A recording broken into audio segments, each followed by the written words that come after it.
fire, it's gas. Comment section won't last. Everybody going crazy. Put the ops in a cast. Pull up, spin back, upload and that's quick stacks. Drop code and then get cash. I eat the beat, I got a big back. I stay making monopolies, I ain't making no apologies. I'm a commodity, so they follow me. Welcome to my empire. You just heard, but I've been fired.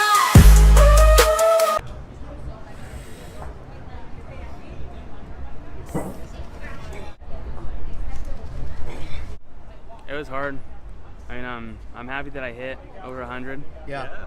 But yeah, that was really difficult, and it was really interesting, like trying to learn the technique and then just like different like placement of the barbell, and the balance was something that I didn't think about before doing it, but it was really hard to balance once you got it overhead. Yeah. And how handsome is Mike Egan? Pretty good looking dude. Thanks. Way to be awkward.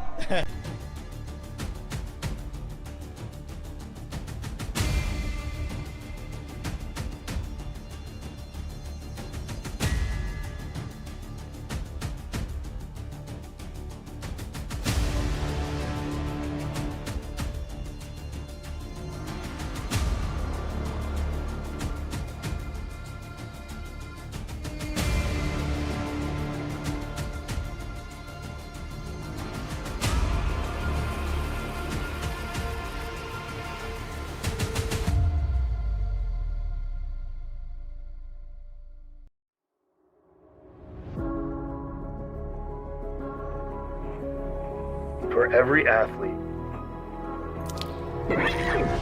every interest, every human. Even if today is day one, our headbands are our love letter to you. Start your year with junk.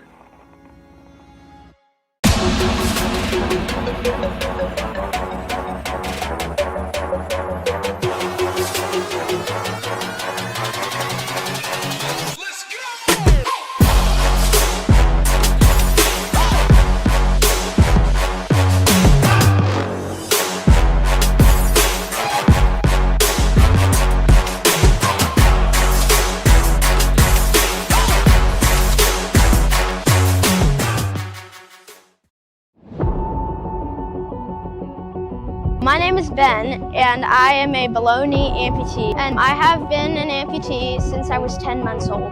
My name is Emily. I'm an above-knee amputee. I was a passenger in a car accident. I was in a coma for almost 2 weeks. Losing my leg could have been the end of my story, but I chose to rewrite it. I didn't let my amputation define me. I let it drive me. I'm not just an amputee.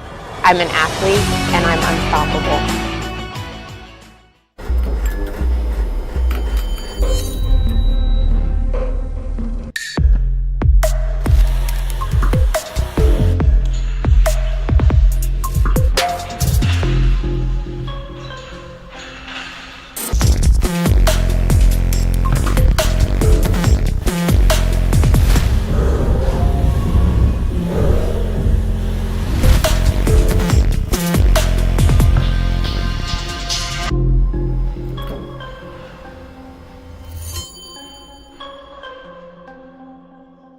Beef organs are the most nutrient-rich foods on the planet, treasured by our ancestors for millions of years. Organs are packed with vital nutrients, minerals, and peptides to support overall health and vitality. Our organs are sourced from regeneratively raised, grass-fed and finished cattle, free of hormones, pesticides, and artificial ingredients. Unlock the power of organs and reclaim your birthright to radical health today. heartandsoil.co.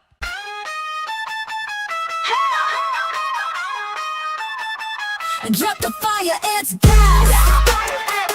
Comment section won't last. Everybody going crazy. Put the ops in a cast. Pull up, spin back, upload and that's quick stacks. Drop code and then get cash. I eat the beat, I got a big back. I stay making monopolies, I ain't making no apologies. I'm a commodity, so they follow me. Welcome to my empire. You just heard, but I've been fired.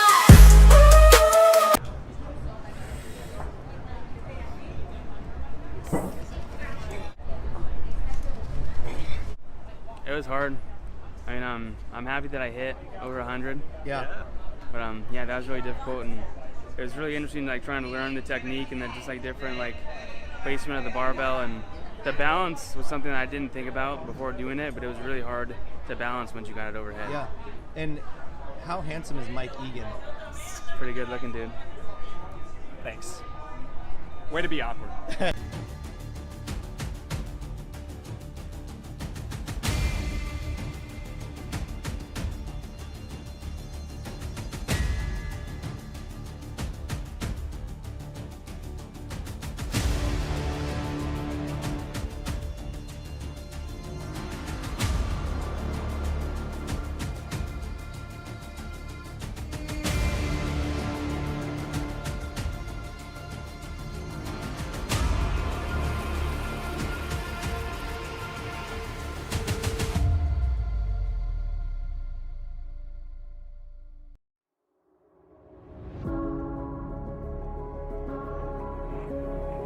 For every athlete, every interest, every human. Even if today is day one, our headbands are our love letter to you. Start your year with junk.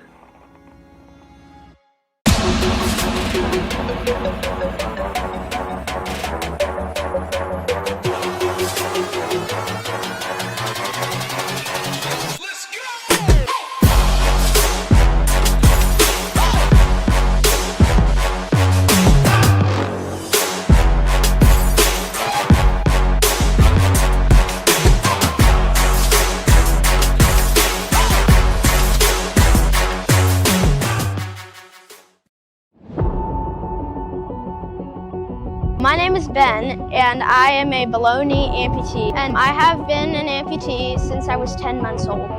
My name is Emily. I'm an above-knee amputee. I was a passenger in a car accident. I was in a coma for almost 2 weeks. Losing my leg could have been the end of my story, but I chose to rewrite it. I didn't let my amputation define me. I let it drive me. I'm not just an amputee.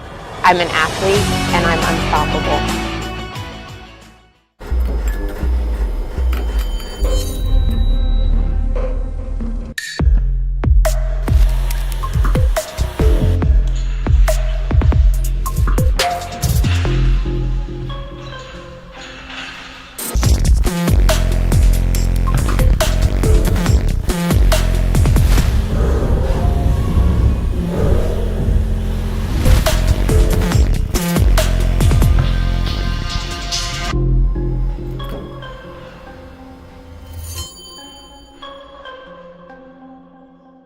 Beef organs are the most nutrient-rich foods on the planet, treasured by our ancestors for millions of years.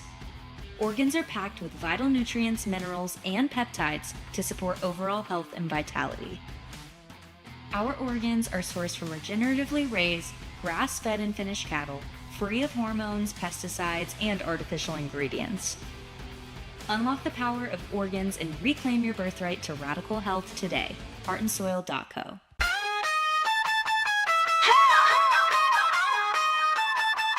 Drop the fire, it's gas. Comment section won't last. Everybody going crazy. Put the ops in the cast. Pull up, spin back, upload and that's quick stacks. Drop code and then get cash. I eat the beat, I got a big back. I stay making monopolies. I ain't making no apologies. I'm a commodity, so they follow me. Welcome to my empire. You just heard, but I've been fired.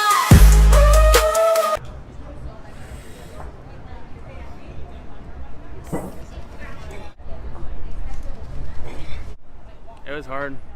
I mean, I'm happy that I hit over 100. Yeah. But yeah, that was really difficult, and it was really interesting, like trying to learn the technique and then just like different like placement of the barbell, and the balance was something that I didn't think about before doing it, but it was really hard to balance once you got it overhead. Yeah. And how handsome is Mike Egan? Pretty good looking dude. Thanks. Way to be awkward.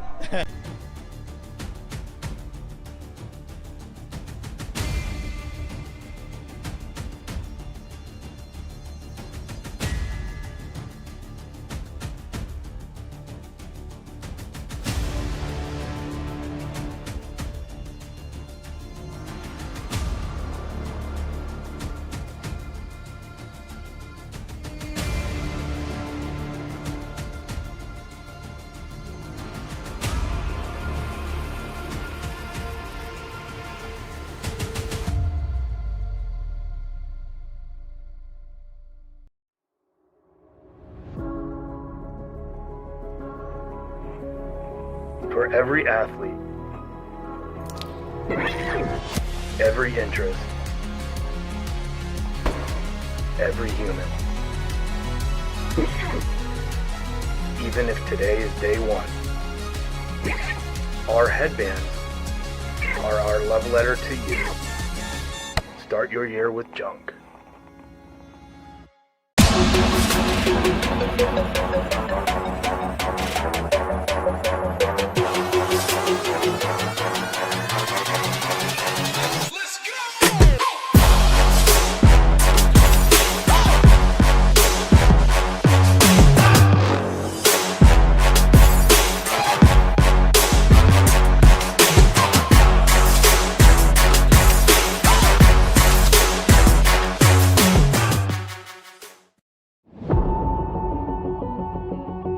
My name is Ben, and I am a below-knee amputee, and I have been an amputee since I was 10 months old.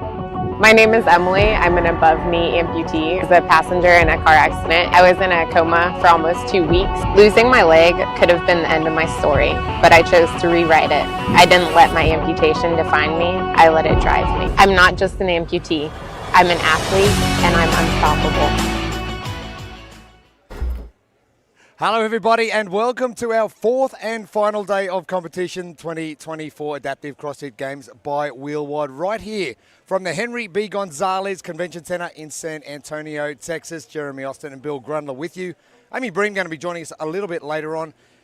But what I wanted to do first off the bat is just try and recap and try and encapsulate the last 3 days of competition. Is that possible? I don't know if that's possible or not, but let's try anyway. What do you think? I love the fact that the test has been generated in a way that the athletes are being tested. This was the first and foremost thing that Kevin really wanted for all the athletes was, again, he made a big deal about this is not an exhibition anymore. We are trying to test for the fittest in all of these different divisions. And with that, he's pushed the limit on a lot of them. Now, granted, some of the athletes are just so incredible, but the field itself has been pushed all the way from day one, long, short, and blasted. Then we went heavy. Then we went classic CrossFit. Then we went skills basically yesterday on that chipper for that max effort. Then we had, again, some classic CrossFit at the end. And then here we are in the final chipper, which, again, we are testing a lot of skills. No stone has been unturned on these athletes. He did a great job. Oh, loving it as well. And three of our ladies still with perfect scores coming into competition. Lauren Farhat, we're going to see her fairly shortly as we get through our heats today. 29 in total. Smiley, Annalise Williams continues a great time she's having on the competition floor. And Mia Van Rensburg, so 600 points. Her total points was 100 for each event. So 6 wins. Incredible from those three ladies in particular. But we're going to find out at the end of today who is going to be on top of the podium, our top 3 contenders. A lot of our divisions still up for grabs, but it is now down to that chipper. Event number 7 underway now as our first division heads to the competition floor. Yes, it is 6:59 in the morning, and the chipper, the 20 heavy ropes, 15 handstand push-up, 15 echo bike calories, 15 meter or 50 foot handstand walk, 15 meter sled pull at 185 pounds at 5 bar muscle ups. Our time cap of 10 minutes, and I think neuro keys to success. Now, we've seen a lot of things for these athletes so far, but if you have missed something, then your training is going to be exposed. So I think that's what's important about this. You're going to know if you have something to work on for next year. Your training will expose whether you have been well prepared or if you missed something. And guess what, you guys? It's the last event. It's time to go all in with the chips. So nothing left to hold back. Let's see what you got for the rest of today. Underway, our fourth and final day of competition for the 2024 Adaptive CrossFit Games by Wheelwide. Thank you for your company wherever you're tuning in. Early morning in the United States and Canada.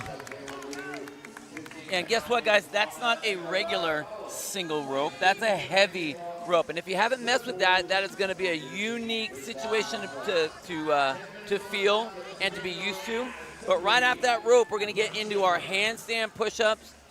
See all the athletes out there on the floor. We have our plexiglass walls that they're all working in. Anthony Gutierrez coming into competition for Oh, wow. the final day, 570 points with a massive lead back to Wheatroots in lane 2, 478 points, and Giuseppe Ciuolo in 418 points. But keep your eyes on Richard Allgaier in lane number 5 in the center. He was absolutely smoking fast on his handstand push-ups. First one to make it there to the Echo Bike. You can see him right in the middle of your screen. He's got his yellow shirt, his blonde hair. And man, this guy has got all kinds of confidence and attitude when he's out there on the floor. It's been so fun to watch him all weekend. Doesn't he, Watts? But your leader, Anthony Gutierrez.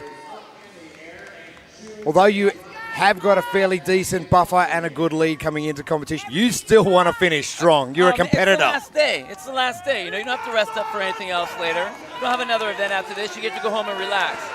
Oh my goodness, look at the battle here.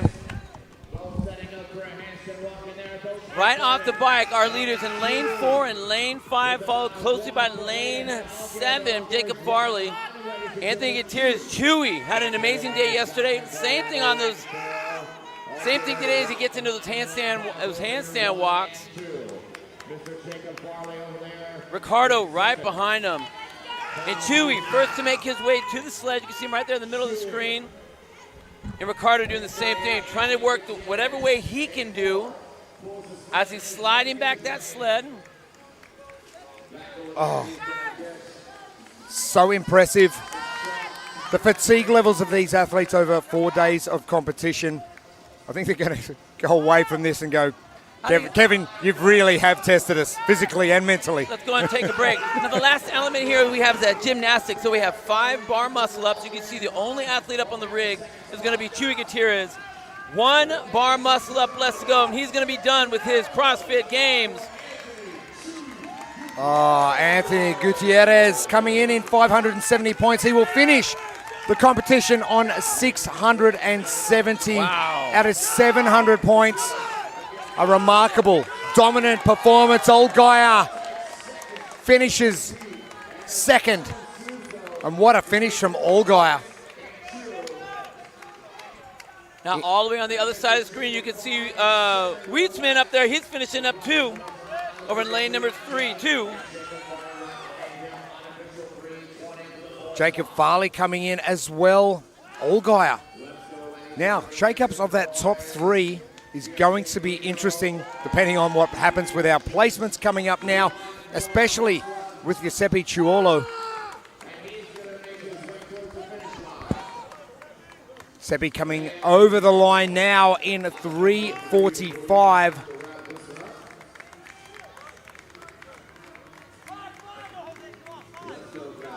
Jose Cito in the back in the white and black coming back after finishing that sled pull.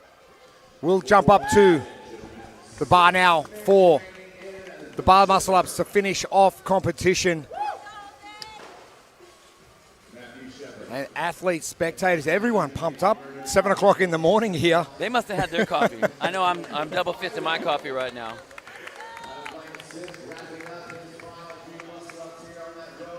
Wow, look at those bar muscle ups by Jose. So strong up top on that bar. Jose Cito finishing up 4.5 minutes. Matthew Shepard is coming down from that handstand walk.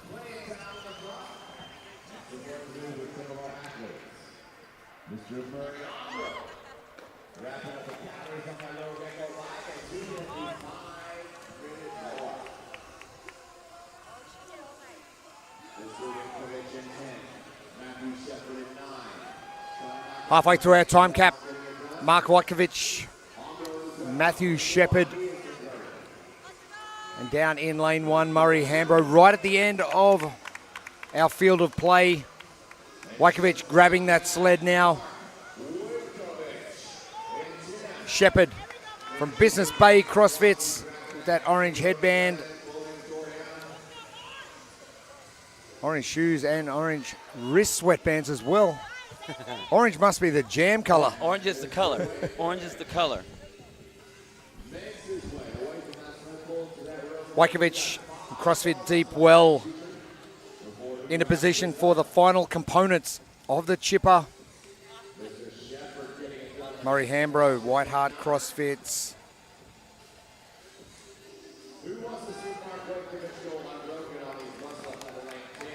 And one of those skills that if you haven't practiced pose a lot of issues, especially under fatigue and 4 days of competition. And one thing that really doesn't gel with me is handstand walking.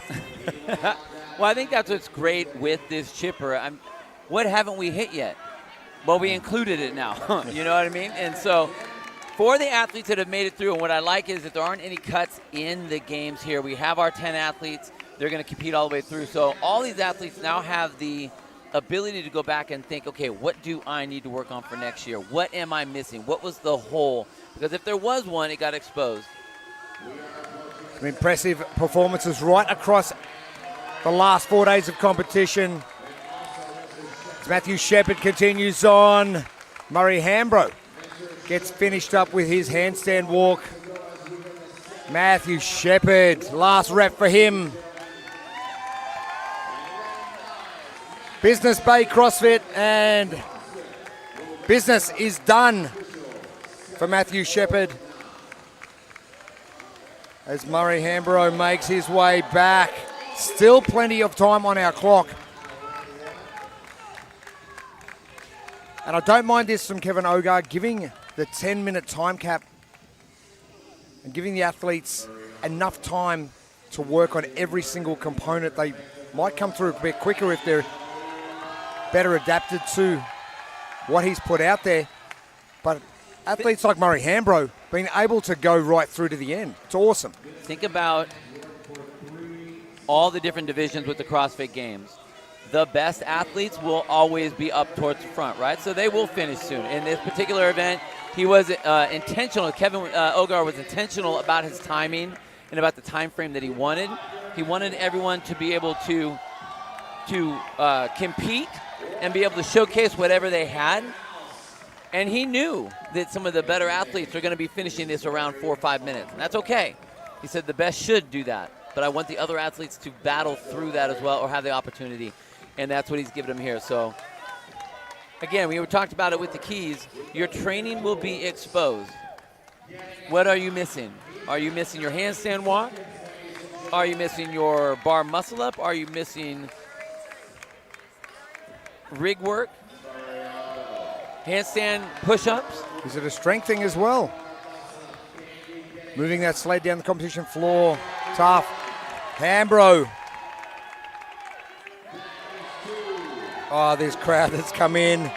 They are very vocal in support, and they don't care. They don't mind who it is. They're going to cheer for them anyway. There it is. Murray Hambro, the final athlete for our lower AK division for the men. The 2024 Adaptive CrossFit Games by Wheelwad. We were able to wrap that up well under that 10-minute time cap. And what a performance we have seen. Anthony Gutierrez, 670 points. What a stud. He looked so strong out there. And that was one of the things where you talk about the training level. Is it exposed or not exposed? Was there a weakness? And in that particular event, Chewy had 0. Oh. He was so solid. But it was a great race between him and Ricardo. Oh, it was. Ricardo Ogaya. Now, if you shouldn't rely on that last event to jump you into that top 3. Things we've been talking about all weekend, things you should do and shouldn't do. You should be in a really good position so you can just maintain as you go into the last event. But Richard Allgaier, potentially, see how results play out. Could have done him some big favours.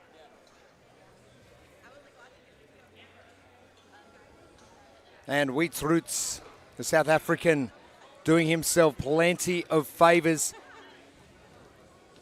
But the winner of the AK lower division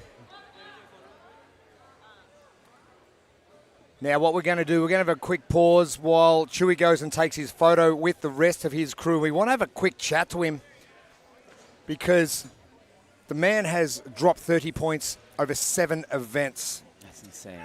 It's absolutely crazy. I mean, the consistency of that is just absolutely unreal. It is. And coming second in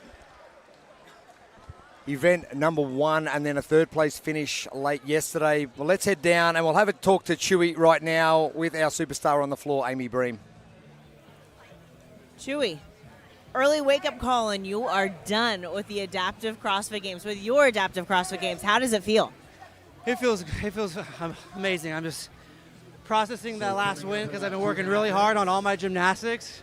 And the fact that I was able to keep up with Ricardo, who is probably the best in our division for gymnastics, was just amazing. And I usually just come out, I come out to compete with my friends, so it's just been an amazing weekend. I'm speechless, honestly. Awesome. Well, it's been fun all weekend to watch, especially you and Ricardo just go head-to-head. I know y'all have that friendly competition going. That is awesome. So what are you going to do the rest of the day? Watch everybody else go and then drink. Both of those things sound great, and y'all keep watching. It's going to be a great day. Thank you, Chewy. Chewy couldn't have summed it up better. He's out there working out with his friends, and he's going to go and drink and hydrate. Totally. Lots of water. Lots of water. Good hydration there. Something like that.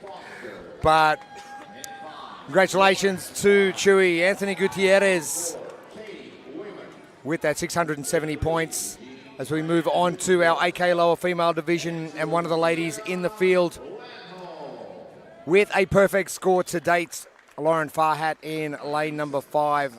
600 points from 600. Kate Foster in 446 and Tatiana Hoare in 432. That is going to be an interesting result for second and third place in this division.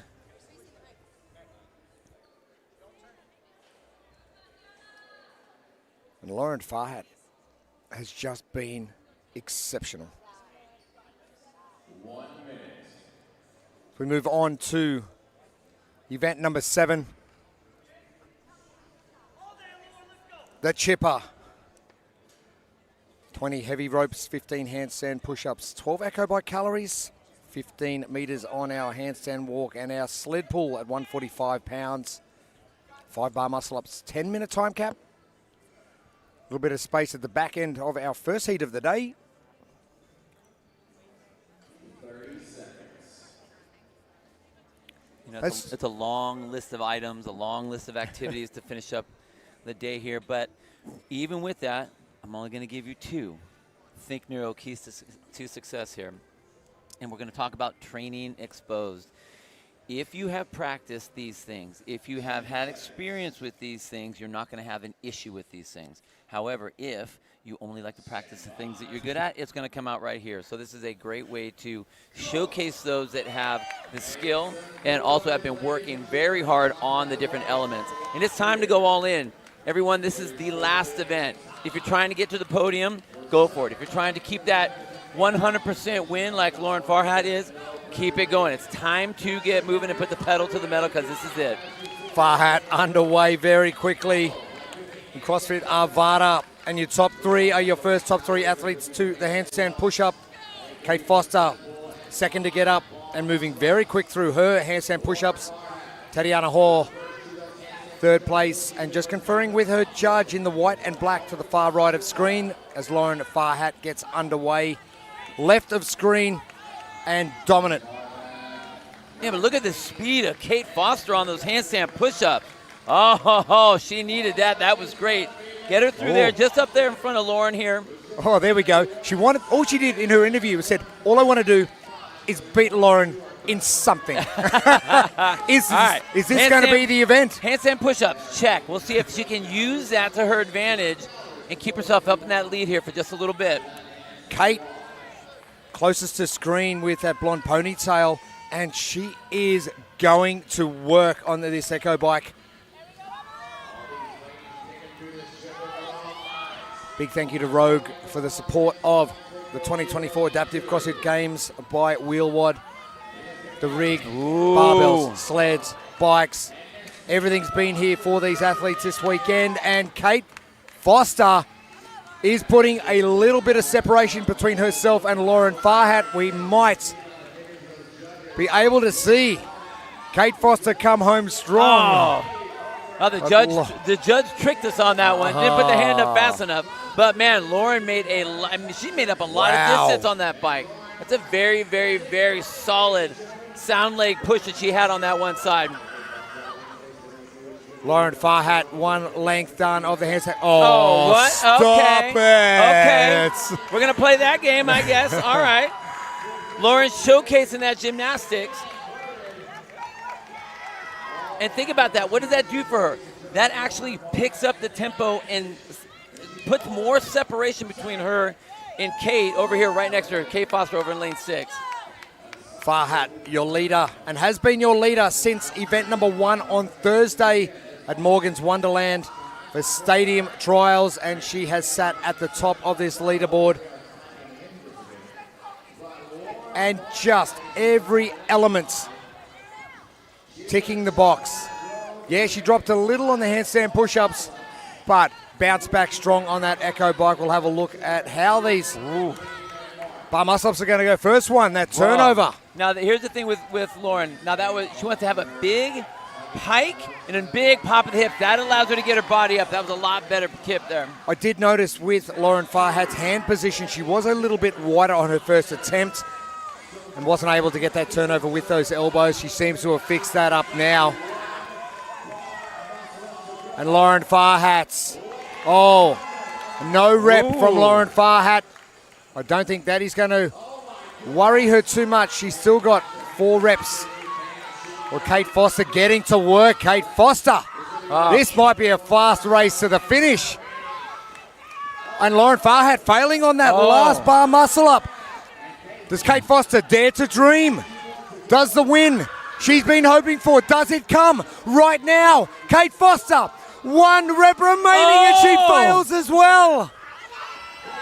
Both of these ladies just have to have that big pop of the hip. You can tell they're just a little shy. Oh my gosh! Lauren Farhat has been pushed to the limited seconds.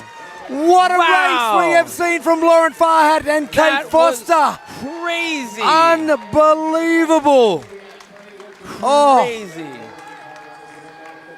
And talk about pushing the champ to the limit. Kate Foster, take a bow. Wow, that was such an incredible race between those two ladies. And those crucial no reps at the end. We thought the exciting races were over. Nope, we're just starting. But this right here goes right back to what we were talking about with the training keys. Let me tell you what both these ladies are going to be working on when they go home. Bar muscle ups. Both of them were solid. But not just bar muscle ups under fatigue. Well, absolutely. Bar muscle ups under fatigue and being able to hold the set, working on really executing with a big hip pop to try to get that body up and over that bar. But man, that was an incredible race with both those ladies. Tatiana Hall, as we hit our halfway point of our time cap, sitting in 3rd overall, 432 points.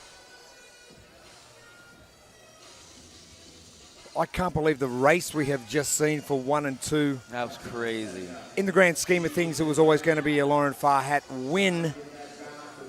But Kate Foster now knows she is so close in mixing it with the champ. I wouldn't even say mixing it. Like, she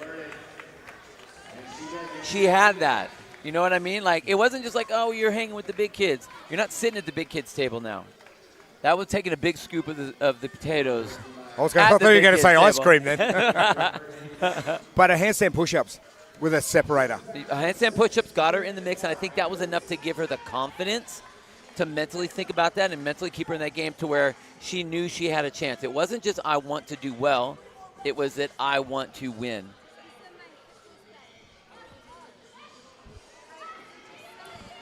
Tatiana right there in the middle of your screen, really struggling with those handstand push-ups, trying to line them up.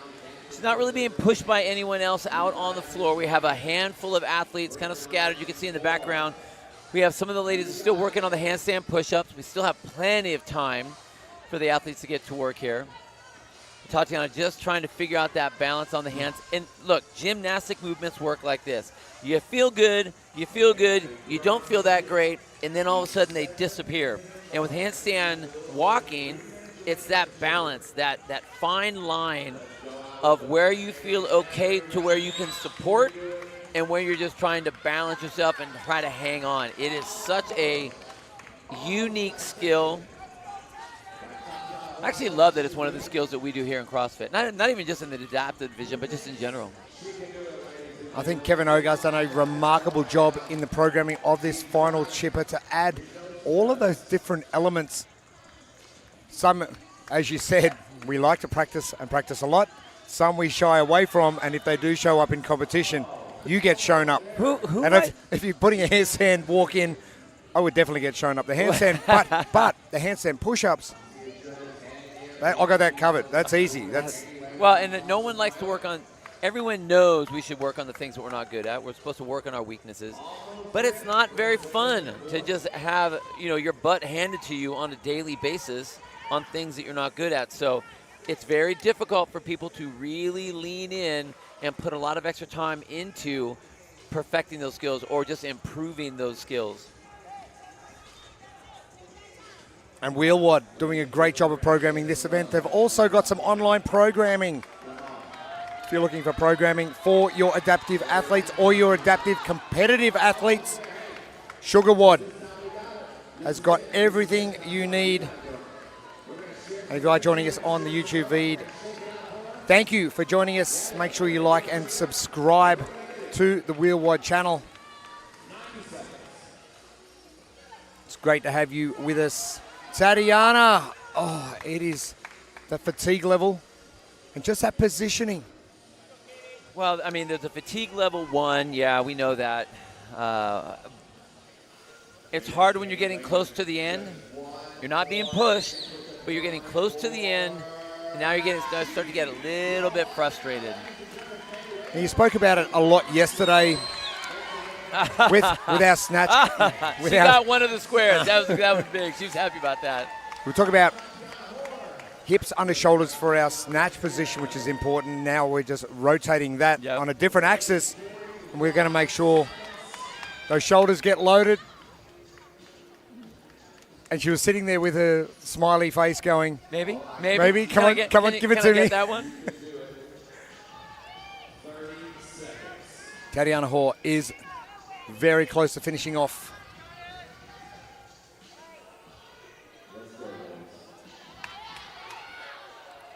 And just that one hand getting over the line, the judge. Well, the judge actually going, yes, okay, we're there. We're only 14 seconds away. Katie Weymouth making her way to the handstand walk, and she is going to have a limited seconds to get this done. As we pull down the curtain on our AK lower female division. Performances right across our last 4 days. But Lauren Farhat has been absolutely exceptional.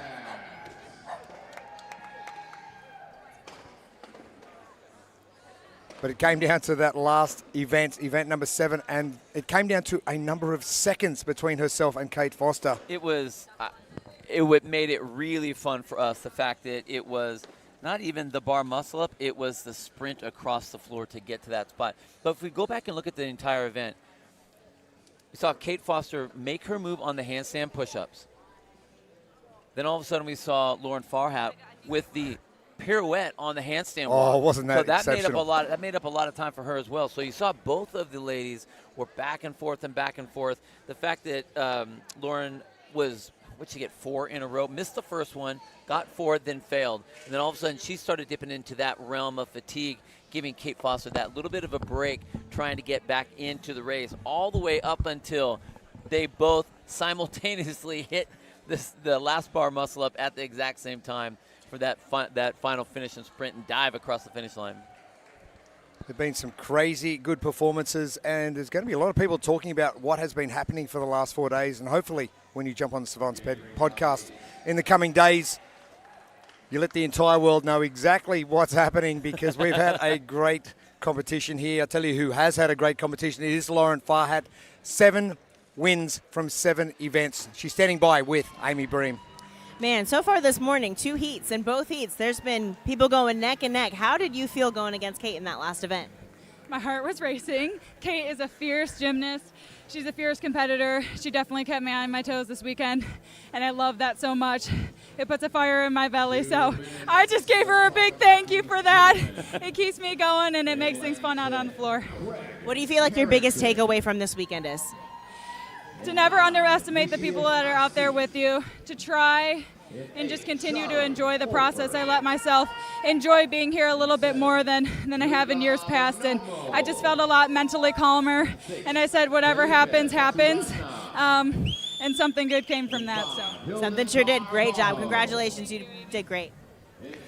Well done, Lauren Farhat. 7 from 7. But as she said, the fire is lit. Look out next year. Kate Foster's going to come back better than ever. Oh, yeah. And the competition is going to get that a little tighter as we go along.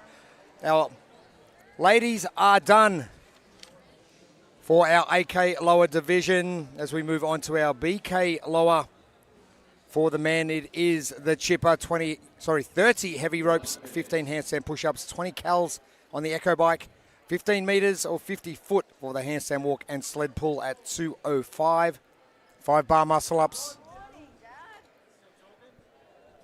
10 minutes on our time cap. I think Neuro keys to success. So as we've been talking about, there's a little bit of a kitchen sink feel of this event. Lots of parts, lots of pieces, but I think it's a great way to showcase what these athletes have. Your training will be exposed. Those of you that have done all of the right things and have really pushed yourself, you're going to be able to reap the benefits of that. Those of you that have not, we're going to find out right now. And guess what? Whether you have it or whether you don't, it's time to push all the chips in. It's your last event, last shot out here on the floor, last attempt to get all the points that you possibly can to either hold your position, get into the podium, or just finish off on a plus. So get after it, fellas.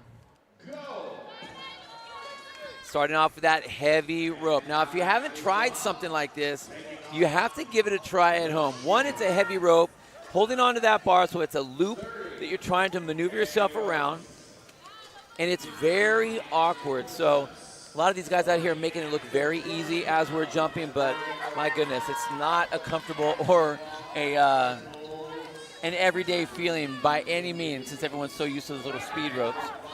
Philippe Maturana coming in the lead, 520 points. Hilton Cavallo, 504. We had a great battle with those two gentlemen. 1 rep separated them yesterday afternoon.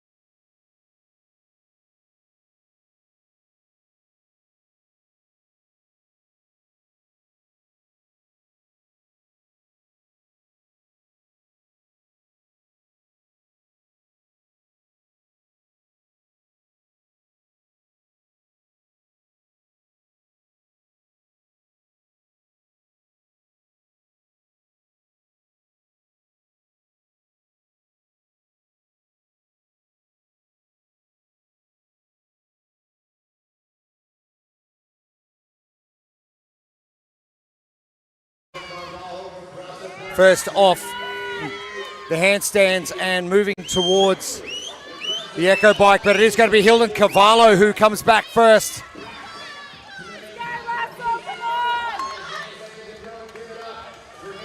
We have got a great race on our hands. Bosanic. Now this will probably cement Bosanic in the top 3 with a top 3 result here. Hilden looks absolutely incredible on his handstand push-ups. No problem at all, giving him plenty of time to get to that sled and start working on pulling that heavy sled. I just saw as you, the front of camera, Vinny Assis coming through super fast, sprinting on his hands. Hilden Cavallo is going to be first to the bar muscle-ups. The sled pull now for Bosanic, Assis, and Maturana.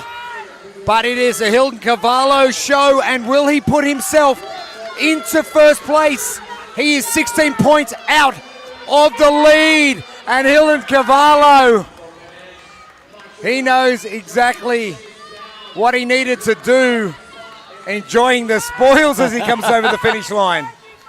But look who's coming up behind. We have all these athletes up here. We have 3 on the bar. Oh, and a no rep over there by Vinius. Maturana in second, and Bosanic in third, and that's how things will play out for Russell Bosanic. The West Australian will finish in third, and Hilton Cavallo, I'm not sure if he has done enough. Asi will come over the line to finish fourth, but it is going to be tight between Cavallo and Maturana at the top of this leaderboard. Yeah, we really have to see what the math is going to play out to look like.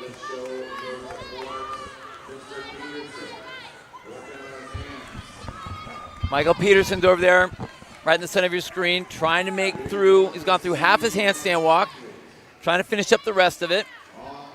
Trying to keep his hands, you can see he's trying to get his hands across the line. Not getting that first chunk, though. That's what the judges are looking for, to make sure that those hands get across the line, both of them. Got the okay on that one. Bonomo onto the sled pull now. Oh. Things are easy.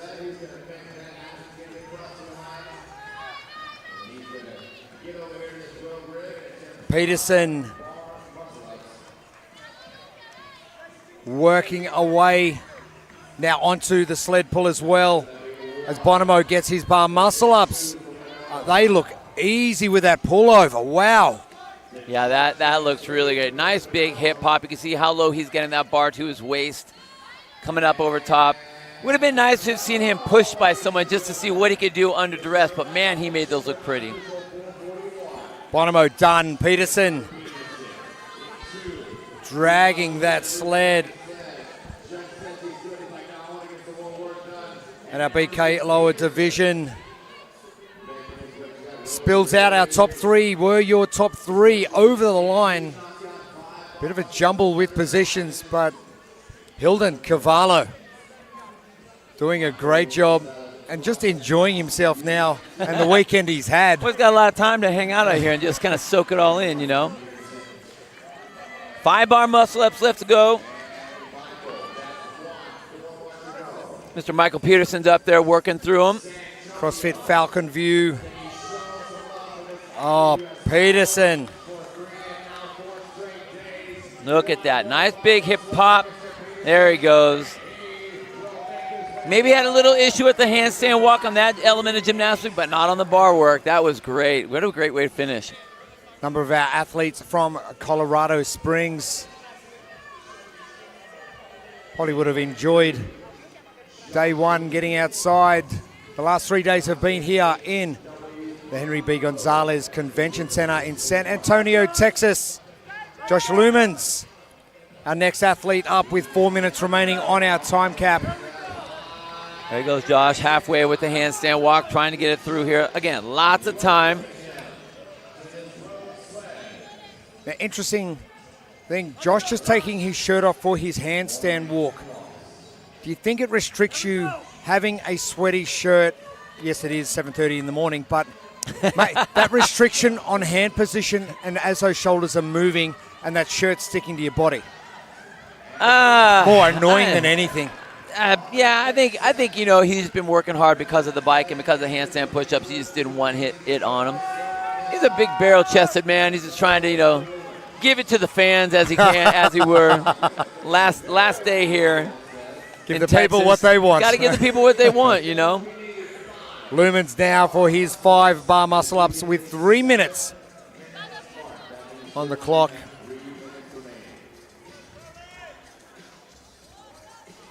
Just taking a little bit of a breath. Josh trying to relax himself before he gets going and trying to get a little, see, he's trying to get a little bit of a swing getting into his hip pop. It's one of the things that I tell a lot of athletes when they're doing their bar muscle up. If you can get a little bit of momentum, that'll help you on the back swing to work your way back up around the bar just like that. 2 in the hole, 3 to go. Lumens And that's a long time to be resting on top in that locked out position. Very smart, though. I saw the it's head judge coming over looking to see where his feet were, and he dropped his feet so his feet aren't coming up over the bar. Way to do that unbroken. That's what you want to do once you're up there on the rig. Lumens, congratulations to him from CrossFit HWPO, another of our New Zealand athletes. And great to see a couple of flags on some athletes on the competition floor. So we have a handful of athletes back there on the rig working through the handstand push-ups. And, you know, we talk about handstand push-ups all the time. It's one of those gymnastic movements that if you go through them and you get tired and you don't come down soon enough, if you hit failure on a rep, then all of a sudden the percentage that you are going to get another no rep really grows. It really increases. It's one of those movements that you have to completely stand away from and give yourself a massive rest to go back at it again. So you see all these guys are really struggling, trying to get that lockout, trying to push up, trying not to push away from the wall, which we're seeing right there. And Craig is, he's struggling with that. One of the things I think I would have him do is lean his butt back into the wall a little bit more so you can see his hands are as far back on those weights as you can make them. That's what I would tell him to do. But put his butt against the wall. Oh, and almost, super close. Harrington from CrossFit Selwyn in Christchurch in the South Island of New Zealand. Shout out to all the team down there at CrossFit Selwyn. The Fowler team do such a great job in that affiliate. Mr. Burt Daly right there trying to shake it out, trying to get himself ready to go over there in lane number 1. Back to Craig. Hilton Cavallo draped in that Brazilian flag. Also got the Chilean flag and the Italian flag out on the floor. And great to see so many nations represented here. And they're proud to be representing their nations as well. Oh, yeah. These guys are just having so much fun being at the top, the tip of the spear of their sport, the tip of the spear of the athleticism in their different divisions. Wow, Craig just putting it down as we get to that 10-minute mark. You got 15 seconds. Right? You got nothing to lose right there. It's just time to go. Give the people what they want. Give the people what they want. And the other thing is this. You have to give yourself what you want. And the last thing you want is to really excel on your way out of this year for your 2024 Adaptive CrossFit Games experience. Our BK lower men's division, we're going to have to wait and see what happens with our results.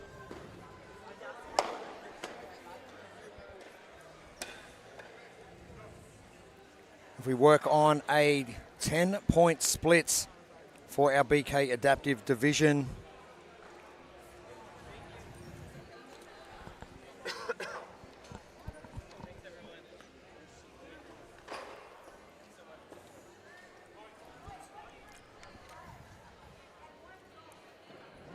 And the boys getting set up for their photo. And looks as though, even with that event win from Hilton Cavallo, Felipe Maturana is going to sneak in by 2 points. Wow. But unofficially, of course, we're going to have to wait till our podium presentations a little bit later on.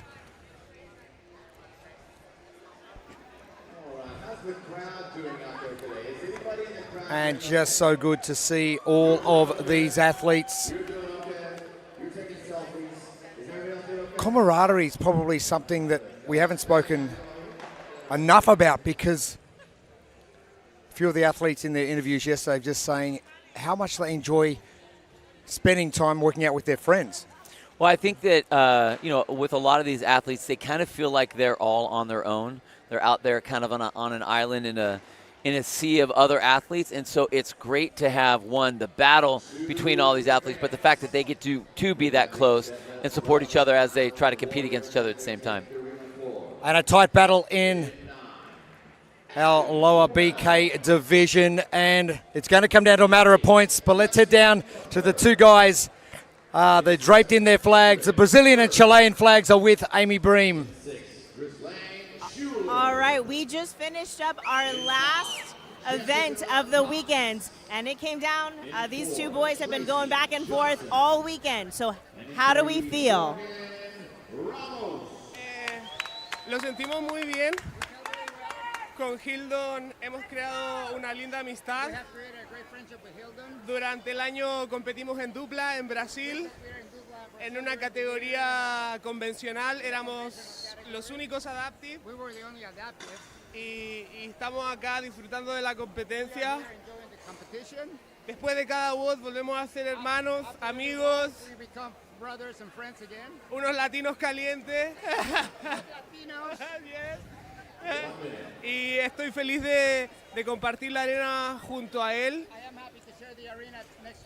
El año pasado le prometí una buena revancha. Se lo cumplí y aquí estamos los dos representando a la comunidad adaptativa y a Latinoamérica. Amazing, amazing. Hildon, what are you going to do for the rest of the day now? As Hildon, what is he going to do for the rest of the day? Muito feliz por estar aqui com meu amigo. Desde o ano passado estamos aí na comunidade, juntos, fortalecendo, e estou mais feliz ainda porque alguns meses atrás perdi minha avó e eu estou aqui representando ela porque ela ama muito o esporte. Thank you so much. Thank you, guys. What a performance from Felipe Maturana and Hildon Cavallo. Oh, they're happy to chat, aren't they? My goodness. As we get underway with our lower BK female division, this is heat number 4. 29 heats to come for day 4 of the 2024 Adaptive CrossFit Games by Will Wadd, Jeremy Austin, Bill Grundler. Amy Bream with you, and thank you for your company as we get underway. Ghislaine Schuler, well and truly leading the charge in the low BK female division, 520 points. Jessica Cox, CrossFit New Beginnings in North Sydney, in second on 456. And Lexi Coupler, 392. We look like those three are going to be on the podium. Ghislaine Schuler, can she hang on to that top spot? Well, now Jessica Cox, you can see right there, just kicked up in the black shorts. First to get through the rope, working her way through the handstands. Now she is trying to get, there's a little bit of a bounce there. We can tell that she's trying to take a rest, trying to be smart about it. Ghislaine right on the right-hand side of your screen there in the all yellow, being very meticulous about her resting. Big explosive use of the legs, using as much mass from down below as she can to help her shoulders out. And that, look at that, got her right off that wall and right up onto that bike so she can get to work on those Echo Bike calories.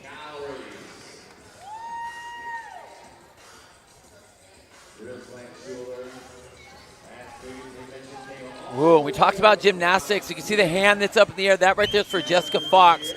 First to the wall, but really starting to have some problems with those handstand push-ups. They get very difficult once you start to fatigue out. I don't see any of the hands of the other ladies out there, the judges of the other ladies out there. Ghislaine Schuler. Yeah, but Ghislaine's all by herself. Honestly, this is a nice thing because no one likes the Echo Bike anyway. So the fact you can get a little bit of a jump on the rest of the field is huge, knowing that especially someone who's coming right behind you with Jessica Fox, she's going to be extremely fatigued coming into that bike. 3 event wins for Ghislaine Schuler and 5 results in the top 5. And we talk about consistency, and that's all you have to do in competition is stay consistent, and you are going to take the spoils. The last 5 calories for Ghislaine Schuler in the white and the neon to the right of screen. Jessica Cox, who has been chasing Ghislaine Schuler down all weekend. I know. These still two in have second. Been battling. And you can see the tempo of Ghislaine in the white tank top, much faster. Now, granted, she's towards the end, and everyone gets very excited when they get towards the end of the calorie count on an Echo Bike. But Jessica Cox right next to her is able to see about how far she is because there's really no one else chasing these two ladies right now. A lot of the other women are still working on the handstand push-ups or the jump rope. So it's a 2-woman race between these 2 ladies as Ghislaine makes her way out there. Now we're going to see, again, we go from the monostructural with the jump rope, the monostructural then we go to the gymnastics with the handstand push-ups, back to the monostructural with the bike, back to the gymnastics on the handstand walk. I don't know if you just noticed that on camera. Ghislaine tucked her ponytail into her shirt. Well, when you're going upside down, that is going to annoy you. Something you've got to think you don't about. want to put your hand on your ponytail. That would take you down. But it is going to be falling down into your face as you're doing your handstand walking as well. Something you need to think about with long hair. Do you tie that up for the entire event? What I see out of that is this. She's practiced this because that was an issue. That's how she knew to put that in there. That's not something that people go, oh, yeah, you're automatically supposed to put your ponytail in your shoulder strap. I think what it is that that's something she's practiced. Now, look what we have. Both of the women now are tied coming up to the handstand walk. So we go right back to our, do you have the gymnastic prowess? Those that will are going to start to advance here. We saw that Ghislaine had the better of the handstand push-ups. And like we said before, handstand push-ups you're good at, handstand walking you're not good at. So this is the same kind of situation. Which of these two ladies has the handstand skill? Ooh, and I really like the way that Jessica is using her legs to balance her body out and move that forward. A handstand walk is supposed to be a controlled fall. So you need to have some balances hanging out there in front of you to do that. It's like falling with style. It's falling with, but you know, so is walking. When I'm walking, I'm leaning forward just a little bit. So that's the same way that both these ladies want to think about their handstand walk. Jessica trying to work that balance as she's going through there. And the frustration for Jess Cox currently. And this is where you need to put your composure hat on. I mean, both these ladies have a lot of time. This is a two-person race right now, up to the front. And I think frustration getting the better of Jess Cox currently. She's just ahead of Ghislaine Schuler. That was a lot better from Jess Cox. She's found a groove. That was a lot better. The composure hat went straight on. There we go. There we go. Sometimes getting pissed off is a nice thing, you know. Sometimes if you can channel that anger, it does wonders. Cox now with a lead over your overall leader, Ghislaine Schuler. Jess Cox gets underway for the second length of the handstand walk as we hit the 6-minute mark. 10 minutes on our time cap.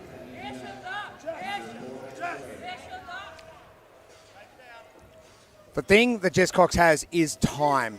She has got the view of exactly where Ghislaine Schuler is. She doesn't need to rush this. Yes, you want to get this finished.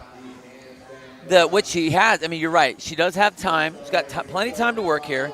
She can see that Ghislaine is struggling with the handstand walk. So Jessica's not being pushed. Like, the push right now for her is her. There's no one else that's staying on her.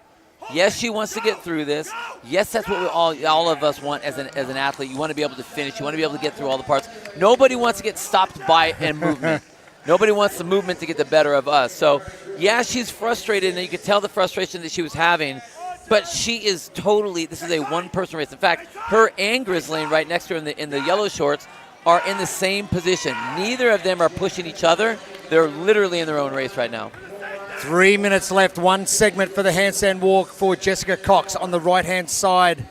The girl from Sydney, Australia, coming in as the #1 ranked athletes into this competition. And she's showing us exactly why in this chipper we see a broad range of movements.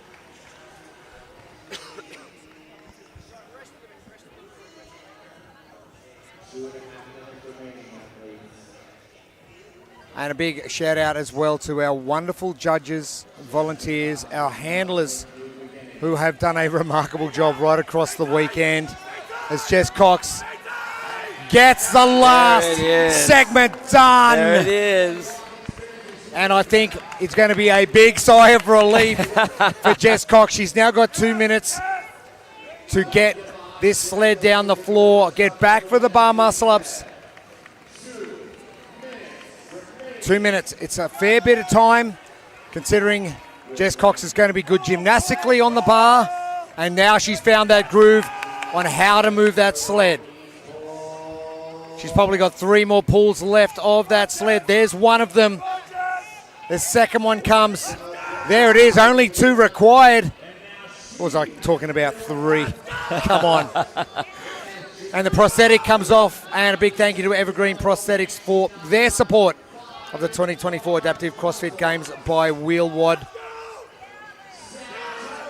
90 seconds. Jess Cox. Oh, here we go. Yes, I don't know if you heard that from the crowd, but let's go. There's 3. And did you see that thought in her head? Was it, do I come down or do I just gut it out? That's a good question. You know, I mean, the last thing you want to do is have a no rep. Oh, and Jessica Cox. Oh, my goodness. From CrossFit New Beginning.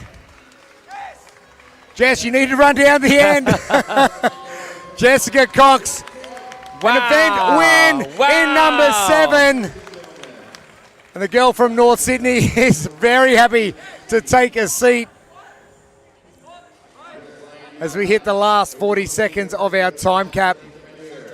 And Jess Cox, channeling that anger all the way through that 10 minutes. Well, I tell you what, that was a very precarious position for her, not because of the race necessarily, but just mentally for her. That could have gone either way. A couple more misses, and she would have been frustrated. You can see where Ghislaine is in her lane, just very, very frustrated, not being able to get up onto her hands. And that's a frustrating thing. Once you get frustrated, it's really hard to compete and hard to perform. Oh, big time. But way to pull that one out. That was really impressive. As we see time come down on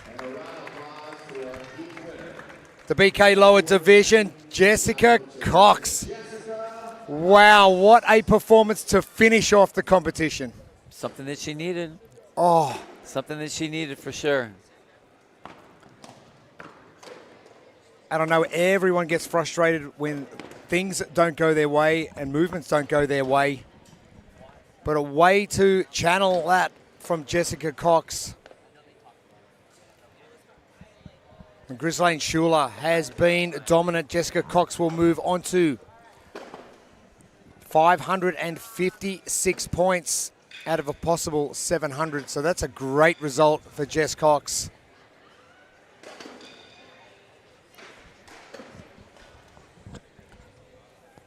And I'm loving how the group is getting together at the end of Event 7 to take the group photo of everyone involved. Hey, we talked about it earlier. You know, when we're on the competition floor, I want to knock your teeth out. And then the second it's over, I'll pick them up for you. That's a little aggressive, I'll pick wasn't it? you up also. We'll hug it out. We'll bro it out. But I think that's what's great. You want to have fierce competitors. And, I mean, there's a code of honor to that, you know. So that's really beautiful to see. Finishing strong, really important. Jessica Cox has done just that. Let's head down to the competition floor with Amy Bream. All right, Jessica, so final event, you've done it, you completed a lot of hard gymnastic work, especially to do it with that many eyes on you. How do you feel? Yeah, it was pretty rough. I thought my handstand walks would go a little bit better, but hey, I got there in the end. That's all that matters. Yeah, exactly. So, and this is your first competition, right? Your first adaptive competition? I've done Torian in Australia, but other than that. Are you coming back next year? I'll see. We'll say she's coming back next year. It was so fun to watch you this weekend. Great work this weekend, okay? Thanks, Amy, and thanks, Jessica. What do you mean you're not coming back? Of course, you're coming back. Right. Hey, we'll be back next year as well. We've been told we have to come back next year. I don't mind that. I don't mind that. I'm excited. Oh, have loved every second of competition here. Our lower BK divisions are now done for the weekend. As we head to our lower minor men's division, the chipper, 30 heavy ropes, 15 handstand push-ups.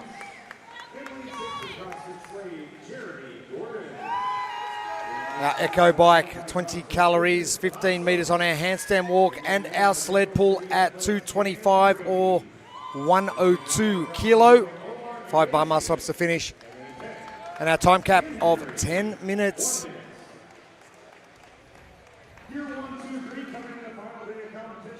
And lower minor, one of those divisions where it has been jumping around a fair bit, but a performance from Jeremy Gordon over the last couple of days. 4 event wins out of 6. Maybe just need a little bit of time to warm up, and we're going now.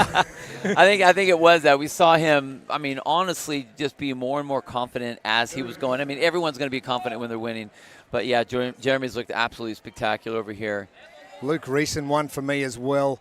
Shaking off that last place finish in the 1RM clean, not getting a lift at all. Bouncing back next event with a win. I mean, think about it. He's only competed with, everyone else gets 7 events. He basically has 6. And he's 100 points back from Jeremy Gordon. He gets 1 lift on that clean. I know. Things get shaken up. But that's experience and that's competition. That is, you're right. And we're going to start off with competition because when you're trying to win, there are always going to be keys to success. So our Think Neuro keys to success for this particular event is we're going to talk about your training being exposed. Either exposing that you have been training or exposed that you have been missing some training. And guess what, guys? It's all about going all in right now. All in on all of the elements. Not being afraid, not being worried, not trying to pace too much, but really getting after it. But all those guys having no problem on that heavy rope, working through that loop. And my goodness, handstand push-ups not a problem over here for Daniel Washington over in lane number 4, who's the first athlete to make it to the bike. Actually, the second athlete to make it to the bike because Vincent over in lane 7 was on there almost at the exact same time.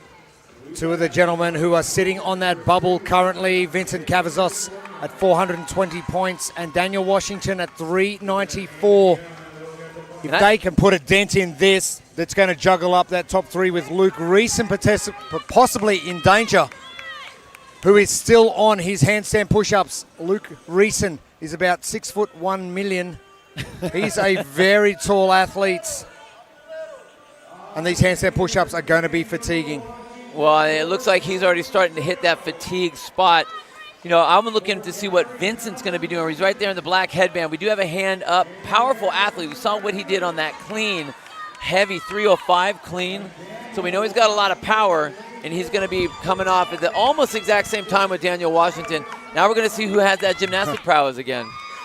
Oh, Vincent, okay. Here we go. And Christian Brackenrich coming back as well. Just to throw a spanner in the works, but Vincent Cavazos in lane number 7, your leader. There's handstand walk. Handstand push-ups have been no issue. Well, he looked. He came over when they made the turnaround. He looked down to see where Daniel was. So being very smart as he's competing at the same time. Cavazos, the last movement. The bar muscle-ups coming up next. And if the handstand push-ups and handstand walk are anything to go by, the next 5 reps are going to be very easy. And yes, they are. Washington with some work to do. He's 2 reps behind. 3 for Cavazos. The last rep now. Vincent Cavazos closest to screen in the white and neon. Will come down with 100 points and an event win in event 7. And it will take his tally to 520 points. Daniel Washington in second. And that will take him to 484. Christian Brackenrich is in. Jeremy Gordon with that 100-point buffer, but he's on his last bar muscle up, and he cares not. The win in the division comes down to Jeremy Gordon. Well, and the only person he really had to worry about was Luke Reeson, who's still struggling with those handstand push-ups. Again, now this could drop Luke Reeson out of contention for that top 3, and that would be damaging. Oh, my goodness. I mean, talk about a frustrating couple events, missing a lift, getting a 0, coming in here and getting hung up on your handstand push-ups. Again, as a coach, I mean, here we are commentating the races that are happening, which there are some amazing races as we're watching Omar Iglesias over there working on his bar muscle-ups. As a coach, I'm thinking, okay, great job, but what do we need to work on? One's going to be strategy for Luke Reeson. Make sure you always get a lift. The second one is going to be your handstand push-ups. Omar Iglesias finishing off now from CrossFit Beetle. Dan Brady only a couple of reps away from finishing as well. That turnover starting to get a little bit gnarly. And yes, exactly the right strategy. Come down. Rest. There's no one else on the bar. It's about placement. It's not about time.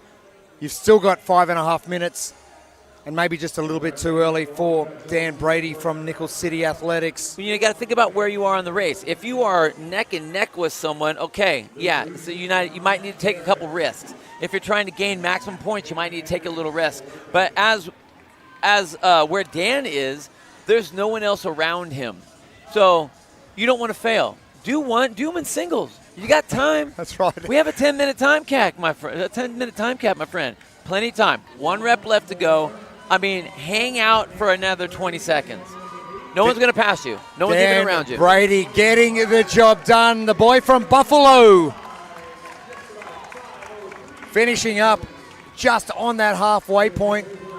And Luke Reeson, who's struggling to fit inside that area to do his handstands, moving on to the Echo Bike now. And I fear for that Echo Bike, because I think Luke Reeson is not going to be spending a whole lot of time down there. Well, he's such a big man. You can't see him. He's just off the screen on the left-hand side, working back there on the bike. See if we can catch him just a little bit. No. Oh, and so close. No. Anyway, he's so big, the handles are basically at his hips. Everyone else, the handles are like your shoulders or your elbows. But with Luke, they're right down at the hips. So he wants to get himself off that bike and get through the rest of this event. Joel Stevens from South Tampa CrossFits. You talk about that controlled fall. And you see how his feet are backwards? That's why he can't move forwards. Those feet have to be able to get up and over his hands before he can move. Reeson got through that sticking point. The last segment for Reeson getting done. He will work his way back. He will get finished under time cap. He could actually minimize a little bit of damage on this leaderboard by finishing next. Well, I mean, we still have 1, 2, 3 men on the floor that are behind him. So you're right that, a point, all he needs is a handful of points to stay in that mix. Reeson now moving back. And guess what Luke Reeson's going to be working on in the off-season? Handstand push-ups. He's going to have some big bowling ball shoulders next year. You know Isn't he's he going what? to. These bar muscle-ups looking smooth as well. He's got that really good hip-hop and kick up over the bar. Yep, it really uses his hips to generate that upward force, that upward momentum to get him up over that bar. Nice way to finish. Luke Reeson. And it must be comforting to know that you don't need to sprint to the finish line, because you know where pretty much everyone else is. He's not thinking that at all right now. He's thinking those god dang handstand push-ups as he's coming across lane. That's what he's thinking about. Maybe we need wider lanes next year just for Luke Reeson. Fit him in there. Yep. John Jarrett from CrossFit Downtown Atlanta joining Joel Stevens in first 2 lanes on our field of play. And John Jarrett, thought he might have got that one. He's arguing that fact too. Come on, throw me a bone here, Judge. But the judging here this weekend has been exceptional.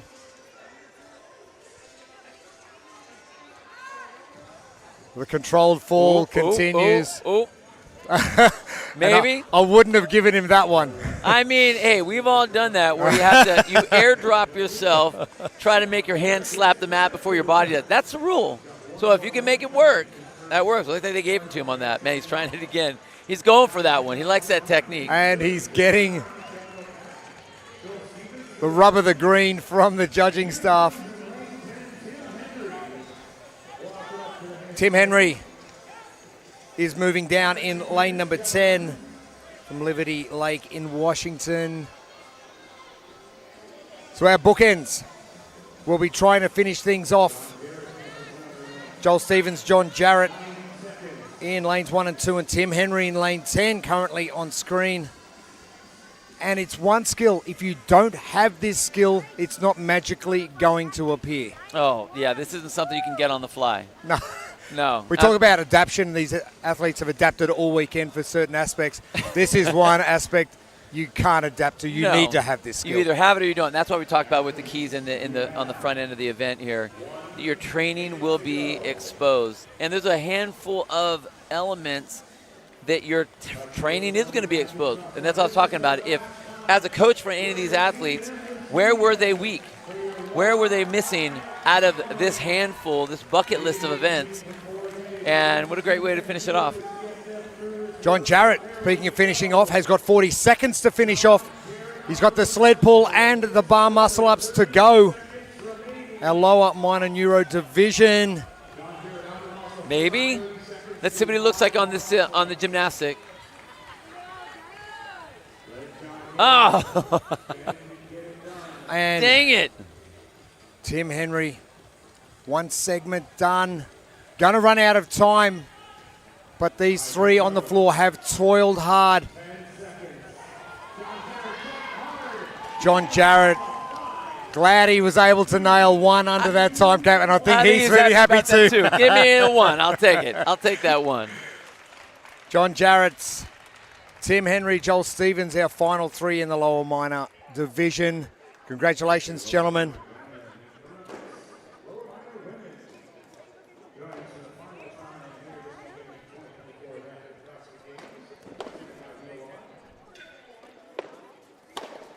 Our floor getting reset again.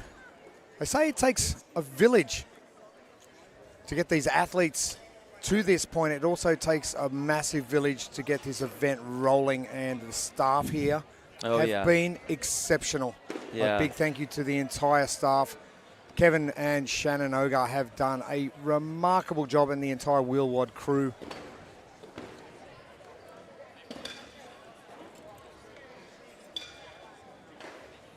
And it's funny, you finish an event like this and it's probably going to be a bit of a drop down of intensity for these athletes. They've been getting themselves up every single day, and then it's just like, look, the games is like Christmas.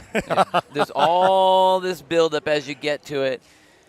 You're all of a sudden you're in it, and then it's gone. And you go back the next day, and there is, no matter how you finish, whether you won, whether you lost, whether you did well, whether you didn't do well, there's always that like drop. So there's a slight amount of depression. It's a good depression, but a slight amount of like, now we're going to wait an entire year before now what do again. I think about? Now what do I fill up my brain space with all the time? I've got to go and attack all my weaknesses. Oh yeah, handstand push-ups. Great results from all of these athletes, in particular Jeremy Gordon, who has been quite dominant at the top of the leaderboard with 4 event wins across the weekend. Let's head down and talk to him with Amy Bream on the competition floor. All right, Jeremy, finally, the final event of the weekend. You can breathe a sigh of relief. How do you feel right now? Yeah, good.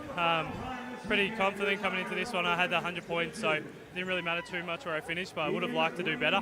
I don't know what happened to those handstand push-ups. I couldn't even kick up. Took me 5 or 6 goes. But yeah, got through it. So yeah, happy with the rest of it, but just happy to be out here with some amazing gents, met all around the world again. So it's just awesome. Yeah. Awesome. Did you feel like you got one big takeaway this weekend that you're going to take into training when you go home? Yeah, a bit. I've obviously had some, as we spoke about, some health issues of late, which hasn't helped through semis and then to this, but hasn't allowed me to do a lot of stuff with gymnastics and things, so needed some more work there. But overall, I was happy with what I was able to put together with the limited training I've done, but yeah, pretty cool overall. Well, you still did great even with everything this weekend, so great job. Thank you, Jeremy Gordon. Thank you, Amy Bream. And having trouble kicking up, our top 2 athletes coming into this event, having trouble on the handstand push-ups. Hey, when you're a big athlete in CrossFit, gymnastics is always going to be the thing that you're going to have to work on. So that will always be on the list of items to play with. So, look at that list of items here. We've got the chipper. We have our heavy ropes. We have our handstand push-ups. We're on the Echo Bike. Handstand walking again. We have that heavy sled pull and then those bar muscle-ups. So there's a lot of gymnastics, a lot of high-tech skill, and then we have some monostructural stuff in there. So if we look at our Think Neuro Keys to Success, your training will be exposed. We've already seen it in every single division up to this point, and we're going to see it all day in this event, is your training will be exposed. Have you done what you needed to do in all the different elements possible? If you haven't, well, okay, you have 10 minutes to work on it out here. If you have, you get to showcase it. But in all aspects, whether you do or whether you don't, it's time to go all in. So I'm excited in this particular event to see some gymnastic prowess from Miss Bailey Hooper, who has been a gymnastic, as she said, that's her background. So if you have that, this one's going to be your wheelhouse. 26 years and 1 day on the Bailey Hooper Birthday yesterday for Bailey Hooper, and what a way to celebrate. And very fast, she's almost outrunning her judge, Bailey Hooper, getting to the handstand push-ups. She said she was excited yesterday, and that's why. Bailey Hooper is going to be doing this very easily. The 15 calories on the Echo bike to follow for our lower minor female division.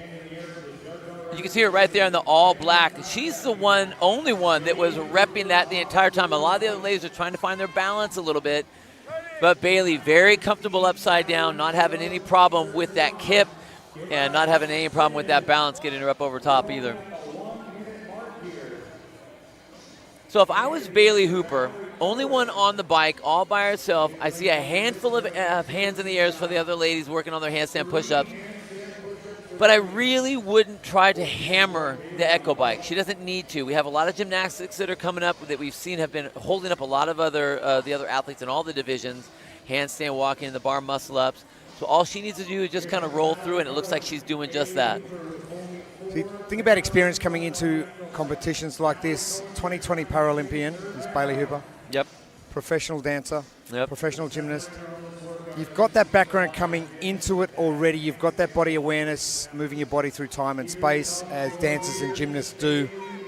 You look at this chipper and you go, thank you, Kevin Ogar. Totally. I mean, hey, sometimes, I mean, as a CrossFit athlete, especially an elite level CrossFit athlete, oh my goodness. Oh, you're going to do that too. Okay. All right. Lauren Farhat. All right. I hey, see you. I see you, and I'll oh my gosh, that's beautiful. Okay. Okay. But when there are going to be events that are presented that are in your wheelhouse, and it always feels good when you get those. It just happens to be that if it's going to be on the very last event, sure, let me showcase it as I go out. We're at 2 minutes, 20 seconds. I know, dude. And Bailey Hooper. I try not to look at the clock right there. It's just too fast. But, and as crazy and as fast as Bailey Hooper is going, Valerie Cohen's right behind her. She's working on her handstand push-ups too, so she's going to be right behind her after this fast sled pull. Wow. Our top two coming into competition will be our top two. But Bailey Hooper, what a way to celebrate, turning 26 with a win in the lower minor division here at the 2024 Adaptive CrossFit Games by Wheelwad. Impressive. And as impressive as Bailey Hooper has been, Valerie Cohen has got a super fast time. She's going to be finishing in about 3:20.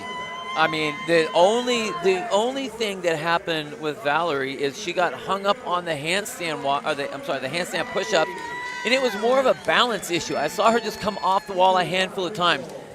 Those few breaks was that right there.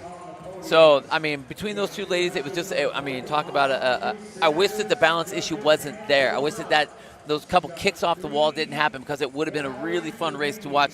Both of these ladies that are extremely strong and extremely adept in those gymnastic elements, that would have been a really fun race. But both of them, man, great finish for both of them.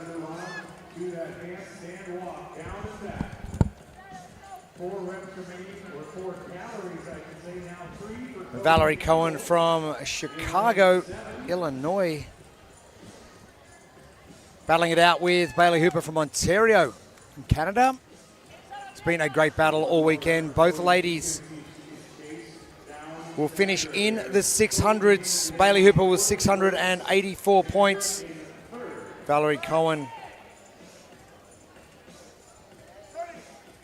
will finish with 610 points. And that has been quite dominant. Sandra Molina-Portillo, CrossFit for Friends, is in third place.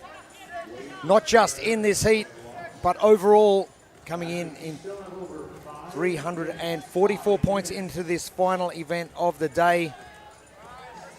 Almost. She's chipping away. She's chipping away at this. You can tell she's getting pretty excited about this too. So Sandra coming in as the seventh seed.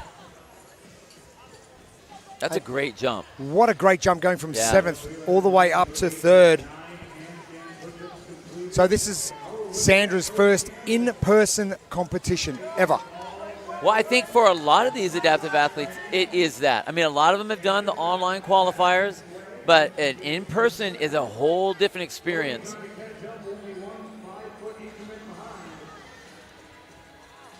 Cody Campbell right there, also working on her handstand walks. As Sandra heads back on her handstand walks from Castellon in France, which is just near Valencia. Again, lots of time left. We have 4 minutes left of the time cap for these ladies, so plenty time. There she goes, finds that balance, and that's what we're looking for. You can see that one leg was bent. I think that really works. You can tell she's not really comfortable leaning her legs back, but she can hang that one leg. It looks like that right leg is just dropping through to allow her to get a little bit of that forward momentum. Nice job, way to finish that.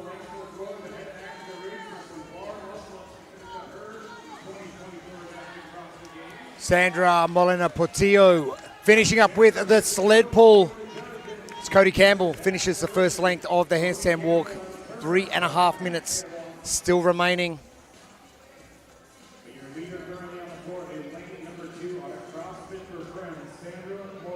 5 reps remaining. All right, we're going to check out our bar muscle up technique for Sandra. Something she's only started adding into her programming, and something that's going to be a challenge at the end of 4 days of competition when you add a little bit of fatigue. If it's something you haven't been practicing and you haven't had, like we have, 15 odd years or more of CrossFit experience, you find that once you nail a movement, you don't seem to lose it too much as long as you go back and refresh every now and again. But learning this skill fresh into this is something different. Wow, it's going to be interesting to see what Sandra can do. You can tell that, like, it is a new movement. I mean, I'm watching the way she does present herself up on the rig and the way she goes for her swing as we're waiting for her to get back up there onto the rig here. Watching Cody trying to get through those handstand walks with both these athletes. It's an element that it's frustrating in a race, but what Kevin has done with this is he's increased the level of gymnastics skill all the way up. So we start off with static handstand push-ups. Then we do that where you have to walk, so you're moving in a different plane of motion with the handstand walk. Then we're going to get on the rig and not just do pull-ups, but you have to pull yourself from underneath the bar to go up over top of the bar. If you don't know how to do it, it's tough to learn it. But what a place to learn it. Why not get your first one here? Big time. As Cody Campbell finishes off her handstand walks onto the sled pull. Cody Campbell's a coach in Hawke's Bay from New Zealand, just south of Auckland. Is that more frustrating when you can't nail a movement and you are a coach? I do think that as a coach, you want to be able to do all the movements. Doesn't mean you have to be the best at all the movements, but you should be able to do all the movements. I do, but at the same time, a good coach is able to coach someone how to do something, whether they can do it or not. You understand all the feelings. I do think that it's extra frustrating. I know that if I was teaching someone muscle-ups and I was having a hard time with muscle-ups or I couldn't do muscle-ups, I would get frustrated if I was failing on my muscle-ups. So we'll see what she can do on this more technical element with the bar muscle-up. You can see Sandra doing anything. This is one of those things where you got to try something. You got to try something. What do you got to lose? You got 45 seconds. Now, Cody has got a chance here to jump ahead of Sandra. If she can get one bar muscle up, she's going to jump ahead of Sandra Molina Portillo.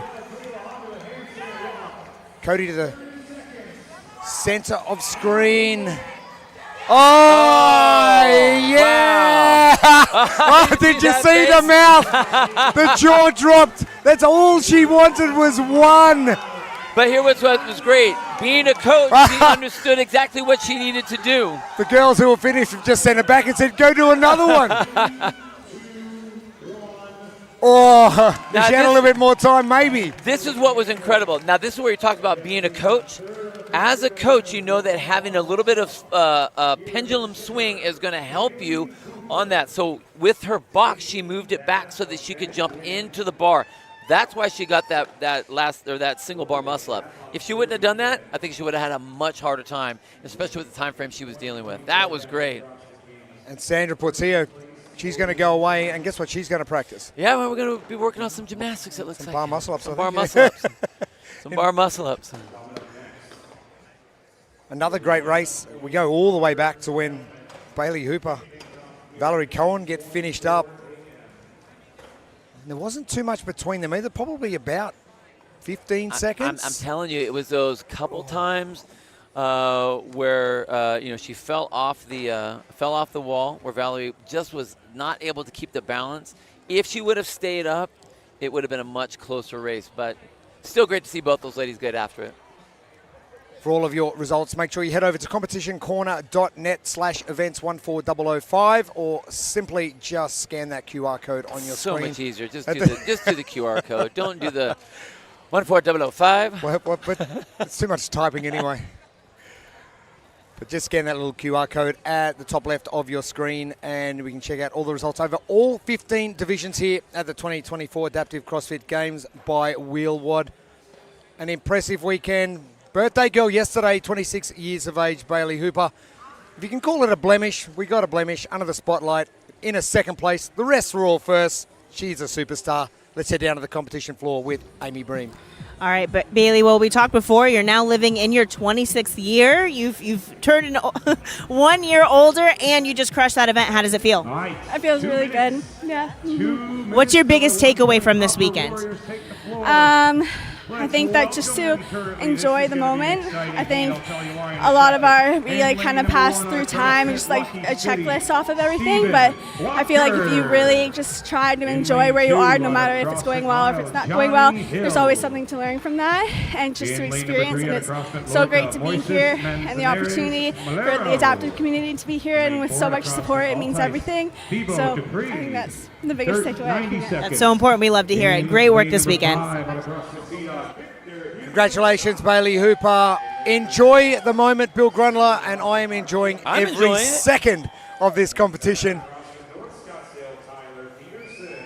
And it is great to be here at the Henry B. Gonzalez Convention Center in San Antonio, Texas, to witness the fourth day of competition and who is going to be taking out our title and who is going to be standing on our podium in about 4 hours' time. I'm looking forward to it.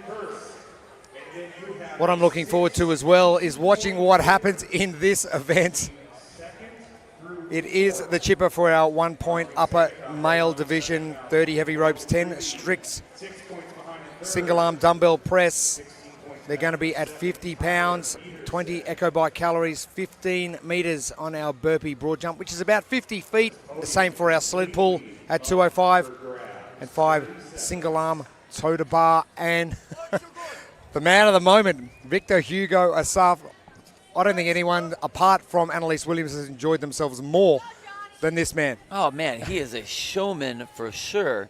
Always, waving to the crowd, pumping everybody up, very excited about how he's doing. Loves the race, loves getting all the rest of the athletes, involved and fired up. So yeah, this will definitely be, I think this is going to be a fun race between him and Sandikov, because those guys have been going toe-to-toe all weekend long. Don't forget about Thibaut Dupre from CrossFit Alte from France, who is going to be coming into this final event in third place on 460 points. Sandikov on 486, and Victor Hugo Asaf, your leader, heading to the dumbbell on 560 with a massive buffer. You see, working on those single arm, strict presses, the dumbbell to 50 pound. And again, this is one of those numbers where it's heavy enough that you have to go unbroken, and it's just going to be annoying enough that you have to go unbroken. You can do it, and it's just going to be like irritating to have to do it. But that's good programming if it's annoying enough just to continue doing exactly all of the reps, because it's just easier than putting it down and starting again. Victor Hugo Asaf.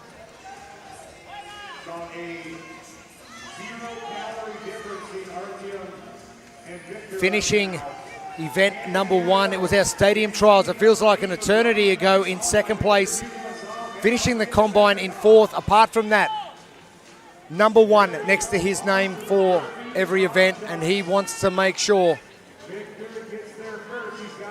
Burpee broad jump. Brian Knight was hammering that echo bike, got him into that lead position. The judges being very specific about where they put their hand, their feet. Burpee broad jump for Victor Hugo Asaf. As you said, Brian Knight getting a good jump on. Tyler Peterson in there as well, trying. Actually, Peterson has taken the. Tyler Peterson has taken the lead.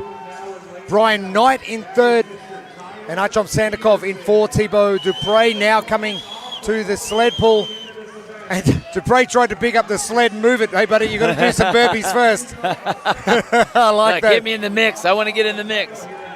Sled pull completed by Hugo Asaf.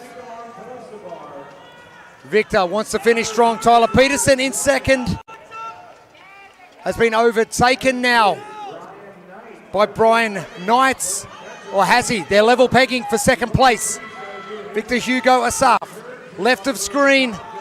Our single arm toter bar. There it is. Yes. There it is. Sir. Like we talked, right? Showman, right? The showman. Victor Hugo Asaf. Oh, and it's a race over here for that 2nd place position. Whoa. Okay. Sandakov. Okay. Hey, man, you almost knocked our coffee over. We can't have that. We can't have that. Anything else is good. The equipment's good. Yeah, just leave the coffee. I don't care about the screen. The coffee's no. But wow, but that's what we want. You have to have that finish between Sandakov. Wow, that was a great finish. And we talk about experience. Experience is going to tell us next year we need to have our desk back about another meter. Or at least raised a little bit. That's all right. That's all right. Tyler Peterson, wow, wait. I don't know. I don't know how they're going to call that. That's going to be a stopwatch for sure. Big time. Stephen Walker, Johnny Hill, Jose Malero.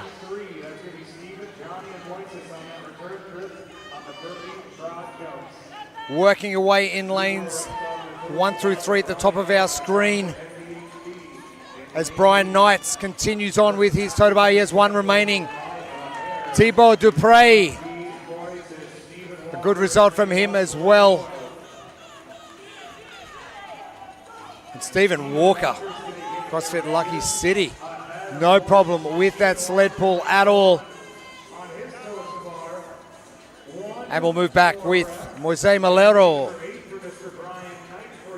Brian Knight just struggling to get that 2nd foot touch. He was just out of camera shot as Stephen Walker.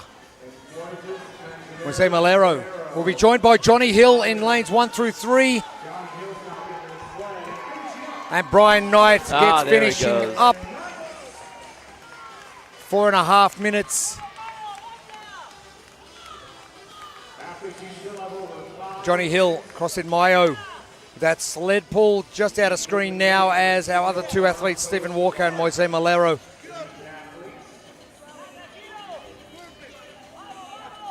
We just heard Artyom Sandakov just say burpees.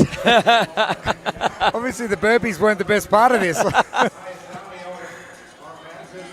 Now you have to think about what this single arm toe to bar is going to feel like. I think generally speaking, if anyone was going to try a single arm toe to bar, you think about pulling your legs up, but you still have to lean back. Just if you were a double arm toe to bar, there's a lean back element to that.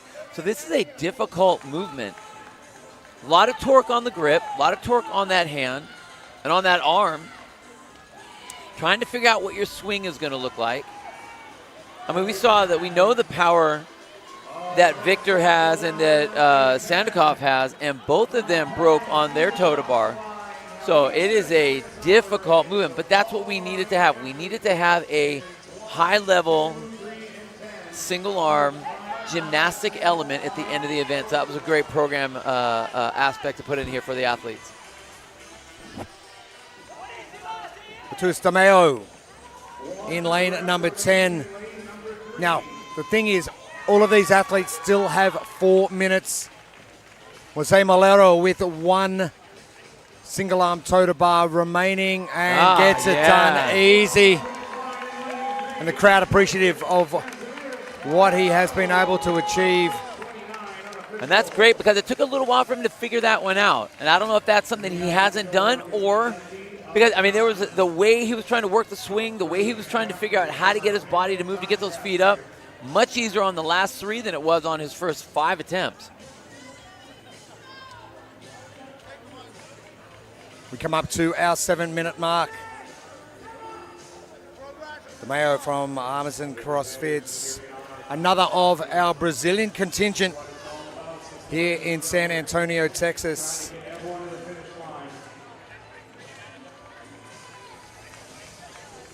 Johnny Hill and Stephen Walker to the far left of screen, still working away. And as you said, Bill, this is one movement that if you haven't practiced it, it's going to take a while to adapt to what you need to do. But the ones who have practiced it are going to just fly through it. What's interesting is, okay, if you are an adaptive coach, trying to think of all the things that you should practice. Obviously, they're going to be some of the normal ones, the functional world ones, but if you're a competitive, adaptive athlete, I wonder how many coaches would know to do something like this. You know what I mean? Like, why would I even think about doing a single arm toe to bar? Why would I think about doing a single arm this or that? And the good thing about that is that Will Watt have specific programming for all of our adaptive athletes and your competitive adaptive athletes, which I think is going to expand after what they have seen in the last 4 days. So make sure you jump on to SugarWOD and Will Watt have got all that programming there for you. You don't have to lift a finger. It's done. Done for you. You know, we were talking about this earlier in the weekend about how this is a test, truly a test now. And for some athletes, some of the events looked really easy, which to me as a programmer, you know that next year it's going to be like, okay, Kevin's going to go back and think, all right, that was an easy event. We can up the weight there. We can up the ante here. We can up the volume here. Maybe we need to bring this back a little bit, push this up a little bit. As a programmer, that's what you're always going to do. You're going to be playing with that all the time, not just to make it better, but to push the field of people that you're trying to test. Well, this is the testing ground right here. But the field's going to get more inclusive. We're going to have better athletes next year because people are going to go away and do homework. And we saw that yesterday with the snatch movement, how people like Cam Whitaker get 253 reps. I don't think he's going to have it like that again next year, Cam Whitaker. Right, so, you better be ready for some more weight. You know, it's interesting when you start talking about, like, inclusive or exclusive. I think that we are, as a divisional CrossFit Games, it will become more inclusive because they're going to go to more divisions or start looking at expanding more divisions, but more exclusive because you're going to need to be better in each one of those divisions. I can't wait for the Open and the semis as well. The qualifying aspects of coming to the 2024 Adaptive CrossFit Games by Will Watt is just going to get more and more difficult, which is going to mean the standard of competition is going to be driven up. Higher and higher, yeah. Which I love. Victor Hugo Asaf, absolutely exceptional performance.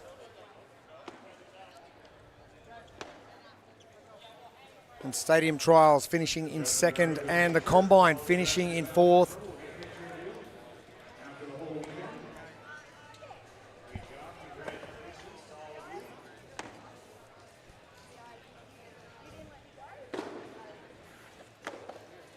And Victor Hugo Asaf will finish the weekend on 660 points.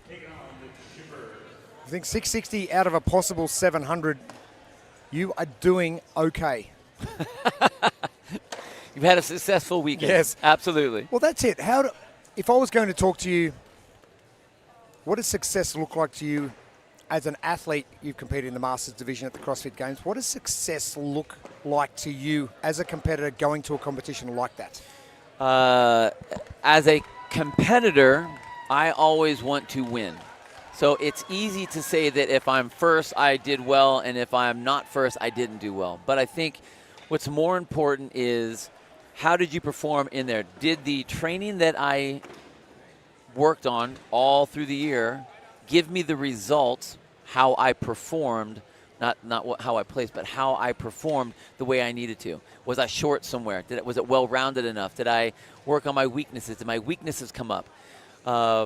If I'm able to do that, that's going to be successful. So it's always hard to say, like, okay, I wanted to be on the podium. Everyone wants to be on the podium. Everyone wants first place. But did the training that you do, was it appropriate enough to get you the results, meaning how your performance over last year? I think that's going to be what success is going to be determined by.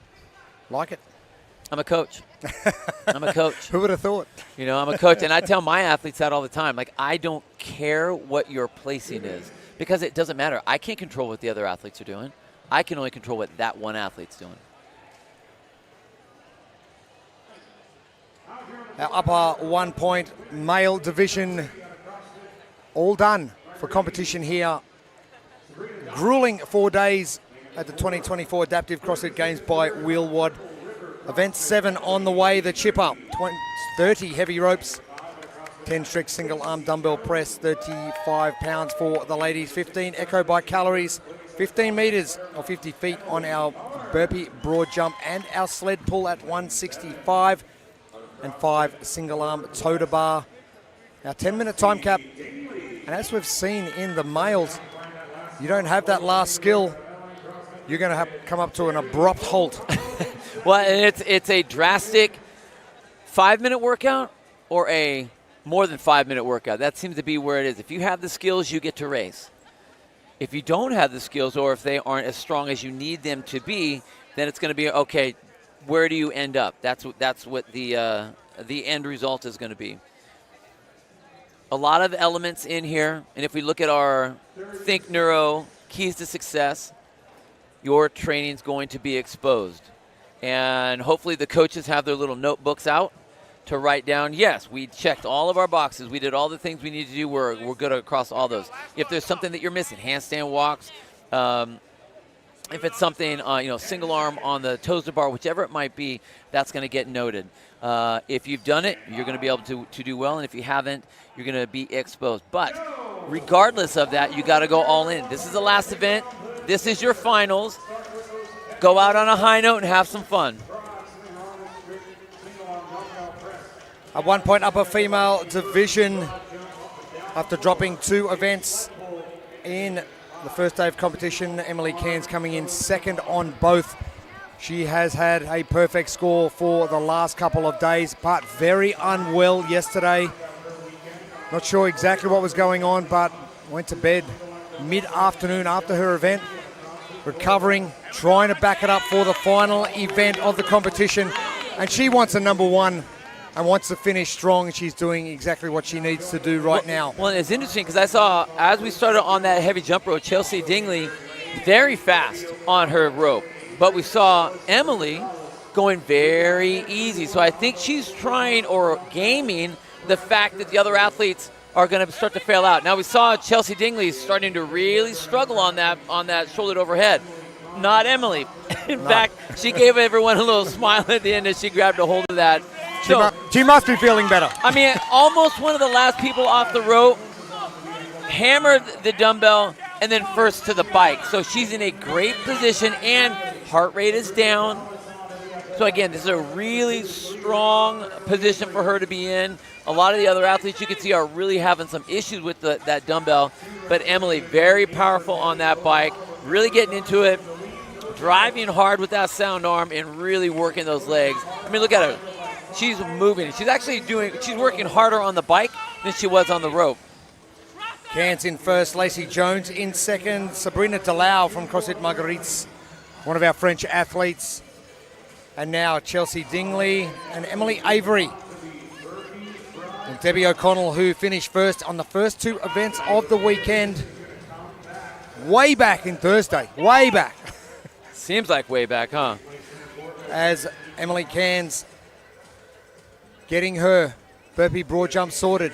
Now, big thing we've seen over the last 2 heats is hand and foot placement. The judges have been very specific and actually pulling the athletes up and go, listen here, do this. Well, and the athletes hand, are listening. The hand goes down, and then the chest has to hit the deck. But I think what's happening is a lot of athletes are coming down chest right to their hand. So it stops it from going all the way down. They want all the way down. They want that palm all the way down. They want that chest all the way down to the ground. And I'm seeing many athletes are getting almost like an instruction course on the floor because almost all of them are missing it. We're seeing that a lot. Emily Cairns getting the burpee broad jump ticked off nice and quickly. The sled pull now and the single arm toe to bar to come. Emily Cairns with a massive lead, not just on the leaderboard, but in this heat and taking plenty of time before she goes back down to her last 5 repetitions. Emily Cairns from CrossFit Claremont in Western Australia. Number of athletes that have travelled many miles to get here this weekend. Athletes on the way back. Sabrina Delau, Emily Avery, Lacey Jones, Chelsea Dingley about to come back as Debbie O'Connell is done. Now we saw the strain that Emily Cairns was having on that single arm toe to bar. Again, this is a very tough movement to do. You have to have a little bit of a swing. I think this is something that Emily it would help her, is if she would swing into it just a little bit. That'll help her get her feet up in the air. Oh, she's so close. Missed it by about a foot. Now, this is going to be really interesting. The other ladies may have a better feel for this. We're going to see if that is going to help them. Like Debbie O'Connell, she's on the bar. Oh, and again, if you try to do this strict, it's not going to work. It's not going to work. It's not going to work. You have to swing your body into that. I mean, I tell people this all the time. Oh, that was a close one. That's the idea. Give yourself a little bit of a pendulum to get those legs up to the top. We've seen this in the combine. Athletes had to adapt on the fly with the sandbags. They weren't sure what they were going to feel like, look like. Chelsea Dingley now pulling herself level after spending a little bit of time on that strict dumbbell press early on. And a chance now for Chelsea Dingley to potentially, she's actually just trying to recover. I did notice on the burpee broad jump for Chelsea Dingley that she was jumping as far as she could to limit the amount of burpees she had to do. I would. Exactly. I would. Don't do more burpees than you have to ever. So again, all these ladies have a lot of time. Now this is what's going to be interesting. All the women are having a difficult time with this. What you don't want to do is start pushing and trying to do one like every 15 seconds. All you're going to do is fatigue your grip, fatigue that arm, that forearm. I mean, you can rest a good 30 seconds. I know it's hard to say that when you're in the middle of a race, but you want to be rested. As the ladies here, we're at the halfway point of our time cap. I'm excited to see who works this out first. The crowd's going to be appreciative when someone does. Oh, did we get that one? Emily Cairns. There we go. And the crowd, there they go. Now, is that going to kickstart things for Emily Cairns to potentially go, oh, okay, I know exactly what I need to do? Yeah, because what I see her doing is she's starting from the back a little bit of that box. And again, when she lets go, she's able to swing herself in. So it's not her just pulling her legs up, it's swinging into it. So it's back, and then as she comes to the front part of that swing, then she can kick her legs up. Now, we had a chat with Kevin Ogar early this morning, and he said to us straight out, he goes, some athletes are going to be standing there not able to do the movement we prescribe for them. And we're seeing this right now. It is a test this weekend. It is not a showcase, as he has mentioned many times. Okay, Emily Cairns. So now it's a matter for her to just rest adequately to get each rep done. And as you said, don't go every 15 seconds. No. You're not going to be doing yourself any favors. Not at all. Oh, and we don't have any other ladies that are close to that. Ooh, she got that one too. That was a goodie. It might have clicked. I think they got that one. Now she's really twisting her body as well when she does do it. Well, I think that there's a little bit of a spin. You can't help but spin when you're on a single arm. Anytime have you ever hung from a bar just by itself, just hanging with one arm? There is a natural rotation to that anyway. So they're having to time that rotation as they're working their legs up. Emily Cairns. I think honestly, I think Chelsea she's so close right there in the all black. You see her shaking her hand out, but she's so close to getting her toes up. Again, same thing for Chelsea. If she can get a little bit more of a swing, starting back there pretty far, which is good, as far back as you can, there we go, to get the feet up. I think that was 1 inch. She missed the second leg by a couple inches. Cairns, one to go. She hung up there on that one. Yeah, That so was she's impressive. getting that left leg up there and leaving it there and then allowing her right leg to come up to meet it. I mean, she sat up there for a while on that one. I didn't think that one was going to make it. Her legs just stayed. The final rep for Emily Cairns. She's going to get straight back to work. She wants to get this done. Emily Cairns.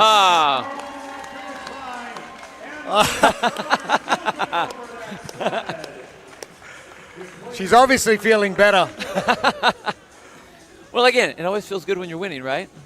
Even when you feel bad, it feels great when you're winning. But again, having to work out stuff on the fly, this is what I'm loving because this stuff they're doing is not easy. Right.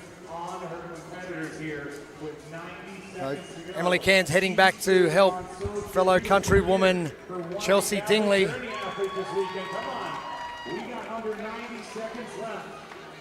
Are we going to see Chelsea Dingley jump into second place with one single arm toe to bar? The crowd's urging her on. Man, the one leg, it's so great. The other one's just the other one's like, I don't want to play with that one, though. What are you doing, other leg? Let's go. 60 seconds remaining. That one. Probably her closest attempt so far, Chelsea Dingley. Honestly, even just one. We saw that with Cody in the previous female heats. Debbie O'Connell trying her hardest. Both legs went up on that one, too. And another thing Kevin Ogar did mention to us, he said you are going to be seeing a lot of no reps. The judges aren't just going to give them a rep due to effort. It's got to meet the movement standards. They have been on the money this weekend, our judging staff. So just a little bit of space, and I reckon it's going to be one more attempt for Chelsea Dingley, which is going to see out the 1 point upper female division for the weekend. I thought that one was close. The crowd was hoping. At least 20 attempts, though. At least 20 just misses. Well done, ladies. Congratulations. Emily Cairns called a shot on Wednesday and said, I'm going to win this thing. And she did. 660 points out of a possible 700. Impressive performance.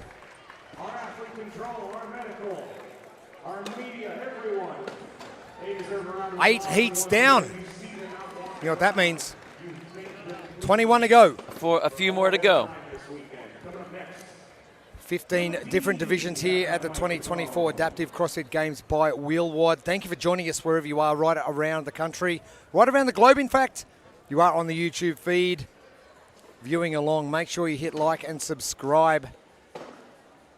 And if you are watching on your television screen, take a photo of it, upload it to Instagram, tag in Wheelwad, and we'll share that as well because we'd love to know where you are viewing from because we have a number of athletes from right around the world competing here this weekend in San Antonio, Texas. One big unit is coming up next. Brecky Thordarson from Iceland. And they'll be close to the end of their evening over there in Iceland. Got to be close. They'll be going to bed soon. I should be. I don't have my world watch on me. I don't know. I don't know. Your world watch. Do you wear that often? Well, yeah. It's a good watch. Well, it's like 3 o'clock in the afternoon in London, so it's. All I know is that it is 2 hours earlier in California, so it's like 6 something in California. Okay. So you're getting up at like 4 a.m. your time for yeah. here. Yeah. I don't know what time I'm getting up. No, I know. You don't. I know. I'm all over the place. Yeah. Our 2 point upper male division heading out to the competition floor. Another great competition so far, and probably the tightest one we are going to be seeing across our 15 divisions. The chipper, it is the final event of the 4-day competition. 30 heavy ropes, 10 strict single arm dumbbell press, 50 pounds on that dumbbell, 20 cows on the echo bike, 15 meters or 50 feet of our burpee broad jump and sled pull at 225. It's a hefty pull. Or 102.5 kilos. Yeah. And 3 bar muscle ups, 10-minute time cap. And Josue Maldonado, 430 points. Bricky Thordarson, 428 points. 2 points separate. So whoever takes the win out of either of these gentlemen in this heat, in this event, will take out the title. So if you look at our keys, and we've talked about the Think Neuro keys to success, and we've talked about the training element of this. Training's going to be exposed if you haven't done these things. If you have a weakness somewhere that you haven't been really working on, it's going to be exposed. But more importantly, especially for those two men, with Josue and Brecky, it's time to go all in. The interesting thing will be, how much of a risk do you take? You have to be very aware, and I hope to see, just as a coach, that both of these athletes are being very aware of where the other one is, because they need to decide where they want to make their move. I think it's going to come down to the bar muscle ups. And I hope it does. Who has that capacity? But I think it's going to be a good race all the way through. I want to see what Brecky's hand, what the burpees are going to look like. The fact that he's a much taller athlete, bigger jump. So Josue Maldonado getting to work. He's going to be first off the 30 heavy rope. As you mentioned, taller athlete, Brecky Thordarson, having to take a little bit more time. Oh, Josue. He is going to be ripping through the final event of the competition, and the only event of today. Already 30 seconds he's onto the echo bike. And he needs it. I think the fact that, he wants to make sure that he is in the lead. He wants to give himself a little bit of buffer in front of Brecky. I mean, for him, let's get a couple people in between me and Brecky. Why not? But he is really attacking. This is what we talked about as far as the last key. You have to go all in. You just don't want to destroy yourself on the first half of this. You have to make sure you can finish strong. But, man, he looks fantastic coming out of the gates. Hadar Kaufman in the black hat on backwards, sitting in third place on 366 points. An important result for him as well. Oh, another one. The judging staff have been on points, and the burpee broad jumps has been one of those movements. Henry Dunn moving into picture in the back into the burpee broad jump. He is in second place. And Alexis Fiorucci and Kaufman now with some massive burpee broad jumps. You can see it in the background, the hat on backwards. He is leaping almost halfway down the field. Oh, wow. Wow. As Josue Maldonado heads back now for his 3 bar muscle ups. This is fast. 2 minutes on our time clock. Oh, stop it. Okay. Josue Maldonado, there is going to be no mistake. The Puerto Rican says, yes, that title is mine. Wow. Hadar Kaufman. Now that's an important result depending on where Brecky Thordarson ends up.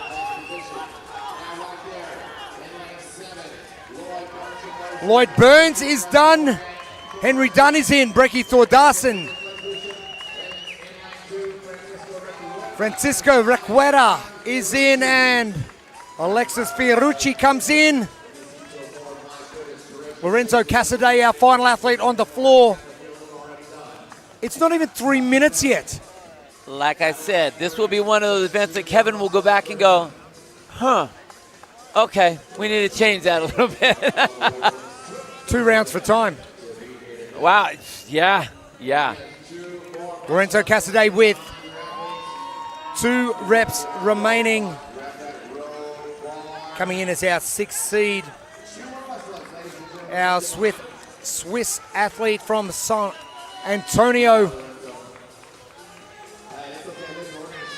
Oh, he has lots of time. Oh, he has 6.5 minutes. Lots of time. Here we go, Lorenzo. You're going to get circled up by the group. We got lots of time to get these last 2. Again, smart move to move that to the back so you can get a little bit of a swing into your bar muscle up. And the flags coming out for the athletes on the floor as well. Hadar Kaufman. Oh, wow. Oh, hello. Okay, all right. Where was that? It's just that box. He had to move that box a little bit. I know what he was doing. Sucking everybody in. Everyone cheer for me. He just wanted the whole crowd on him, that's all. Little spotlight. And the fastest heat we have seen, and Osway Maldonado. What a job from him. Hadar Kaufman. Now the results are going to be important. 2-point split between Maldonado and Thordarson coming into this. Hadar Kaufman will move on to 456 points. And I think Brecky Thordarson will have done enough to hang on to 2nd place. Lorenzo Casadei, our Swiss athletes, finishing up our 2-point upper men's division. It is heat number 9. Final day of competition here. Thank you for joining us wherever you are. And a big thank you to Northern Spirit as well, decking out the athletes in some amazing gear this weekend. And there has been plenty going on this weekend as well. So thank you to Hustle Up, creating the app, making sure the athletes know exactly what they need to do when they need to do it. All the activations on there as well. So thank you to Hustle Up.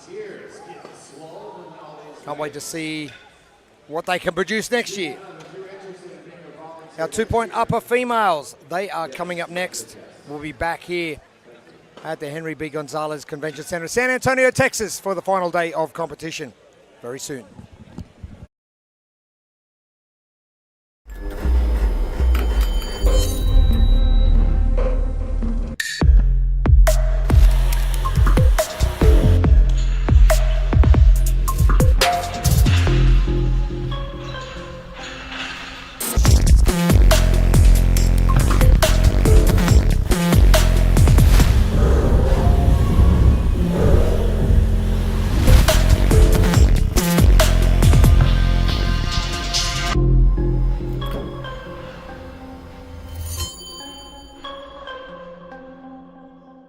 Beef organs are the most nutrient-rich foods on the planet, treasured by our ancestors for millions of years. Organs are packed with vital nutrients, minerals, and peptides to support overall health and vitality. Our organs are sourced from regeneratively raised, grass-fed and finished cattle, free of hormones, pesticides, and artificial ingredients. Unlock the power of organs and reclaim your birthright to radical health today. heartandsoil.co.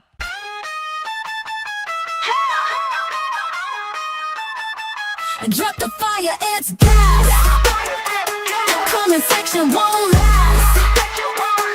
Everybody going crazy. Put the ops in the cast. Pull up, spin back, upload and that's quick stacks. Drop code and then get cash. I eat the beat, I got a big back. I stay making monopolies. I ain't making no apologies. I'm a commodity, so they follow me. Welcome to my empire. You just heard, but I've been fired.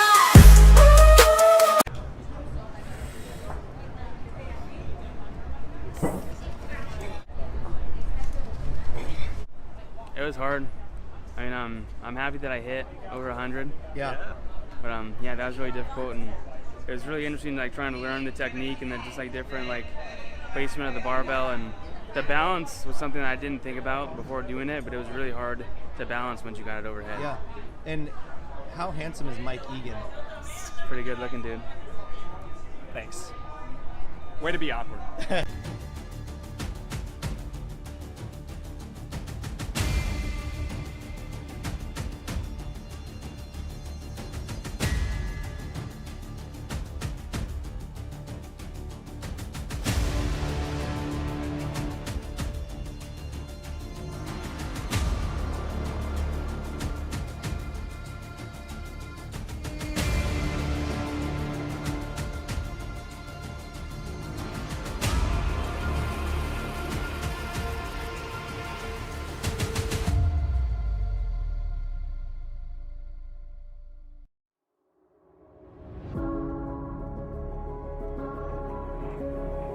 For every athlete, every interest, every human. Even if today is day one, our headbands are our love letter to you. Start your year with junk.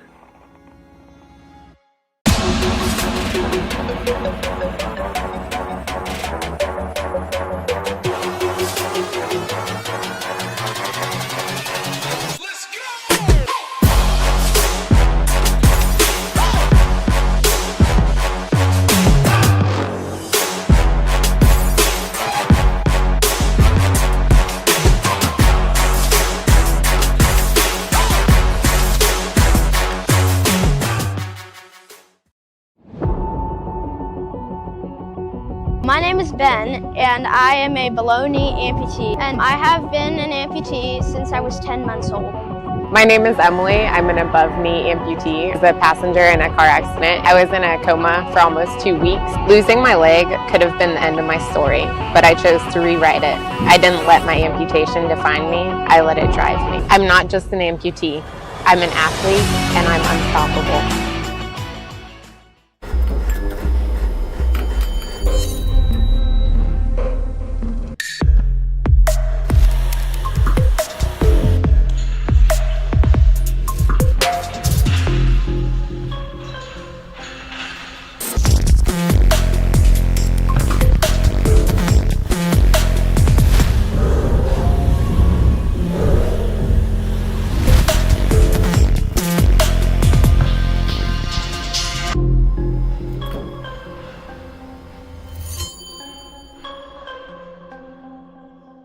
Beef organs are the most nutrient-rich foods on the planet, treasured by our ancestors for millions of years. Organs are packed with vital nutrients, minerals, and peptides to support overall health and vitality. Our organs are sourced from regeneratively raised, grass-fed and finished cattle, free of hormones, pesticides, and artificial ingredients. Unlock the power of organs and reclaim your birthright to radical health today. heartandsoil.co.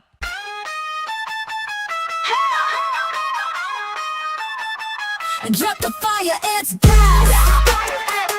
Comment section won't last. Everybody going crazy. Put the ops in a cast.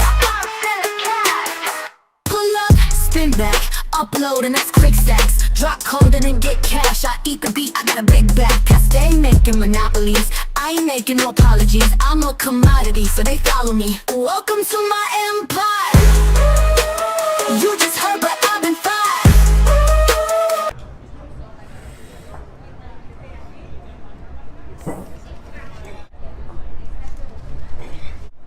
It was hard.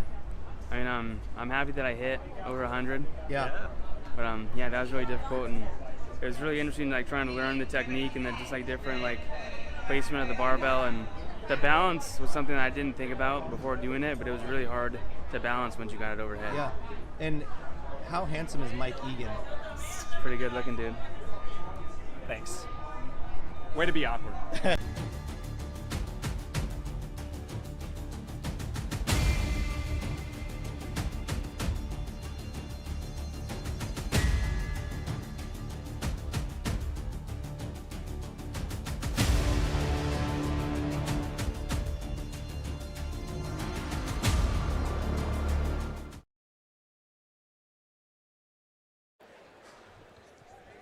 Welcome back to our final day of competition, our 2-point upper female division. Just hitting the floor. And Mia van Rensburg in lane number 6. 6 from 6, 600 points. And it is the Chipper 30 heavy ropes, 10 strict single arm dumbbell press, 35 pounds, 15 echo bike calories, 15 meters on our burpee broad jump, and our sled pull at 185, 3 bar muscle ups. And a 10-minute time cap. If we go back to the previous male heats, we only needed about 4 minutes of that. Lorenzo Casadei finishing things off in style. But a great performance. Go!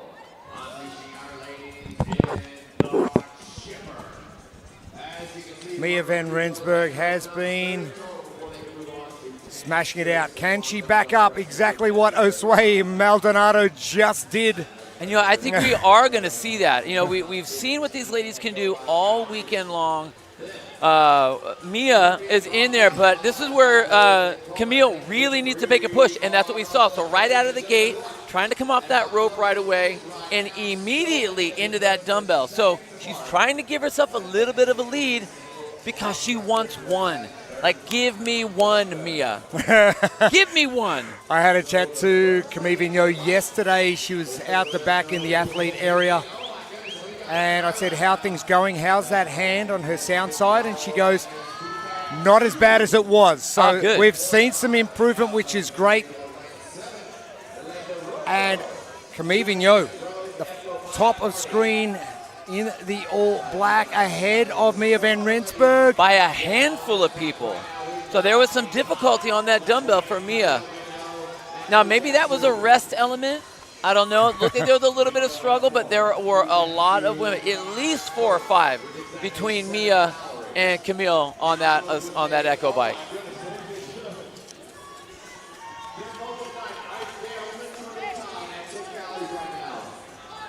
.90 seconds in, Camille Vigneault and Lou Contetsu.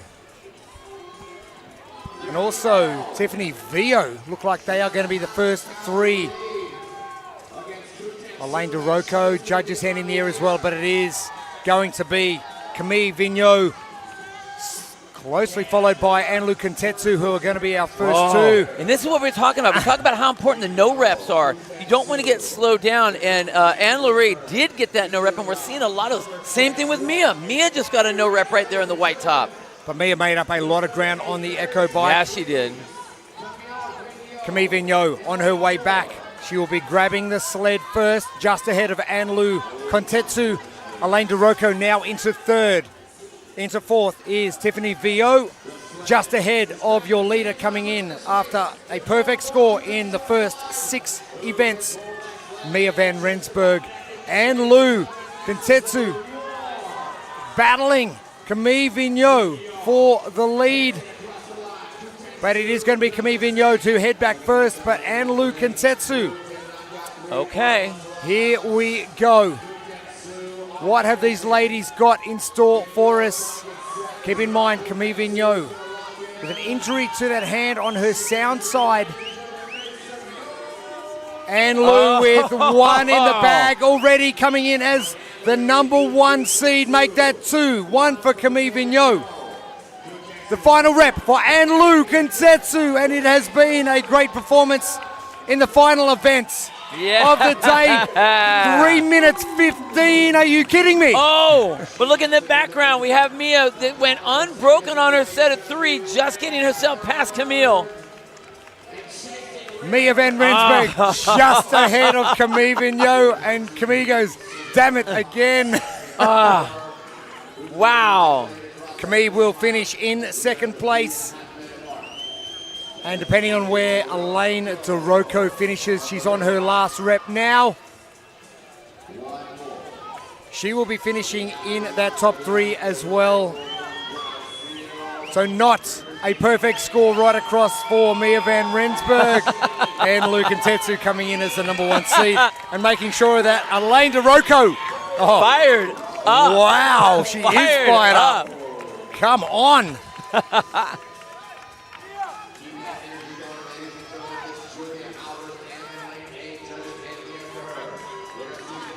My goodness. Colombian flags flying as well. Mia van Rensburg grabs it.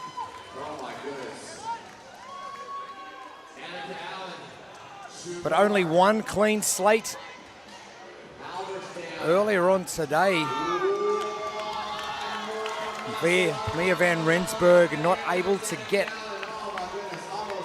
that final win. Right there in the white tank top, Julia Hamelstam trying to get herself up, that hanging up on top of that bar, trying to work herself over. Oh, yeah! And muscles her way through that muscle up. Julia Halberstam all done. Lauren Farhat still the only athlete to get a perfect score, 7 from 7. Mia was close. So close. Although keep in mind, Mia did have a couple of tied results. That's right, that's right. Talk about weird. Enter Sandman, and we're coming down to seconds. That was a tied result. I still don't know how that happened. That's crazy. I'm with you on that one. Tying with Camille Vigneault, exactly the same score. Our final athletes. Veronica Bandera in lane 10. That hand just slipping off. Sandra Thiele next in the neon shorts and white singlet. Oh, that was a good hip pop, too. I think she could have pulled that one off if she just would have leaned over. The crowd going mad. Get over to lane number 2. Yeah, Annika Allen. Oh, now that rep took about 10 seconds. So just getting over that turnover point was just ever so slowly, but it was continual movement. As long as it counts. That's right. As long as it counts. Jocelyn Kaska.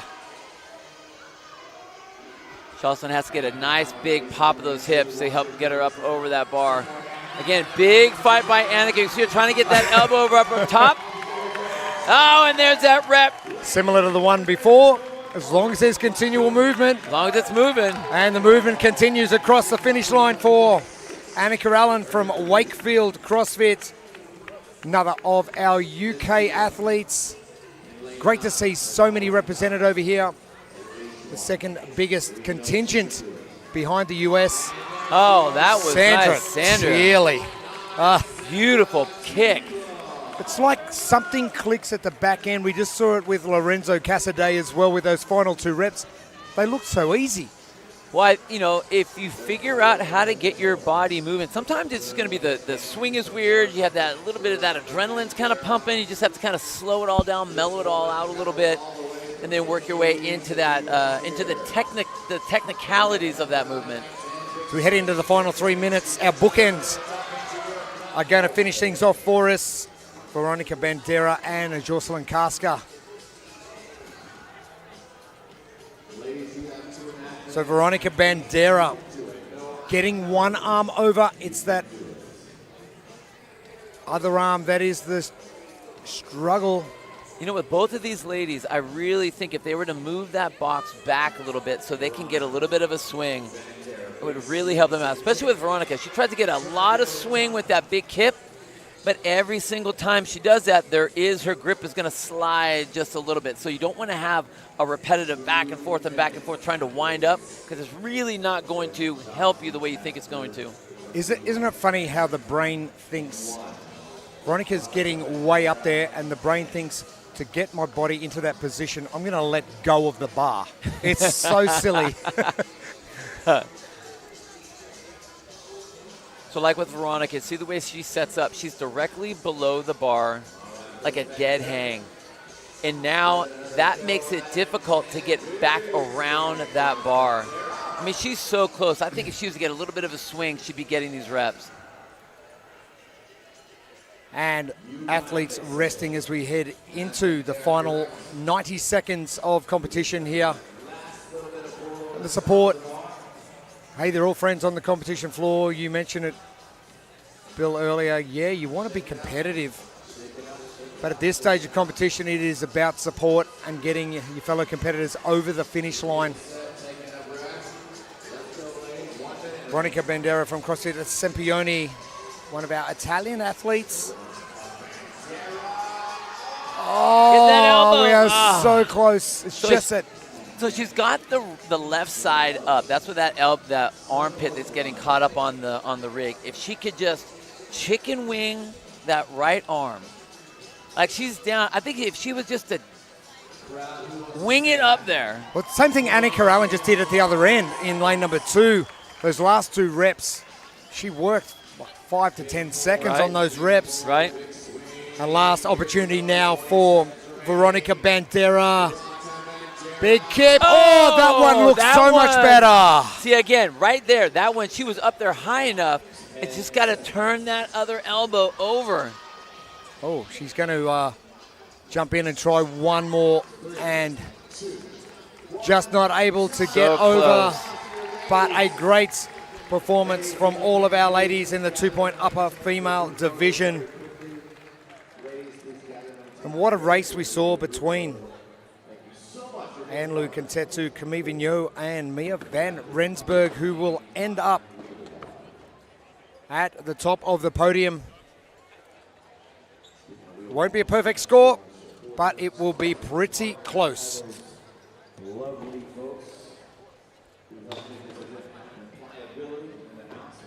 Our standing diagnosed male division will be coming up next. We're going to take a short break and we'll be back with more action. Day 4 of the 2024 Adaptive CrossFit Games by Wheelwad in just a moment.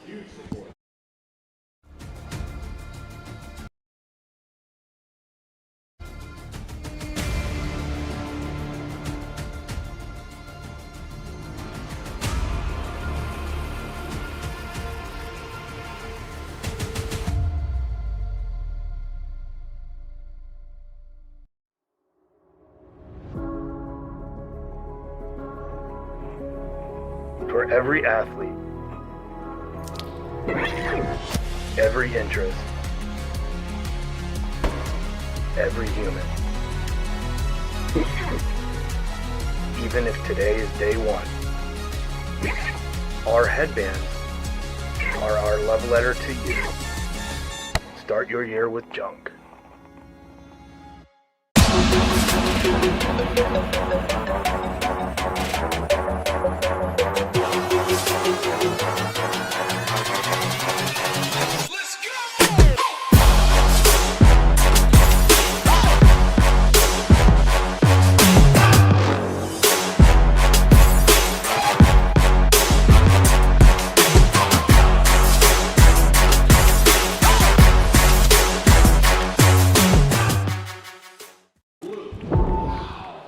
Welcome back to San Antonio, Texas. The Henry B. Gonzalez Convention Center is the venue for the 2024 Adaptive CrossFit Games by Wheelwad. Thank you for your company wherever you're joining us right around the world. Heat 11 joining us now for the standing diagnosed male division, the chipper. 30 heavy ropes, 15 handstand push-up, 20 cals on the echo bike, 15 meters or 50 feet the handstand walk and the sled pull. 225, we've mentioned how heavy that is. Right. 102.5 kilos and 5 bar muscle ups. 10 minutes on our time cap and an exciting 10 minutes coming up. I think Neuro keys to success is going to tie right into exactly what they need to do though. But we're going to talk about your training. Have you been working on all the things you have? Sure, everybody wants to get stronger. Sure, everybody wants to have that cardiorespiratory capacity, but now we're going to get to some technical skills. So if you have been working on them, we're going to be able to showcase that. It will be exposed that you have, and if you have not, that will also be exposed. But regardless of that, it's time to go all in. Let's say you are short on one of these movements. It doesn't matter. It's your last event, your last attempt to get any points on the board, and your last attempt at your 2024 Adaptive CrossFit Games. Elijah Sanchez, your leader, 528 points. Back to Luke Howe in 516. Back to Florian Gulke, our German, in 444 points. Smooth as silk, Elijah Sanchez has been over the last couple of days. Are we about to see more? You know, and I really think the gymnastic, we've seen him before looking really, really solid on the gymnastic when we did the hanging brace. We're going to see the same thing here. So when we get to the bar muscle up, I think it will be a race to see who can do those unbroken, but he's got to get there first. Looks very solid on the ropes. Again, this is a heavy jump rope, and it's awkward. Everyone's used to a regular jump rope, but when you have it as a loop like this, it's very awkward. Now, we have seen some of the larger athletes in the men's division really struggling with the handstand push-ups. So as we look across the board, what I'm looking for is who's able to use their legs on those kips to move as much mass as possible. You can see across the board up at the top, Jose Maldonado, Elijah Sanchez, man, how'd that go? Right there with the black shoes and the yellow shorts with a nice big kip right in the center of your screen of that rig. Taking a nice break as he came down, again, trying to rest, but over on lane number 10, he's going to be just out of view of our camera here, is going to be Carl Lenehan. First to the bike, which is exactly what he wants. Again, the athletes that are struggling with the handstand push-ups, this is where we have that separation. I think all the other elements are going to be pretty easy for the crew, but this is your first break as we get into that final element towards the end with those bar muscle-ups. Lernahan sitting in 4th position, 360 points. A win here. Florian Gulke, who is currently sitting in 3rd on 444 points. In a bit of struggle street with these handstand push-ups. He just moved his plates. And it is tough going for some of these athletes. Florian Gulke, Ty Turner, and Tyler Thornton. Just to the right-hand side, you can see Florian Gulke buckled over in that neon shirt, black shorts. But Elijah Sanchez, Carl Lernahan are your two athletes that have moved on to the Echo bike. And your leader coming in, 528 points, is Elijah Sanchez. Oh, and it's all too easy for Elijah Sanchez. The tough bit seems to be the handstand push-ups, which he broke up in manageable sets, which was important. Elijah Sanchez doing it easy. Sled pull time now for him. You know, and Elijah Sanchez and Carl Lernahan came off the bike at the same time, but Elijah went right and just attacked immediately on the handstand walks, where Carl kind of took a rest, kind of hung back just a little bit, and that's why Carl's trying to play catch-up. Elijah Sanchez just taking a glance over at see what Carl Lernahan was doing. Carl Lernahan thinking he needed to jump onto the bar muscle-ups already, but he has to do a sled pull first. You know, we talked about the gymnastic prowess that Sanchez had in that hanging phrase. Simple, smooth. And look what he looks like here. Same deal. Nice, easy drop and a nice stroll across the finish line. Elijah Sanchez from Screw City CrossFit in Rockford, Illinois. Simple stuff from Sanchez. And he had way more time than he thought he probably had, battling up with Lernahan jumping onto that bike early on. Right, you know, and they were close, but it was a handstand walk that really separated them. Sanchez hopping right up, getting right to work. Carl taking a little bit more of a break. And now he's basically hanging by himself over here on the rig, trying to get those last 4 reps in. Lernahan getting to work on his final rep and failing as Dan Long from CrossFit All or Nothing from Barnstaple in the UK. About 3:30 in the afternoon for everyone viewing in the UK. Thank you for tuning in. So Dan Long battling the handstand as Carl Lernahan battles that last bar muscle up just to the far right of screen. Oh, and gets it. Great result from Carl Lernahan, which will leave him with a couple of reps remaining. Now that was a lot better from Carl Lernahan, getting those hips just a little bit higher in position. Oh, he made that one work. So again, you can see his feet are a little low. You know, if I was him or if I was his coach off to the side, I'd be telling him to pike up just a little bit higher. That way when he pops his hips, it just raises his body a lot easier so we can pull the bar to his stomach.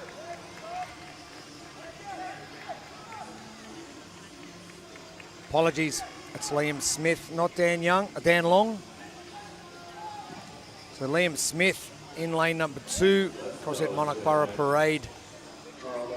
Now with Liam, what he needs to do, since they have these chunks of distance for the athletes, be aware. He's getting himself out there, and you can use that fall to your advantage. Remember, the 2 hands have to be past the line, and then that chunk of distance will be able to count. There we go, over there with Carl, gets that one to work. Again, lots of time on the clock for the athletes. Carl's not being pressed by anybody right now, so he doesn't have to rush anything. He wants to make sure he gets it, not misses it. Lernahan shaking those arms out.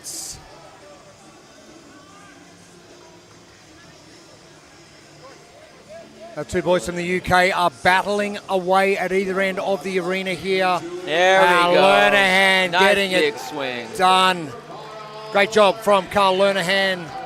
We'll finish up his weekend as Liam Smith continues on in CrossFit Monarch Borough Parade, situated near Bath,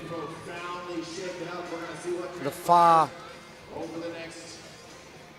west of the UK. Oh, there we go. All right. Just before you get to Wales. So big shout out to everyone tuning in from CrossFit Monarch Borough Parade in Chippenham. So obviously up in the front here, Liam Smith trying to get that. Wow, he's pulled it together here on that side. I like that. But while he's working, we see Tyler Thornton right in the middle. Again, trying to work on his handstand walks. He just got here, took a couple attempts, fell down. You can see him trying to coach himself through. Actually kind of laughed it off the first one. He's like, okay, here we go. We're in one of those situations. That's a good sign, though.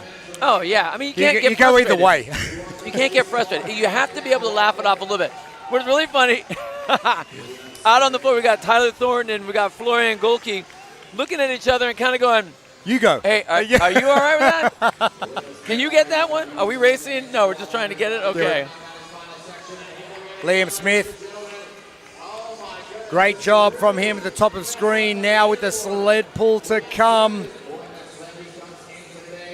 2 minutes. He's probably going to be the only athlete to be able to get to the bar. All other athletes, Dan Long, Florian Golke, and Tyler Thornton chipping away. Synonymous with the name Chipper. As Liam Smith gives himself 90 seconds. Oh, he was over. He had that one. Just lay on that bar. Keep that weight over the front of that bar. Do you think that was a commitment issue? Committing to the rep? 100%, yeah. Yeah, he had the rep. But a lot of times people will get up there. I see that happen all the time in the gym. If it's not perfect, they'll just bail out on it, and all you have to do is have a little bit of a fight, and he would have got that. But that second one was beautiful. Tyler Thornton with a no-rep. Florian Golke, a no-rep as well, as we watch Liam Smith. 4 reps to come and 50 seconds. Now this is where Liam Smith really needs to start pushing the envelope. He is running out of seconds if he wants to get this done. 3 remaining. Well, again, he needs to just be really aware of the floor. I mean, yeah, everybody wants to finish the event. I get it. But more importantly, where are you across the field? Because whether you finish it or you don't finish it, no one else gets any of these bar muscle-ups, you're in the exact same position. So be aware, look around, realize that you have 20 seconds left. Dan Long will come into screen shortly and pick up his sled as Liam Smith continues. He will get 3 of his 5. Oh, he's going for, I thought he was going for the double. 3 from 5 will do for Liam Smith from Chippenham. in the UK. Congratulations to all of our athletes in the standing diagnosed male division. Elijah Sanchez. Outstanding again. Yeah, he just looks so smooth. Gymnastics. You know what was crazy is I was shocked that he was, I don't know if it was as planned as we thought on the handstand push-ups. It looked a little bit more fatigue-ish rather than strategic. Yeah, I think so too. Which is crazy because you get him on any rig gymnastic element, and man, he is just, I mean, beautiful movement. But that was a great race. Elijah Sanchez will take out the standing diagnosed male division. Have to find out where Carl Lernerhand's result will place him.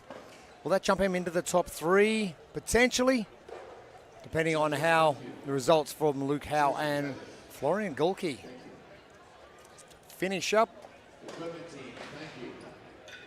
Outstanding diagnosed females. Not too far away. Let's take a short break. We'll be back with more after this.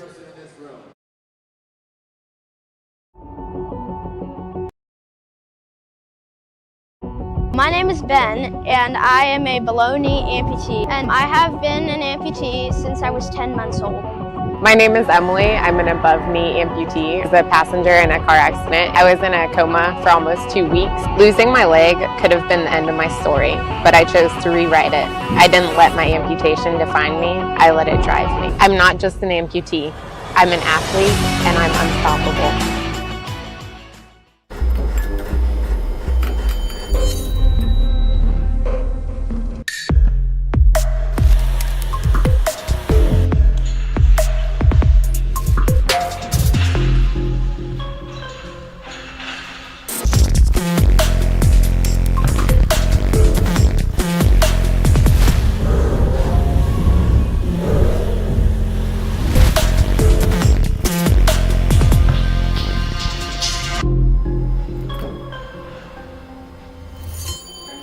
Welcome back to San Antonio, Texas.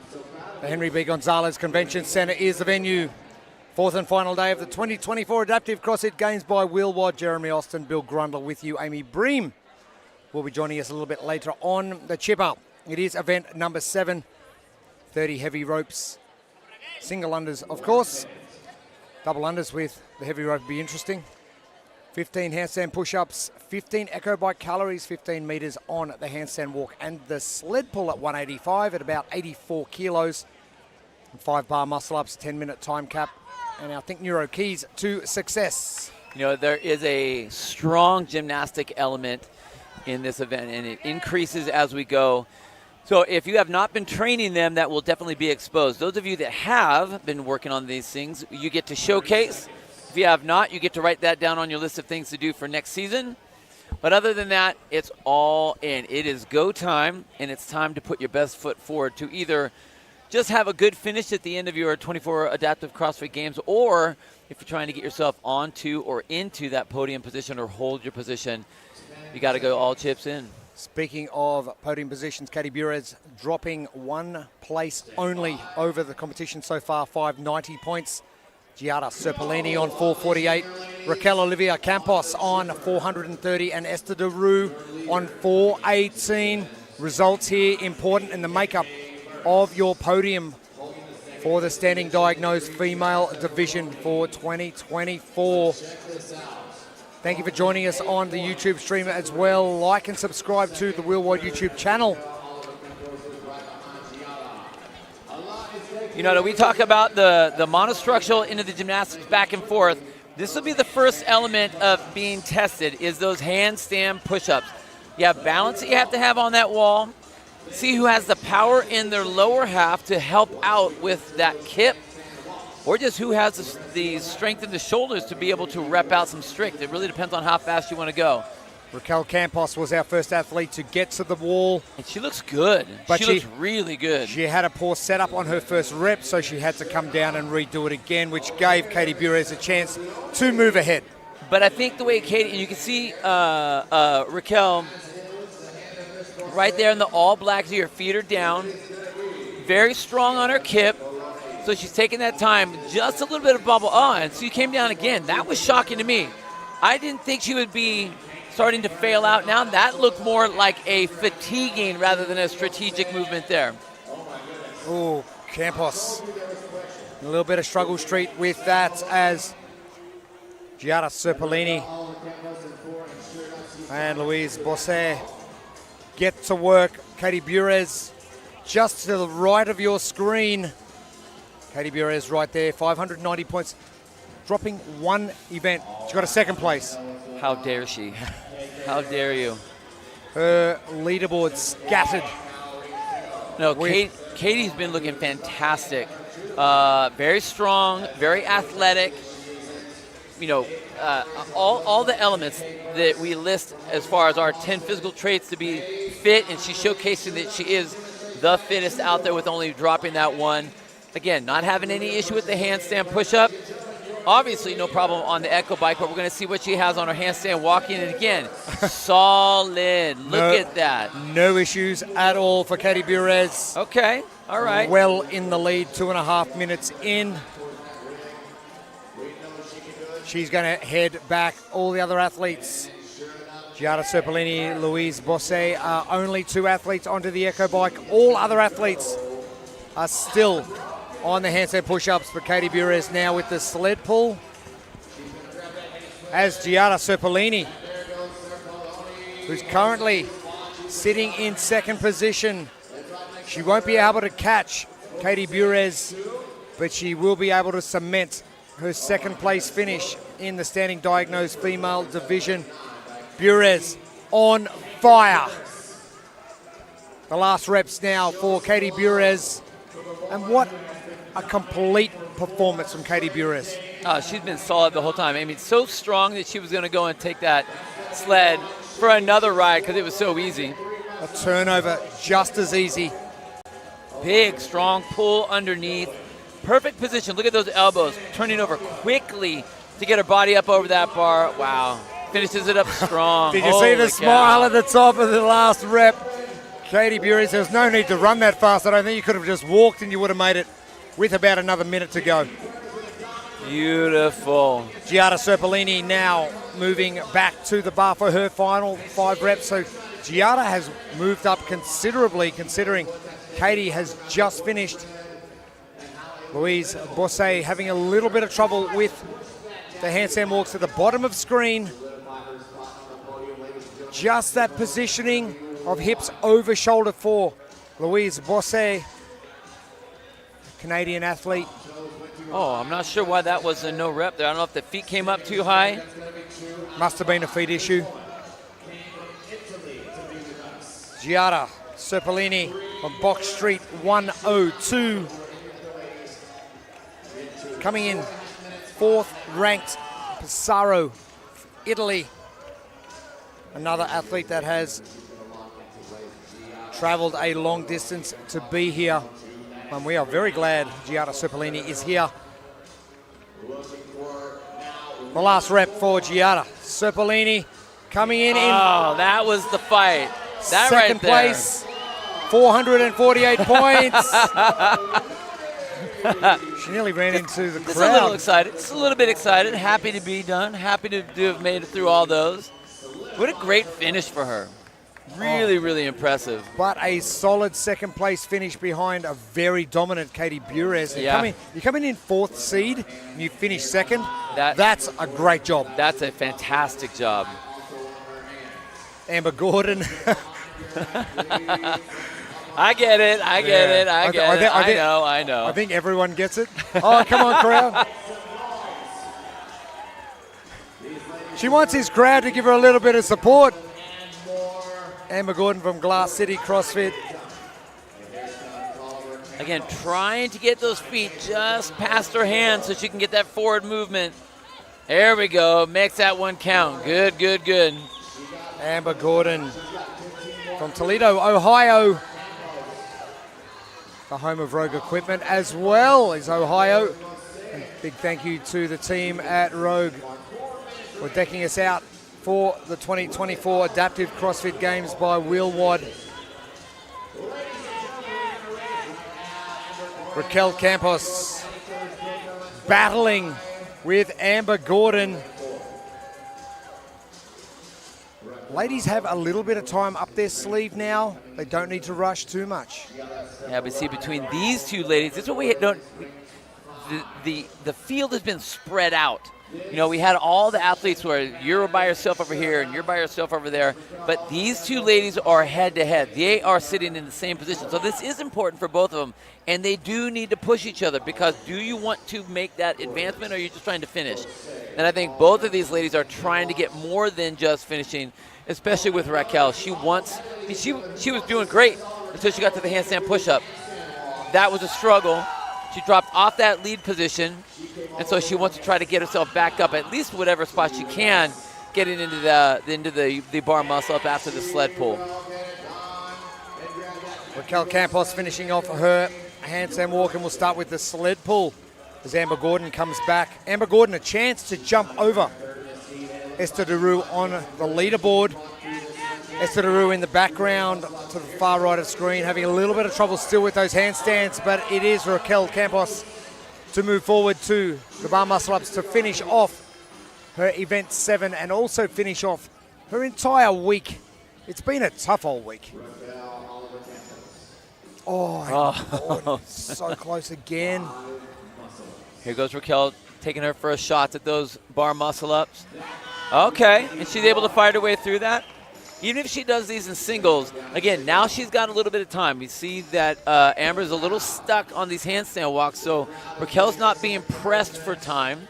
So she can kind of hang out, see how it works, feel one out at a time, feel comfortable. But the last thing you want to have is a missed rep or a no rep just because you got up there too soon when you didn't need to. Amber Gordon with one segment remaining just to the far right. She'll come into the screen shortly as we look at Raquel Campos finishing off her final 3 bar muscle ups. Now, wow. I was going to say that kip wasn't so good on the way up, but she added a second kip to it. She let that one. She's all happy about that one. And she just turned around because the crowd's cheering at her. She just went, oh, okay, we can do that again. Amber Gordon finishes off her last segment. The second kip, there it is again. 1 rep remaining. Amber Gordon, what can she do in the last minute of competition here? Wow, you can see the fatigue in Amber Gordon, her shoulders. She wants to get going, but she just can't get herself to get up on that bar. Trying to shake it out, trying to feel her shoulders as much as she can. One final rep left to go for Raquel. There's that. She made up her own little technique. That's called competition technique. Correct. We love it. And Raquel, wonderful finish from her from Valencia in Spain. And you come in as the number 2 seed and you finish in the top 3. You're doing a remarkable job.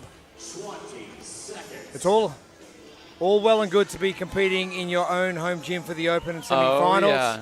To get here, doing it on the competition floor here, completely different story. Amber Gordon will only have time for 3 reps out of 5.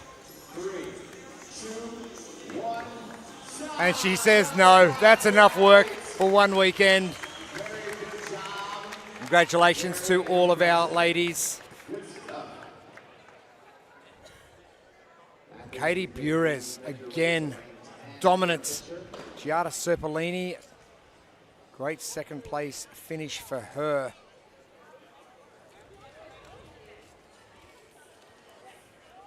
Raquel Campos, to your top 3, performing well. In heat number 12, we still have 17 heats to come. No problem. No problem. Ladies, congratulations. Not just in event number 7, but for the entire 4 days of competition. We'll be back with more action from San Antonio, Texas. The final day and the final event of the 2024 Adaptive CrossFit Games by Wheelwad. Back soon.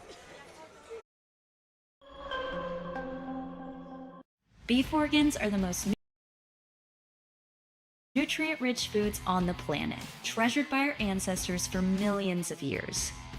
Organs are packed with vital nutrients, minerals, and peptides to support overall health and vitality. Our organs are sourced from regeneratively raised, grass-fed and finished cattle, free of hormones, pesticides, and artificial ingredients. Unlock the power of organs and reclaim your birthright to radical health today. heartandsoil.co.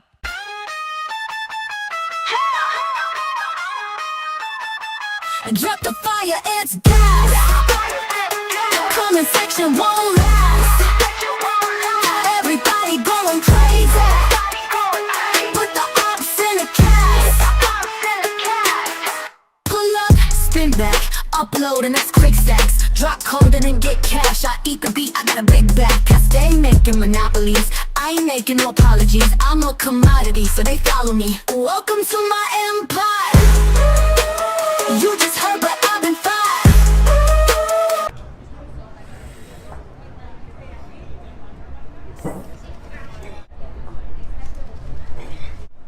It was hard. I mean, I'm happy that I hit over 100. Yeah.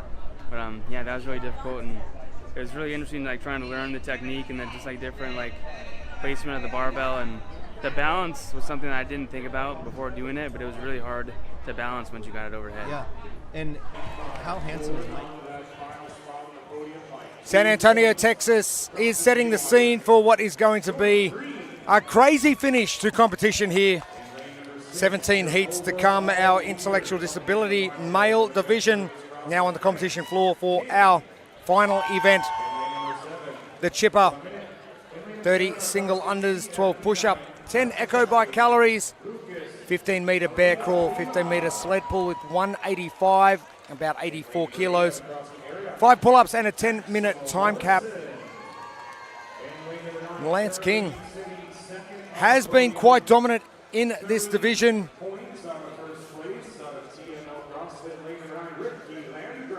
$530 points. Ricky Langsgraff, 10 points behind. Right, jeez. Okay, so you're telling me that this event's important? Placings are important.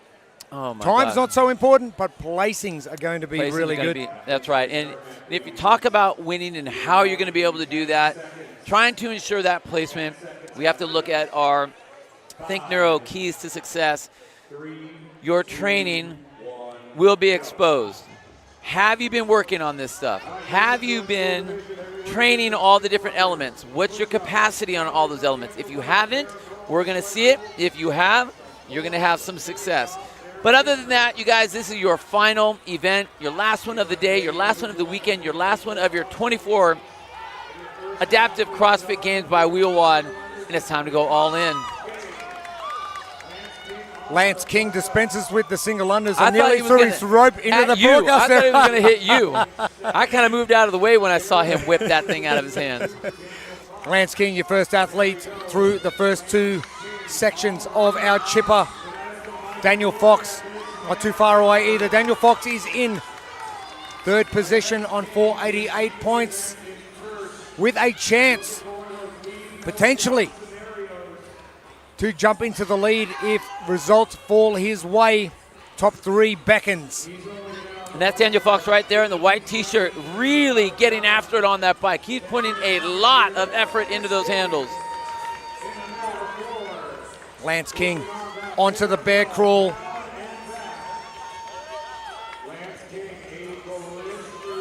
And some great work from our judges as well.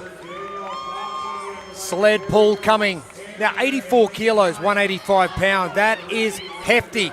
As Daniel Fox comes down the floor on his bear crawls at the back of screen. But look at that drive. My goodness, by Lance King. He's a tank out there moving that sled. Lance King, a few reps away from finishing. Oh, the butterfly pull up, beautiful. 6'2" athletes. Wow. Oh, Lance King. Simple. Come on, let's go. Fired up. Fired up. My goodness. Adventure awaits CrossFit as Daniel Fox Heading down to the finish line now. Daniel Fox is in. Important result there. Ricky Landgraf is in. So our top three are in. Our 2 and 3 swapping places in the final event. Ooh, that's going to be crazy once those scores get on there. Axel Bello, top of screen with no shirt. And Dylan Kremer getting to the bar. Geordie Green going back as well. Lucas Almeida Lima. It is going to be Axel Bello, the Frenchman, finishing off his weekend.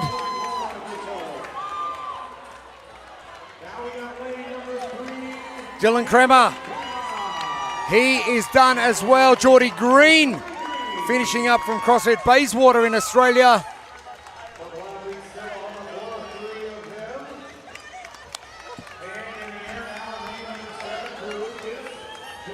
Jordi Cabrita coming back to his bear crawl. As Ryan Manfredi, lane 10 in the neon shirt to the far right, just getting a no rep, just a little short. Lucas Almeida Lima and Maximo Morrison battle their pull-ups. 2 reps to go from Lucas Almeida Lima, the far left of screen in the white shirt. And again, you're seeing appropriate judging going on here. The judges trying to be as fair as they can, looking for every single one of those reps. 2 no reps in a row over there on the end. Morrison in. Almeida Lima is in as well. Seconds separating those two. Jordan Cabrita still working away on his sled pull as Ryan Manfredi from Chagrin Falls CrossFit just trying to get an understanding of exactly what he needs to do to make sure he gets a good rep. Cabrita, the proud Australian, is going to be making his way back.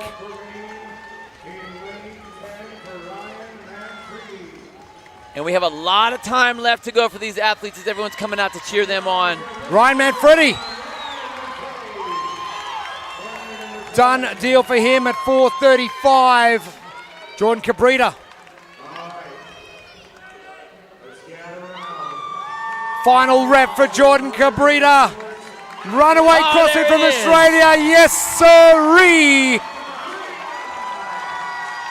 Jordan Cabrita rounding out a wonderful intellectual disabilities division, the 2024 Adaptive CrossFit Games by Wheelwad. I'm still trying to get over Lance King. So fast. How much speed did that man have?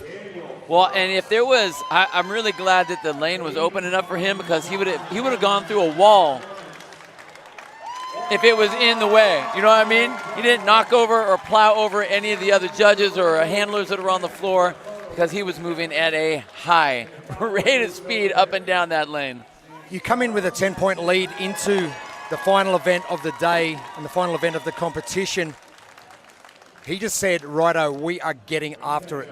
I said, the second key, all in. All Put all those chips in. That's what he did, and it was just really impressive. I think it worked out that the movements were in his wheelhouse. There were things that he was very good at, but man, the way he attacked it was incredible. That was a great job. The Intellectual Disabilities Division for the men, all done for our competition.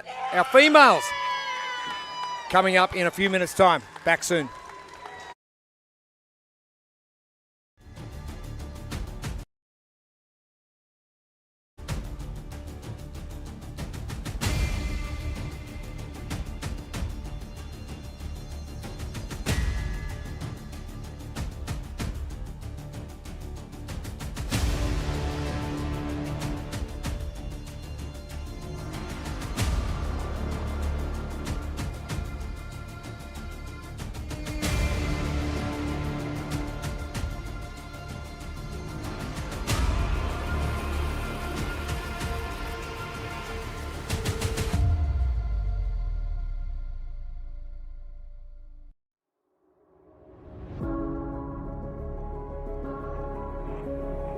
For every athlete, Every interest,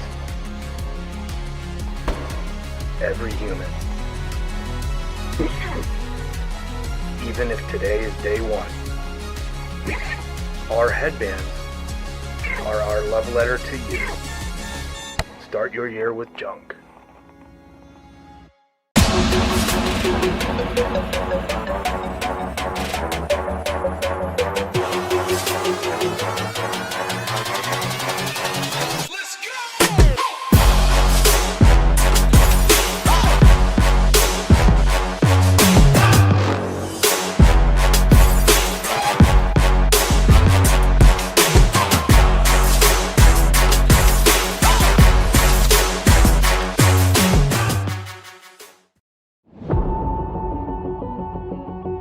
My name is Ben, and I am a below knee amputee, and I have been an amputee since I was 10 months old.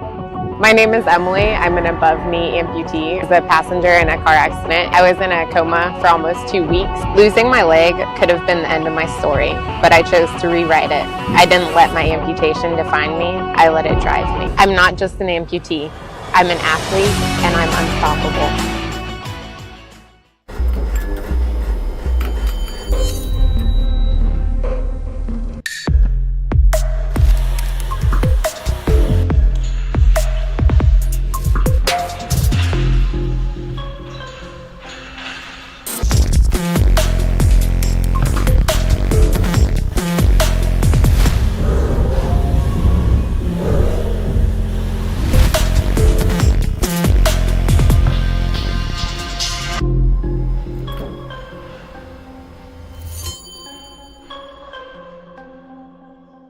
Beef organs are the most nutrient-rich foods on the planet, treasured by our ancestors for millions of years. Organs are packed with vital nutrients, minerals, and peptides to support overall health and vitality. Our organs are sourced from regeneratively raised, grass-fed and finished cattle, free of hormones, pesticides, and artificial ingredients.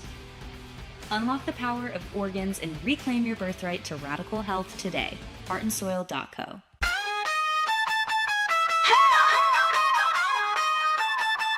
Drop the fire, it's gas. Comment section won't last. Everybody going crazy. Put the ops in the cast. Pull up, spin back, upload and that's quick stacks. Drop code and then get cash. I eat the beat, I got a big back. I stay making monopolies. I ain't making no apologies. I'm a commodity, so they follow me. Welcome to my empire. You just heard, but I've been fired.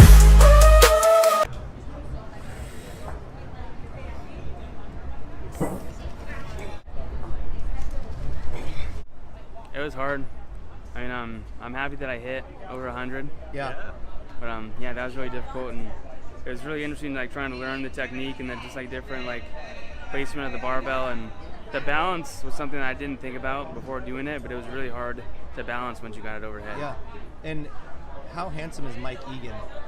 Pretty good looking dude. Thanks. Way to be awkward.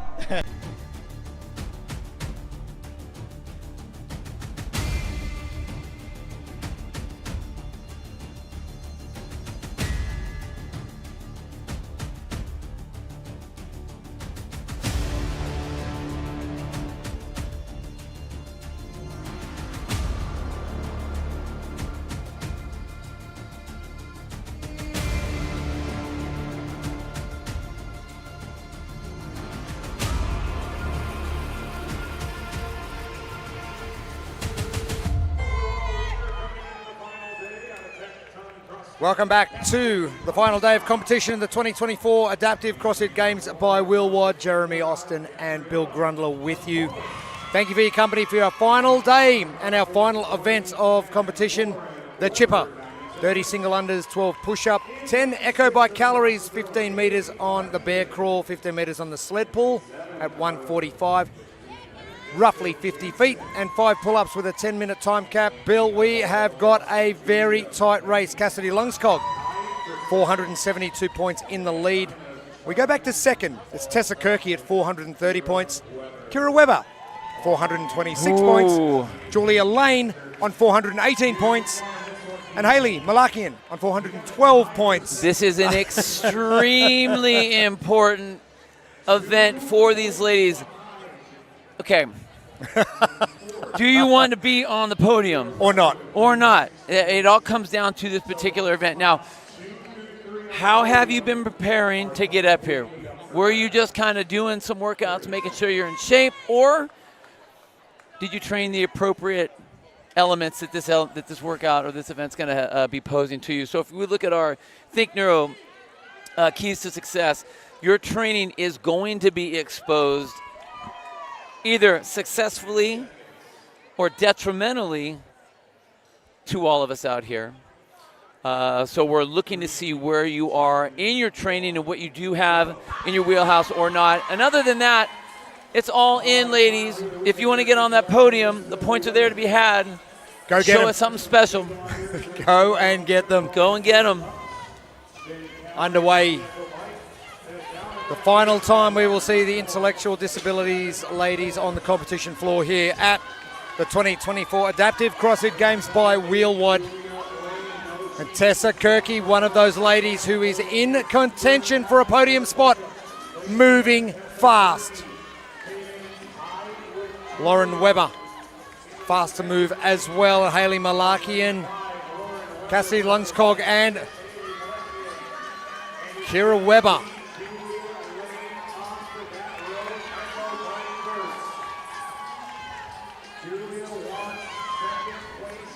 Julia Lane. Well, we have got a great race going on here.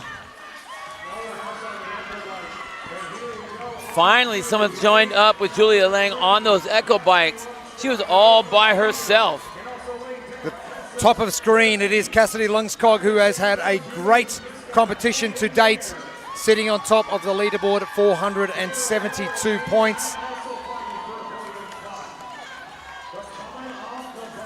Haley Malakian really getting to work in the green in the middle of the arena.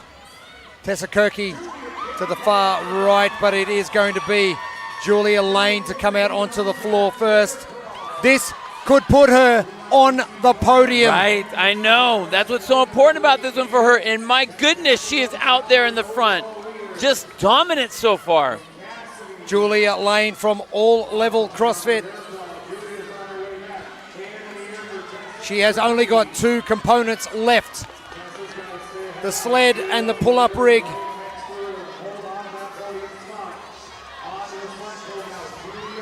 Oh, there she is, leaning into that. You can see the weight here and at just how heavy it is. That's a 100-pound sled with the 45-pound plate on top of it. Now, she's not by herself. Cassidy Longstocks is also on this sled, and oh my goodness, Cassidy's coming up and making her way over easy. Julia Lang. Now, Tessa Kirky, Kira Weber playing some catch-up. This sled is hard to move for Julia Lane. As Cassidy Lungskog gets to work the final component. Can she seal the deal with an event win in event number 7? We are about a minute away to finding that out. Tessa Kirky now about to move into second position. Cassidy Lungskog chalking up in the background. To the far right, you will see Tessa Kirky moving into position. Her chance to cement a top 3 as well. Cassidy Lungskog, 5 reps to go. Tessa Kirky getting to work. The pull-ups look easy. Tessa Kirky, a no rep. 2 reps left to go for Julia Lang. Oh my gosh, this is to the rep for these ladies. Tessa Kirky, Julia Lane, Cassidy Lungskog. Julia Lane having a break. No rep. 1 rep to go for both our ladies. Julia Lane. It is going to be Julia Lane to finish. Oh my goodness. And Tessa Kirky's going to put herself on the podium as well. Oh, an amazing performance. I've got goosebumps. Wow. Julia Lane and Tessa Kirky doing what they needed to do when it mattered. That was impressive. Just the collectiveness of that. Not worrying, just getting it done when she needed to do it. Both those ladies, my goodness, that was impressive. Kira Weber with 1 rep to go. Sitting in third. This result important. Cassidy Lungskog still struggling with that final rep. Oh, she got that one. There it is. Cassidy just ahead now of Kira Weber, who's going to be finishing. What a mad finish. Oh, math. Now we got to do math. I don't want to do math. Now we have to do math to figure out what the final scores were. Let's get competition to work all that stuff out for us. For all your results, scan that QR code at the top left of the screen. What a race. Julia Lane struggling on that sled pull, but bounces back. Incredible. Very strong on those pull-ups. And never seemed to have an ounce of concern. She was just doing her thing, didn't get frustrated.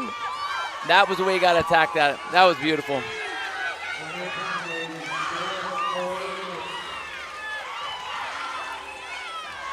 Gabriela Markopoulos now pulling that sled. And she's going to pull herself level with the girls who are on the pull-up bar. Now we have 4.5 minutes remaining. We have lots of time left. Gabriela, can she do what Julia Lane has just done? Come from obscurity and come back. Julia Lane, Tessa Kirky, Kira Weber, Cassidy Lungskog. Your top 4 coming into the final event on the leaderboard. And you can feel the crowd behind us just lift. Well, they were all so close, those ladies up in the front. My goodness, so it was so tight. Oh my goodness. Haley's working so hard. You can see them right in the middle. A lot of no reps, but so close. You can see the frustration. Got the hand on the forehead. Very, very frustrating and getting so tired, but she keeps getting so close and keeps trying. That's all you can ask. Gabriela Markopoulos in the white and the neon. The far left is Annie Leonard in the full neon in the center. Hayley Malakian next to her is Jessica Jansen. The ladies with 3 minutes left to try and get the final event completed. Hayley. Oh, give us a kick of those legs. Haley, that's probably at least 10 attempts on those no reps, so she's really working hard. Need to take a book out of Raquel Campos's double kip from 2 heats ago. I know. I mean, she's so close, and she can give herself a little bit of a kick up at the top. Kick, kick, kick. Oh! Can you imagine what this crowd's going to do if she nails one of these? Oh, my goodness. Seriously.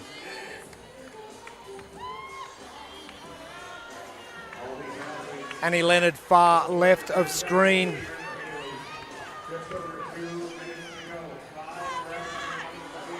So ladies continue to battle.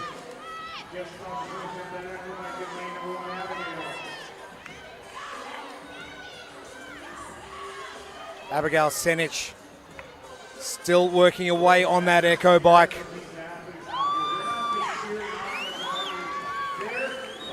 CrossFit Strongtown, 1 rep remaining. She's going to be moving on. Oh, and the jump from Hayley brings the crowd to their feet as Abigail gets done with 90 seconds remaining. The crowd now are going to really get behind Abigail as she grabs the strap for that sled. Apologies going to her. Crawl first. Oh, doing this easy. It was only going to be 10 seconds between her grabbing the strap or not.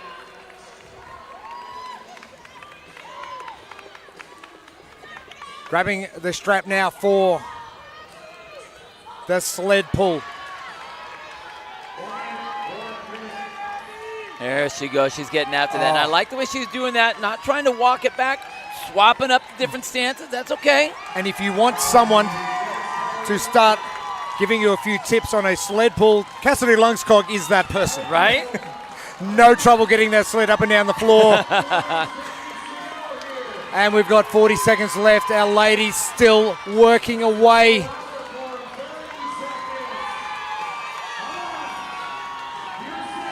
Abigail, you're done. Get down there, girl. Can we see Abigail get some reps here and jump over the top of 4 other athletes?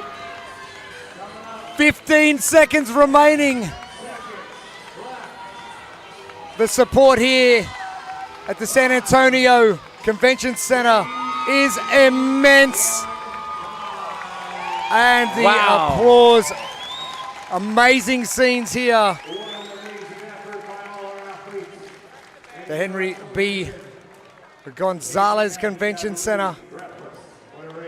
Final day of competition, and it just keeps delivering. Oh, man, I tell you what, I was so impressed with Haley Malakian over here in lane number 6. Just did not give up. At least 15, 20 attempts. Crying, was upset that she couldn't get it, and just kept on fighting. Hey, tears are good. Warrior spirit, warrior spirit. Tears are good. Means this is important It's to important. you. It's important. All right, ladies, doing a great job. So intellectual disabilities for our female division complete. They can go now and rest up for the rest of the afternoon.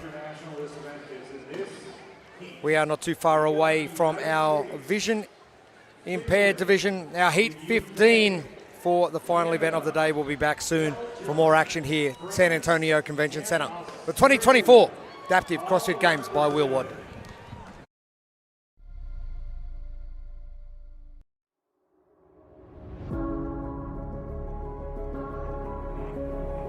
For every athlete,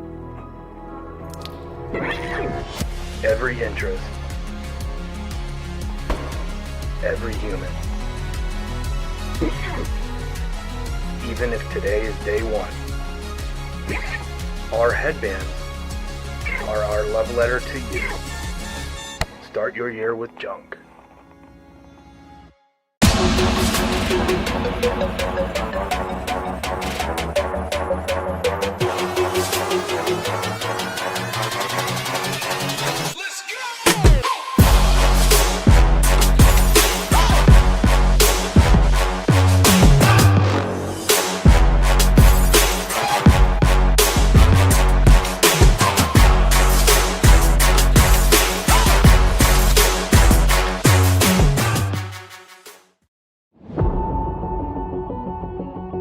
My name is Ben, and I am a below-knee amputee, and I have been an amputee since I was 10 months old. My name is Emily. I'm an above-knee amputee. I was a passenger in a car accident. I was in a coma for almost 2 weeks. Losing my leg could have been the end of my story, but I chose to rewrite it. I didn't let my amputation define me. I let it drive me. I'm not just an amputee. I'm an athlete, and I'm unstoppable.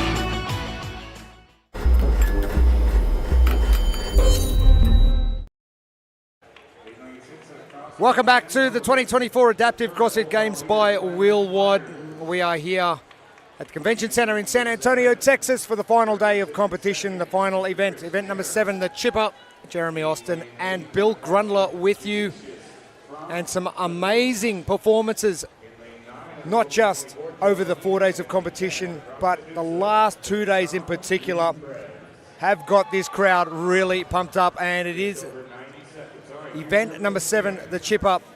30 heavy ropes, 15 hand release push up, 20 cows on the Echo Bike, 15 burpees, 15 meter sled pull at 225, 102 kilos, and 10 chest to bar pull ups, and a 5-minute time cap. And these athletes are going to be up against it. It is going to be. Now, we saw earlier in some of the other heats with the 10-minute time cap. with some of the different gymnastic movements, but this is going to be an all-out sprint. Now, that's not going to change our Think Neuro keys to success at all. Your training will be exposed. So if you have been doing all the things you need to do, then showcase that. If there's an element here that's going to be a hang-up, we're going to see that, and you're going to be able to note that for yourself for later so that we can see you next year not having any sort of those issues. But regardless of that, it's time to go all in. This is a sprint. We know that these gentlemen are going to be quick, and so you need to put the pedal to the metal and make something special happen. Good luck on your last event, fellas. Our leader heading into our final event is Glenn Byers from CrossFit Zandhoven on 530 points. Now the next three positions are all important. Chris Fair, Hunter Tribe, David Millings, 470, 456 and 422 respectively. And placings important, and a 5-minute time cap is going to be quick. Underway the last 5 minutes for these athletes for the week and for the 2024 Adaptive CrossFit Games by Wheelwad. And I have to admit, a lot of the athletes not having too much trouble with the heavy rope so far across every division. You know, you're right. I think that it's something that is well seated in the adaptive community.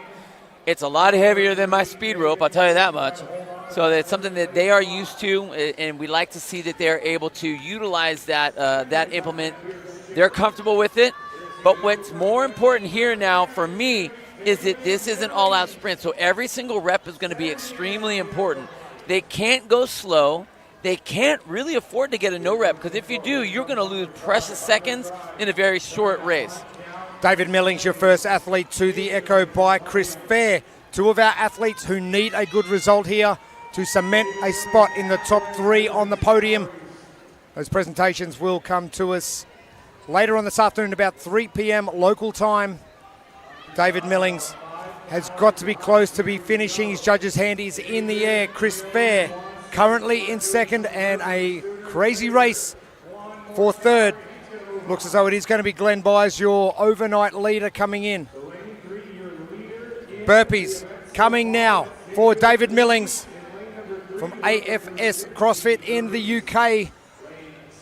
Again, this is one of those elements that everyone can do them, and the last thing you want to have happen is get a no rep. So you want to make sure you have that extension. The judges are going to be watching to make sure the chest hits the deck. Oh, and we just saw a no rep right there by Hunter Tribe here in lane number 5. You saw that right in the middle. Glenn Byers making up a lot of ground on the Echo bike and coming into the burpees in second position behind your leader, David Millings, who has 2 reps remaining. The top of your screen. The final rep now for David Millings. Millings grabbing the sled and struggling to get it moving. Byers deciding to pull it backwards. Different techniques being used, but Millings moving it ahead now. The chest to bar pull-ups commence as Chris Fair moves into third position as well.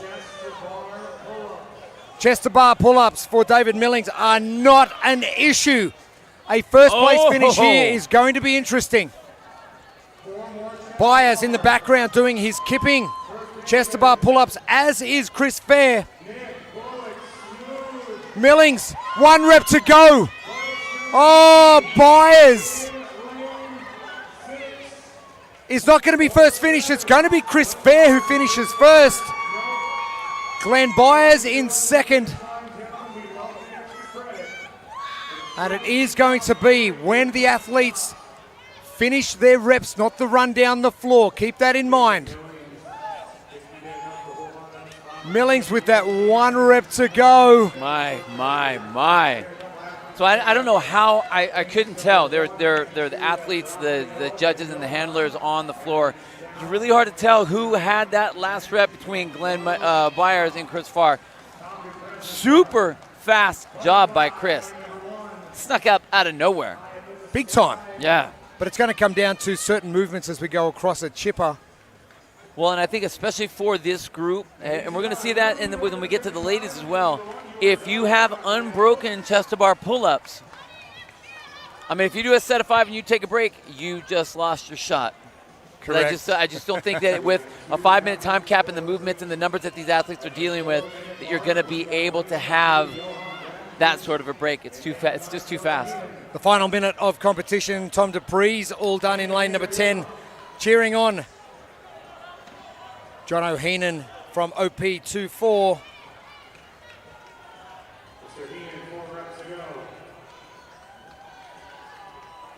And Frank Lacoche done as well. The support coming for our final 2 athletes on the competition floor. Johan Grankvist from CrossFit Basement in Finland, Helsinki boy. A no rep again for Johan. We now have 20 seconds. John O'Heenan with 2 reps. Johan Grankvist with 1. Ooh. Both athletes now with 1. A no rep from John O'Heenan. A no rep from Grankvist. They've got 5 seconds to get this final rep done. Heenan, chance for a last pull and gets it done just under that 5-minute time cap.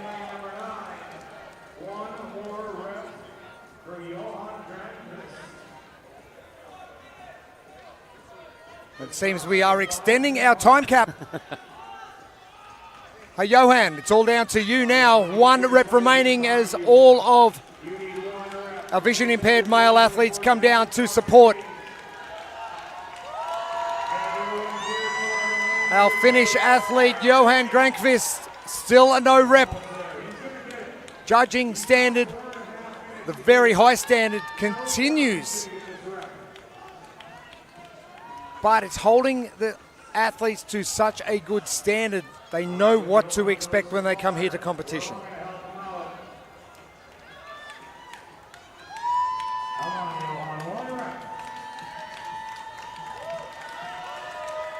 Grankvist. Oh, this has got to get him up, surely. The crowd, every person clapping. Done deal! Johan Grankvist. Congratulations, finishing up a great weekend of competition here in San Antonio. Take a breath for a minute. Phew. That's right, it's a sprint. My goodness. What a race, though, that we saw up in the front. I was not expecting Chris to be up there so quick. We didn't see him in the first half of that event. But Glenn Byers and also Chris Fair doing the kipping chest to bar pull-up and stayed on for the entire time. David Millings having to break his butterfly. And that's always that juggle. Which one do you do? The butterfly looks cooler. Sure, you can do a lot, but what is going to allow you to stay on the bar longest? Might not, a kipping pull-up is not going to beat a butterfly pull-up for just a couple reps, but if it allows you to stay on the bar longer, it's always going to work a lot better and be much more solid for you. Our vision-impaired athletes have been remarkable, as have every division. All right, what we got right here, go support these awesome vendors. Assuming the name off the top of my head. As the athletes line up for their school photo.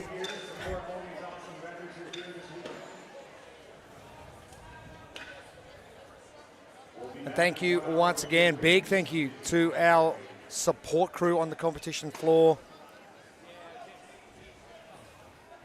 Our judges, our handlers,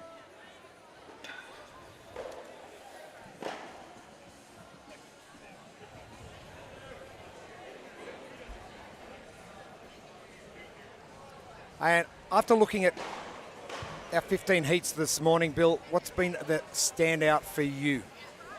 Oh, I think the fact that the gymnastic element of all of the different divisional tests that we've seen in this last event has been what's been most important and most dramatic.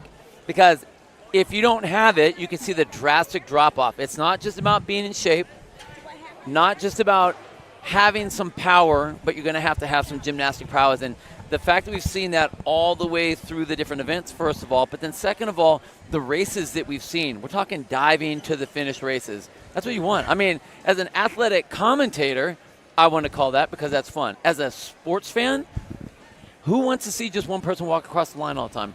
You want to see great races. Oh, big time. And I think we've seen that right across. We're going to see that this afternoon. We're going to take a short break for competition for about an hour now at the Convention Center here in San Antonio. And very fortunate to have the CrossFit CEO with us, Don Fall. Don, thank you so much for coming down.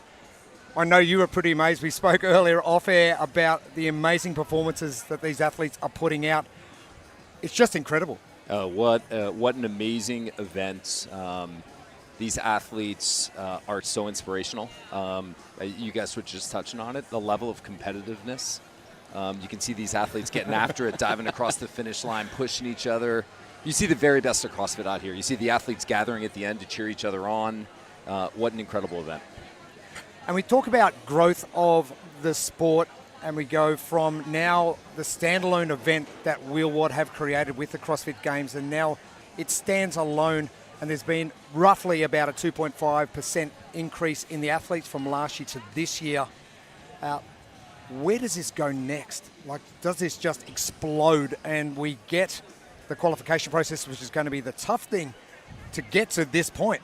No, that's right. I hope what we continue to see is continued growth. The idea was, coming into this year, giving these athletes an event of their own that highlights them, that focuses on them. It allowed us to open up the field of competition, get more athletes in, which raises the level of competition, which gets more athletes interested.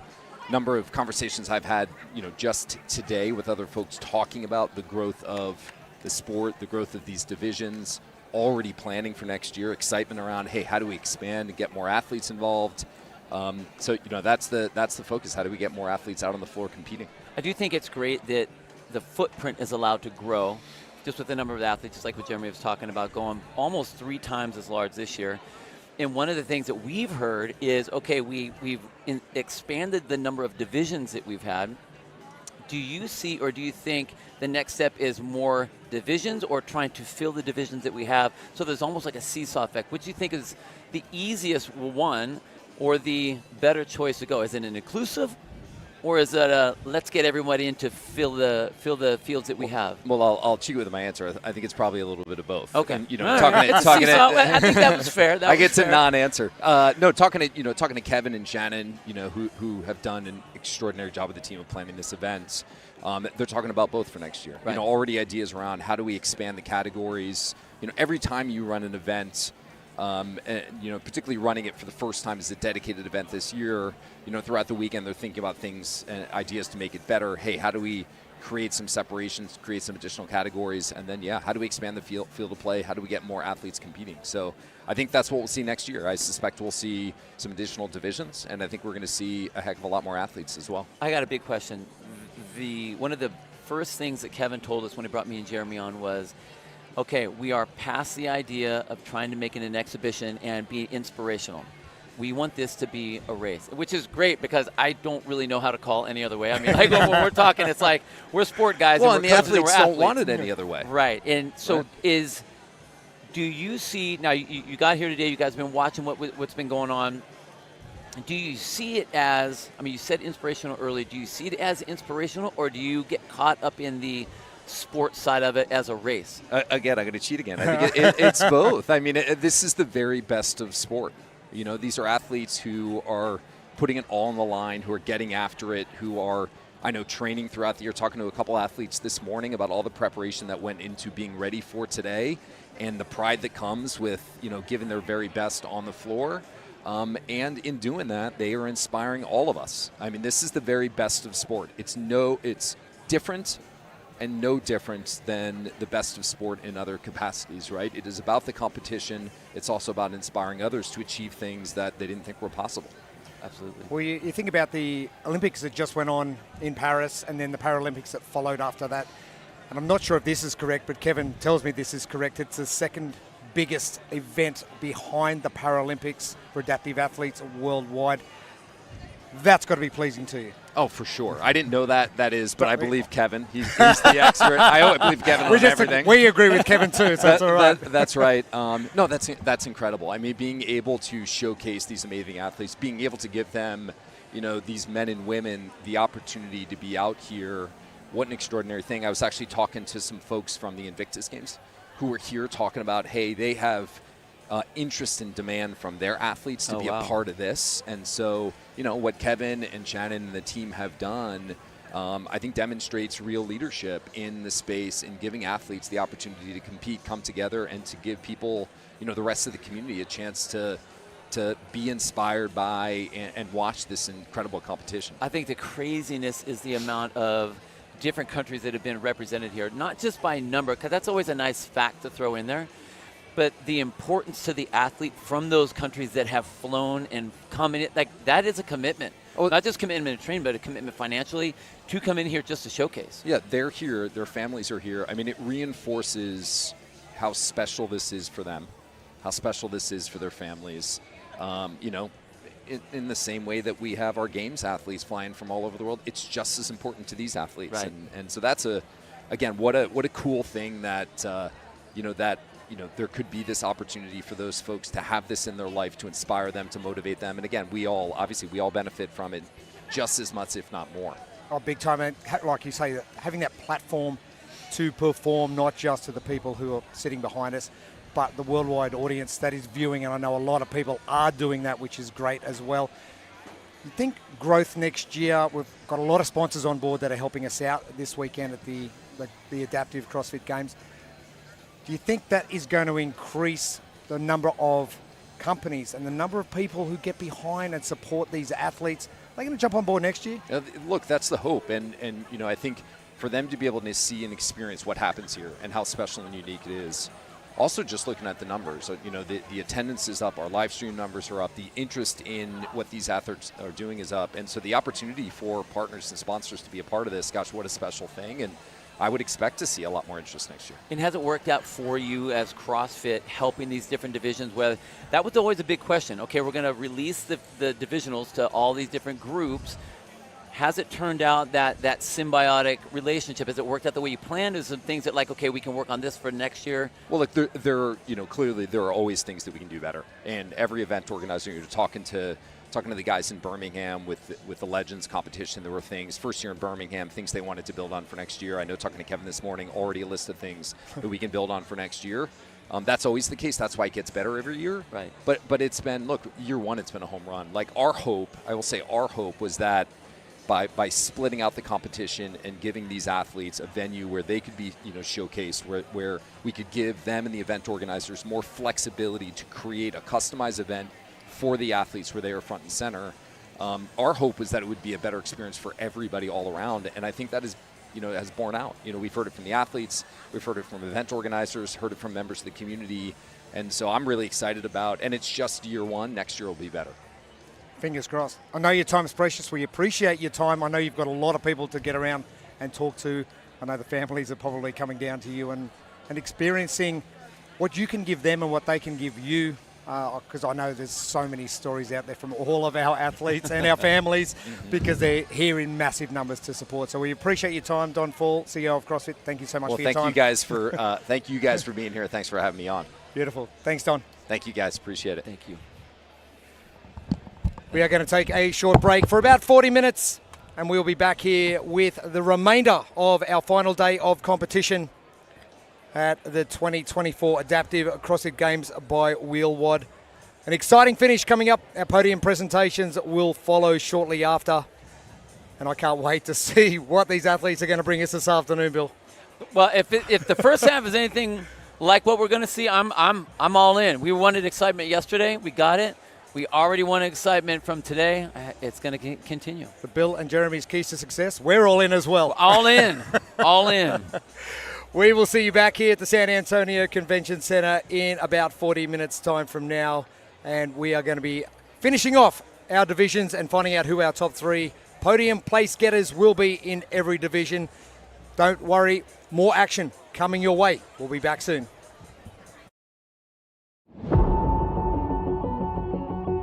My name is Ben, and I am a below-knee amputee, and I have been an amputee since I was 10 months old. My name is Emily. I'm an above-knee amputee. I was a passenger in a car accident. I was in a coma for almost 2 weeks. Losing my leg could have been the end of my story, but I chose to rewrite it. I didn't let my amputation define me. I let it drive me. I'm not just an amputee. I'm an athlete, and I'm unstoppable.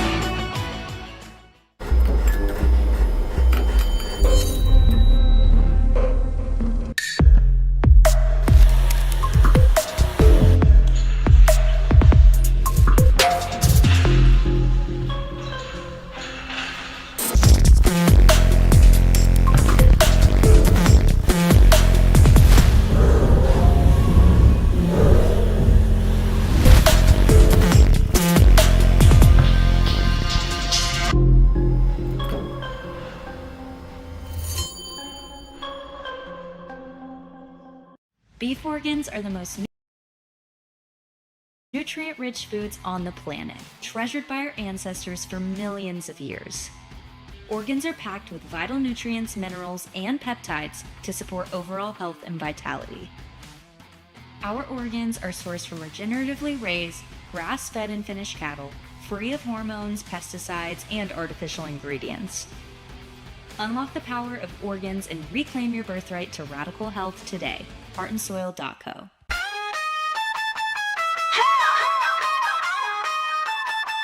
Drop the fire, it's gas. Comment section won't last. Everybody going crazy. Put the ops in a cast. Pull up, spin back, upload and that's quick stacks. Drop code and then get cash. I eat the beat, I got a big back. I stay making monopolies. I ain't making no apologies. I'm a commodity, so they follow me. Welcome to my empire. You just heard, but I've been fired.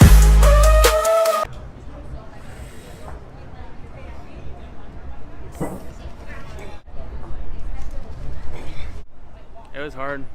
I mean, I'm happy that I hit over 100. Yeah. But yeah, that was really difficult, and it was really interesting, like trying to learn the technique and then just like different like placement of the barbell, and the balance was something that I didn't think about before doing it, but it was really hard to balance once you got it overhead. Yeah. And how handsome is Mike Egan? Pretty good looking dude. Thanks. Way to be awkward.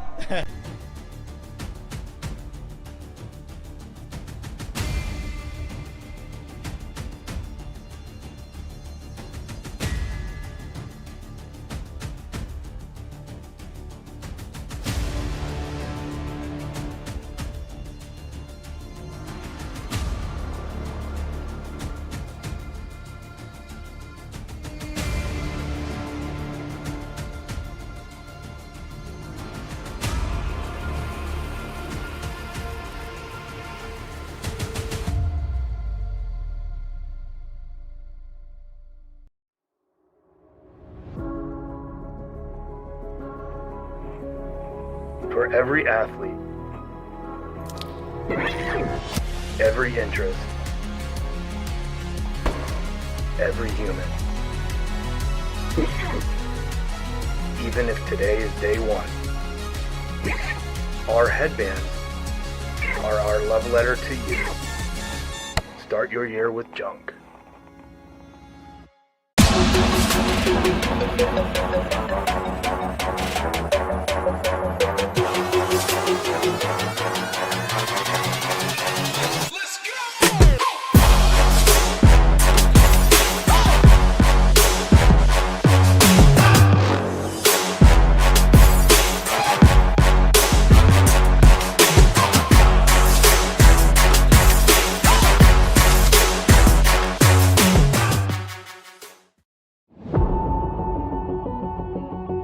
My name is Ben, and I am a below-knee amputee, and I have been an amputee since I was 10 months old. My name is Emily. I'm an above-knee amputee. I was a passenger in a car accident. I was in a coma for almost 2 weeks. Losing my leg could have been the end of my story, but I chose to rewrite it. I didn't let my amputation define me. I let it drive me. I'm not just an amputee. I'm an athlete, and I'm unstoppable.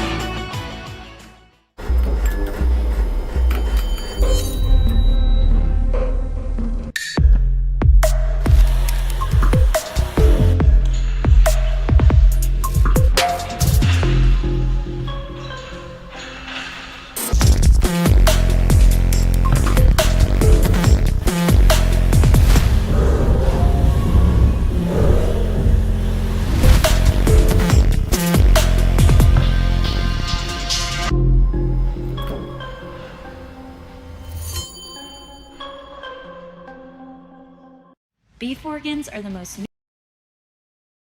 nutrient-rich foods on the planet, treasured by our ancestors for millions of years. Organs are packed with vital nutrients, minerals, and peptides to support overall health and vitality. Our organs are sourced from regeneratively raised, grass-fed and finished cattle, free of hormones, pesticides, and artificial ingredients. Unlock the power of organs and reclaim your birthright to radical health today. Heartandsoil.co.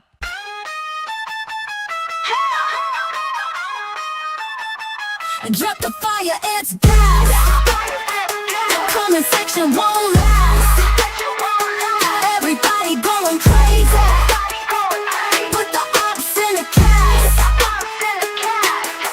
Pull up, spin back, upload and that's quick stacks. Drop code and then get cash. I eat the beat, I got a big back. I stay making monopolies.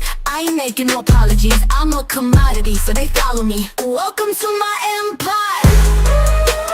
You just heard, but I've been fired.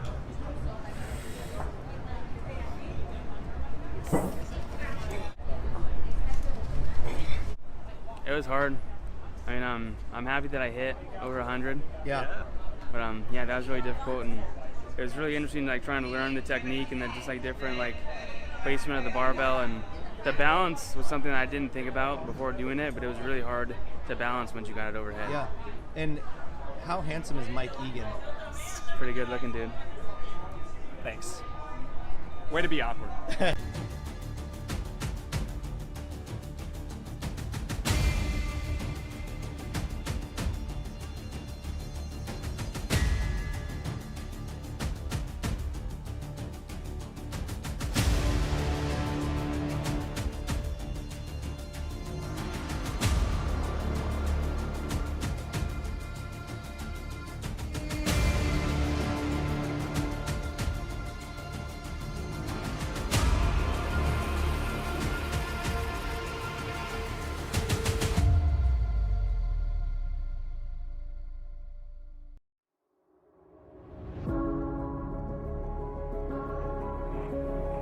For every athlete,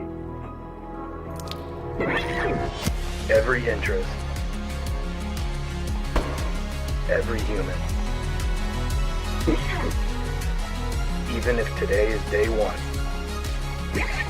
our headbands are our love letter to you. Start your year with junk.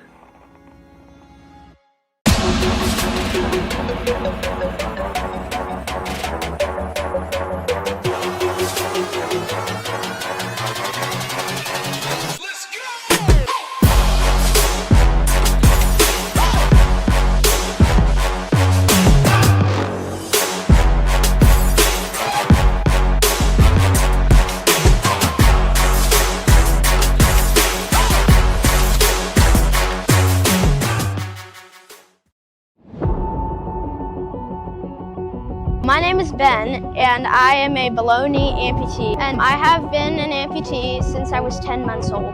My name is Emily. I'm an above knee amputee. I was a passenger in a car accident. I was in a coma for almost 2 weeks. Losing my leg could have been the end of my story, but I chose to rewrite it. I didn't let my amputation define me. I let it drive me. I'm not just an amputee. I'm an athlete, and I'm unstoppable.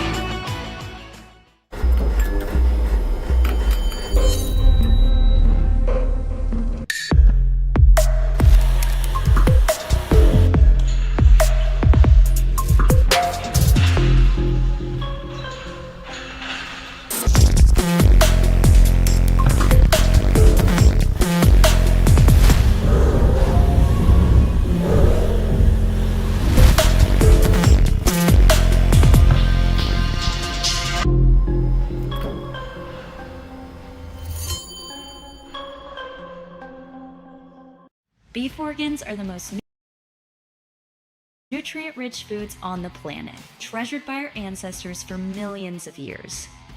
Organs are packed with vital nutrients, minerals, and peptides to support overall health and vitality. Our organs are sourced from regeneratively raised, grass-fed and finished cattle, free of hormones, pesticides, and artificial ingredients. Unlock the power of organs and reclaim your birthright to radical health today. Heartandsoil.co.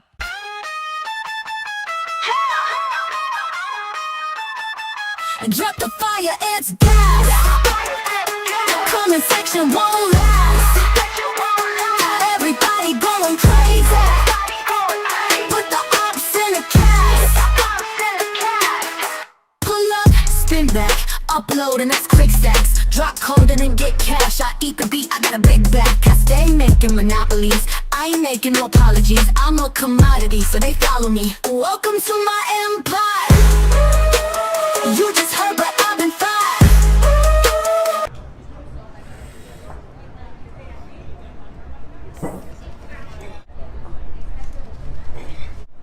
It was hard. I mean, I'm happy that I hit over 100. Yeah. But yeah, that was really difficult, and it was really interesting, like trying to learn the technique and then just like different like placement of the barbell, and the balance was something that I didn't think about before doing it, but it was really hard to balance once you got it overhead. Yeah. And how handsome is Mike Egan? Pretty good looking dude. Thanks. Way to be awkward.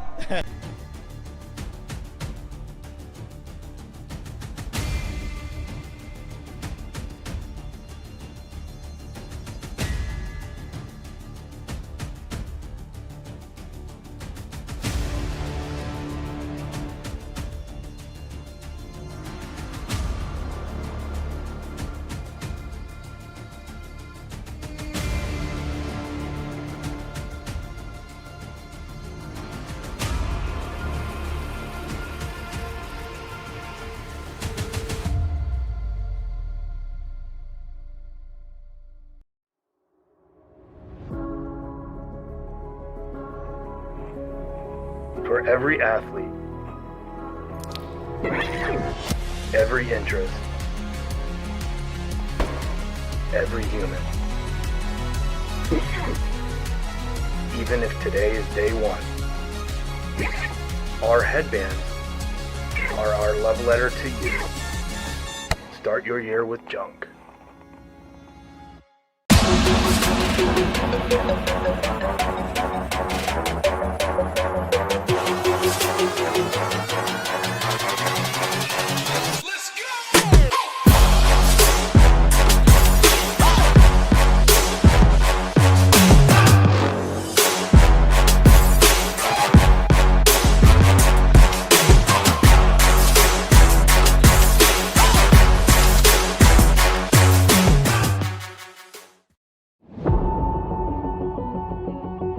My name is Ben, and I am a below knee amputee, and I have been an amputee since I was 10 months old. My name is Emily. I'm an above knee amputee. I was a passenger in a car accident. I was in a coma for almost 2 weeks. Losing my leg could have been the end of my story, but I chose to rewrite it. I didn't let my amputation define me. I let it drive me. I'm not just an amputee. I'm an athlete, and I'm unstoppable.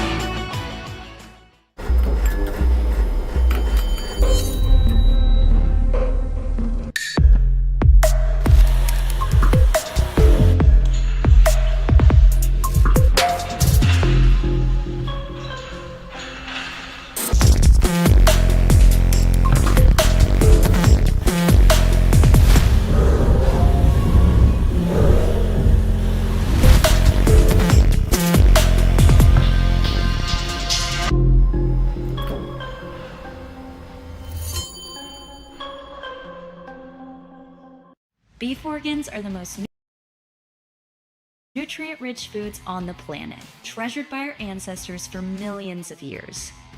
Organs are packed with vital nutrients, minerals, and peptides to support overall health and vitality.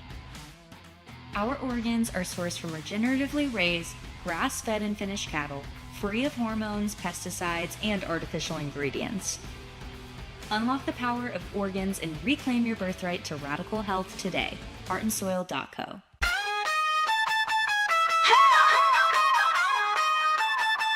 Drop the fire, it's gas. Comment section won't last. Everybody going crazy. Put the ops in a cast.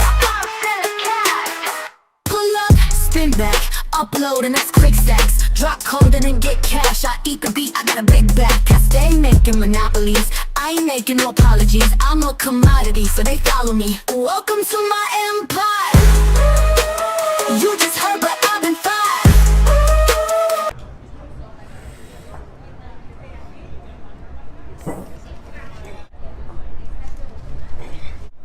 It was hard. I mean, I'm happy that I hit over 100. Yeah. But yeah, that was really difficult, and it was really interesting, like trying to learn the technique and then just like different like placement of the barbell, and the balance was something I didn't think about before doing it, but it was really hard to balance once you got it overhead. Yeah. And how handsome is Mike Egan? Pretty good looking dude. Thanks. Way to be awkward.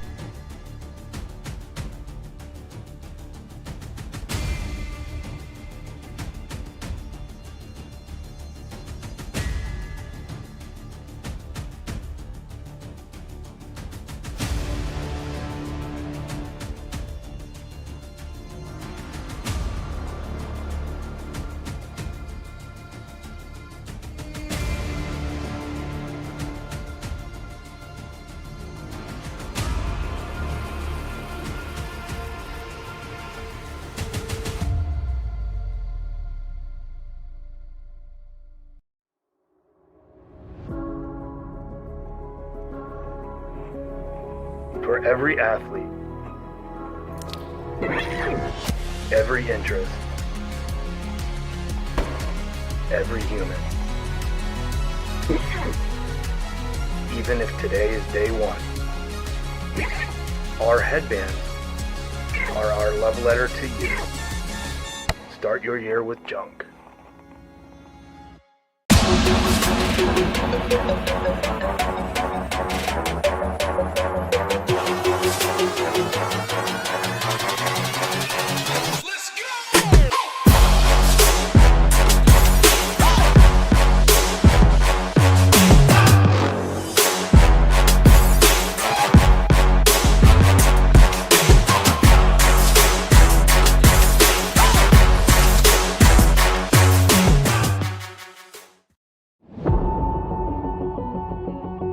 My name is Ben, and I am a below-knee amputee, and I have been an amputee since I was 10 months old.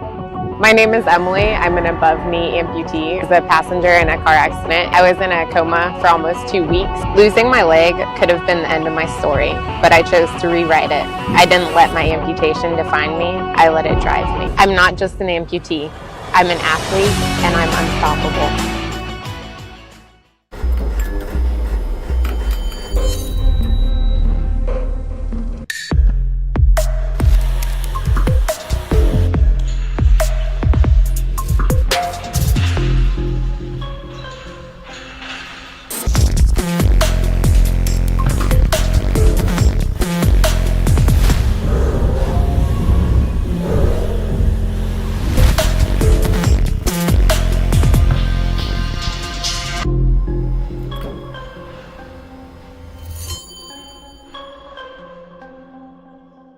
Beef organs are the most nutrient-rich foods on the planet, treasured by our ancestors for millions of years.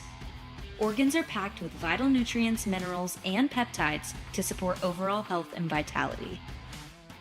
Our organs are sourced from regeneratively raised, grass-fed and finished cattle, free of hormones, pesticides, and artificial ingredients.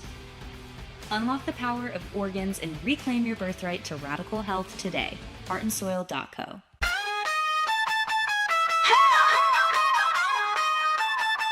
Drop the fire, it's gas. Comment section won't last. Everybody going crazy. Put the ops in a cast. Pull up, spin back, upload and that's quick stacks. Drop code and then get cash. I eat the beat, I got a big back. I stay making monopolies. I ain't making no apologies. I'm a commodity, so they follow me. Welcome to my empire. You just heard, but I've been fired.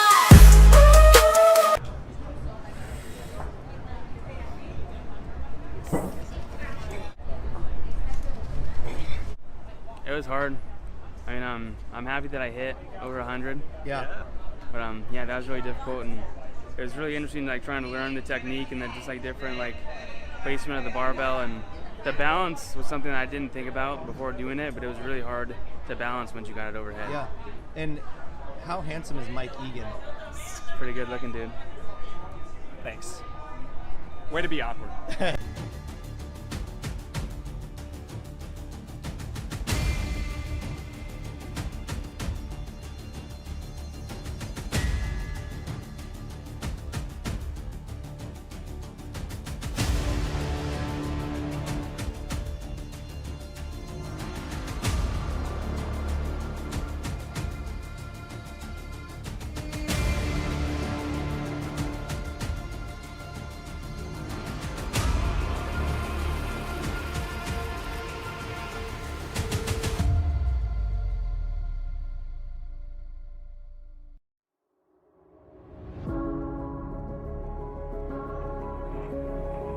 For every athlete, every interest, every human. Even if today is day one, our headbands are our love letter to you. Start your year with junk.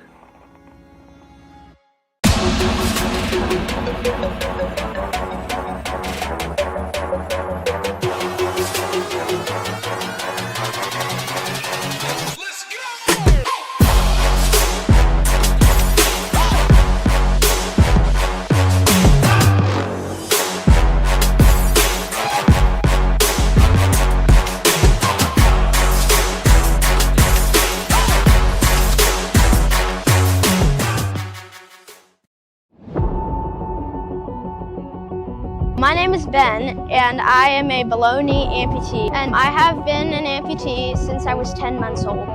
My name is Emily. I'm an above-knee amputee. I was a passenger in a car accident. I was in a coma for almost 2 weeks. Losing my leg could have been the end of my story, but I chose to rewrite it. I didn't let my amputation define me. I let it drive me. I'm not just an amputee. I'm an athlete, and I'm unstoppable.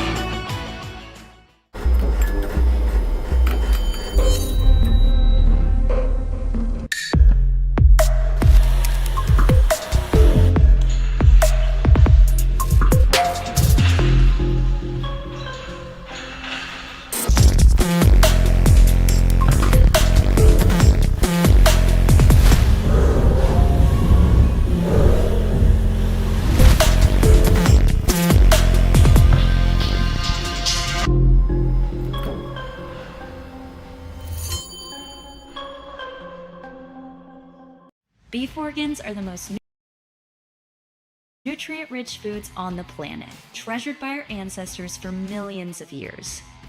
Organs are packed with vital nutrients, minerals, and peptides to support overall health and vitality. Our organs are sourced from regeneratively raised, grass-fed and finished cattle, free of hormones, pesticides, and artificial ingredients. Unlock the power of organs and reclaim your birthright to radical health today. heartandsoil.co.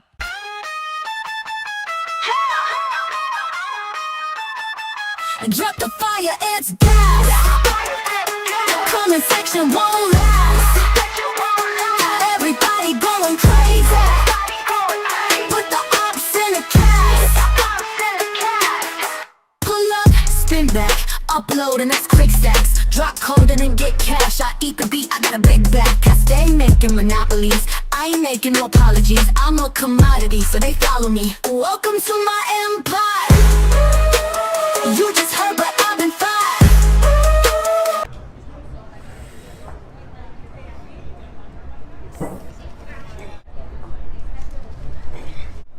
It was hard.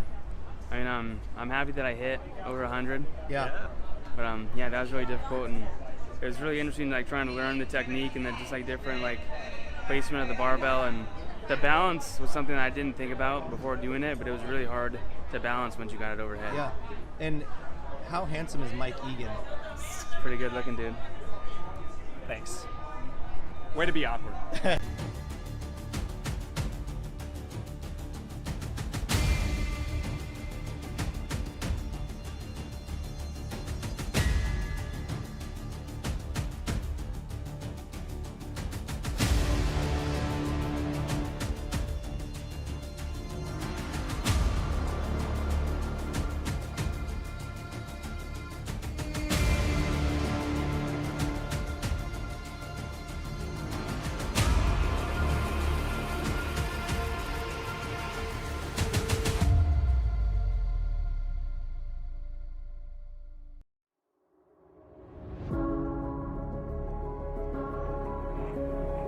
For every athlete,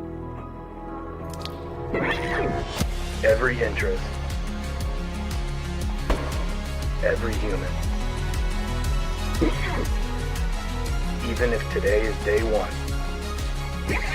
our headbands are our love letter to you.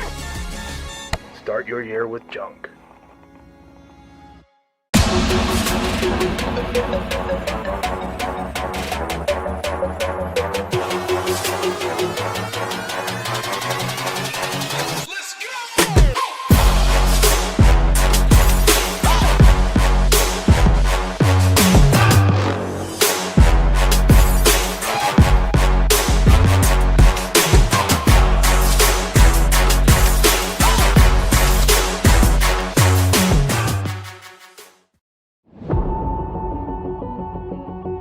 My name is Ben, and I am a below knee amputee, and I have been an amputee since I was 10 months old.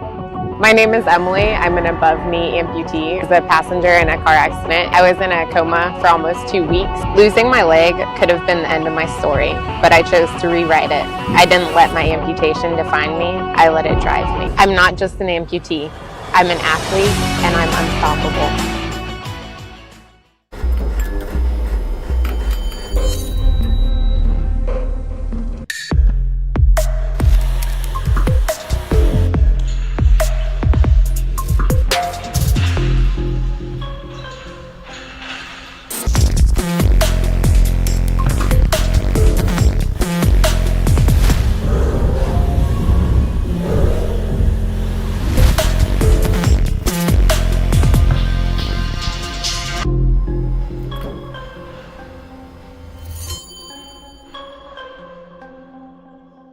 Beef organs are the most nutrient-rich foods on the planet, treasured by our ancestors for millions of years. Organs are packed with vital nutrients, minerals, and peptides to support overall health and vitality. Our organs are sourced from regeneratively raised, grass-fed and finished cattle, free of hormones, pesticides, and artificial ingredients. Unlock the power of organs and reclaim your birthright to radical health today. heartandsoil.co.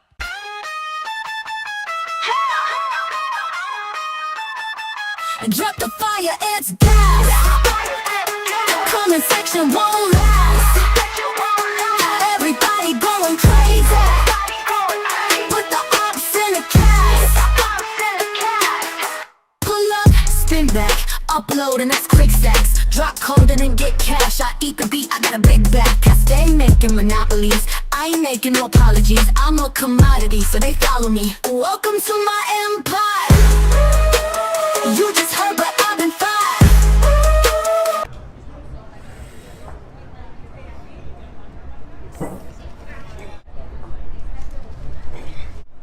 It was hard. I mean, I'm happy that I hit over 100. Yeah. But yeah, that was really difficult, and it was really interesting, like trying to learn the technique and then just like different like placement of the barbell, and the balance was something that I didn't think about before doing it, but it was really hard to balance once you got it overhead. Yeah. And how handsome is Mike Egan? Pretty good looking dude. Thanks. Way to be awkward.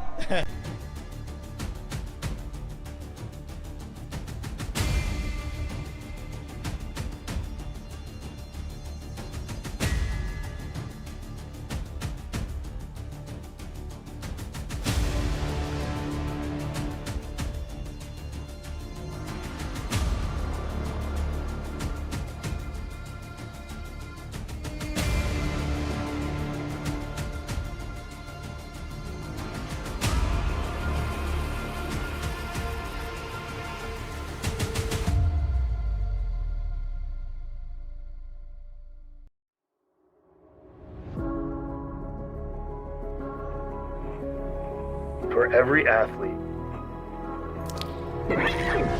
every interest, every human. Even if today is day one, our headbands are our love letter to you. Start your year with junk.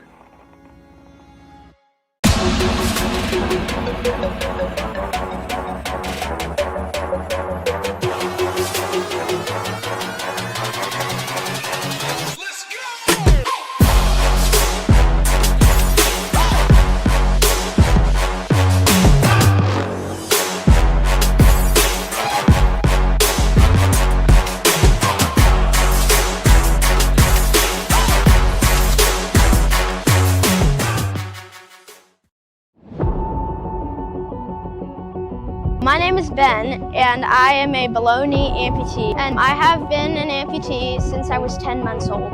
My name is Emily. I'm an above knee amputee. I was a passenger in a car accident. I was in a coma for almost 2 weeks. Losing my leg could have been the end of my story, but I chose to rewrite it. I didn't let my amputation define me. I let it drive me. I'm not just an amputee. I'm an athlete, and I'm unstoppable.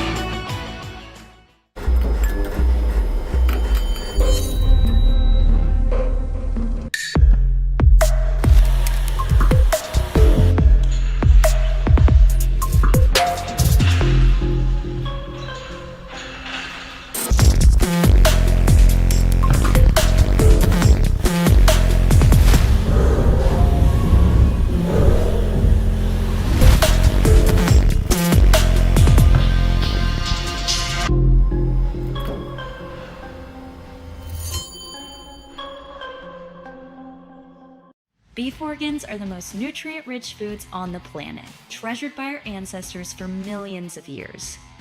Organs are packed with vital nutrients, minerals, and peptides to support overall health and vitality.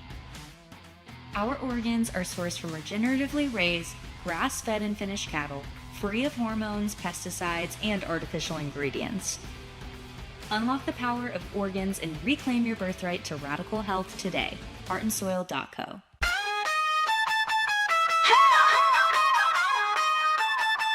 Drop the fire, it's gas. Comment section won't last. Everybody going crazy. Put the ops in the cast.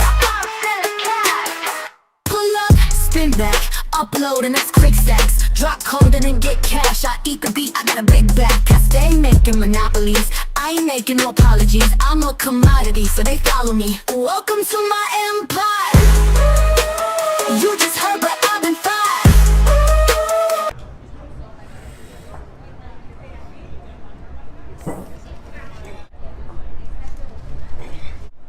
It was hard. I mean, I'm happy that I hit over 100. Yeah. But yeah, that was really difficult, and it was really interesting, like trying to learn the technique and then just like different like placement of the barbell, and the balance was something that I didn't think about before doing it, but it was really hard to balance once you got it overhead. Yeah. And how handsome is Mike Egan? Pretty good looking dude. Thanks. Way to be awkward.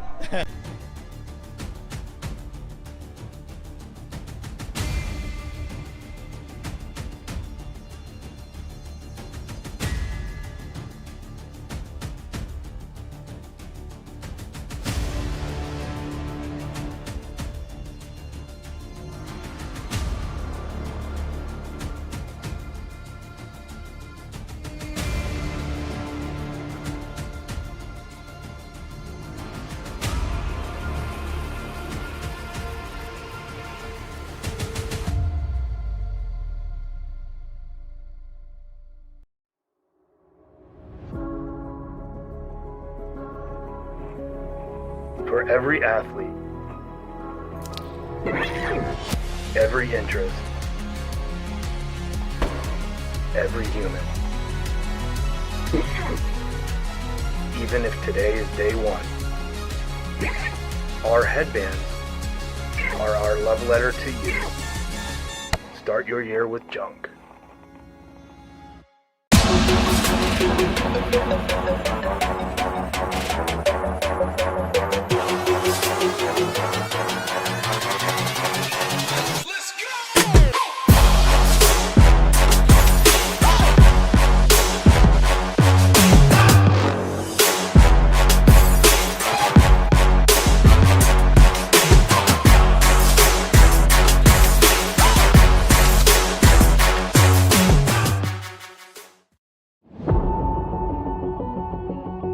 My name is Ben, and I am a below-knee amputee, and I have been an amputee since I was 10 months old. My name is Emily. I'm an above-knee amputee. I was a passenger in a car accident. I was in a coma for almost 2 weeks. Losing my leg could have been the end of my story, but I chose to rewrite it. I didn't let my amputation define me. I let it drive me. I'm not just an amputee. I'm an athlete, and I'm unstoppable.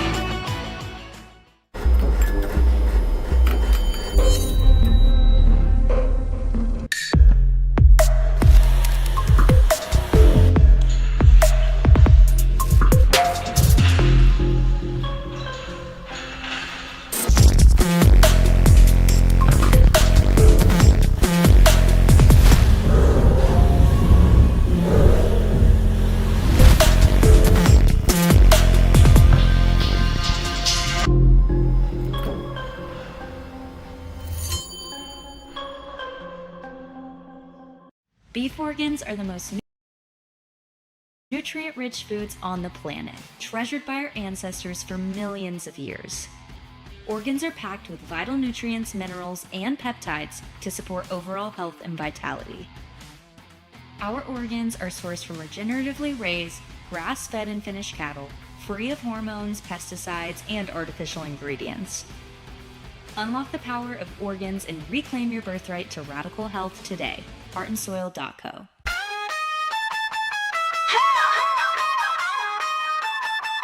Drop the fire, it's gas. Comment section won't last. Everybody going crazy. Put the ops in a cast. Pull up, spin back, upload and that's quick stacks. Drop code and then get cash. I eat the beat, I got a big back. I stay making monopolies. I ain't making no apologies. I'm a commodity, so they follow me. Welcome to my empire. You just heard, but I've been fired.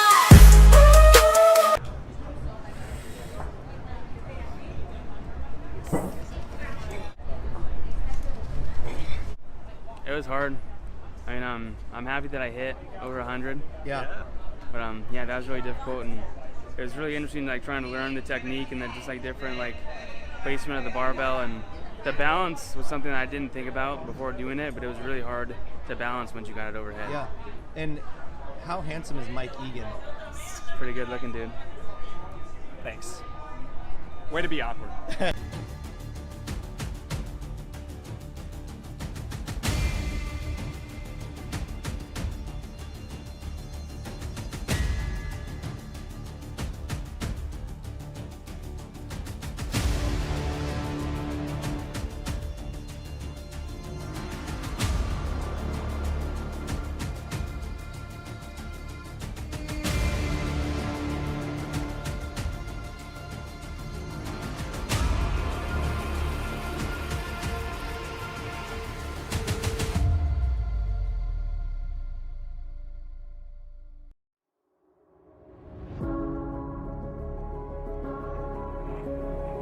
For every athlete,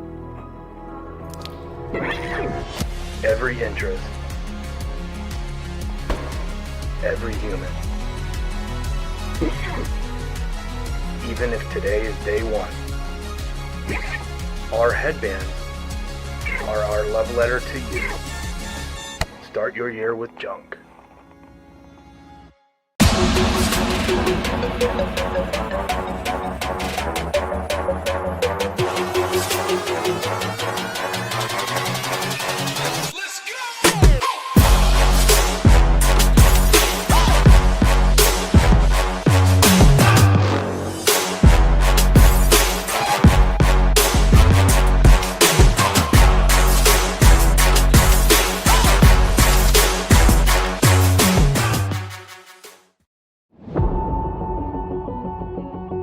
My name is Ben, and I am a below-knee amputee, and I have been an amputee since I was 10 months old. My name is Emily. I'm an above-knee amputee. I was a passenger in a car accident. I was in a coma for almost 2 weeks. Losing my leg could have been the end of my story, but I chose to rewrite it. I didn't let my amputation define me. I let it drive me. I'm not just an amputee. I'm an athlete, and I'm unstoppable.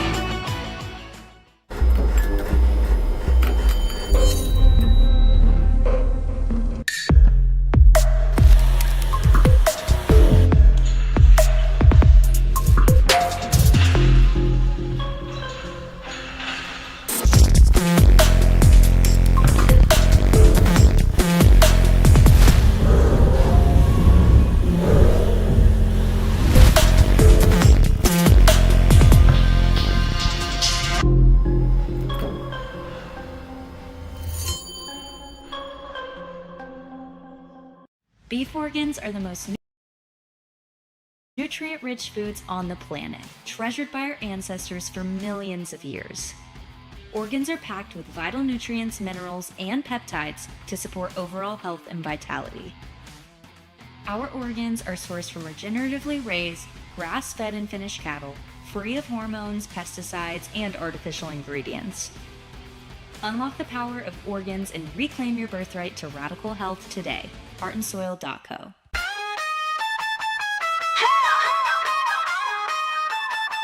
Drop the fire, it's gas. Comment section won't last.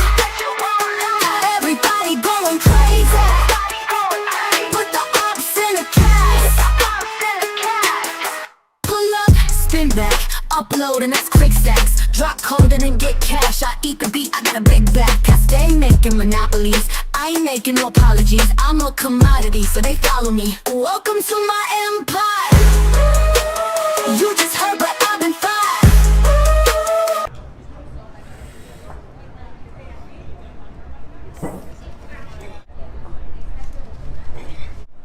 It was hard. I mean, I'm happy that I hit over 100. Yeah.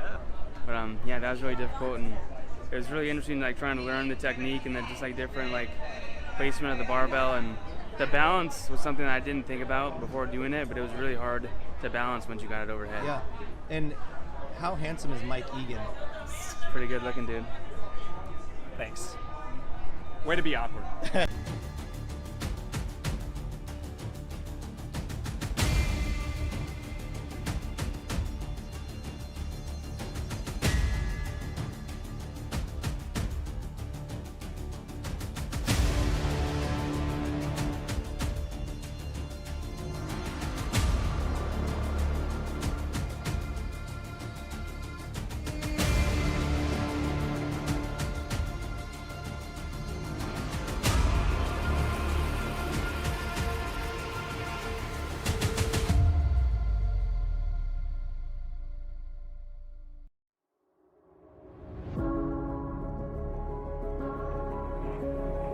For every athlete,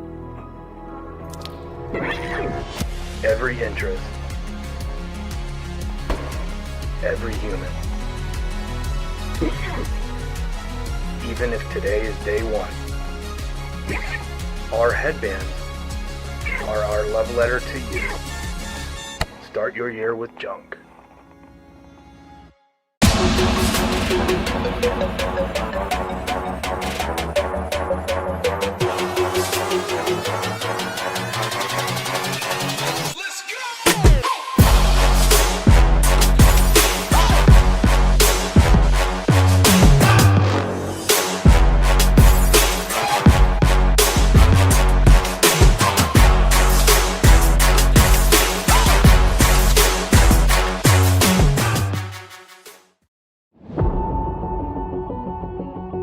My name is Ben, and I am a below-knee amputee, and I have been an amputee since I was 10 months old.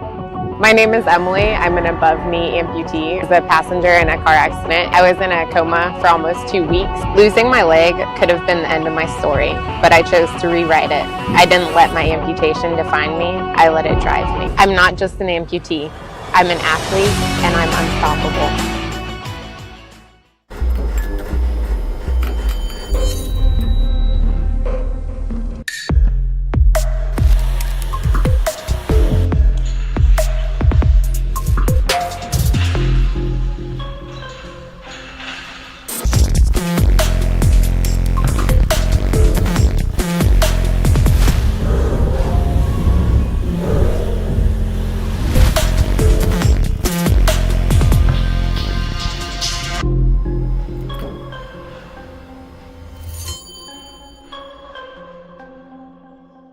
Beef organs are the most nutrient-rich foods on the planet, treasured by our ancestors for millions of years.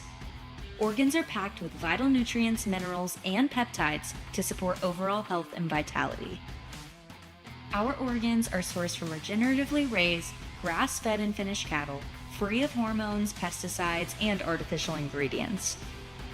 Unlock the power of organs and reclaim your birthright to radical health today. heartandsoil.co.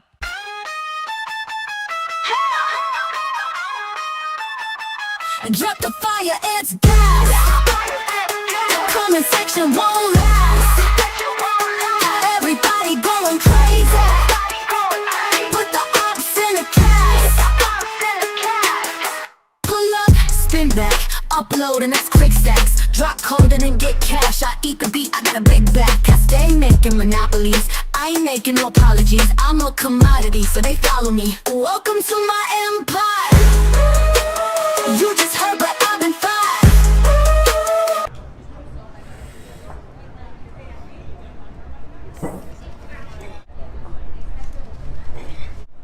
It was hard.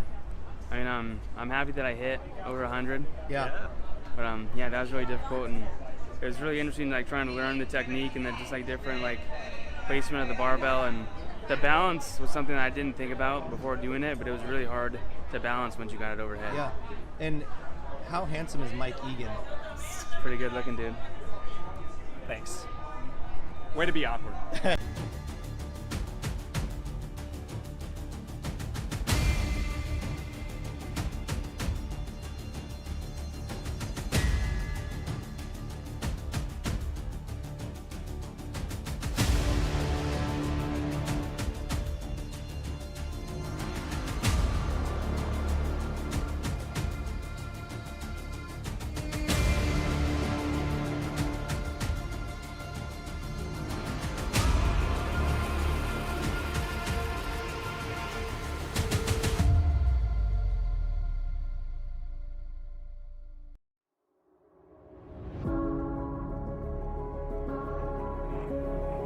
For every athlete,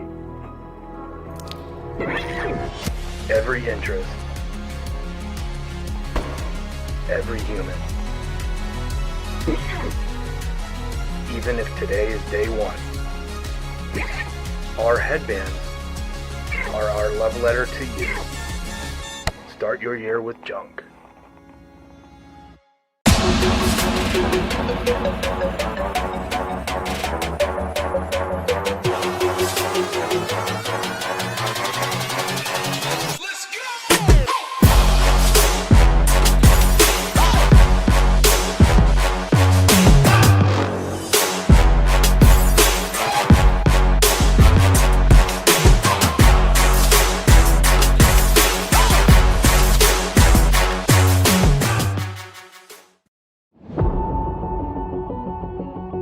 My name is Ben, and I am a below-knee amputee, and I have been an amputee since I was 10 months old. My name is Emily. I'm an above-knee amputee. I was a passenger in a car accident. I was in a coma for almost 2 weeks. Losing my leg could have been the end of my story, but I chose to rewrite it. I didn't let my amputation define me. I let it drive me. I'm not just an amputee. I'm an athlete, and I'm unstoppable.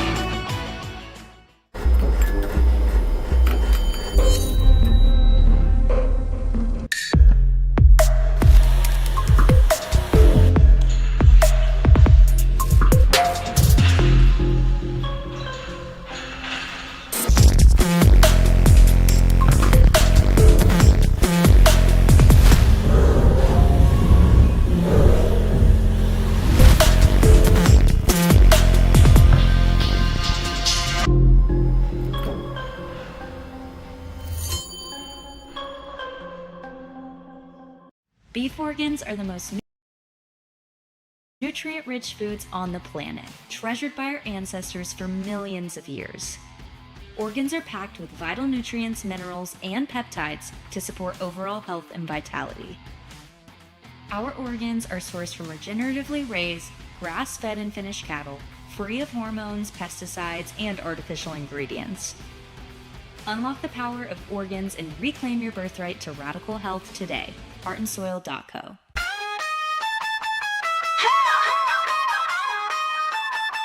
Drop the fire, it's gas.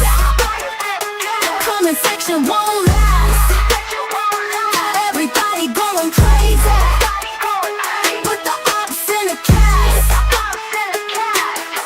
Pull up, spin back, upload and that's quick stacks. Drop code and then get cash. I eat the beat, I got a big back. I stay making monopolies. I ain't making no apologies. I'm a commodity, so they follow me. Welcome to my empire. You just heard, but I've been fired. Welcome back to competition. The San Antonio Convention Center. It is day number 4 of the 2024 Adaptive CrossFit Games by Wheelwad. Our final event coming up, the Chip Up. And we're into our vision impaired division for the females after a break in our last day of competition. 30 heavy ropes, 15 hand release push-ups, 15 echo bike calories, 15 burpees, 15 meters on the sled pull at 185 pounds or 84 kilos, 10 chest to bar pull-ups, and a very challenging 5-minute time cap. You know, again, we saw this with the men, very quick. We're going to find out if that actually is the time cap on that. We saw 10 minutes on most of them. We saw the continuous clock going on for 10 minutes there. So regardless of that, whether it's 5 or it's 10 minutes, fast sprinting elements for all the athletes. We did get confirmation that it is 10 minutes, so that was just a little mistake on our part with some numbers there.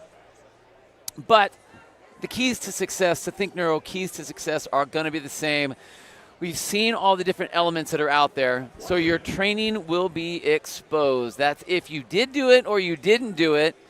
If you have the capacity or you don't have the capacity, we are going to be able to see what that is. And guess what, ladies? It's your last event, so it's time to go all in. And we've already seen some athletes going all in, diving all into our gate up here, knocking off our coffee and almost all of our screens. But this is all you got, ladies. Last chance to get those points. Speaking of points, Sarah Perry coming in first place, currently 498 points. 478 for Lilian Camargos. Right next door in lane number 6. And Lucy Hodges in 470. This is going to be tight for our top 3. Placing's important.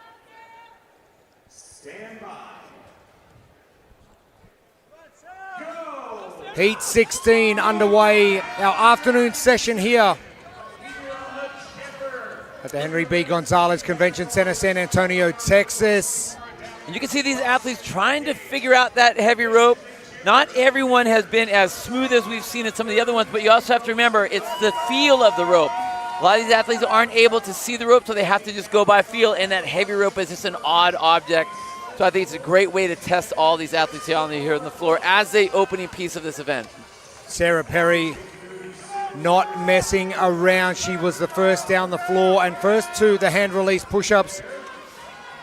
And she'll be the first to finish and head to the Echo Bike for her calories. And we've seen a lot of power come out of Sarah Perry over the last 3.5 days of competition. And the Echo Bike is on the receiving end of some punishment from Sarah Perry from CrossFit Sea Level. You know, if you look all the way down the floor, you can see that little ponytail, Handy Caporla. Same thing, a lot of power being put into that Echo Bike. Lucy Hodges' hair flying all over the place, second in. Patricia Walsh to the far right of the screen, and now Hida Bart coming to the Echo Bike. Mary Collin in the white and the black headband as Sarah Perry heads back. The 15 burpees for the athletes. No rep to start things off. Not what you want. Not what you want. You know, the fact that she's out there in the front, that's definitely a plus. But the judges are looking for that chest coming all the way down to the floor. Make sure they extend all the way up on top. Those hands up over the head.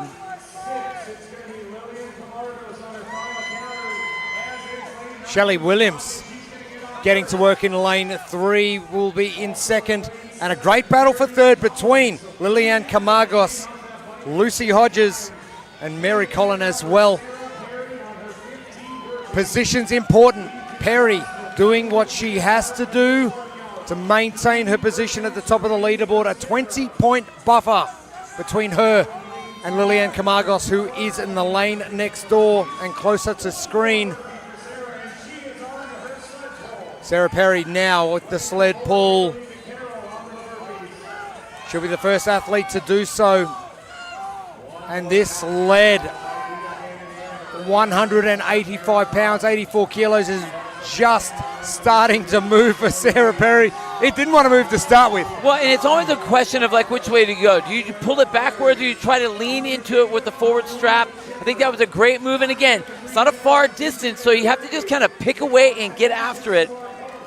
But what Sarah wants is to get herself to that rig so she can get underway with those pull-ups. Now, she doesn't have a whole lot of time because she's got other athletes that are making their way to the rig as well. So she's looking for as many as she could possibly get. And to start off with a no rep is not what Sarah's looking for as we get into this set of 10.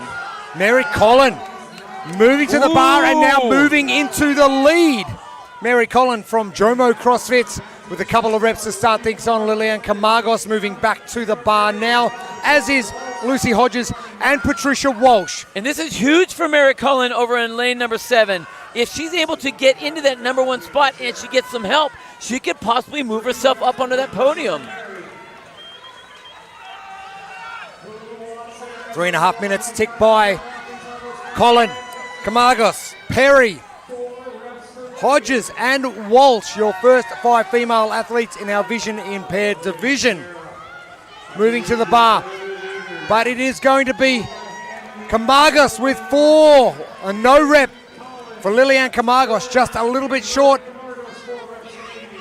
Now, don't be surprised to see these athletes move down to single reps. But look what we have. Mary Collin has, gets a no rep. 3 reps left to go. Remember, she's sitting right behind Lucy Hodges, who's in that 3rd place position.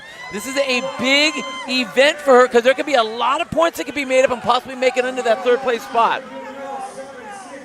Hannah Corpello in lane number 2, starting her pull-ups as well. Perry with 4. Camargos with 1. Camargos could swing and a miss. potentially find herself on top of the leaderboard if results fall the way she wants them to. The last rep for Lilian Camargos. No rep still. Perry, no rep as well. Colin with 2 on the far right of screen in the white and black. The final rep, Mary Collin, Lilian Camargos. Who is going to take this out? It's going to be Mary Collin. No, it's not.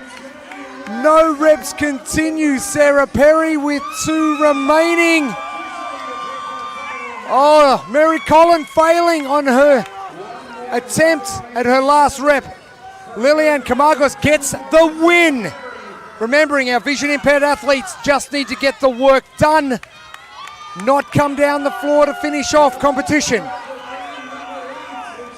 Important results. Mary Collin needs 1. She gets it. Okay, that was a great rep, and she needed this. Now we have to look for the athletes that are going to be between her and that third place spot, which is going to be over there. And Lucy Hodges in lane number 8, 9. Sarah Perry with another no rep. Another no rep for Sarah Perry. Kimberly DeCarl with 3 reps to go. 2 now. Hannah Corpella in lane number 2 at the far left of screen with 3 remaining. Kim DeCarl. A no rep for Perry again. DeCarl. She is going to finish in 3rd. Now, if we have 3 spots between Sarah and Lilian, that's going to cause that gap to jump, and we are going to have a very large mix up on the leaderboard. Big old switch. Corpella, last 2 reps for her, 1 for Perry. She needs to get this. Again, a little short. And again, you can watch the way she's kicking. Her legs aren't coming up very high. If she was to bring those legs up a little bit higher and pop those hips, she'd be able to make that chest to bar. Hannah Corpella finishing up in lane 2 as Perry finishes up after Corpella. So we have got that 3. This is going to be a shake-up. Oh, my goodness. Come on. The vision impaired category. Giving us exactly what we want for the afternoon. You know, we talked about it, being all in, and that's exactly what we've had the ladies do. So tight.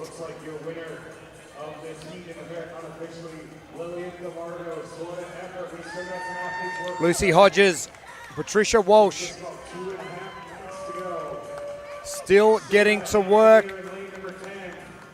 Shelley Williams with a few reps to get done. 2.5 minutes.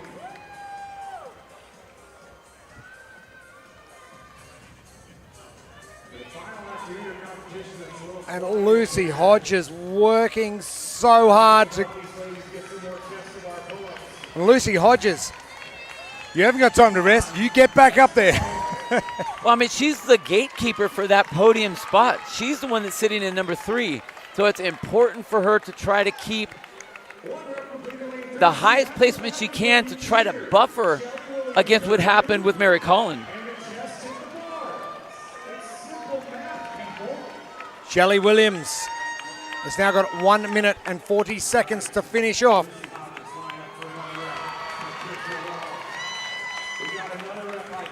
Shelley Williams happy with that one. That one looked good.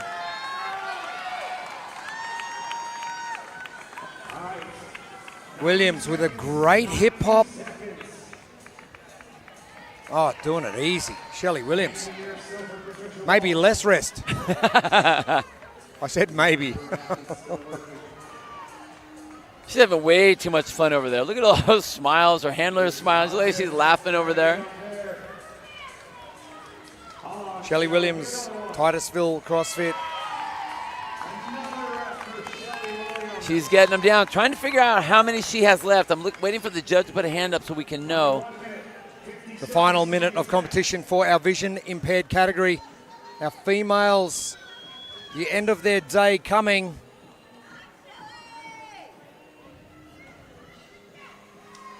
Shelley Williams with a couple of reps to go. I think it's 4. All right, do the math. 30 seconds left. Let's give her some more. Louder cheers equals more chest to bar. Our final 3 athletes on the floor. Shelley Williams. Again, another rep. Oh, wow. Did she make that work? Did Lucy make that one work? I think she might have. She got up there pretty quickly. Well, it was a double kick. I mean, she was kicking. She sits up there a long time. Shelley Williams will finish with 2 reps to go. The far left of screen. I think of all the divisions we've had so far, that one is going to have the biggest effect on the leaderboard. Oh, I don't think. I mean, up until maybe we get to the short stature division, I don't think that we're going to see that much of a shuffle. I mean, a complete shuffle, possibly. We had our 1, 2, 3 going in, and I don't think that that's going to be the same coming out on the other side. 28 points separating 1 from 3.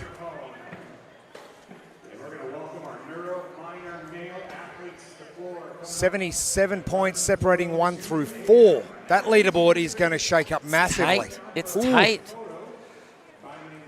Our ladies for our vision impaired category done for competition, done for today. They can go and rest up. We'll be back with more action here from the Convention Center at San Antonio after this.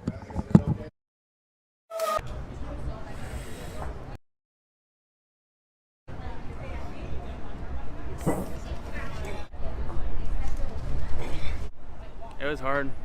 I mean, I'm happy that I hit over 100. Yeah. But yeah, that was really difficult, and it was really interesting, like trying to learn the technique and then just like different like placement of the barbell, and the balance was something that I didn't think about before doing it, but it was really hard to balance once you got it overhead. Yeah. And how handsome is Mike Egan? Pretty good looking dude. Thanks. Way to be awkward.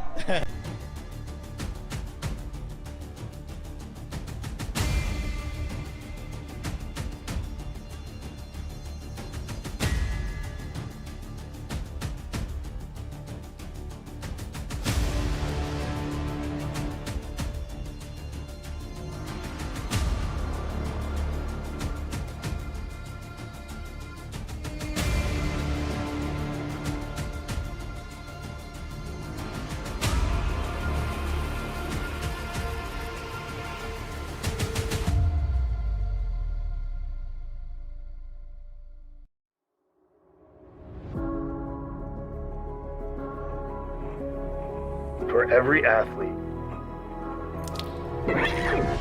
every interest, every human. Even if today is day 1, our headbands are our love letter to you. Start your year with junk.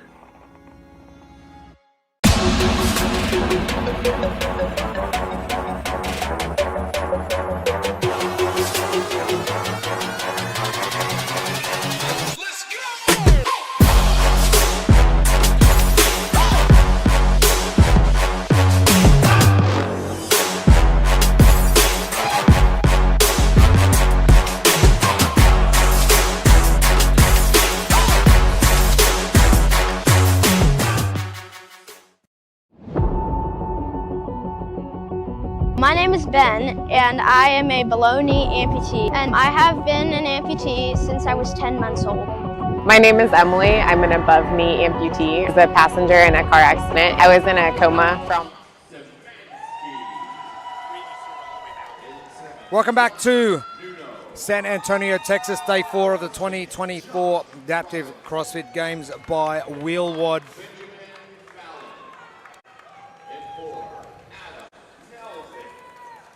Jeremy Austin and Bill Grundle with you.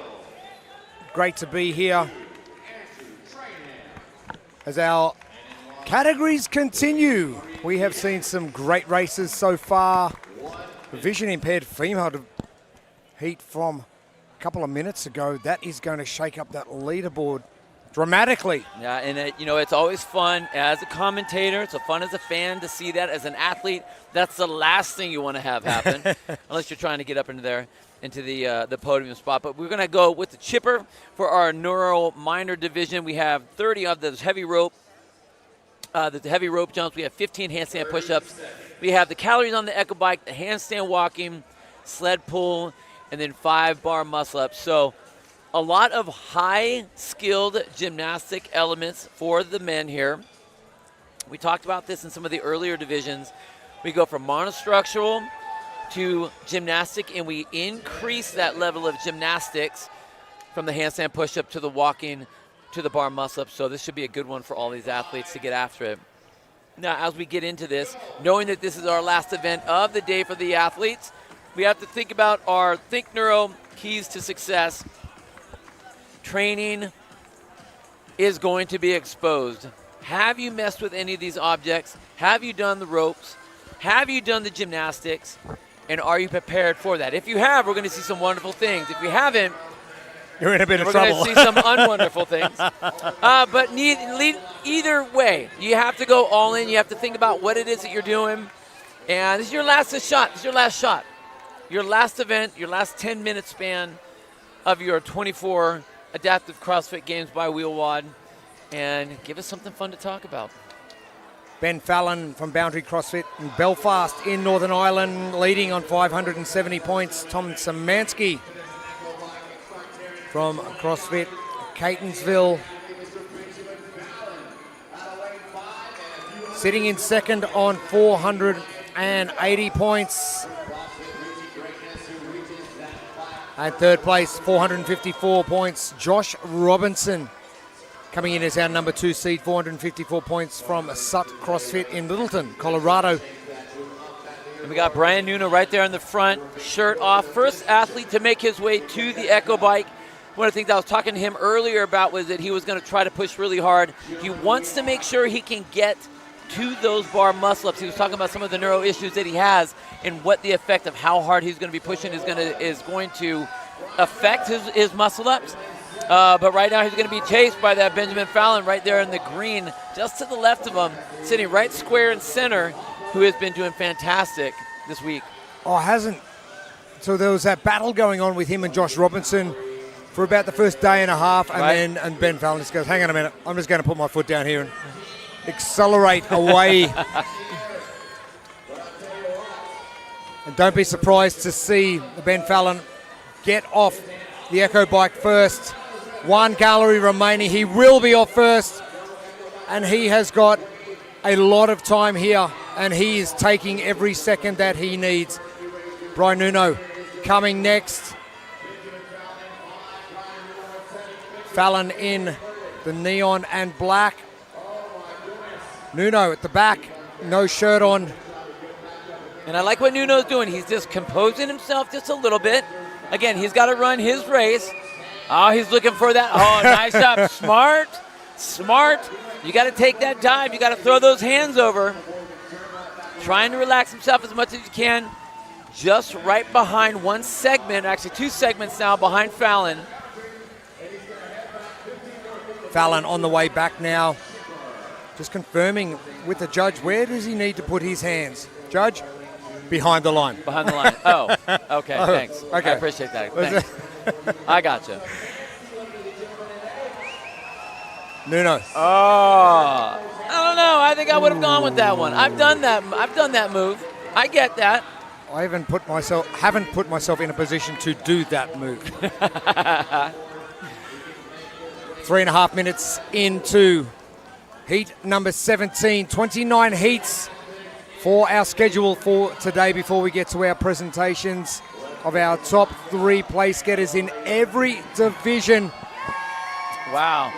So Fallon was able to get to the sled first, but Szymanski right behind him. You can see him in the white shirt just off to the left side of the screen there. Fallon with a bit of a buffer over Szymanski, 90 points in fact, and it's going to be enough as Fallon gets those grips on. Szymanski casually strolling back, grabbing some chalk and getting to work, but Fallon. Ooh, Fallon striking with look how high he's getting his hips up, all the way up on top of that bar, having no issue with that elbow rotation over the top. Those are beautiful. Ben Fallon, the Irishman, will take out the Neuro Minor division at the 2024 Adaptive CrossFit Games by Wheelwad. Szymanski with 2 reps remaining and a buffer back to third so he can take his time. When people look back, they're not going to go, I wonder how Tom Szymanski did in the final event. Wonder what his time was. They're going to go, is he standing on the podium? But oh, and just gets himself in there. Szymanski from CrossFit Catonsville. A great finish. And the appreciative nod between the two athletes that are finished.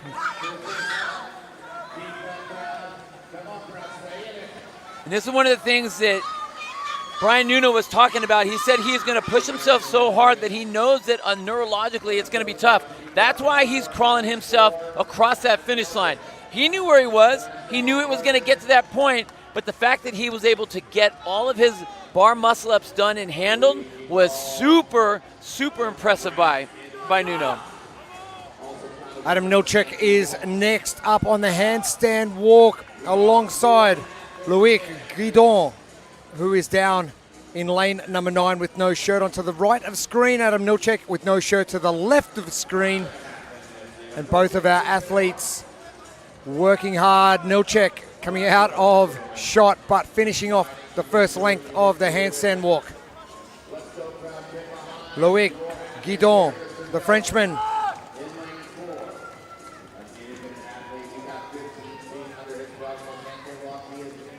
working hard as Milchek making his way back into our camera shot. A lot of balance there for Milchek.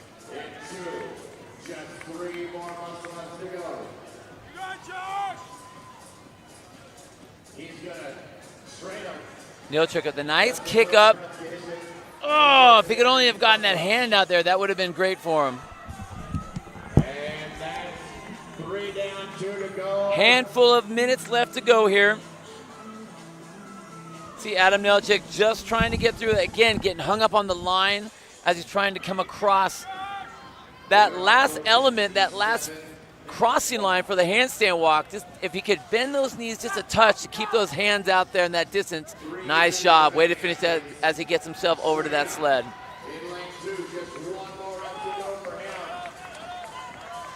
Andrew Trainham, 1 rep to go.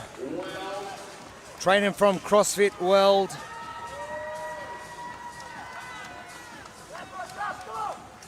Marietta, Ohio base. Oh, great that was kip. nice. Great kip, Trainham. And what a great way to finish your competition. Smile on your face, coming across, doing what you need to do.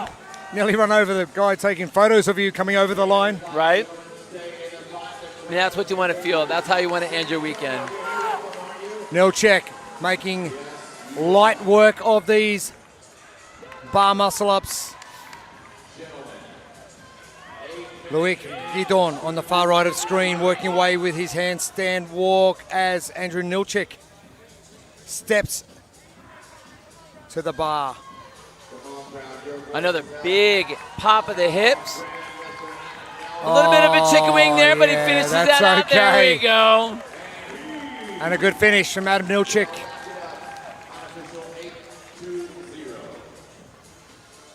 Just over 90 seconds remaining. A number of our athletes continuing to battle with these handstand push-ups. Josh Robinson now heading to the bike, and he is going to eat these calories on this Echo Bike Up. He's only got a short time frame to do it, and it's sort of like all or nothing. Well, it's all in, right? I mean, what do you got to lose? What do you got to lose? Nothing. That's right. I mean, just going to go for a bike ride on your way out of the CrossFit Games. Loic Guidon still battling with this handstand walk. In the background, Josh Robinson getting to work on those calories on the Echo Bike. Michael DeLello to the right, working those handstands, as is Luis Marin Guillent from Venezuela, all the way down there in lane number 1 to the far left. Oh, that one looked a little bit better from Guidon. He's trying to just get that balance. He's unable to find the position. The problem is a lot of times you start walking before your feet get up there. In the background, just to the left, Josh Robinson hanging onto that box after he's just come off the Echo bike. He actually went pretty hard on that Echo bike.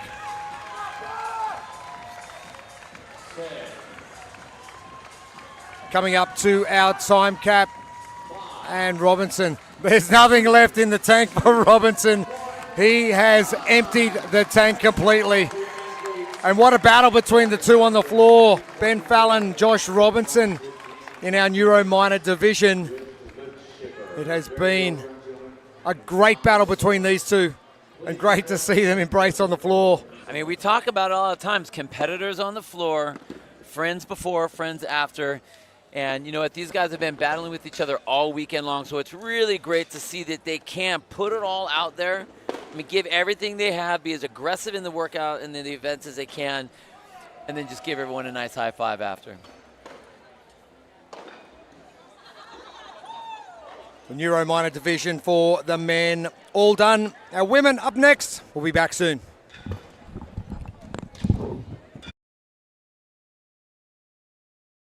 It's 2 weeks. Losing my leg could have been the end of my story, but I chose to rewrite it. I didn't let my amputation define me. I let it drive me. I'm not just an amputee. I'm an athlete, and I'm unstoppable.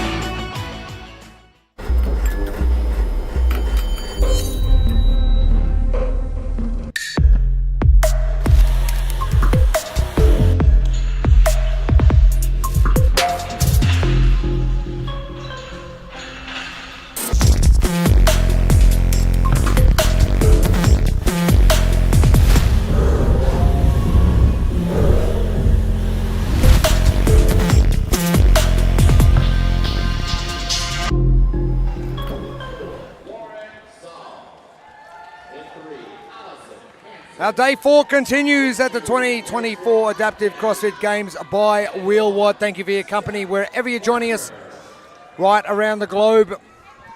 We move on to heat number 18, our Neuro Minor division. And another exciting division to get through. This is event number 7. It is the chip up, 30 heavy ropes, 15 handstand push-ups, 15 echo bike calories, 15 meters or 50-foot handstand walk. The same distance for our sled pull at 185 pound or 84 kilos. And 3 bar muscle ups with a 10-minute time cap.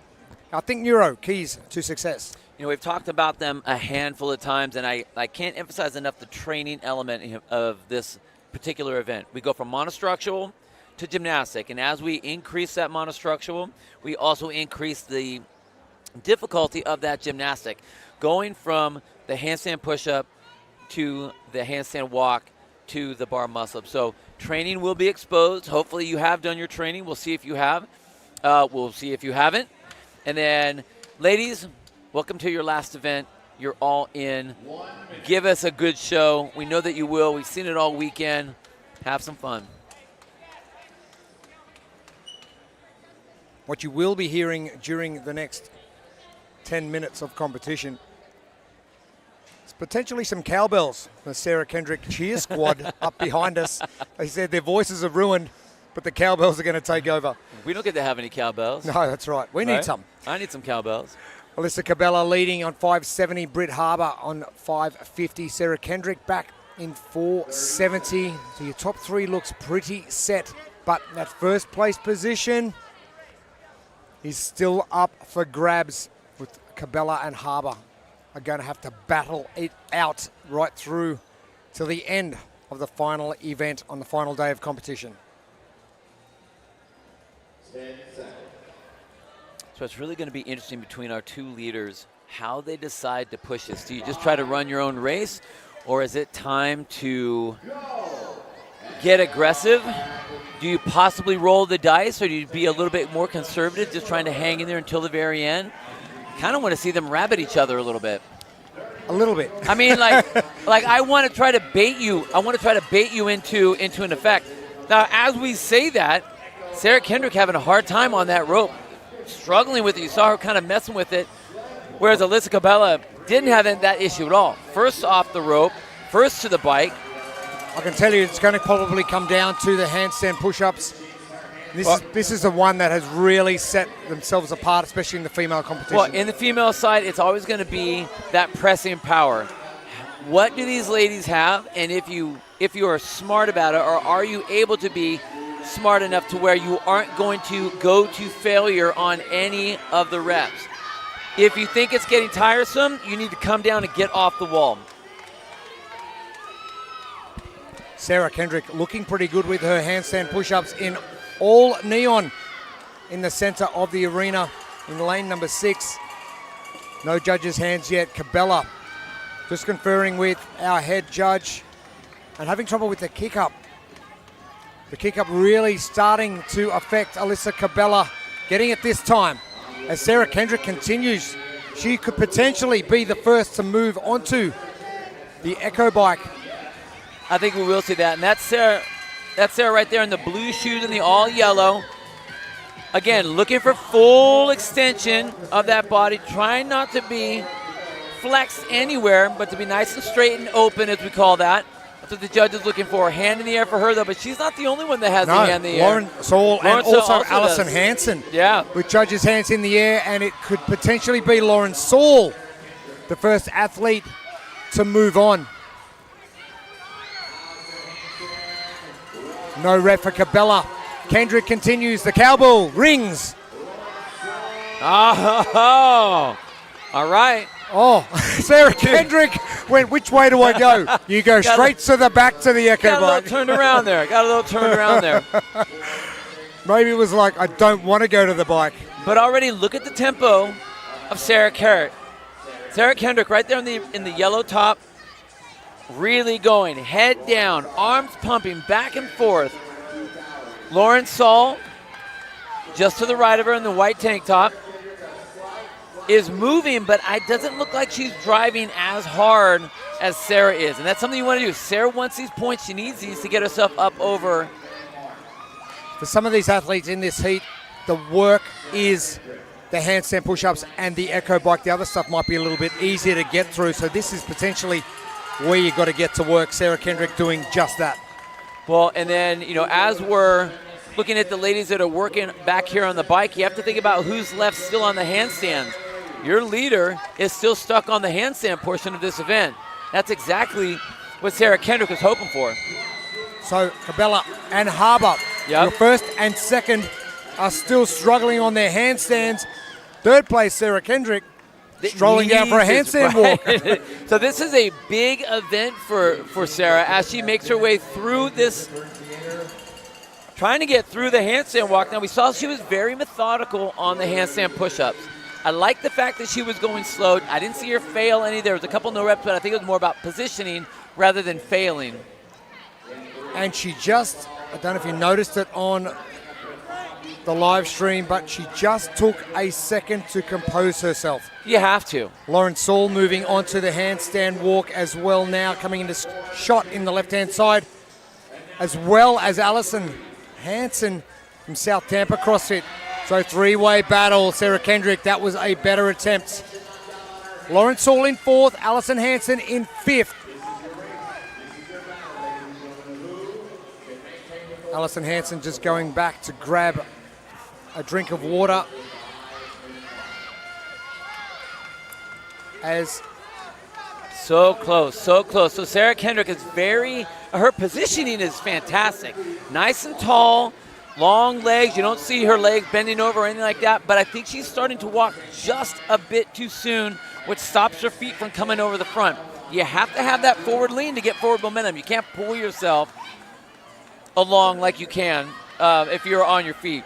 I'm going to make a prediction. I think as Sarah Kendrick finishes that first length, Alison Hansen, once she gets her position sorted, could potentially be our new leader. Hansen, beautiful position. Straight up and down, wow. And she just needed to find it. Kendrick with another segment down. She's going for a double segment. Kendrick gets it. One segment to go, one length for Alison Hansen to go. And Lauren Saul Still trying to get that first segment complete as Hansen positioning picture perfect in the back. Oh, wow. We are level. We do come down to the sled now as Kendrick gets to work. The cowbells continue to ring in the crowd. Okay. Kendrick, can she All finish right. with an event win in the final event of competition? Here comes Allison Hansen back. And the prowess of Allison Hansen from South Tampa CrossFit has been on display. Bar muscle ups, 3 of for our Neuro Minor division. Oh, Kendrick, very easy. Nice. Okay, here we go. I think that was smart.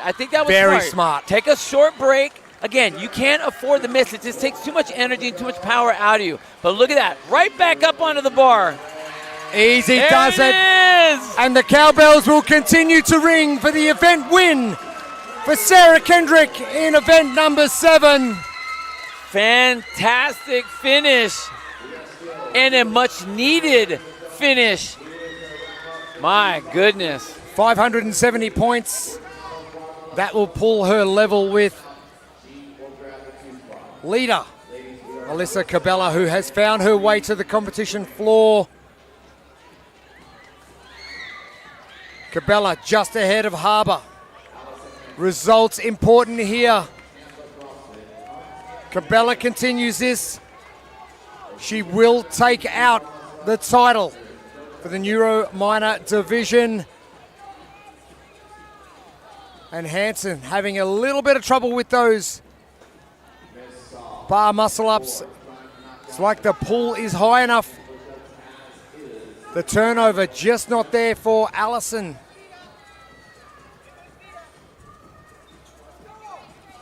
Britt Harbour, 2.5 minutes to try and catch leader Alyssa Cabela.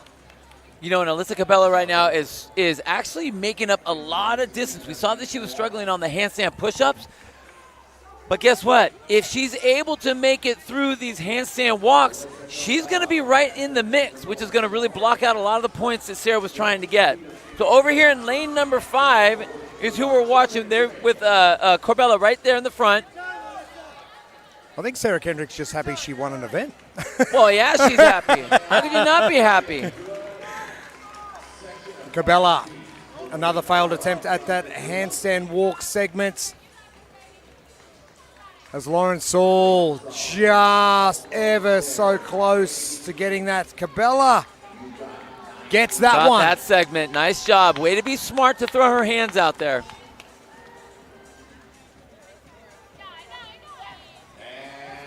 Lauren Saul gets another one and is very happy about making that segment.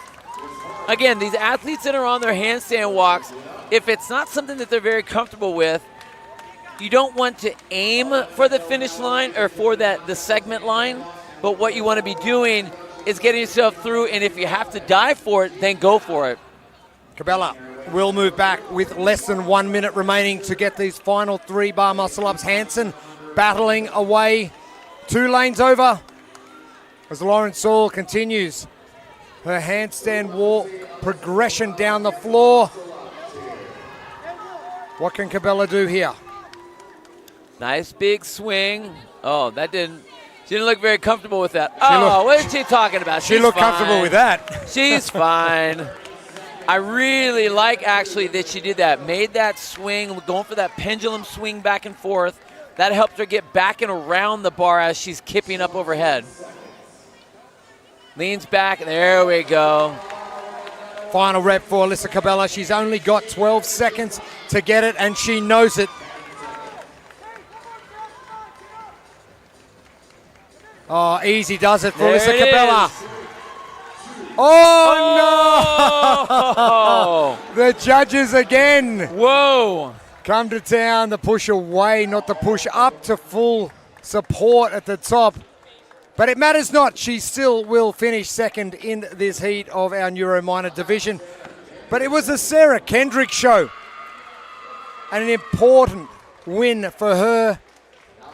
Not in the scheme of the leaderboard in the scheme of confidence in what she can perform on the competition floor?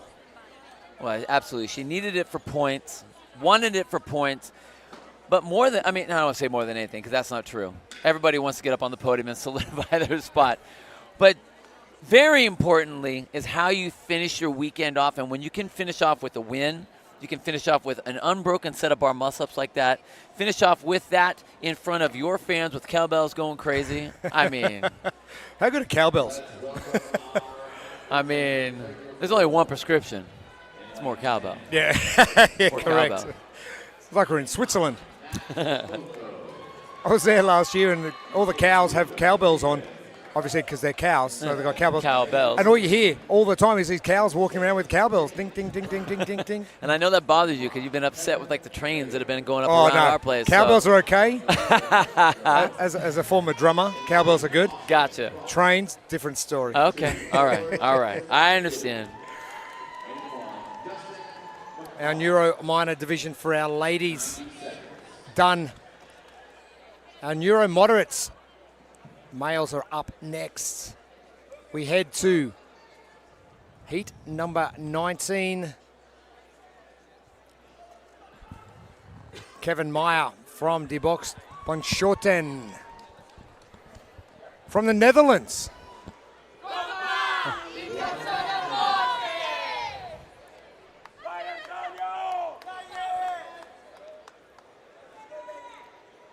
And what you're hearing is the cheer squad for Antonio Silvestro. The Italian flag waving madly behind us. Kevin Meyer, 590 points. 60 ahead of Miguel Pedrini. That has been a great battle all weekend. And Silvestro sitting in that third position. Only 28 points ahead of George Simmons-Gooding. Had a chat to George earlier. He said, I need that third spot, but I've got to make sure I cement fourth spot. He goes, it's a really interesting battle in my head. Do I go for the third spot on the podium, or do I make sure I cement my fourth spot? The answer to that is yes. Yeah, right? For both. For both. The answer for that is yes. So we've seen all the athletes getting to work with this all the way up through the morning as your final event, the chipper. A lot of monostructural to start with some increasing gymnastic movements in between there. But as we get going, Antonio Silvestro will be your first off of the heavy rope, getting into the push-ups as they get underneath the rig. So you can see they're looking for complete lockout. Waiting to see if Silvestro is going to have anyone joining him. It looks like Matt Hotho over in lane number 9 be the next athlete to join him. Right there in the white hair. Mr. George Simmons-Gooding. 1 rep left. Oh, and that's a great spot for him. Second to get to the bike, but he's not by himself. Antonio Silvestro first off the push-ups onto the bike, so you can see all the athletes are making their way back here to the bike. This is a element that you can make a little bit of distance, but I think generally speaking, you're going to have all the athletes just kind of hanging out. I don't want to say an active recovery because it's not that. You definitely need to get through it. Just like Kevin Mayer is doing, hand in the air right away. Lots of power being put into those handles. You can see him right there in the middle of your screen hopping off the bike with the yellow.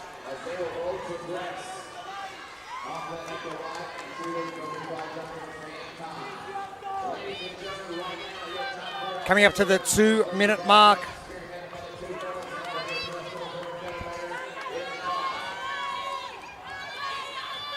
Silvestro cheer squad continue to beat down our doors just behind us.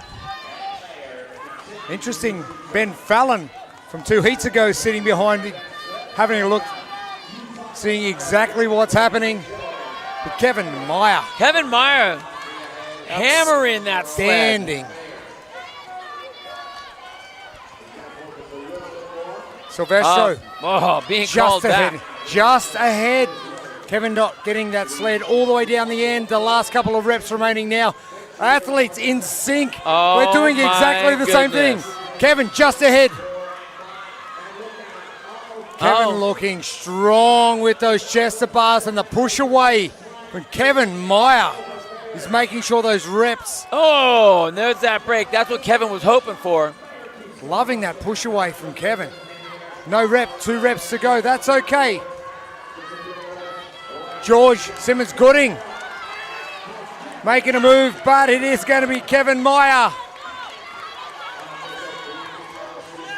Matt Hotho all the way down the end as well. Hotho in 5th. Simmons-Gooding.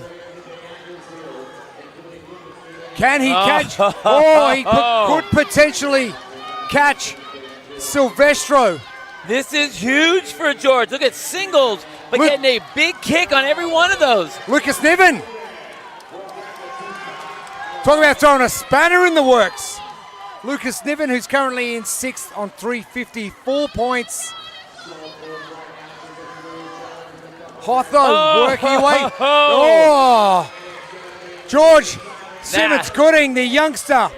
What a finish for him. We talked about which one he needed. The answer was yes. That was a yes. Austin Roth coming in. Now, a bit of separation starting to happen. Hotho about to finish. I think his tank is completely empty. I believe you're right. I believe you're right. Hotho is done. Athletes still on the floor. Miguel Pedrini. Antonio Silvestro still with those 2 reps to go. And what he needs to do, I know he doesn't want to, but he has to rest. That's the race element. You know, you get that, I'm in a race, I'm not allowed to stop. But if you're going to fail and fail and fail, just stop 30 seconds. Stop for 30 seconds. And he's stopping for 5 seconds, which is not going to make it any easier. It's not allowing him to get up any closer either. And this is what's so frustrating for Antonio. One of the top group to get to the pull-ups. Dustin McCallum, last rep is done. And now struggling to stay. I mean, he may end up being one of the last ones up there just because of all the 35 attempts he must have taken on these 10 reps. Pedrini with 2, Silvestro with 1. It is going to be Pedrini from CrossFit Mayhem to finish first. Out of these 2, the final rep and the final 4.5 minutes. It's such a long time. All Silvestro needs to do now is rest, even if it's for a minute, for 2 minutes, whatever it might be, because results aren't going to matter now. No, there's no one to race. There's absolutely no one to race. So what we're doing now, he just needs to settle. Take a break, settle it, and rest. Recover yourself so you can get that 1 rep.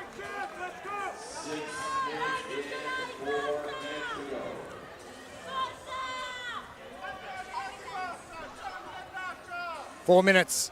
Athletes supporting. Lucas Niven, CrossFit Decimate in there. I want someone to go up to Antonio Silvestro and go, stop. Sit down on the box for a minute. Oh, that one was close. I mean, he's just completely fatiguing himself. He needs to just rest for 1 minute, 1 full minute.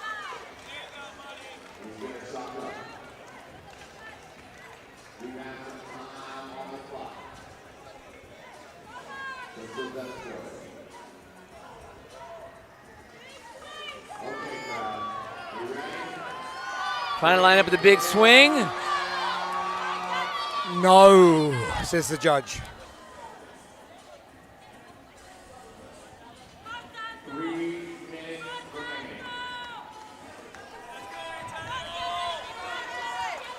Crowd really getting behind Antonio Silvestro, the Italian from CrossFit Avellino.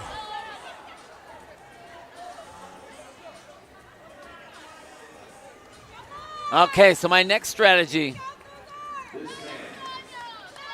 for Antonio Silvestro is to move that box back so he can get a swing. Oh, he got it! He got it! You know what? Nobody likes to be last, but if you're going to come in across the finish line and finish, you might as well come into a huge crowd cheering you on. So great job. Place has got all kinds of fans back here. Oh, I'm not sure if they're tears coming out or it's just extra sweat. But the crowd here, the Italian flag is waving. They are tears. And this is what we love from this community. Pride, I don't think, covers it.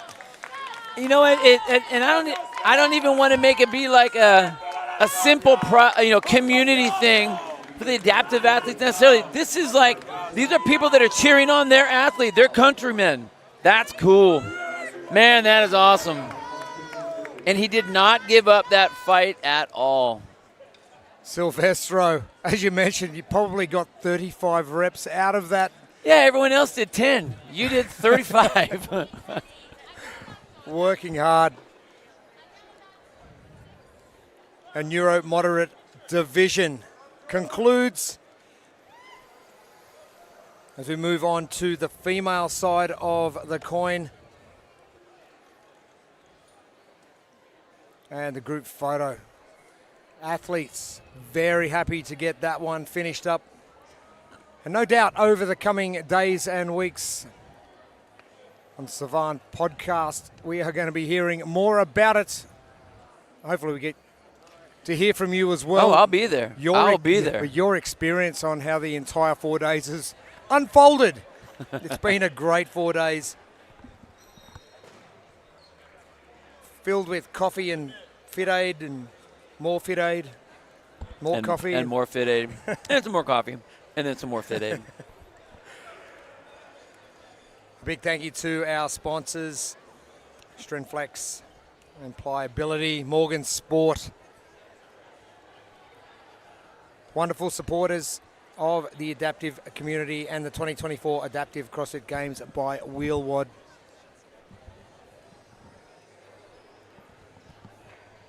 Neuromoderate men done. Our women up next.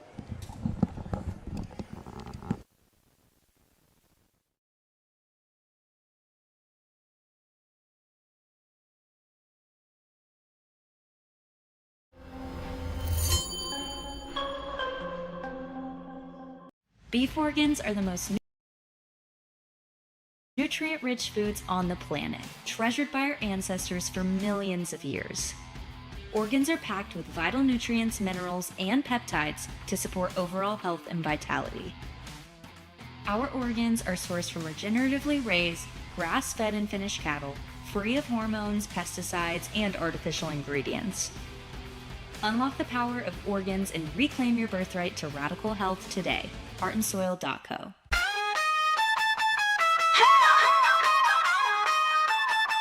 Drop the fire, it's gas. Comment section won't last. Everybody going crazy. Put the ops in the cast. Pull up, spin back, upload and that's quick stacks. Drop code and then get cash. I eat the beat, I got a big back. I stay making monopolies. I ain't making no apologies. I'm a commodity, so they follow me. Welcome to my empire. You just heard, but I've been fired.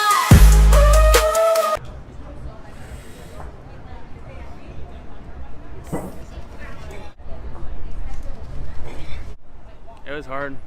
I mean, I'm happy that I hit over 100. Yeah. But yeah, that was really difficult, and it was really interesting, like trying to learn the technique and then just like different like placement of the barbell, and the balance was something that I didn't think about before doing it, but it was really hard to balance once you got it overhead. Yeah. And how handsome is Mike Egan? Pretty good looking dude. Thanks.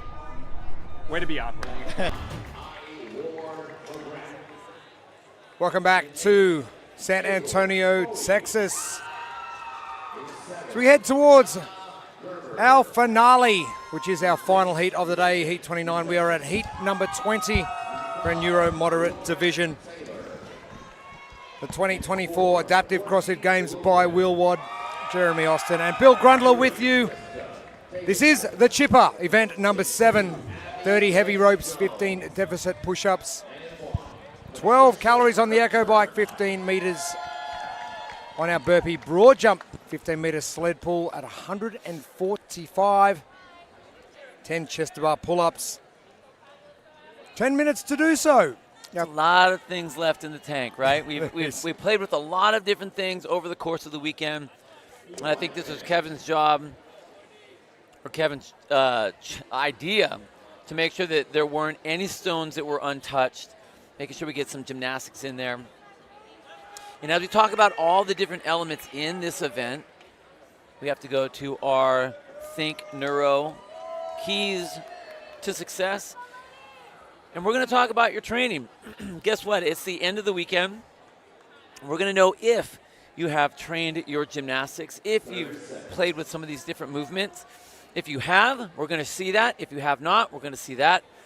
Regardless of that, it's all in because it's go time. It's the last one, last event, and the last shot to get whatever points you need, and the last time to have that experience at the 2024 CrossFit Adaptive Games by Wheelwad. Go get them, ladies.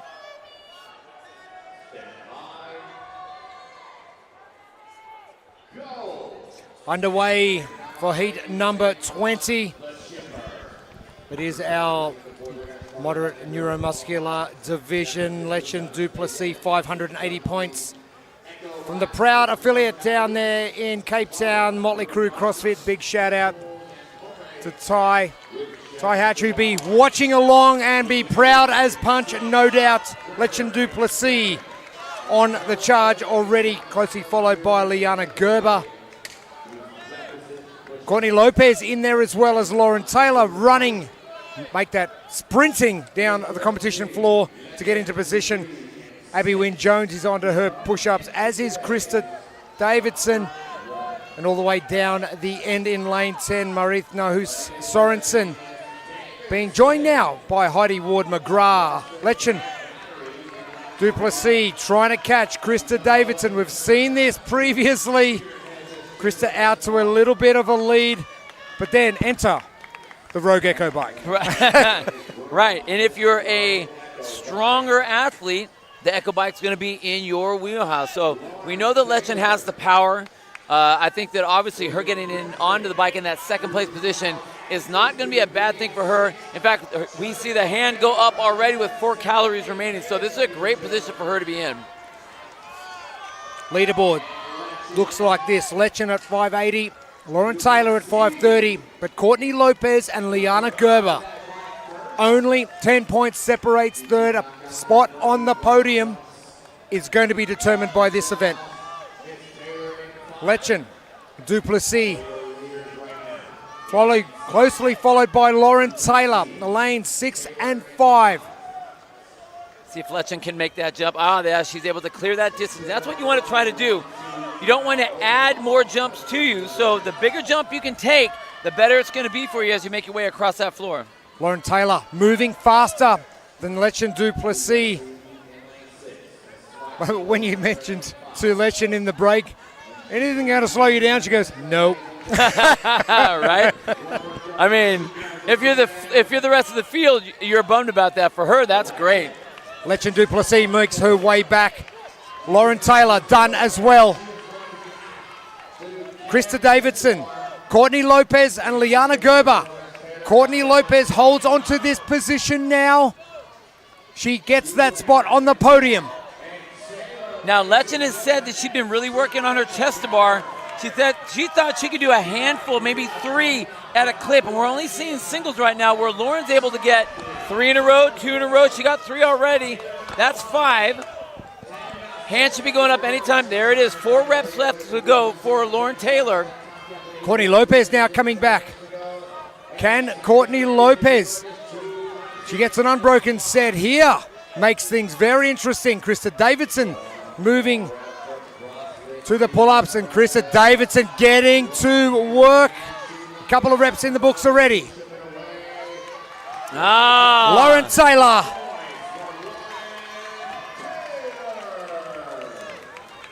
And now Krista Davidson potentially could move into second position. Courtney Lopez still doing singles. Liana Gerber, singles as well. Oh, man. Lechen Duplessis trying to catch. Your second place, Krista Davidson coming over the line. Lechen finishing third.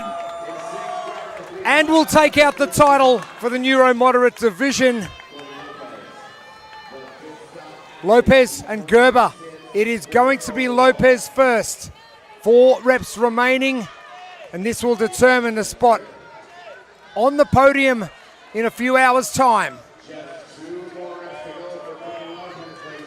See the ladies out there on the rig. Again, trying to work on those big kips. Final rep left to go. Still another no rep. Courtney Lopez trying to get herself in there. Again, trying to get that big hip pop. Ah, she gets that one. White tank top to the bar. Our top 3 have finished. It is Lauren Taylor in first. Lechen Duplessis, and I'm sure a very proud Tyron Hatch, all the way down there in Cape Town in South Africa. And Courtney Lopez. Lopez able to defend a little and keep Liana Gerber at bay, which will see her on the podium as well. Great result from Krista Davidson, the Canadian from CrossFit Grand Battery, and Liana Gerber.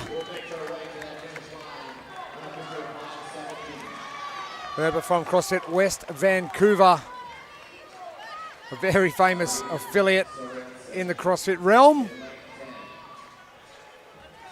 As we head towards our last 4.5 minutes of competition, Abby Wynne-Jones getting to work in lane 2. Patricia Turnmeyer in lane 1 now.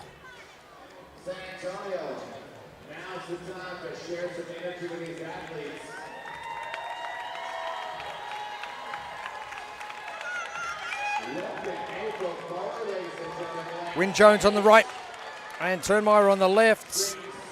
Just taking a break. Our other 3 ladies at the far end of the arena. Meredith Nahu Sorensen, Heidi Ward-McGrath and April Foley. And there's Ward-McGrath getting finished up with her first length of her burpee broad jump.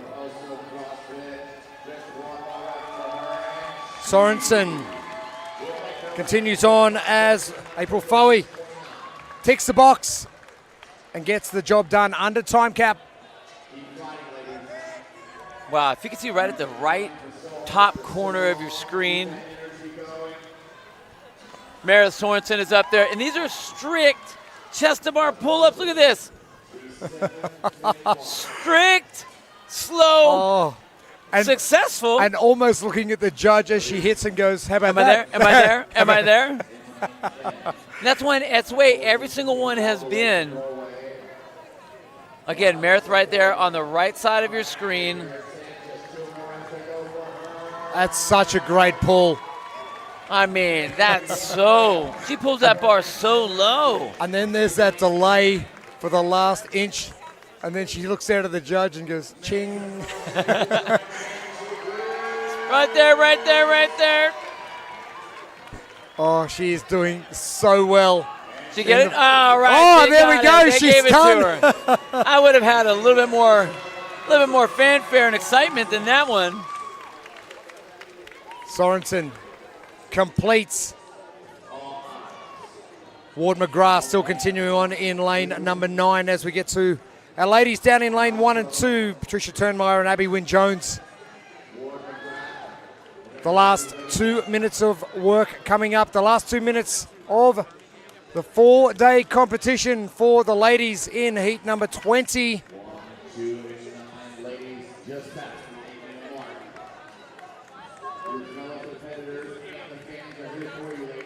Wynne-Jones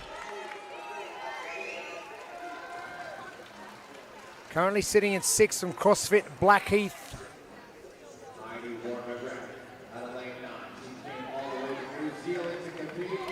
Oh, did she get that one? Nice.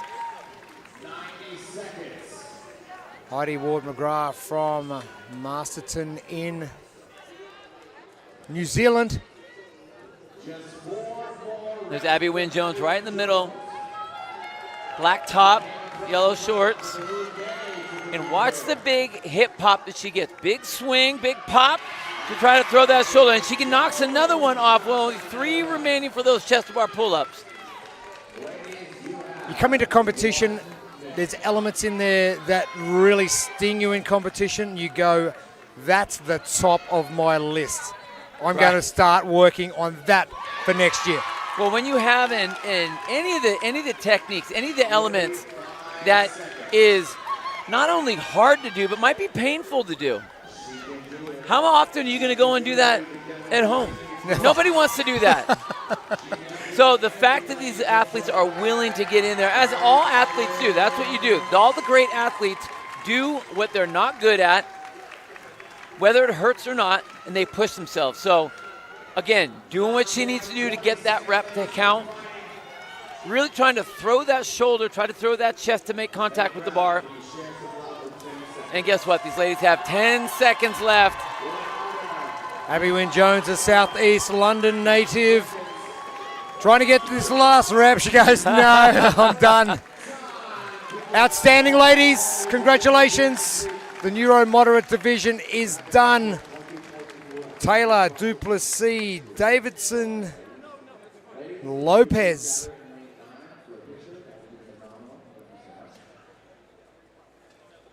Our top 3 coming into this heat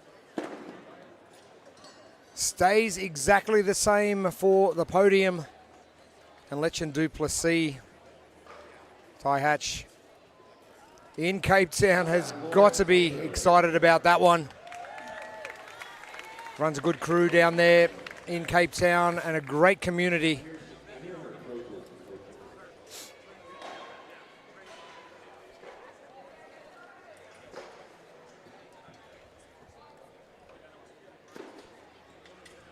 Next up will be our Neuro Major men's division.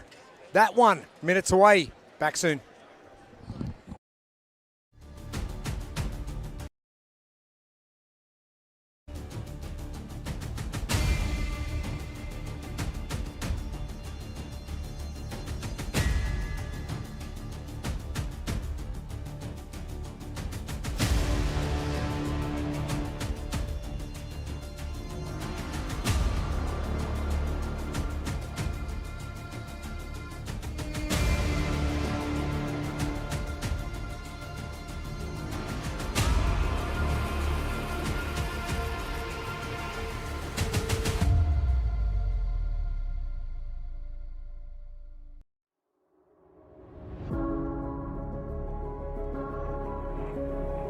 For every athlete,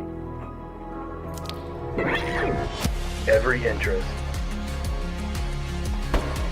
every human. Even if today is day 1, our headbands are our love letter to you. Start your year with junk.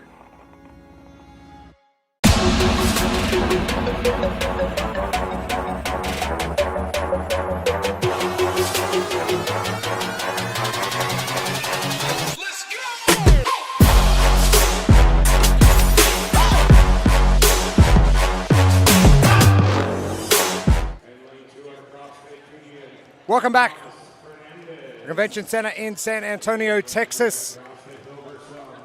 The 4th and final day, the 7th and final events of competition here at the 2024 Adaptive CrossFit Games by Wheel Wad, Jeremy Austin and Bill Grundle with you.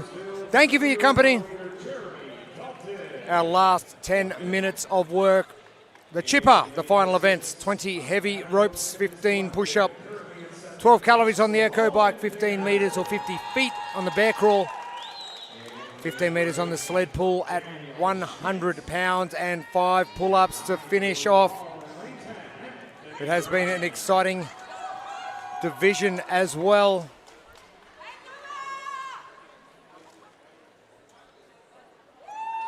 The Crowd really getting into it. Jeremy Dalton sitting at 580 points. Russell Allmendinger, 530. Des Bailus at 490. I don't think things are going to change too much with that top three. Unless Des has got something in the back pocket he can rip out and show everyone here. He has been one of those athletes this weekend with so much energy. I mean, Daniel Schmidt does have a chance. You know, only a handful of points back if he gets a little help from some of the other athletes, depending. There's always a shot. And again, when we're looking at this event, there's a lot of pieces, a lot of moving parts, a lot of skills. And if you've been training on these skills, you're going to do great. So when we talk about our Think Neuro keys to success, your training will be exposed. Have you been working on these things? Have you been pushing yourself on the off season? And if you haven't, that will be exposed as well. But you got to go all in. And if you're trying to make it up onto the podium, as Daniel's trying to make up, I mean, it's a big chunk, no doubt. No doubt. But it's all in, and you know, anything can happen. That's what sports is so great. That's why sports is so great. Our athletes getting to work on the Echo Bike. Looking amazing in the Northern Spirit apparel. Big thank you to Northern Spirit for providing all the gear for our athletes for our 4 days of competition. Jeremy Dalton, 580 points. Man, just doing what he does best, right? Oh, He's get been out in front. Fantastic. And just lead from the front. He just needs to get in the front.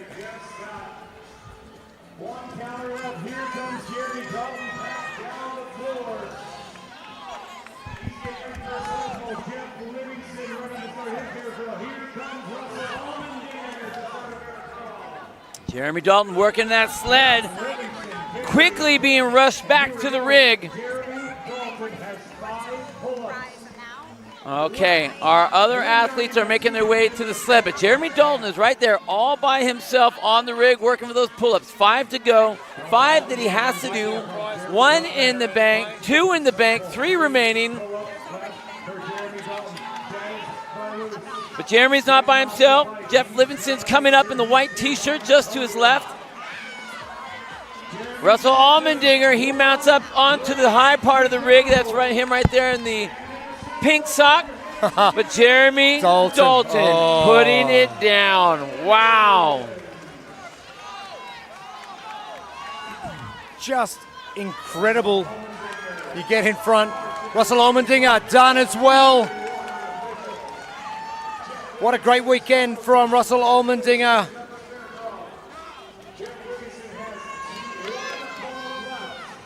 And Des Bailus has now got some work to do.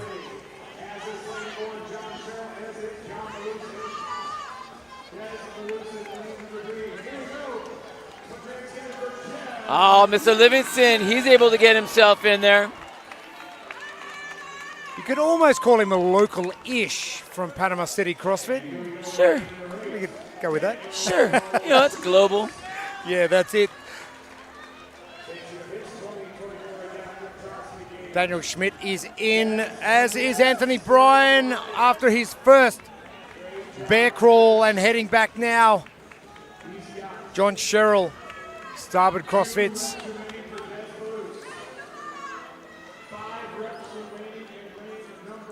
Thomas Fernandez continues to work. The grit and determination from Fernandez has been incredible as he sprints back. Man, he's in a race. Of course he's going to be sprinting. We're at the CrossFit Games. But look at those pull-ups. Oh, Fernandez. The Frenchman. Oh, yes, sir. Come on. As Des Bailus gets finished up as well. Oh, don't worry, Tom Fernandez, he's going for more. He's going to lap up all of this. And Anthony Bryan finishing up in lane number 10 as well. John Sherrill still with plenty of time.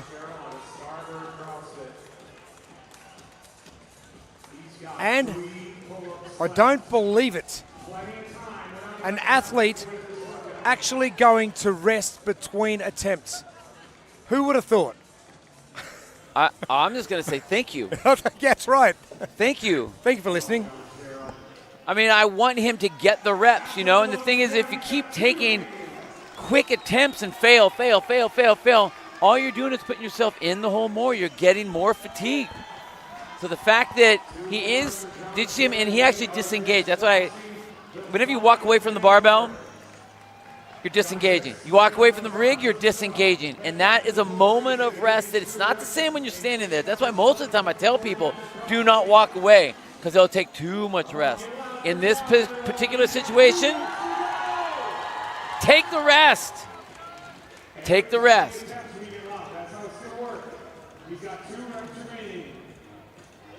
Come on, John. Take the rest. Take the rest. I mean, it's cool to fire him up. I want him to get the reps, though. There you go, John. Take the rest. You got time. He's going to go for it. Nope.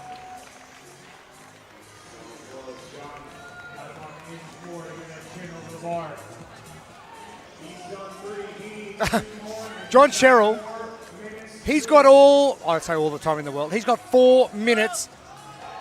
Why not just sit there and lap this up? Oh, he got that one. 1 to go. Final Simple one. stuff. Here we go. The athletes asking There we the go. crowd Take the for time. support. Take the time. But don't go too early, John Sherrill.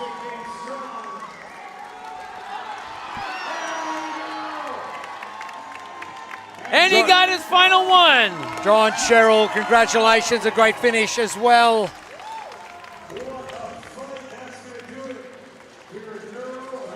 Three and a half minutes left on our clock. Well done to the major neuro division for the men. And Dalton still outstanding. Olmendinger coming in nice and high as well. Des Bailus, I think he's done enough over the 4 days of competition to find himself on the podium. And a big thank you to CrossFit, the $105,000 prize purse collectively across our 15 divisions. Appreciate the support.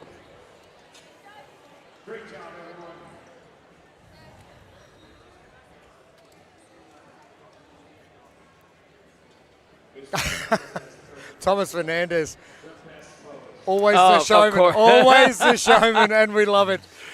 Great job from the Neuro Major men. Their weekend now complete, and they can look forward to the 2025 Adaptive CrossFit Games by Wilwod. In 12 months' time, we're going to take a short break. We're going to be back with our ladies in just a short moment.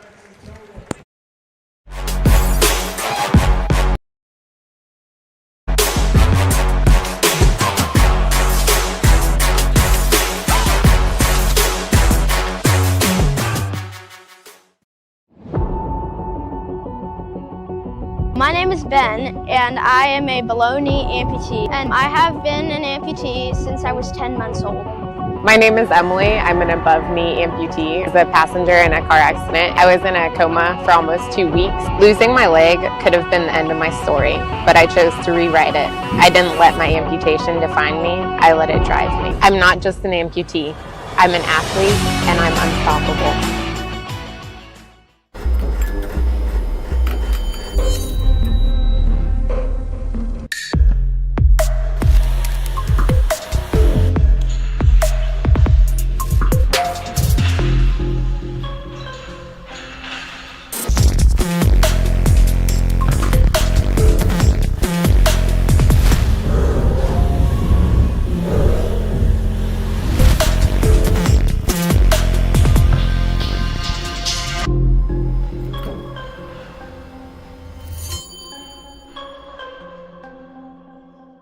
Beef organs are the most nutrient-rich foods on the planet, treasured by our ancestors for millions of years.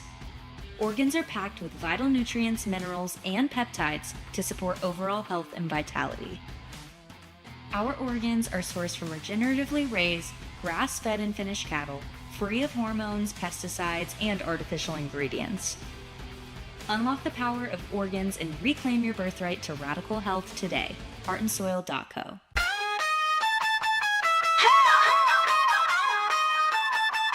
Drop the fire, it's gas. Comment section won't last. Everybody going crazy. Put the ops in a cast. Pull up, spin back, upload and that's quick stacks. Drop code and then get cash. I eat the beat, I got a big back. I stay making monopolies. I ain't making no apologies. I'm a commodity, so they follow me. Welcome to my empire. You just heard, but I've been fired.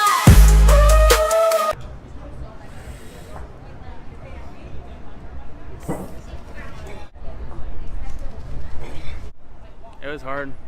I mean, I'm happy that I hit over 100. Yeah. But yeah, that was really difficult, and it was really interesting, like trying to learn the technique and then just like different like placement of the barbell, and the balance was something that I didn't think about before doing it, but it was really hard to balance once you got it overhead. Yeah. And how handsome is Mike Egan? Pretty good looking dude. Thanks. Way to be awkward.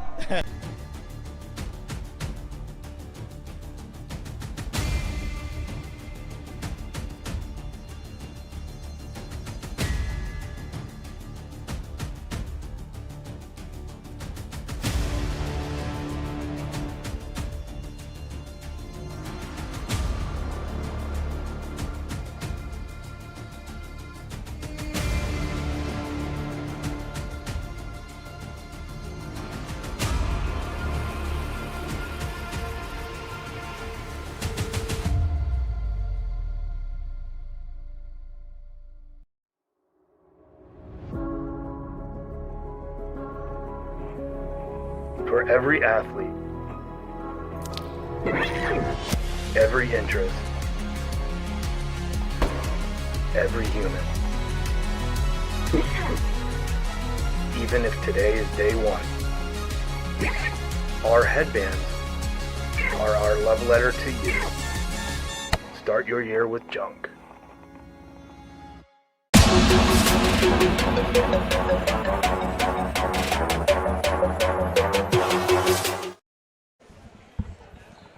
Fourth and final day of the 2024 Adaptive CrossFit Games by Wheelwad. Welcome to it.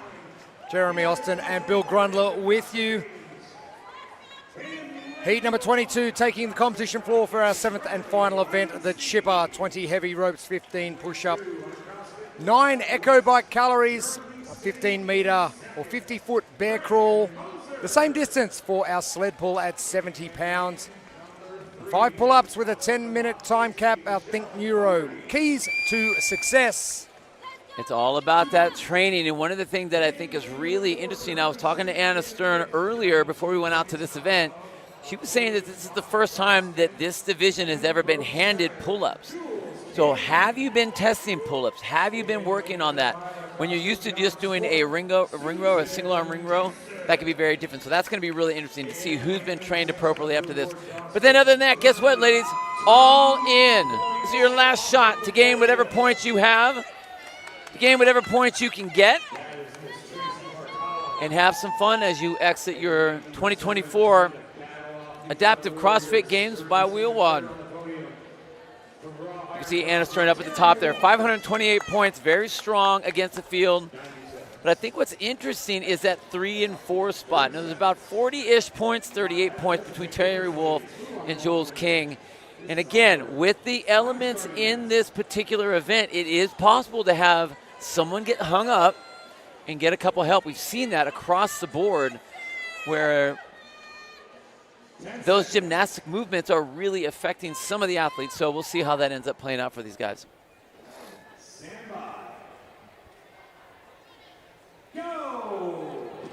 Underway it is, heat number 22. Points, spots on the line.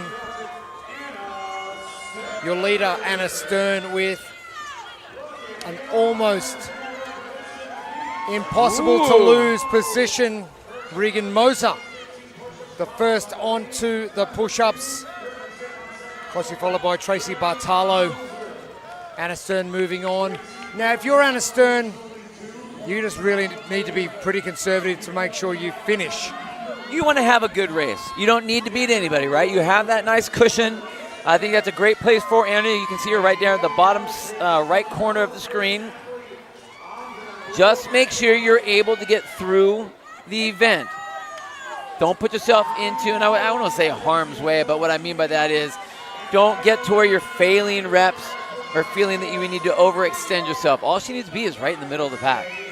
Tracy Bartalo was the first to the Echo Bike, closely followed by Regan Moser. Terry Wolf jumping into third in day 2 of competition, and she has stayed there with some really consistent performances. Oh, Regan Moser, get after it, girl. And I think that's what Reagan's looking for. Michelle Fogarty making her way back. And Jules King, there we girl go. who really needs to make a move. Bartalo, your leader. The first length of the bear crawl complete as Moser in the background completes hers. The second length, Moser now into the lead. Both athletes grabbing their sleds at the same time. Who is going to move it quicker? Bartalo taking a fall at the back end, which gives Moser a chance. Opens the door ever so slightly. 5 pull-ups for Moser. There's 2. 3 reps. Bartalo doing singles. Moser continues this way. She's going to take out this lead in the final events of the final day of competition. Moser with 100 points. What a beautiful finish for Reagan as she worked and just absolutely handled those pull-ups. Bartalo is done as well. Great finish from Tracy Bartalo from Blue Cord CrossFit. She's almost done a Sandikov and run into the broadcast area as well. Anna Stern now onto the last portion of this event. And Jules King, CrossFit Pembrokeshire in Wales, working away. If she stays ahead of Terry Wolf, and we have enough space in between, things get interesting. Jules King, the last rep for her. So a no rep from Jules King. Oh, another no rep. That was close, though, so close. Jeanette O'Keefe, her sled done. Terry Wolf starting to struggle a little on those pull-ups as Jules King from CrossFit Pembrokeshire finishes up and a massive smile, and the Welsh flag even comes out on the competition floor. Susan Gilson, the sled pull finished. Riley Weinstein and also Michelle Fogarty moving to the sled pull. Sabrina Schoenberg right there in the middle of your screen, busting out a handful of those chin-ups. Again, all it needs to be is an extended arm and then getting their chin up over the bar. I'm sorry, I meant Janet O'Keefe. The judge was standing in the way of that box. I missed it. But there's Miss Anna Stern right on the right-hand side of the screen there as well, trying to work through her pull-ups, looking for a big kip. Now Riley Weinstein in lane 1, far left of screen. Michelle Fogarty in lane 3. And Susan Gilson in lane 5. The ladies trying their hardest to get this done.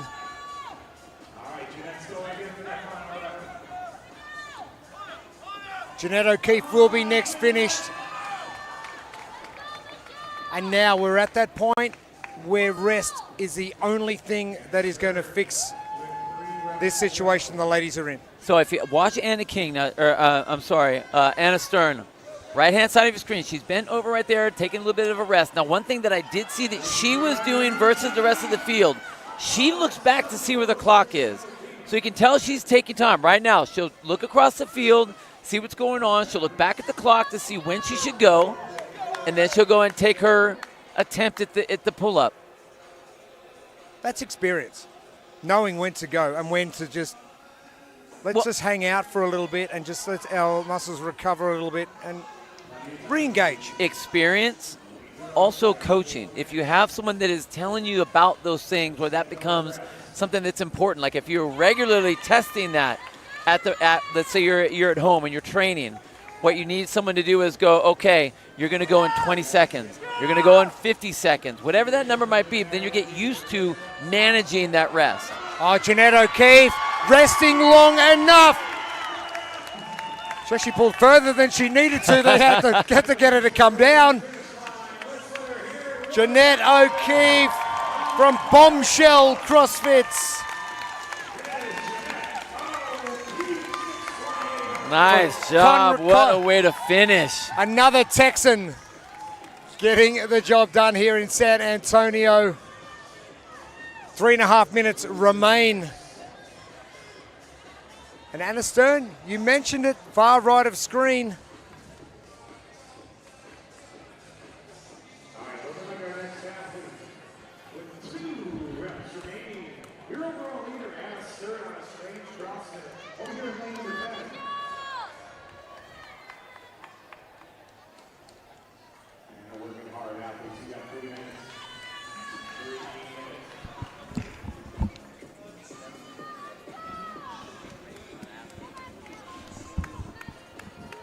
Stern continues to rest and looking at the athletes, looking at the clock.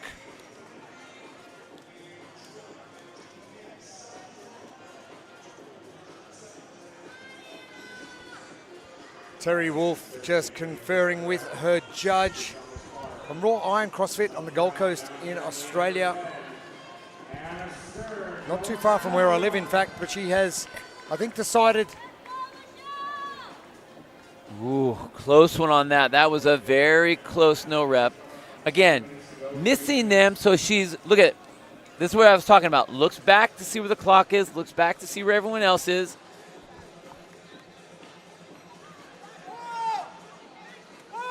Great shot right across our arena floor here. The Henry B. Gonzalez, Enrique Barbosa Gonzalez, I should say, the convention center here in San Antonio, Texas.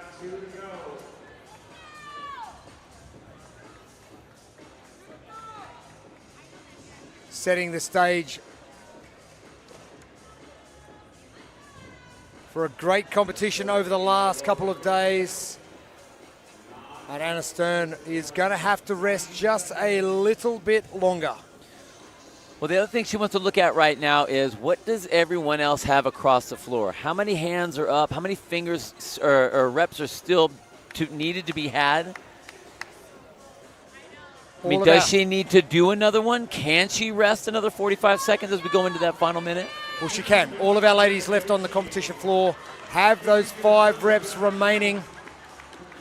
Anna Stern is the only one with 2. She's got a 3-rep buffer. So again, we were talking about she just needed to kind of hang in the mix. Right now she's sitting in 5th place in this field. So if she can hold that position, you're doing just fine. That's it. But you want to keep trying. Well, I'm not saying that she doesn't need to try. What I'm saying is that the position that she's in, there's not an element of urgency in what she has going on. She can just hang out right now. She'll give an attempt when she needs to give an attempt, but here we are. We're looking at 20 seconds left. If she has 2 reps remaining, I mean, I can't see a lot of these other ladies getting 3 since they've been working for the last 3 minutes on working on a single one. So she's in a great position.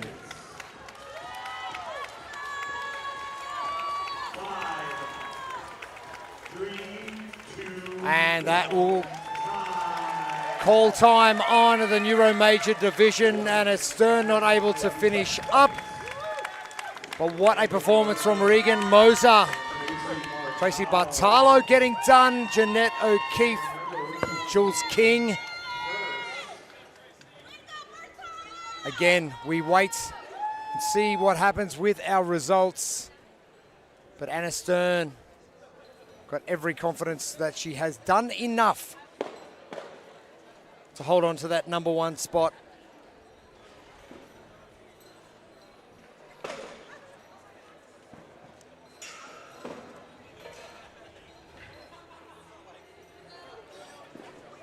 We continue on with our competition.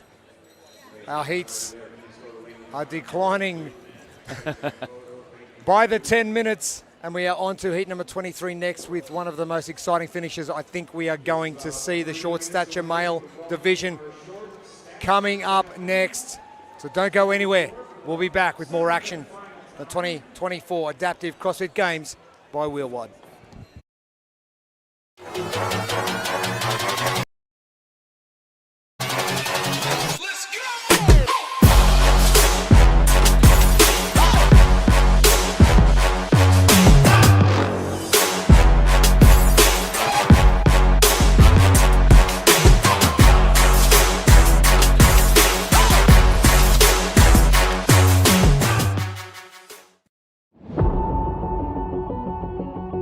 My name is Ben, and I am a below knee amputee, and I have been an amputee since I was 10 months old.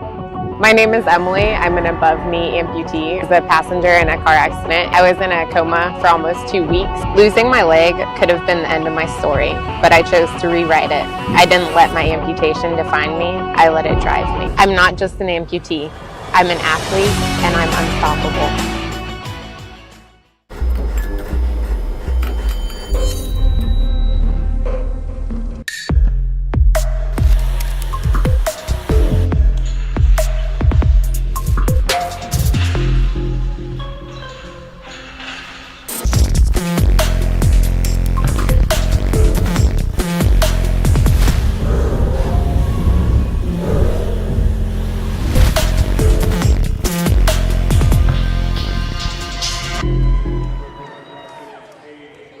Welcome back to the 2024 Adaptive CrossFit Games by Wheelwide. Jeremy Austin and Bill Grundler with you. The short-statured male, they are on for their 7th and final event of the competition, the chipper. 20 heavy ropes, 15 hand release push-up. Our arms only echo bike for 12, 11 and 10, 7.5 meters on our burpee broad jumps.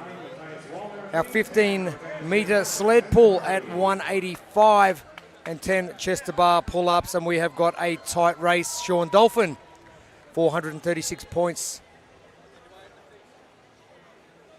And that spread between 2 through 5, I don't think you could get any closer. 28 points? Am I doing my math right on that? I think it's 28 points. It is 28 points between 1 through 5.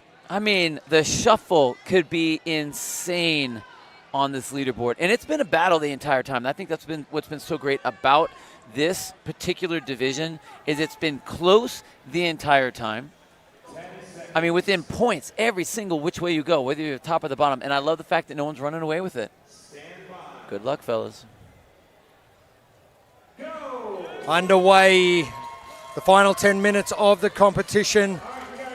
So they have those weighted ropes that the athletes are going to be moving through. Again, the judges are looking for those to be moving simultaneously. They got to be moving together. Tim Murray off, running. Sean Dolphin moving fast as well. The hand release push-ups. My goodness, these guys are moving at absolute crazy speed. Sean Dolphin, far left of screen in the all black, the first athlete to get to the Echo bike. Whoever finishes first in this heat will potentially take out the competition. So points and placings up for grabs in the next 9 minutes. And I'm watching all of the athletes out there really going to town on that. You can see all arms are trying to drive that as much as they can. Wow, one hand up in the air. Alex Harrell right there in lane number 10. Mikey Wittes, Sean Dolphin as well. Tim Murray's in there.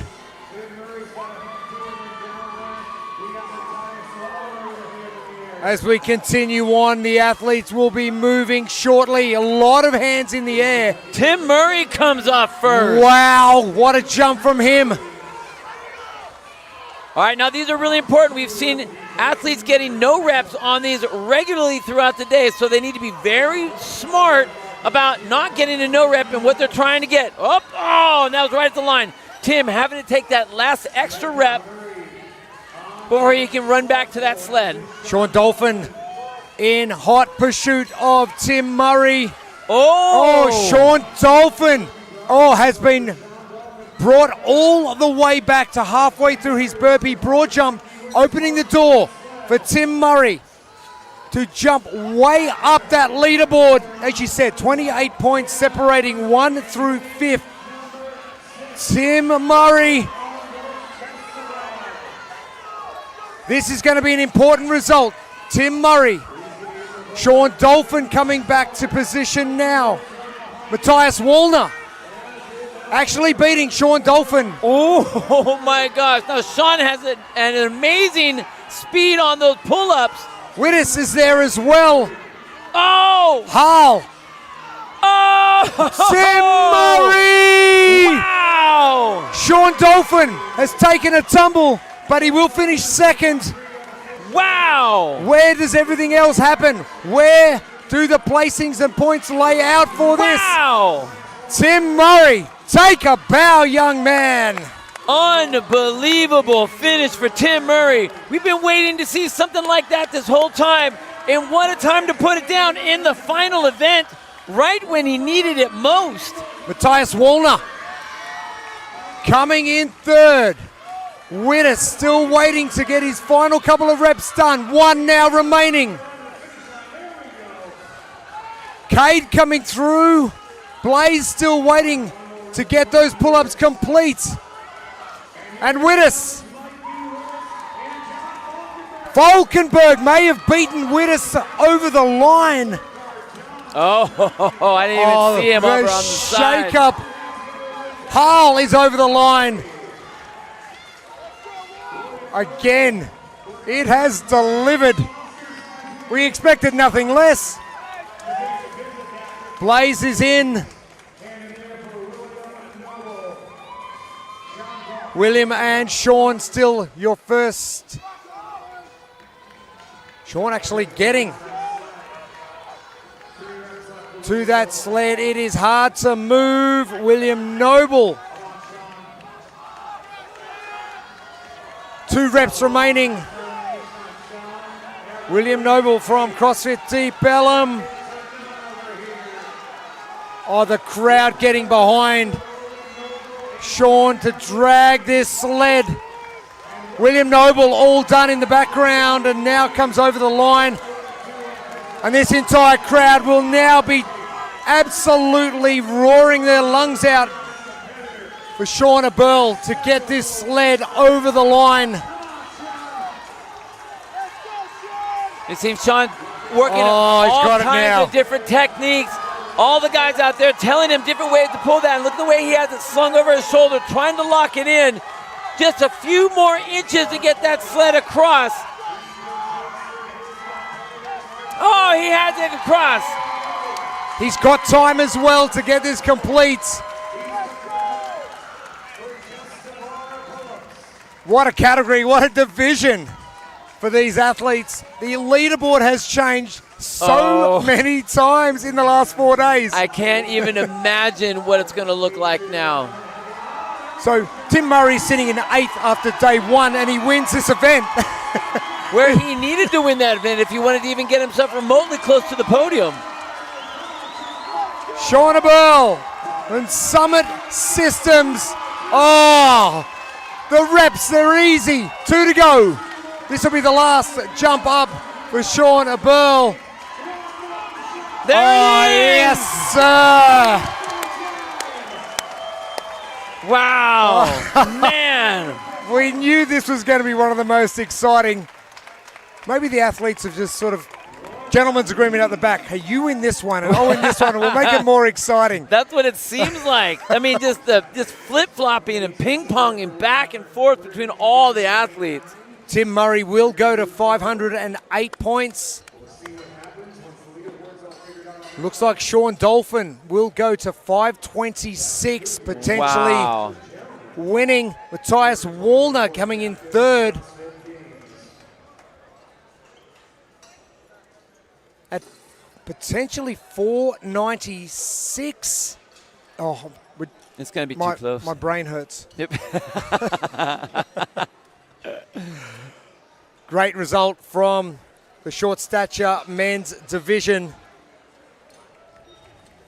We've got our split division coming up next. It is our short stature women and our seated 3 and more podium spots up for grabs. Day 4 of the competition, the 2024 Adaptive CrossFit Games by Willwood. We'll be back to crown more champs in the next couple of minutes. See you soon.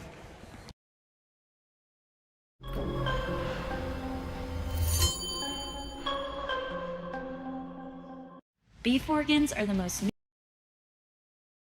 nutrient-rich foods on the planet, treasured by our ancestors for millions of years. Organs are packed with vital nutrients, minerals, and peptides to support overall health and vitality. Our organs are sourced from regeneratively raised, grass-fed and finished cattle, free of hormones, pesticides, and artificial ingredients. Unlock the power of organs and reclaim your birthright to radical health today. heartandsoil.co.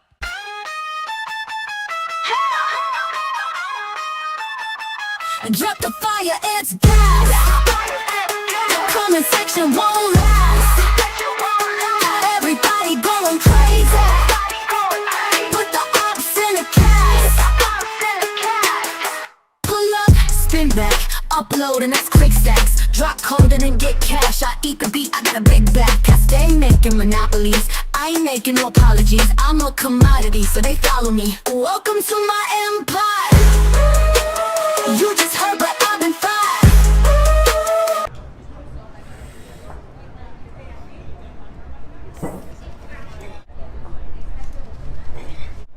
It was hard. I mean, I'm happy that I hit over 100. Yeah. But yeah, that was really difficult, and it was really interesting, like trying to learn the technique and then just like different like placement of the barbell, and the balance was something that I didn't think about before doing it, but it was really hard to balance once you got it overhead. Yeah. And how handsome is Mike Egan? Pretty good looking dude. Thanks. Way to be awkward.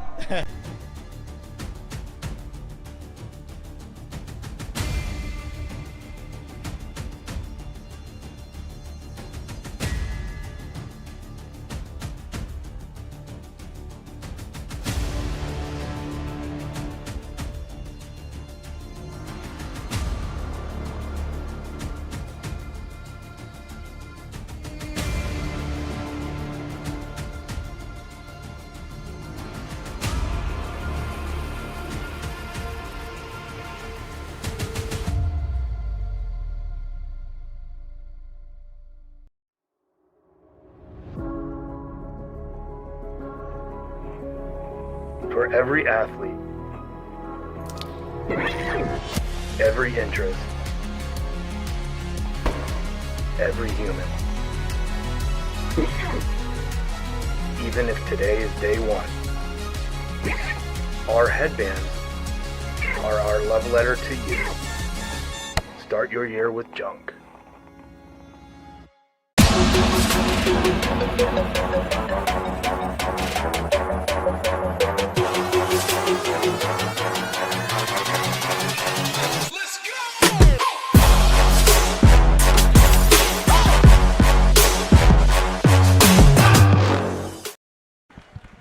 Welcome back to Henry B. Gonzalez Convention Center, San Antonio, Texas. It is the 4th and final day of competition for the 2024 Adaptive CrossFit Games by Willwood. Jeremy Austin and Bill Grundler with you. The Chipper, the 7th and final event, 20 heavy ropes, 15 hand release push-ups, 9, 8, and 7 arms only echo bike at 7.5 meter or 25-foot burpee broad jump, 15 meters on our sled pull at 145. And 10 chest to bar pull-ups to finish our cap, 10 minutes, and our keys to success, all thanks to Think Neuro. You know, they're going to be the same thing we've been talking about all morning long. And as a coach, I really, really, really like this event. It is going to call out and showcase those that have been training appropriately and broad-based enough that they have all of these skills. And if you have been missing something, or if you have been neglecting to work on a particular weakness, that's going to come out as well. But either way, it's time to go all in. We've seen some amazing races all morning. I expect to see nothing different with these ladies as well. And it's the last day, last event, last chance to get those points. Well, you got no more chances. This is it. Last 10 minutes. That's it? Empty the tank. All in. Pushing all the chips in. Carissa Angelica, 534 points. And driving towards her first title. Erin Popovich, last year's champ, 468. And Juliana Ruiz on 237. For our seeded 3 division, Smiley Williams, still having the time of her life, is one of only 3 females and 3 athletes across the field with a perfect score. We saw Lauren Farhat in our first female heat of the day, which was heat number 2. Finish. That was so close. 7 from 7. Just barely, huh? Crazy. Seconds in it. Kate Foster pushing Lauren all the way to the end. We've seen a number of those races right across our last day of competition.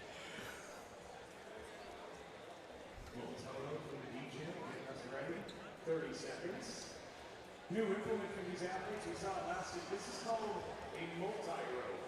Our short stature athletes have the head. Annalise Williams in lane number 6. Sophie Wilson in 7. Marina Theron from New Zealand in lane 8. And Stephanie Aiden, a Swedish athlete, in lane number 9. Stand by. Go! Underway for heat number 24. 6 heats remaining, 5 after this one. Our short stature. Jeez. Erin Popovich not messing around, I'll tell you. Neither did Annalise Williams. Did you see the speed they were moving that rope? My goodness. Sophie Wilson not far away either. So some great work. Annalise Williams and Sophie Wilson getting to work in lane 6 and 7 as our 3 ladies from her short statured division.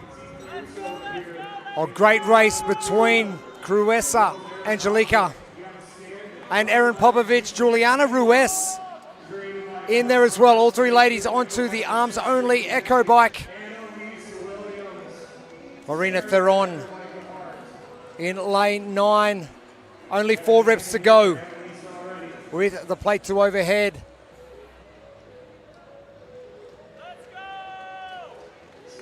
Marina finishing up, and she will move back as well to the echo bike.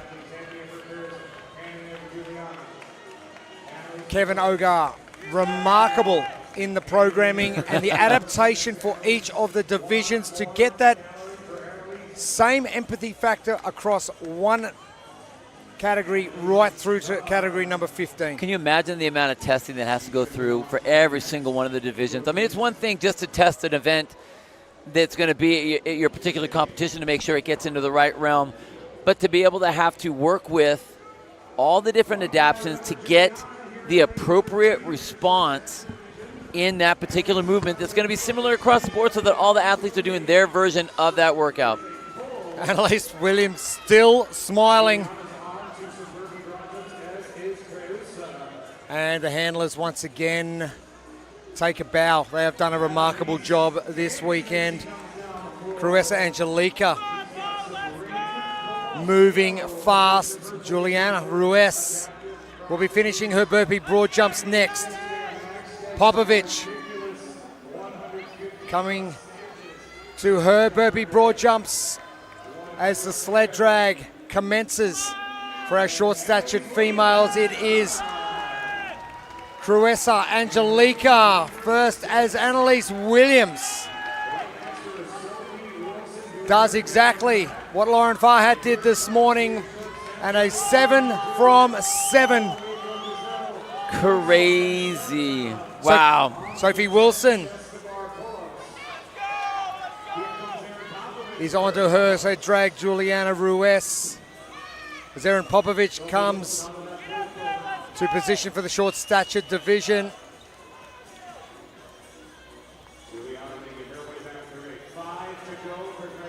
Sophie Wilson finishing up. Popovich with a no rep, and she had a smile on her face when she came down as well. Ruiz working hard as well in the middle, and Angelica getting a no rep. It is. And that's a smile of a champion. Of a champion. Smile of a champion. Sophie Wilson from Indiana finishing up her weekend with our second place position in the final event of the weekend.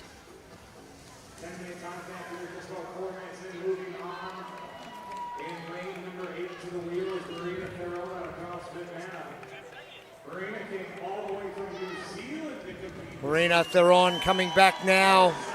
She will get into her sled drag. Traveling all the way from New Zealand. Proud Gym, CrossFit, Mana. You know, it's crazy. We've seen the sled drag for our seated 3 ladies. Every single one of them have dragged it differently. Differently, yes. One from the front, one from the back, pulling backward like this, using hooks another way. Really interesting watching how, you know, again, as an athlete, you're going to do what works best for you and what's most efficient for you and most functional for you. And it's really cool to see the different ways that the ladies are able to work on that functionality.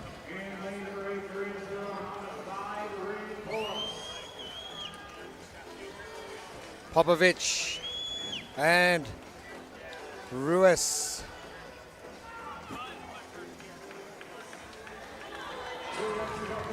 Marina Theron from CrossFit Mana, the final rep for her weekend. Congratulations, Marina Theron from CrossFit Mana in New Zealand. And our final athlete for our seated 3, it is Stephanie Aiden, and our last 2 athletes for the short stature, Juliana and Erin, getting to work. Still over 4 minutes. Now we're seeing a no rep right there. And if you watch Erin Popovich just off to the right-hand side, she does that double pump to get herself up there and then tries to get that again, that little double kip. The first one is so close to getting it. It's so close, I know.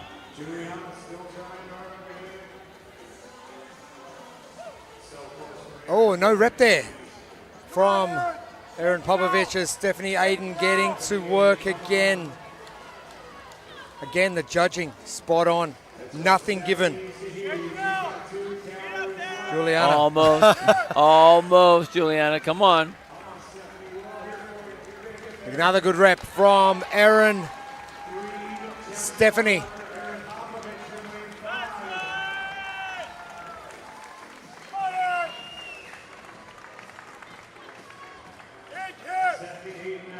Stephanie Aiden at the far right of screen in the purple. Juliana left of screen. Erin to the right. And the double kip. Yeah, oh, did Two she to make go. it? Oh, there we go.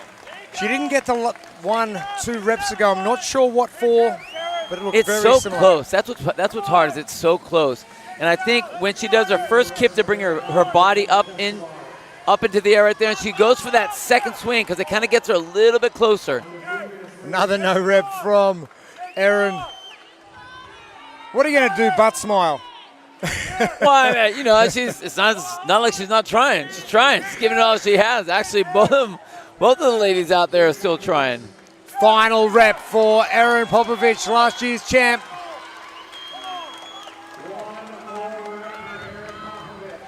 That big deep breath. You mean I've got to do one more? There's the kip. Slip down a little bit. Chalk up. Time to chalk up. Stephanie Aiden with 1 rep to go as well. The last kip. Erin. Oh, no. That was close. You can see that. You can see the daylight between that one on that one. That wasn't way further than some of the other ones that were no reps. She's so close. Stephanie Aiden still working on those handles. You can see her driving back and forth, trying to get through that final calorie. Might have been a foot over. Oh, at not the what front. you want. Foot over at the front. The chin was definitely over with that double kip. And we've got 90 seconds remaining now. Stephanie working hard. And Erin, you imagine the roar when Erin gets this final rep down. It's going to be awesome. To Erin Popovich.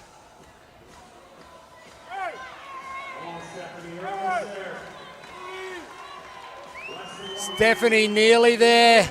The last pesky calorie on the Echo bike. He's got to be getting close. Now, there it is. Yes. Let's get to work, Stephanie. Come on. Yes, Erin. She's done. She got it.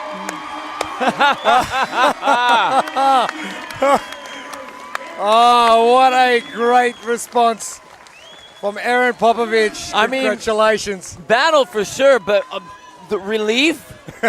More than anything. Thank you. Thank you. And the crowd will continue for Juliana and Stephanie. Our last 2 athletes on the floor with 15 seconds to go. The applause. Wonderful in here.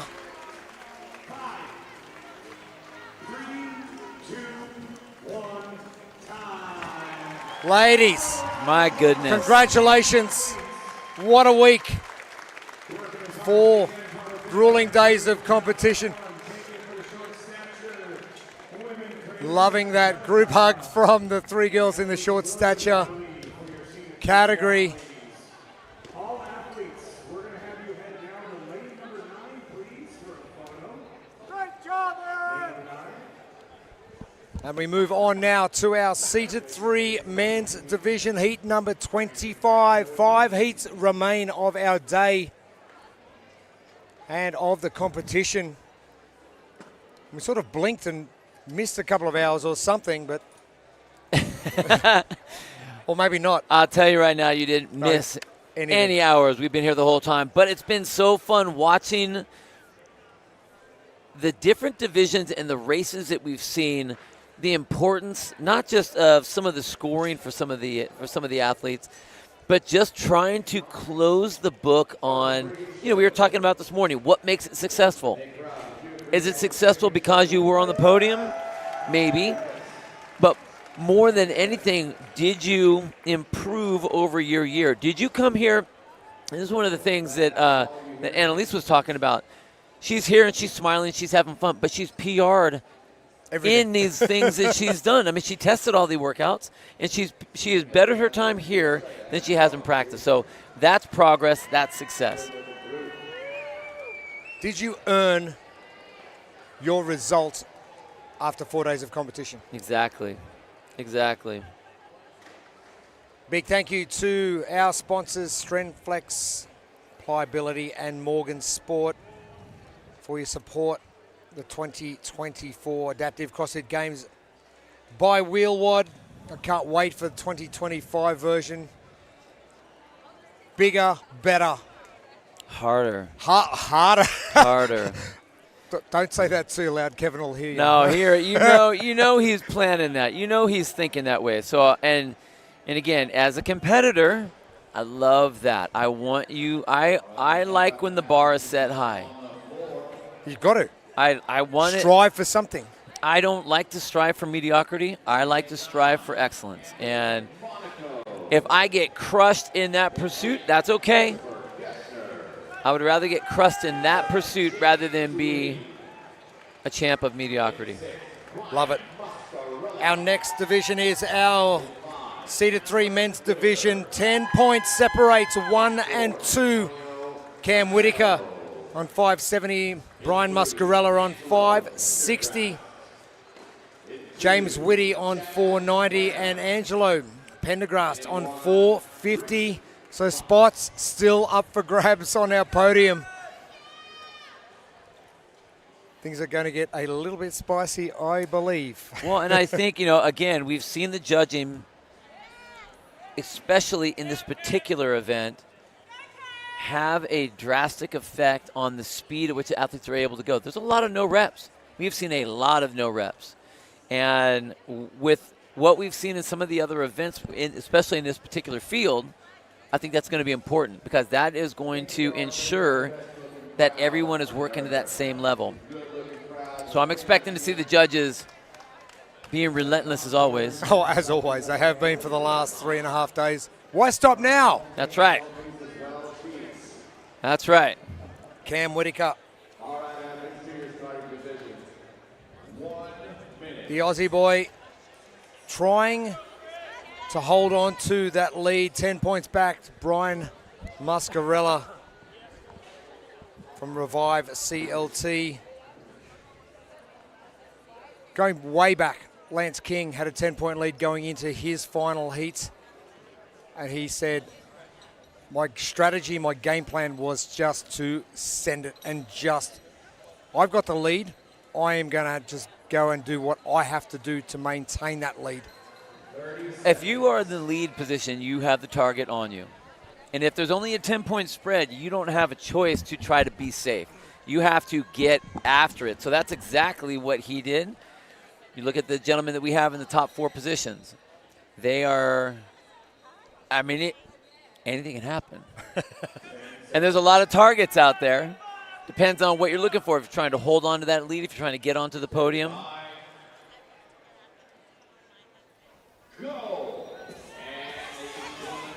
Underway, Cam Whitaker, 253 snatches yesterday.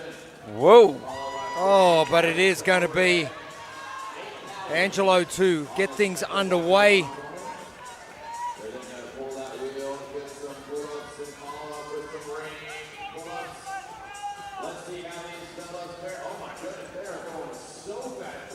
Exactly what these boys wanted to see, something from in an overhead position again after their arms. Their forearms will be a little bit fatigued from yesterday's snatch. Cam Whitaker wanted that. Yeah, didn't he used that to his advantage to go from basically a third place position as we were coming into that movement to a first place position in the heat. Muscarella, center of screen, that head bob. He is pushing hard. He needs to make up a spot on Cam Whitaker.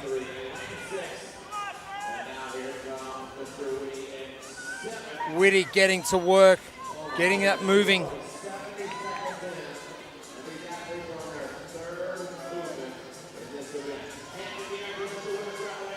Our top 4 coming in, Pendergrast, Whitty, Muscarella and Whitaker. Whitty at the bottom of the screen, Muscarella second in, Whitaker third. And Pendergrast at the top of screen.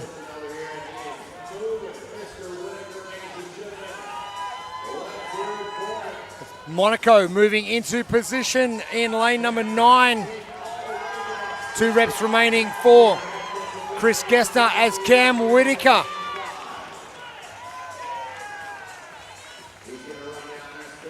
Pressure is on. How does Cam Whitaker respond? He seems to have a bit of a lead over Brian Muscarella. Oh, the determination on the man's face. Manhandling that sled. Muscarella coming now down to the competition floor. The last components of competition. Muscarella about to pick up his sled and head back.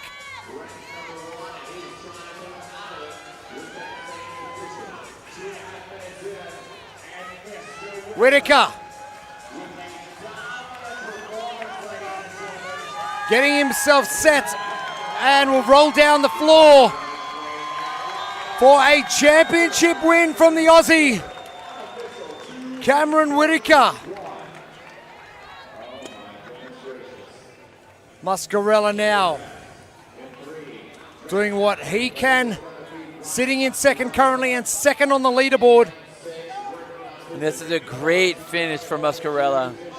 He Man, was a lot of power all through this event. He was right in there in the mix with Whitaker. Muscarella, great job.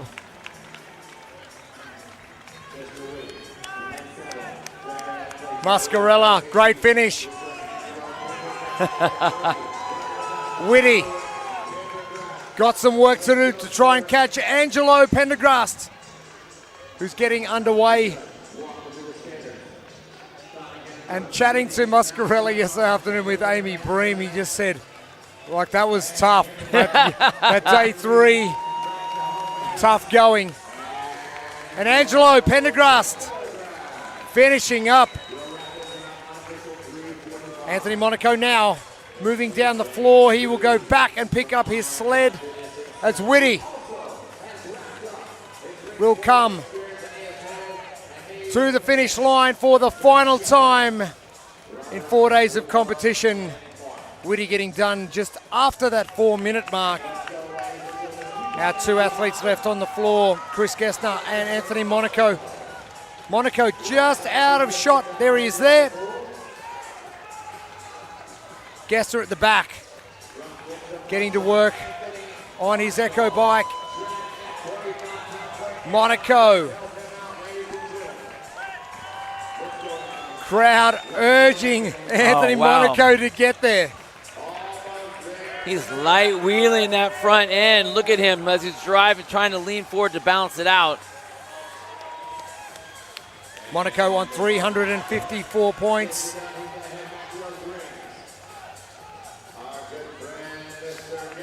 And he'll be heading down the floor to the rings. Chris Gessner from Revive CLT has got, looks like he's got 3 calories, to make that 2 calories remaining on the Echo bike.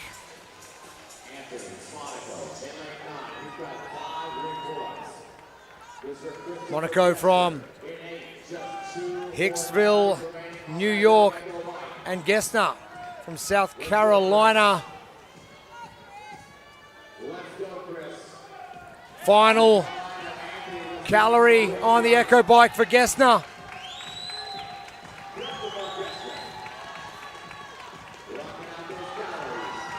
Monaco. Outstanding, Anthony Monaco. Fit to function, you better believe it, Anthony Monaco. Showing off some power. And the crowd will be responding to the effort of Anthony Monaco.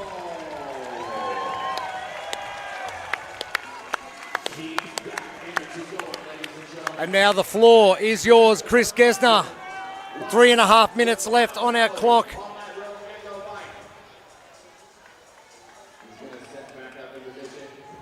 Testing athletes.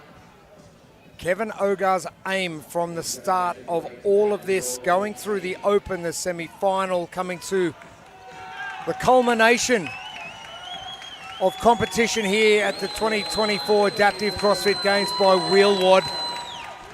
And I have no doubts he has done just that. Well, and that's the whole idea, is you want to have an increase in difficulty and technicality as you make your way up. I mean, everyone's supposed to be able to do the Open. The best move on from there into the semis. You start testing some people there so you get your best 10 to here to the games. And then it's really about testing what they have now, and you can tell across the board in all the different divisions, everyone has been tested. Gessner grabbing the sled. He's going to be dragging the sled down the competition floor and moving back to the rings, and the crowd responds. San Antonio, Texas have brought it over the last 4 days of competition here.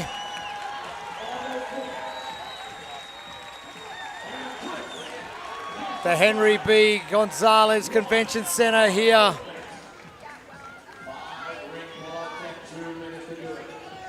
Five ring pull-ups to go. Chris Gessner from Fort Mill, South Carolina, and has got just under 2 minutes to do so.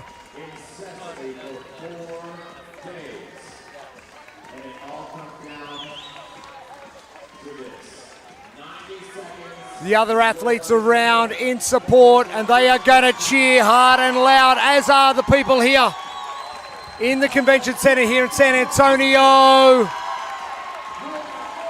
There it is.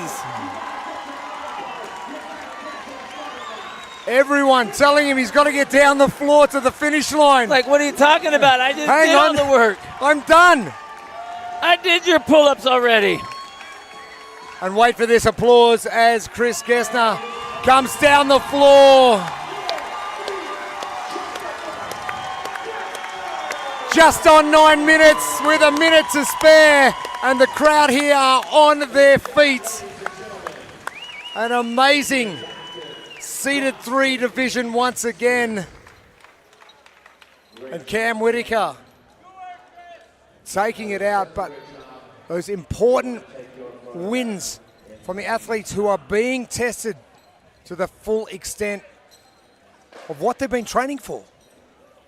Absolutely love it. Whitaker will finish the weekend on 670 points. Muscarella will be sitting at about 640 points. The top 2 dominant all weekend.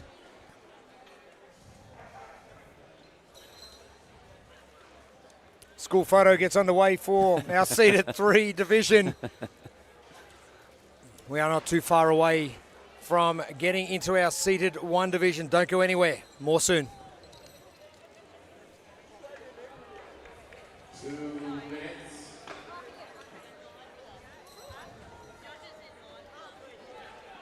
Let's introduce your athletes.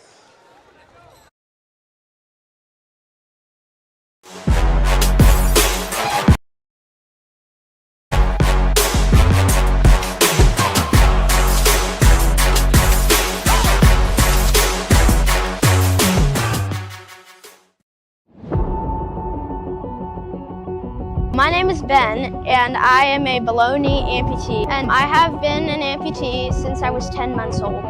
My name is Emily. I'm an above knee amputee. I was a passenger in a car accident. I was in a coma for almost 2 weeks.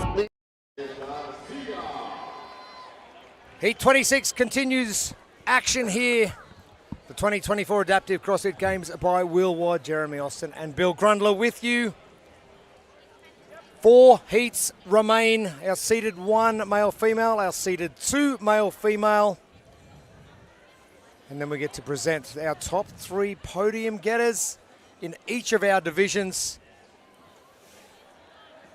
Some tough stuff going on over the 4 days of competition. This, not any easier. It is the chipper, 30 heavy ropes, 12 calories on the Echo bike, 15-meter, 50-foot wheelie, which is going to be exciting to see, and 15-meter sled pull with 100 pounds, and 5 reps of 1 muscle up and 3 dips, a 10-minute time cap.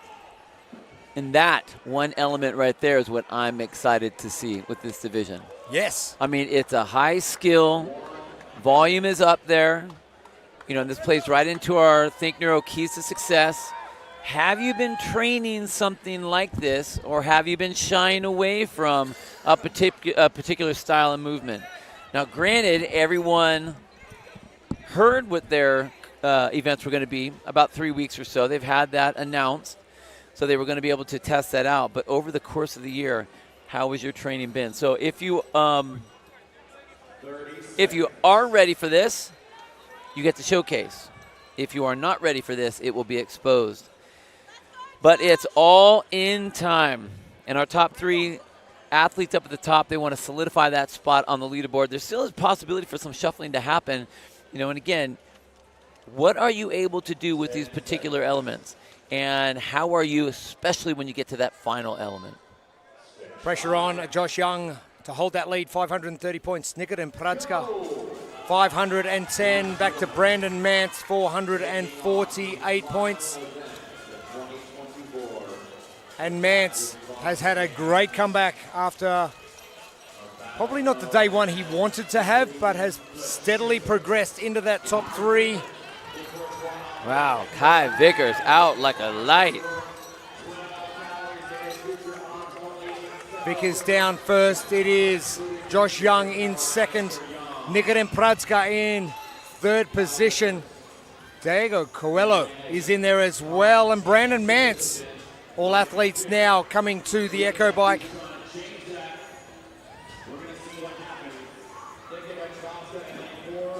Now we know how unforgiving the Echo Bike is.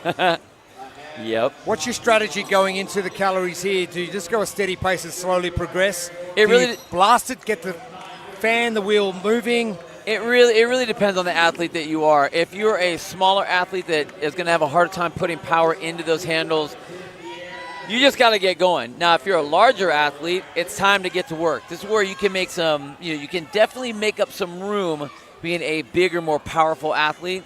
So some of the athletes like David Kellum, Ryan Holloway, those are the athletes who are going to be able to just crush this event. Now, there's a lot of other elements that they got to deal with, so you don't want to kill yourself on this because it's not a single element race. Our wheelie starting from Joshua Young, Kai Vickers as well, and birthday boy from yesterday, David Kellum, your top 3 coming into this. Rodrigo Garcia starting his wheelie. Sled drag for Joshua Young. Nikodem Pradska getting his wheelie finished. Rion Holloway getting his done in the background as well. Josh Young coming back down the floor. Now here's the bit that you're excited about. I want to see how this is going to work. I want to see how these athletes attack this. Muscle up into the dip. So you can see Young right there chalking up his hands, trying to get all ready, because guess what? You're going to false grip on this. It's like the old school way of doing muscle ups. You false grip really heavy, keeping that wrist up over the ring, pulling in, and then 3 dips. What do you mean, old school? Oh, I like that. What do you mean, old school? I still do false grip. Yeah, I know. That's what I'm talking about. Old school. OG, come on now. Josh Young, one rep. So 5 reps of 1 muscle up and 3 dips. Kai Vickers getting to work on his second already. And you... Whoa! Watch Vickers right there, second in from the screen in the white shirt, unbroken. Right into the hang, right into it. You've got a strength. This is obviously a strength of Kai Vickers, and he's rubbing his hands together. I just need to get there in a reasonable amount of time to be able to get these done. He's having a break now, but he's only got 2 reps remaining. 3 for your leader coming in here. Make that 2 now for Josh Young. Kai Vickers down to 1 rep now. Oh, yes, sir. Oh, come on. Kai Vickers. Looks like my first muscle up ever. It took me about a minute to get it. Wow. Now, has Kai Vickers spent too much energy on that last rep? I want to say that's a possibility. However, he did get to rest more than Young did. So you see him really working into that once he gets his elbows up. Hands in, now we can go to work on those dips. Oh, we've got a race on our hands here. Oh, Josh Young. Oh, you're kidding. Josh Young taking the lead. A no rep from Kai Vickers. Oh, wow. Or is he done? We are going to have to check the times from our judges.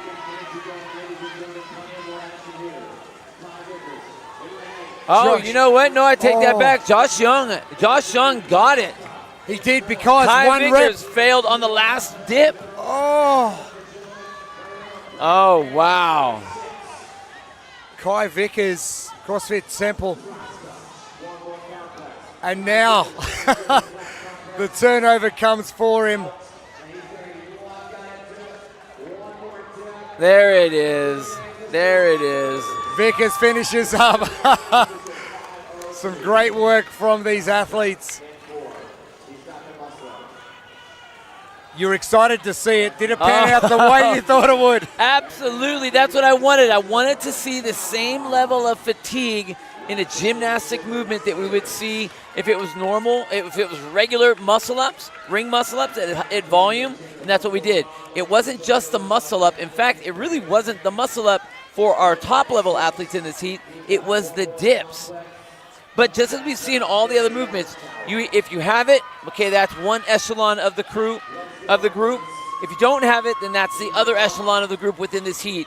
Man, that played out perfectly. I like that. I like that. Now, we fast forward a year. Where does Kevin Ogar go from here? Oh, look at your brain. Look at your brain ticking over. Yeah. Yeah. What do you want to see? And then we'll see if we see it. You know what? I think what we'll end up doing is the number can come up, so maybe 8. But what we see is more muscle ups, less dips. So now we're testing the actual pull part to get up over top. We saw how hard that was for Kai Vickers. Or do you make it or just go or double 15 or double of the ring muscle up. Or you go double reps. You can't do a single maybe. Right. It, just make it harder. Yeah. Wow, that was good. Nikodem Pratska finishing up as well. Great weekend from him. Our athletes doing a great job.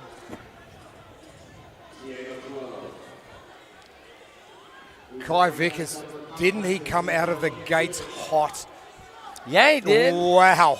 But you know what? I can applaud that because he knew he wanted to get to those ring dips. And here's the thing. You got to roll the dice. Oh, you've got it. It's all in, all or nothing. And, you know, what the heck? If you're 4th or if you're 8th, all based on how you roll the dice, that's okay. That's okay. That's sports. That's competition. And Kai needed that one. Brandon Mance finishing up as well, I'm sure. Brandon and wife Mickey very proud of his efforts.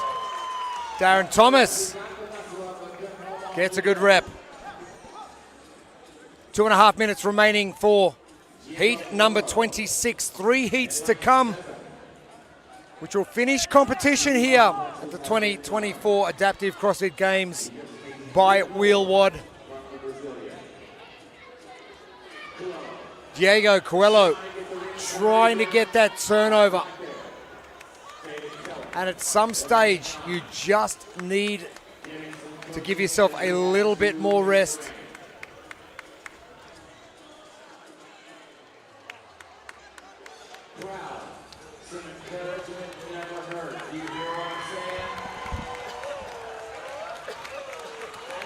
On the far right, Kai Vickers, Josh Young, Brandon Mance swapping war stories. I wonder if their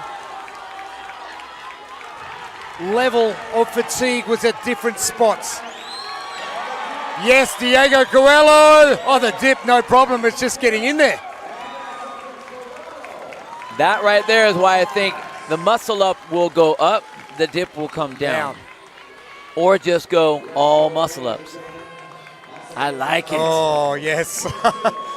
I like it. Don't you and Kevin need to separate after this? Hey, you know what? And not discuss anything. Let me tell you something. Here's one of the greatest things. We talk about CrossFit, how it's infinitely scalable, right?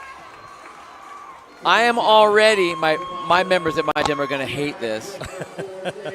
But the next time I program muscle ups in an event, in one of our daily workouts, this will be in there for the athletes that don't have muscle ups yet. Like it. From the ground, pulling from the ground, I love that. That was great. 30 seconds remaining now. Rodrigo Garcia to the far left of our screen. David Kellum.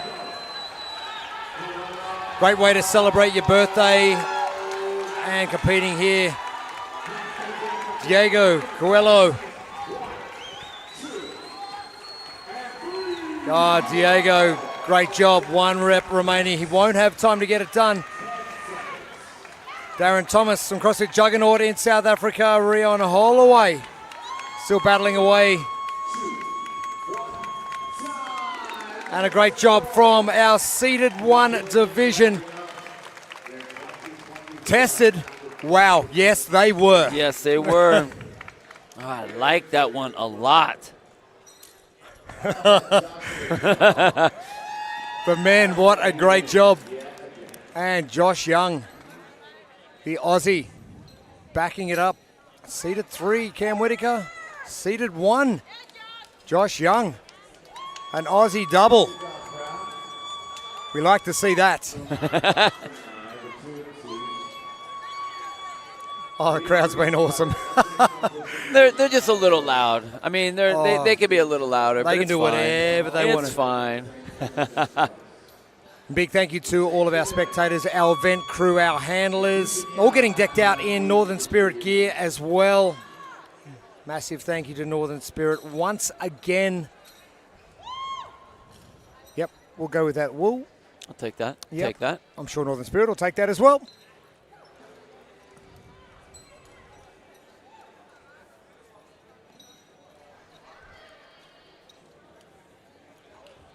Three heats. We'll see the end of our day. We put our sad faces on and go home. But I don't want to.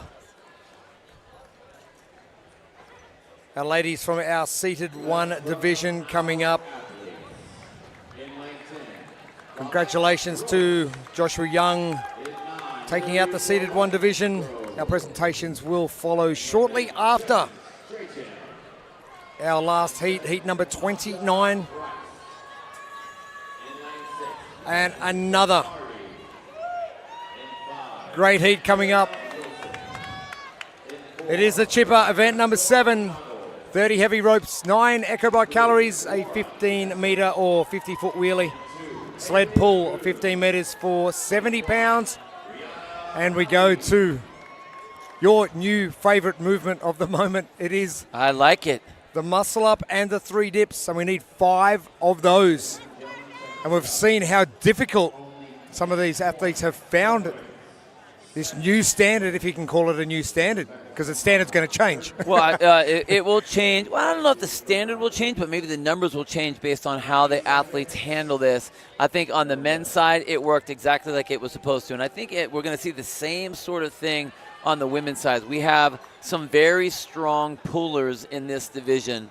I mean, your leader right now, Andrea Wilson, is so strong. We saw what she did with the pull-ups before, left the chair attached to her, so you know that she can pull underweight. Now, that being the case, I mean, I have to put her in the pole position for that movement if we get 3 or 4 ladies to get there at the same time. I think that she's going to be the best in that position. But, you know, Smiley is a great mover as well, and she's been doing extremely well. You know, Rebecca Storm-Nagel. The Smiley singer. Put any country on and she'll start singing. I'll put in a request now. But a good battle between her and Nestle Bernardi. Only 10 points, 520 to 510. We go back to Natasha Price on 440 points. I just don't think the point spread is going to be there for Natasha, but she's going to be finishing strong. See if she can go on an Aussie trio.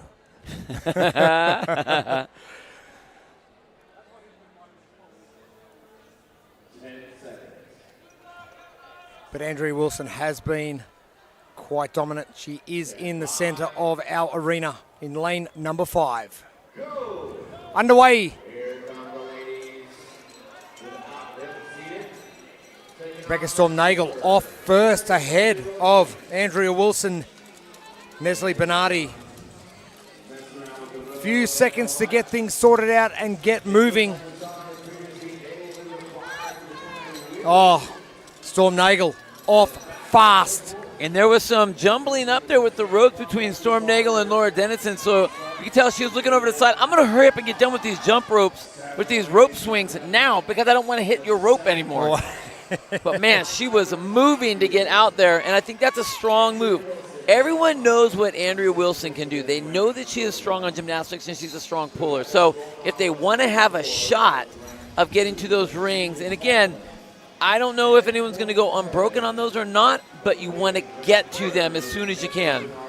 Nestle Bernardi also very powerful. The Echo bike is going to be right in her wheelhouse, as will the sled pull down the floor. Right. Those two movements, but can she back it up when she gets to the rings? We know how good Andrea Wilson is going to be.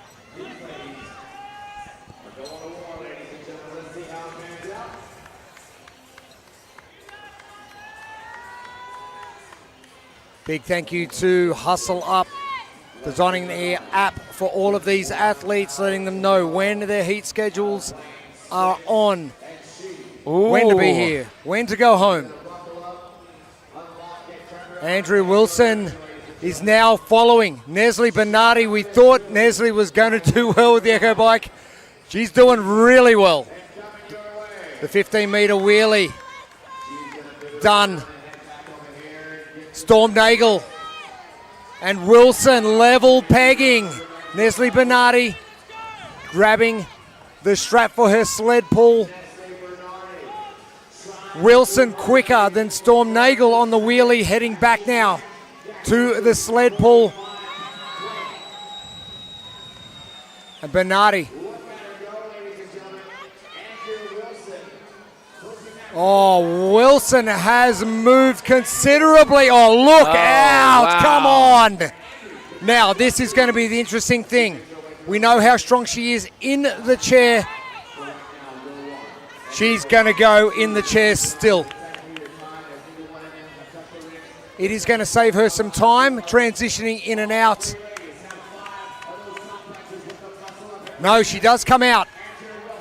Oh, look at that strength, Bill Grundler. Is that a smile on her face as she's doing this? Did she just smile at the camera? I think she did. Look at the speed of that dip. She's going to go unbroken. I think she's going to do the run broken. This is number 3. Andrea Wilson. We saw it from Kai Vickers earlier. He was a couple of reps short. The last rep. Oh, Andrea Wilson is done. The last dip. And just enough gas in the tank. Andrea Wilson. I don't think she was ready for her chair to be right there. Man. Storm Nagel with some great dips out as well. Well, here's what you got to do. Make sure that was on video, because that will be the standard picture of the standard video of what that's supposed to look like. From the ground, up overhead, locking out. Unbroken. Unbroken.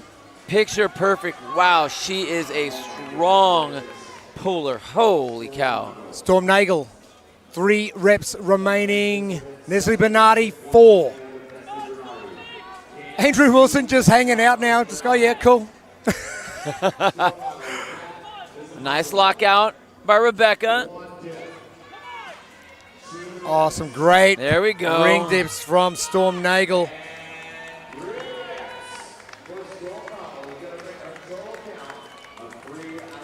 Bernardi still trailing. Can Natasha Price potentially jump up into position? She's at the far right in the neon shirt.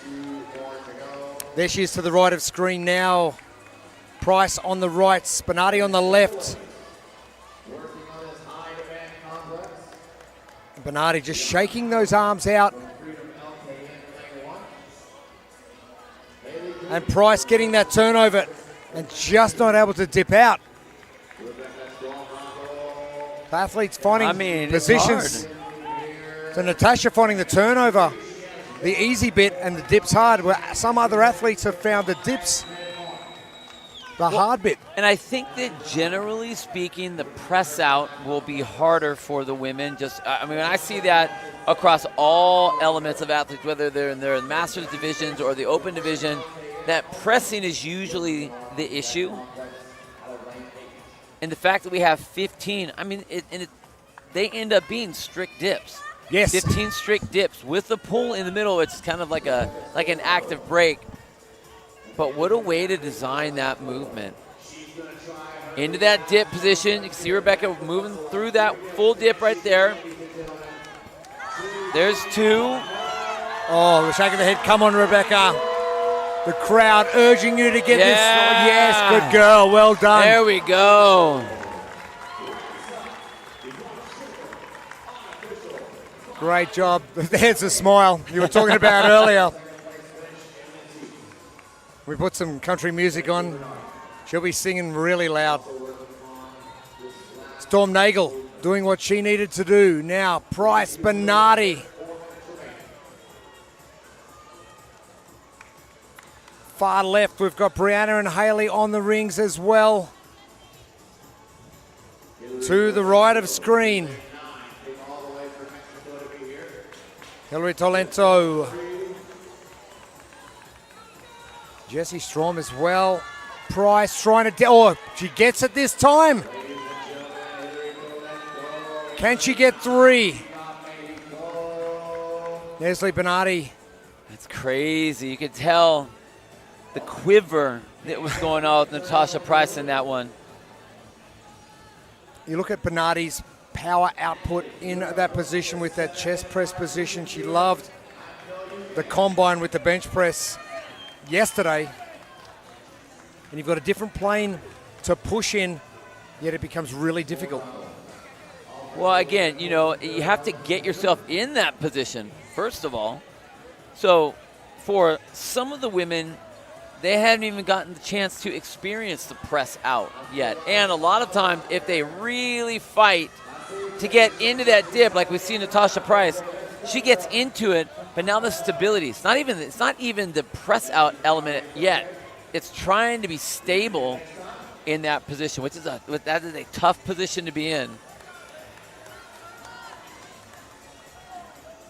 You see Nestle Bernardi right on the left-hand side of your screen.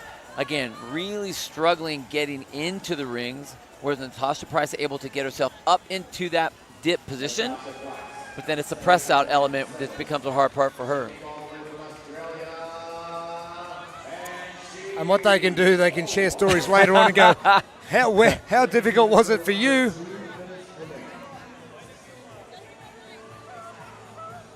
Two minutes left.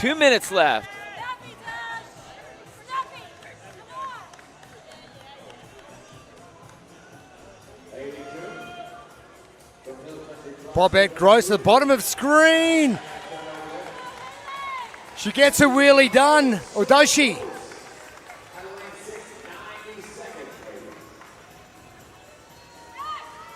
Oh, here we go. Price on the right of screen in the knee on top. Oh, come on. Let's go, Natasha. Oh, no. The shake of the head. And here's the hard part. Okay, great. You fight for that one. Yes. It takes you 18 seconds to get one as you're shaking and quivering all the way up. And you got 2 more. Dang it! Guess what Natasha Price is going to be practicing? Oh, man. Some muscle up ring dip transitions. Just ring dips all day long. Ring dips upon ring dips upon ring dips. Laura Dennison getting to work on her wheelie. Bobette Gross moving back. Bernardi, I reckon she gets into that ring dip position. She's got the 3 nailed, but getting in there is a tough thing. She's really even trying to get that hip pop into Natasha there, which has been a great attempt. Natasha Price. And you can see the fatigue in those arms, those shoulders, and the straps and the rings. As soon as you see them start moving outwards, you're in trouble because you just can't support that position unless, of course, you're an elite gymnast. There's only unless you plan on doing an iron cross or something, And the applause will continue for our seeded 1 division. They have toiled hard. That was a great fight. You know what? A great fight in this event. Great fight all weekend long for these ladies. They have really put on a show. Very impressive. Not too far away from our final two heats of the day. Seeded 2, the men's division, coming up next. Losing my leg could have been the end of my story, but I chose to rewrite it. I didn't let my amputation define me. I let it drive me. I'm not just an amputee. I'm an athlete, and I'm unstoppable.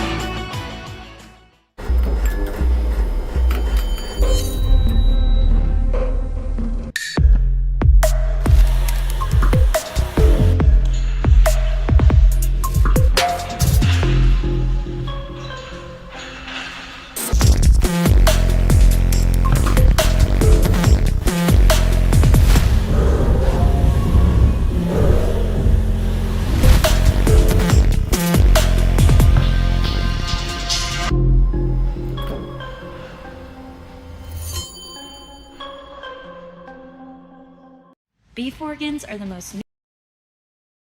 nutrient-rich foods on the planet, treasured by our ancestors for millions of years.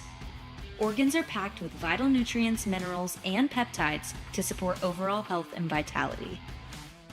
Our organs are sourced from regeneratively raised, grass-fed and finished cattle, free of hormones, pesticides, and artificial ingredients. Welcome back to competition. The final two heats of the day, the 2024 Adaptive CrossFit Games by Will Wadd. And the chipper, it is event number 7. We got those 30 heavy ropes. Again, that double rope swing that they're going to be doing. We have 12 calories on the Echo Bike, 15 meters of that wheelie to down and back of the wheelie. Same thing with the sled pull, 100 pounds for our gentlemen, and then 5 of those, 1 muscle up and 3 dips. I really like what that element of this event is, and I think with the characters that we have in this heat, it is going to make for some insane races. I'm really excited to see. And hey, you got to look at your leaderboard for just a second. I mean, your overall leader, Tom Miazga, sitting in that healthy first place position, but 2, 3, and 4 are close. I mean, it's possible. We've seen how people can get stuck on this element with that ring dip. I'm sorry, that muscle up in the ring dip. I don't think Mike Egan is going to get stuck there. I don't think so either. I mean, he's currently in that second place spot. I don't think he's going to be able to catch Tom Miazga. He would need a lot of help, and I just don't think that's going to be there. But I think he's in a perfect position to hold that spot, but he needs to perform. I think he has the ability to do that. I think these are movements that he can do that. So I think we're going to see some good races. Mike Egan, the local boy, sitting on 490 points. A little bit of a buffer back to Simon Farr from CrossFit, Chalon-sur-Saône, Magma, and Brett Pulsar from San Diego.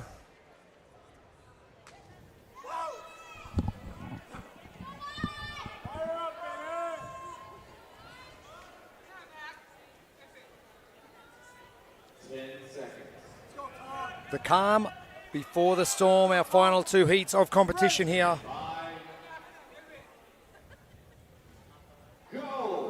Underway, the last men's heats of the competition. We'll see last year's champ at the CrossFit Games and Will Wadd, Tom Miazga, Mike Egan getting it. A little bit of a lead over Tom Miazga, back to Simon Farr.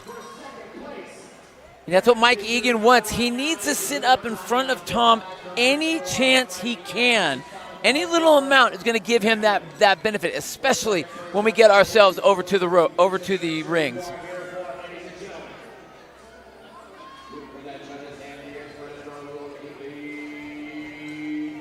Still waiting to see what these guys are doing. There's a lot of power that they're putting into those handles.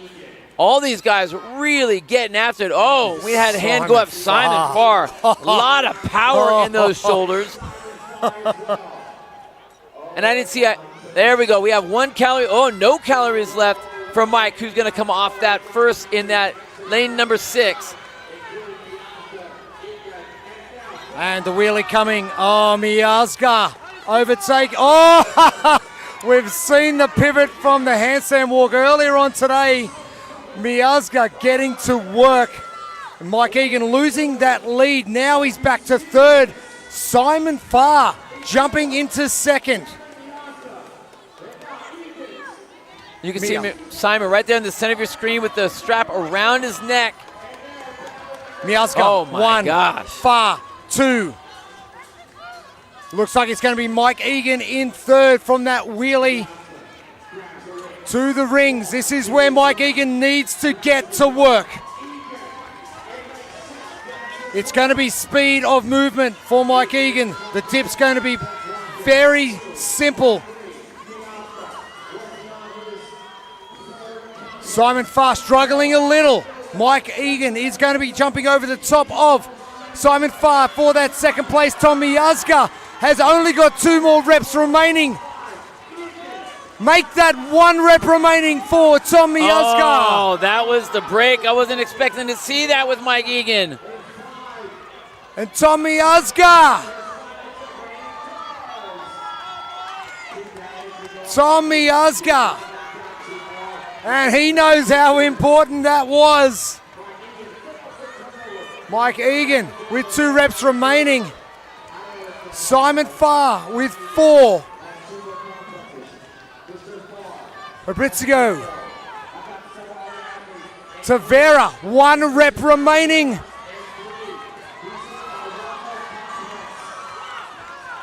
Things are getting tight.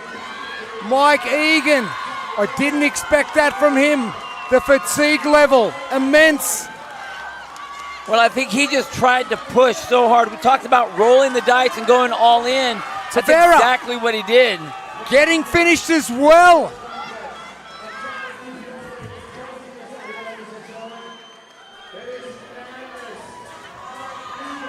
Oh, crazy stuff. Nat Craig with 2 reps remaining in lane number 1.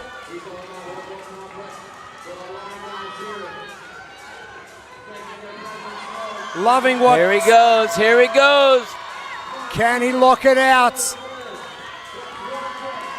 The final rep for Mike Egan coming now. Oh, yes, sir. Nice job. Oh, ouch. Wow. Tom Green with the Texan cowboy hat on as he's doing his ring dips. Hey, man, go out in style, right?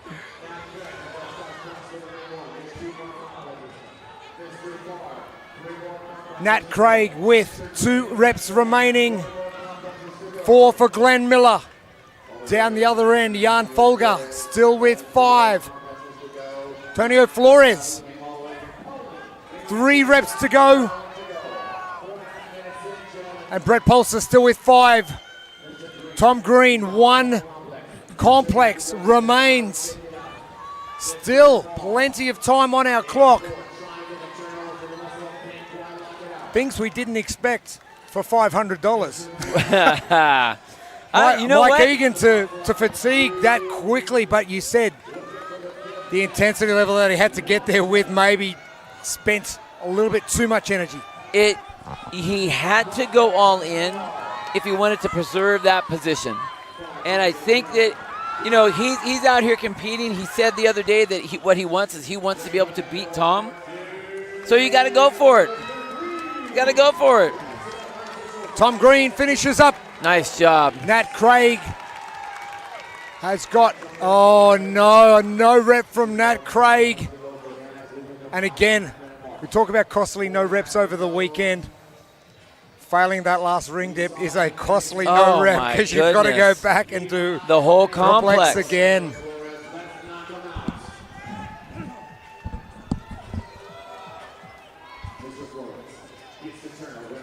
You know what? Now that I think about it, as we're looking across and watching how this is affecting people and the fact that it is that complex, this is not about the muscle up.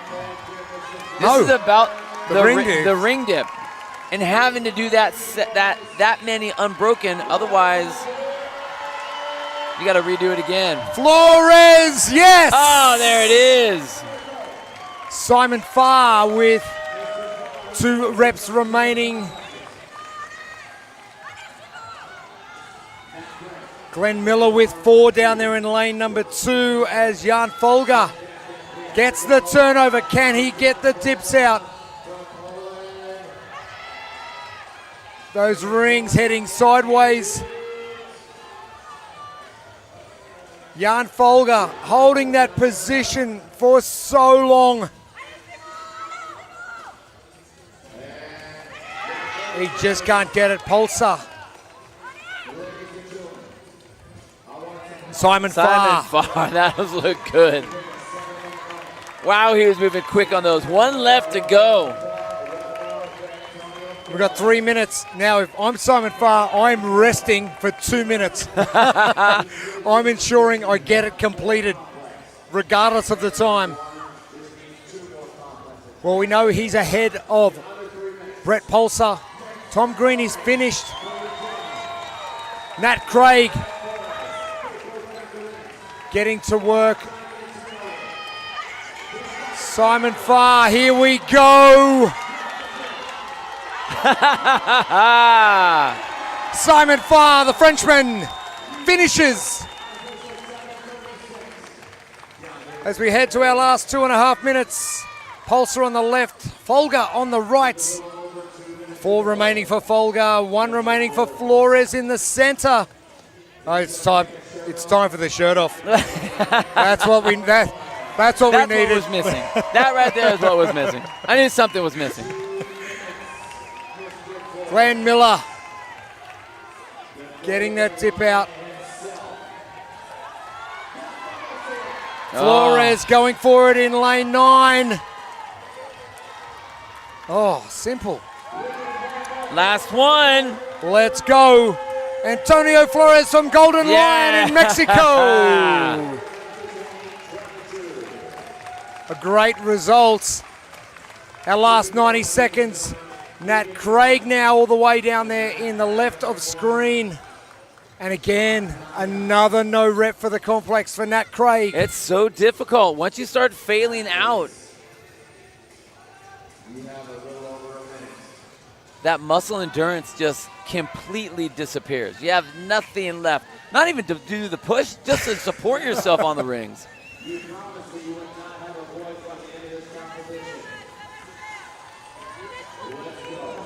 The last minutes. The competition finishes in less than 60 seconds for these gentlemen.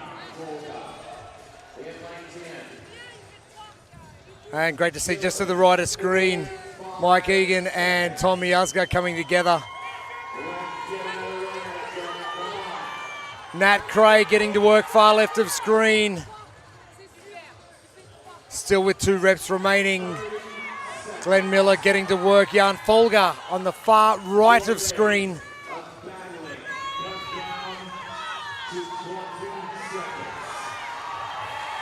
Here we go, Nat Craig. Come on, empty that tank. And he knew like, straight away. It is empty. Everyone's going, yes. He's going, no. No. You got to know your limits. And Nat Craig.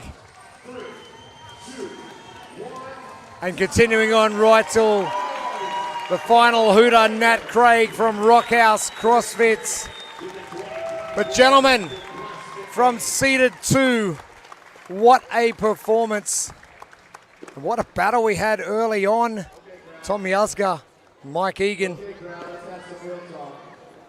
And then Simon Farr getting onto that Echo bike, almost ripping the handles off it. Absolutely ripping the handles off. It was really interesting watching that battle between Mike Egan and Tom Miazga. I think that there was a little bit of mental effect on the wheelie because Tom came out so smooth where I saw Mike have to think about it for a second, be like, okay, let me get my balance. And Tom didn't think that.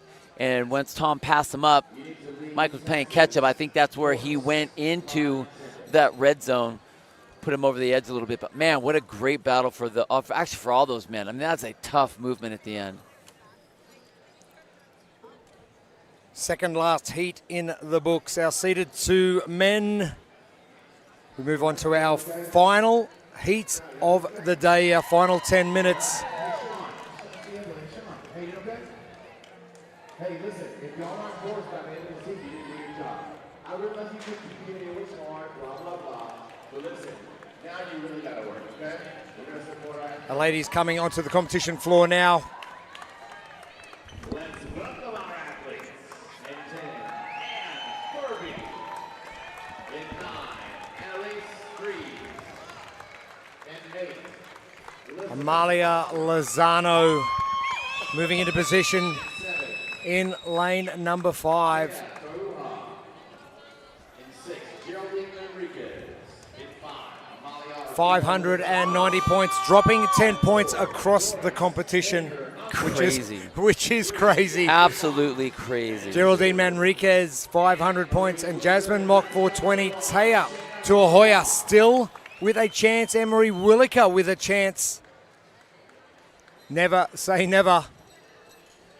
What we've seen roll out over the last 10-minute heats for the seeded 2 is things can get jumbled up really quickly. Well, think about what Tia has a chance because Jasmine Mock said that she had her wrist was broken, so she's out there with a brace on her wrist. So that could affect those ring dips as she's doing those muscle ups. So Tia does have a shot to be in that, to hop up on that podium. Got to get a little help. Hey. But like I said, as we've said, with our keys, our Think Neuro keys to success, we'll talk about the training, whatever. It's all in time. Got a shot. With competition, you've got to have a little bit of luck as well. 100%. Well, that's always part of it, of course. But I think with these ladies especially, if you're sitting in that 4th place position and you have a chance, point-wise, you're not that far away, then you have to go for it. What's the difference, 4th or 7th, right? There's no podium difference there, so let's go. It's just time to go. Well, hush has come over the crowd here at the Convention Center. I think everyone needs to take a breath before we go into this last one. I think so. So many athletes in the stands watching from different divisions. Great to see. Support has been immense here in 4 days of competition.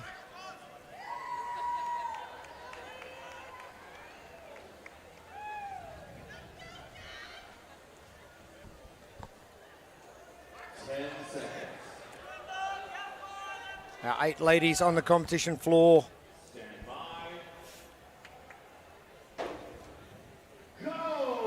Underway. Okay. And nice and composed from Amalia to start things off. It was a nice, easy, just, okay, I'm just going to get to work. Well, I mean, again, this is the first element. We have a handful of different stations that we have to go through. So it really isn't going to do anything about getting to the rope first. Okay, great. But this is where the field will start to separate. Getting your hands on that Echo Bike and who has the drive. And you can see, look at the way Amalia, right in the middle of your screen, it's that black ponytail that's moving around like crazy. If you're missing her, then you're obviously not watching because she's the one that is by far putting as much body into those handles as she can. Giddy up. It's a horse race, and Amalia's winning. Jeez, oh man, and already has a hand up in the air for Amalia. Another athlete who's in there as well is Taya Tuahoya, who actually got to the Echo Bike first, but she will not be the first athlete off the rate that Amalia is getting through these calories. Manriquez also. That ponytail going back and forth. Amalia and Geraldine in the center of the Convention Center floor. Amalia is first off. Geraldine second. This is where they're sitting on the leaderboard currently. Oh, there's one for you.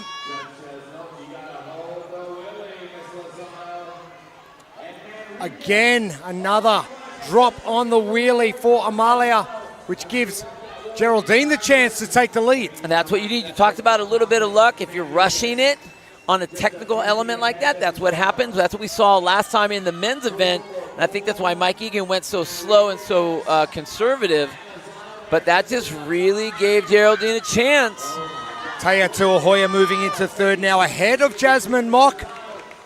And That's what she needs. It will come down to the rings, and what has Jasmine Mock got left in those wrists? Molly Lozano to the rings first, making up some time on that sled. And I think these ring dips are going to prove quite difficult.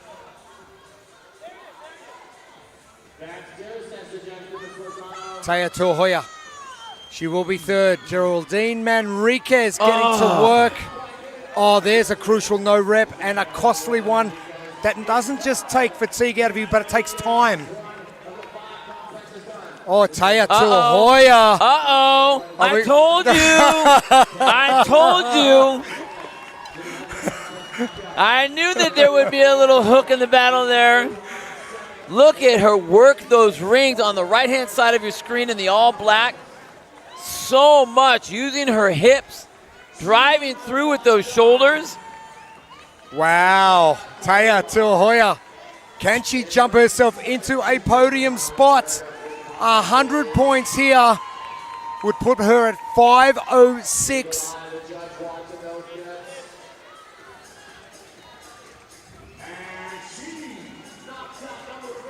Jasmine Mock getting to work as well. 2 reps remaining now for Taya Tuahoya. The last dip coming. Taya Tuahoya, 1 rep remaining. Amalia Lozano trying desperately. Getting one. She's down to 4. Geraldine Manriquez. Manriquez looks like she's got 2 left. The last rep for Taya Tuahoya now. I'm Taya Tuahoya. I'm taking a 30 to 40 second break. Oh, Matt, yeah. Take some time. Look around. Look around at what you need. All she has to do, think about the help she's getting by being in front of our 2 leaders right now as well. So it's not just a matter of winning the event, but getting the help you need to get even more points. Jasmine Mock getting started on her dips. And that wrist doesn't seem to have... I take that back. That ring dip position, she just shook her head, just went, that doesn't feel comfortable, and came down. I mean, she said it's hurting. You know, she said that when, remember, on the bench. That's why she got off the bench press so early. So quickly, yes. Taya Tuahoya into the dips. Can she finish off strong?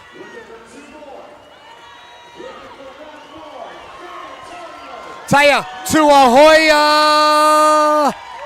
Yes! 100 points coming your way from CrossFit Vanta. Taya Tuahoya. Our Finnish athletes. Wow. What things I didn't expect for 250 up next as well. And the ladies now just waiting. The last 4.5 minutes of our competition. How is this going to play out? Can Amalia Lozano hang on? Geraldine Manriquez, can she get the jump?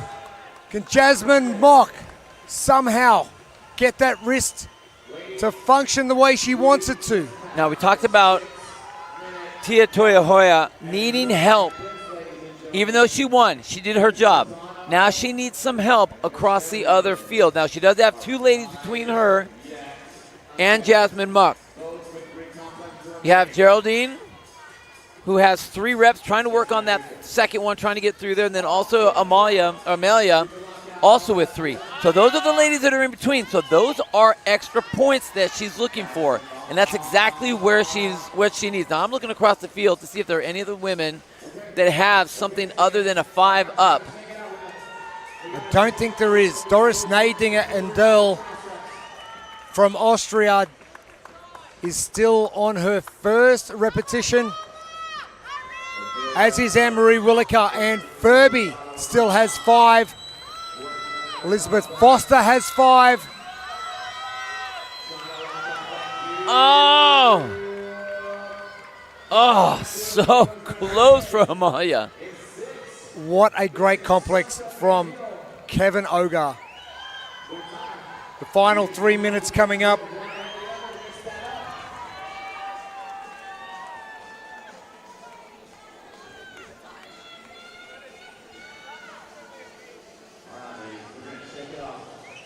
Two and a half minutes left of competition. Still working through these complex. You can see the fatigue level that is really starting to set in on these ladies. See Geraldine right there. That false grip. These ladies are really hiking up, and if you've never done false grip dips before or muscle ups before, that little bone right on the pinky side of your palm just bleeds. It can get so raw because of how hard you're trying to, one, hike up on the ring, but then also all of your weight is on that bone as well. So these ladies are not only feeling the fatigue of that, but then the pain of that on the that little palm side bone. I can empathize. Oh my gosh. I get it every single time. In the old days of CrossFit, they used to have instructional videos on YouTube of how to tape your hand just to cover that little bone, just so that you didn't mash that out and take all the skin off. Lozano trying to extend those arms. Jasmine Mock just talking to her handler, just going, the wrist isn't good, I'm just going to sit. Geraldine Manriquez. Again. I'm just thinking about next year and where these ladies are going to be at for next year, because they're going to go and do some homework. Oh, yeah. Crowd really getting behind the athletes left on the competition floor. Our final heat of the day, heat number 29. Support second to none.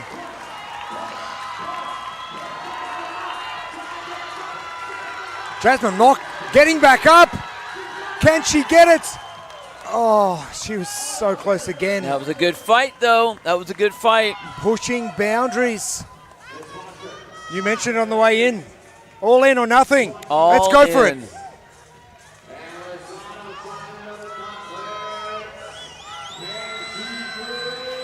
The last 15 seconds, Lozano not able to get that last one. And what do you do but smile, because something's just not going for you? I mean, you can't do anything about it. Yeah, it's not because you're not trying. It's not because you're not trying.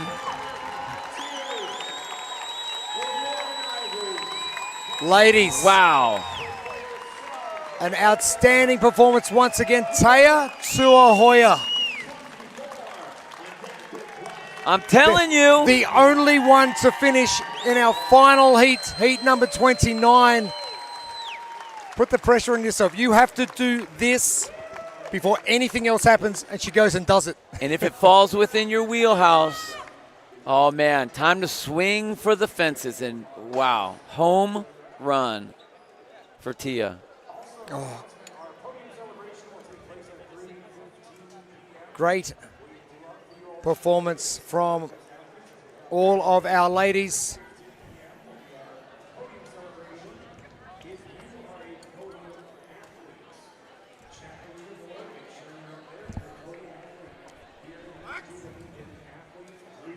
Amalia Lozano coming in, 590 points. Geraldine Manriquez, 500.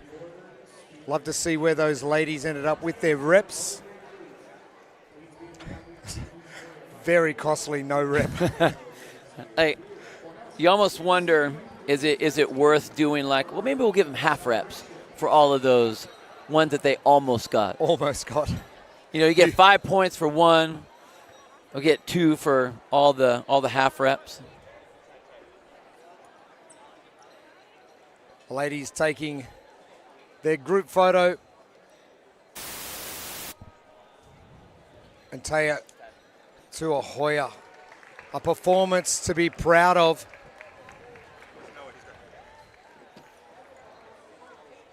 Fist bumps galore going on.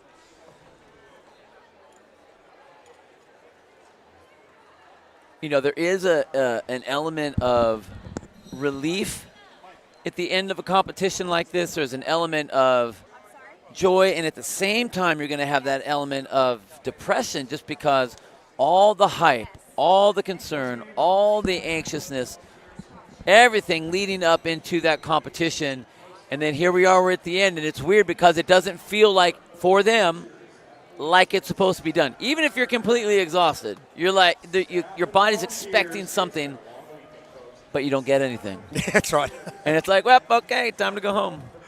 That's it. Our presentation ceremony will be following very shortly. We are going to collect those last scores into Competition Corner for all your official results. Make sure you scan that QR code at the top left of your screen. And we'll get to our presentations and crown our champions in our 15 divisions. So don't go anywhere. We will be back to conclude the fourth day of competition at the 2024 Adaptive CrossFit Games by Wheelwad very soon. Unlock the power of organs and reclaim your birthright to radical health today. Heartandsoil.co.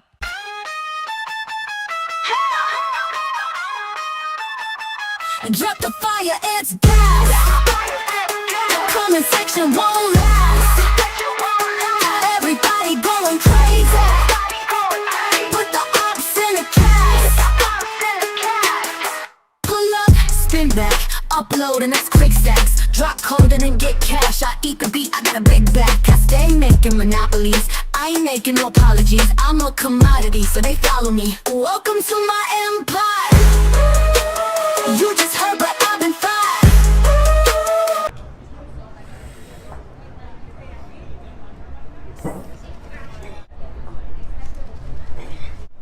It was hard. I mean, I'm happy that I hit over 100. Yeah. But yeah, that was really difficult, and it was really interesting, like trying to learn the technique and then just like different like placement of the barbell, and the balance was something that I didn't think about before doing it, but it was really hard to balance once you got it overhead. Yeah. And how handsome is Mike Egan? Pretty good looking dude. Thanks. Way to be awkward.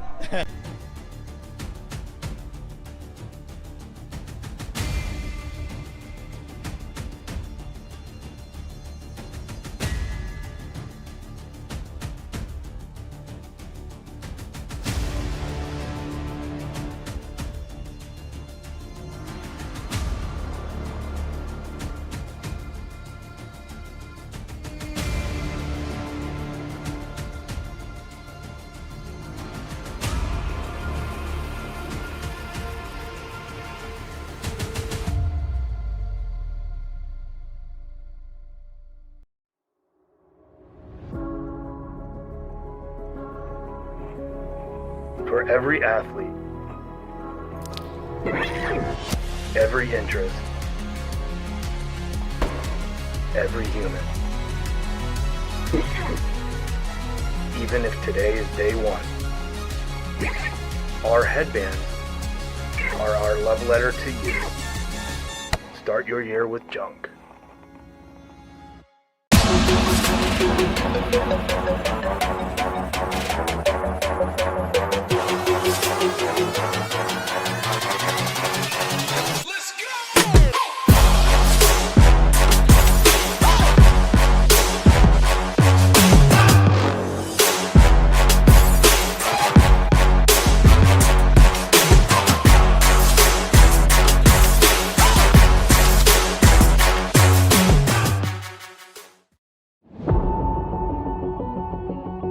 My name is Ben, and I am a below-knee amputee, and I have been an amputee since I was 10 months old.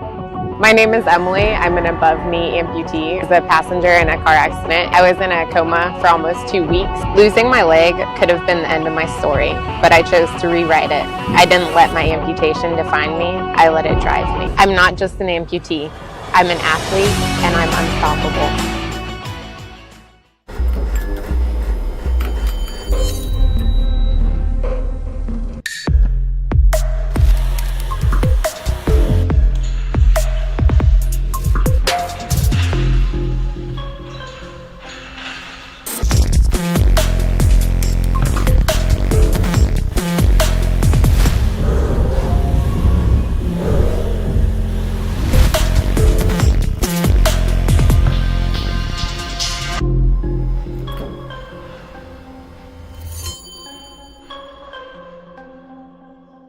Beef organs are the most nutrient-rich foods on the planet, treasured by our ancestors for millions of years.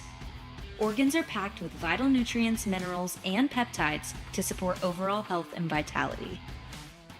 Our organs are sourced from regeneratively raised, grass-fed and finished cattle, free of hormones, pesticides, and artificial ingredients.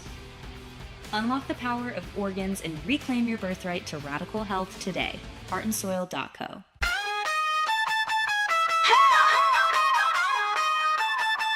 Drop the fire, it's gas. Comment section won't last. Everybody going crazy. Put the ops in the cast. Pull up, spin back, upload and that's quick stacks. Drop code and then get cash. I eat the beat, I got a big back. I stay making monopolies. I ain't making no apologies. I'm a commodity, so they follow me. Welcome to my empire. You just heard, but I've been fired.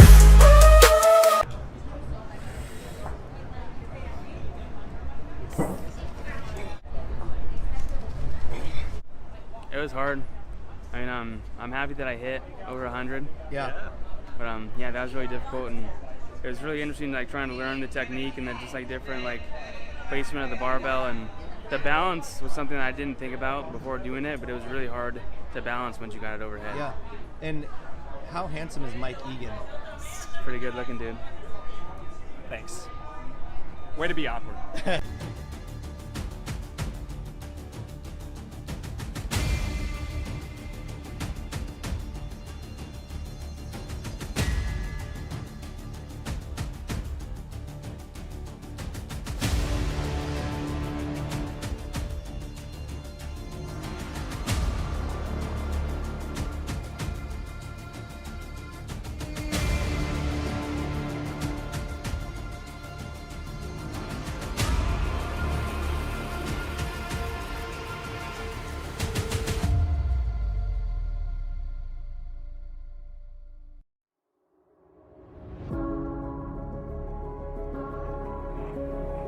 For every athlete, every interest, every human. Even if today is day one, our headbands are our love letter to you. Start your year with junk.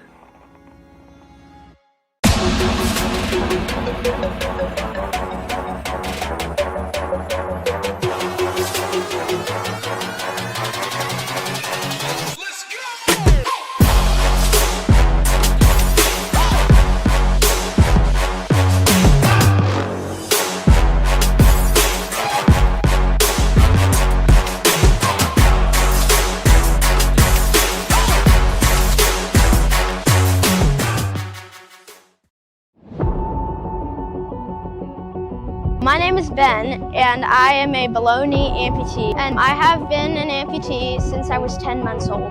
My name is Emily. I'm an above-knee amputee. I was a passenger in a car accident. I was in a coma for almost 2 weeks. Losing my leg could have been the end of my story, but I chose to rewrite it. I didn't let my amputation define me. I let it drive me. I'm not just an amputee. I'm an athlete, and I'm unstoppable.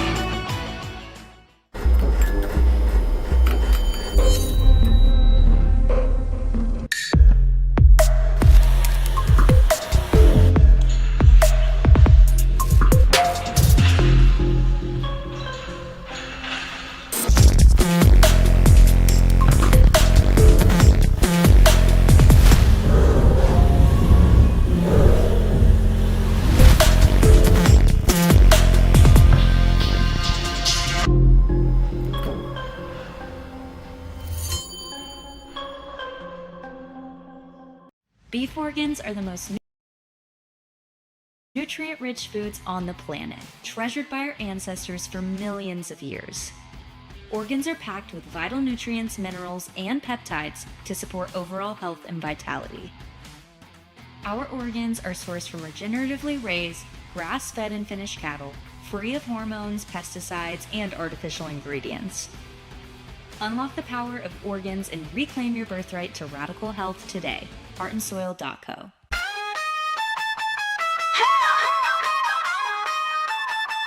Drop the fire, it's gas. Comment section won't last. Everybody going crazy. Put the ops in a cap. Welcome back to competition here at the San Antonio Convention Center, day 4 of competition.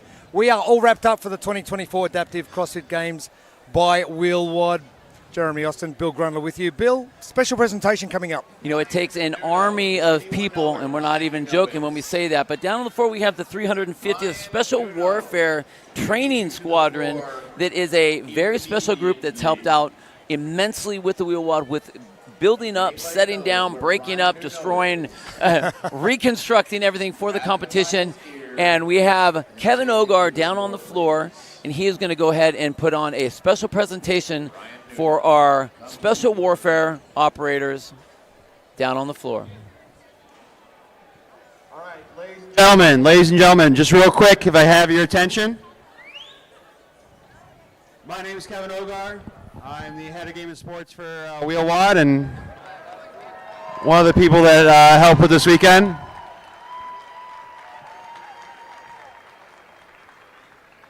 We're going to throw out a few thank yous before we get started with podiums. I wanted to start with a special group of individuals. We were in need of some volunteers and some extra help to make sure this ran smoothly this weekend.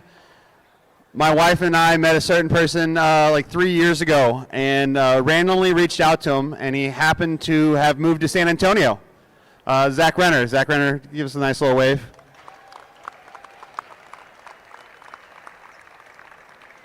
We reached out to him initially because we wanted to have a chaplain here and someone who can pray over the event and be here for mental health stuff for our athletes and just be here to support. When he heard we needed extra volunteers, he's like, I think I got some guys and girls, some men and women, actually. Thank you. And so he rallied them up. And so this is these ladies and gentlemen came in clutch. They're basically our do whatever we needed to crew for the entire weekend, building things, taking things down, running places, basically doing anything we asked them to, generally with serious looks on their face, but I hope they're smiling on the inside. So I just want to introduce you guys to the individuals that helped this weekend.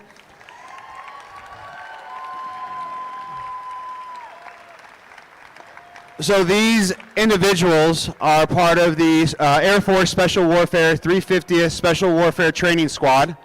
They're going for very special jobs in that realm, and I just want to get another one big round of applause for these individuals for coming here and helping us out.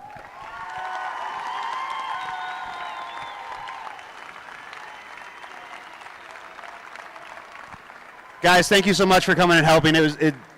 You guys helped make this weekend what it was for the athletes, and I truly appreciate all of you. Thank you so much.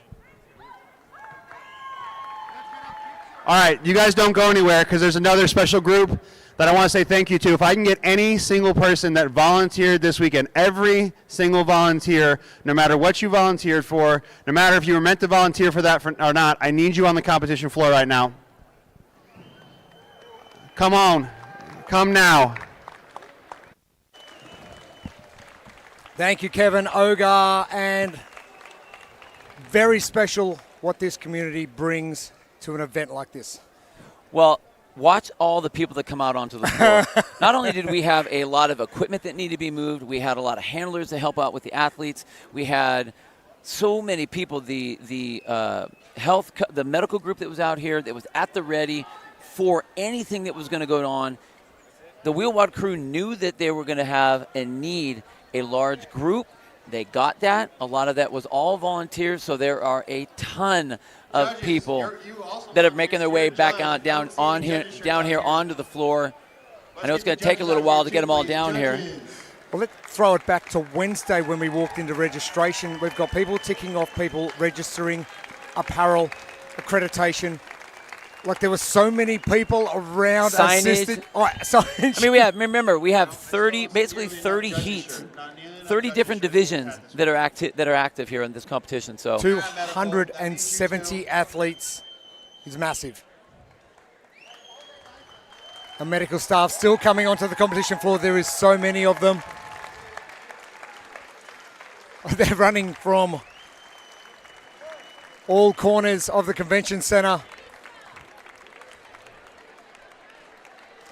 And as these judges come out onto the competition floor, and they're getting a massive round of applause as well. What do they say? It takes a village. We've got a big village here. And it's just so impressive to see what this community has to give to this event. The athletes give us some special moments. These are the people that make it work. I'm not going to lie. I was assuming that when all of the volunteers came out onto the floor that no one would be in the stands, but the stands are full. That didn't even count. These are the people that were actually working all the things that were happening and allowing this thing to happen. So what a great job. All right, let's head back down to Kevin Ogar on the competition floor. All right, guys. If the athletes thought they had long days during this competition, this team had longer. This team got here hours before the athletes, left hours after the athletes. They came here because they wanted to support our community, support adaptive athletes. They wanted to make sure they had a great time. They wanted to give them the best experience possible. So I need you on your feet, and I need a very large round of applause and a thank you to these individuals, because without them, we could not do any of this.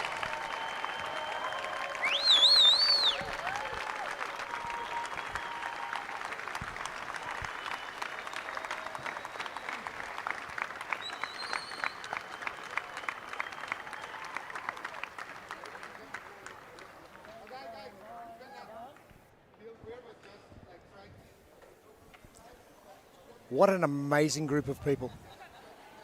I mean, Kevin was not lying when he said that. Long days, very short, if any, night at all, as they're doing all the work. And they all came down because their pure desire to want to grow this community, grow the awareness, and grow the level of professionalism within this division at the CrossFit Games. Unbelievable. One last round of applause for them, guys. And they care. They totally care. So much. Yeah. Man, that was beautiful.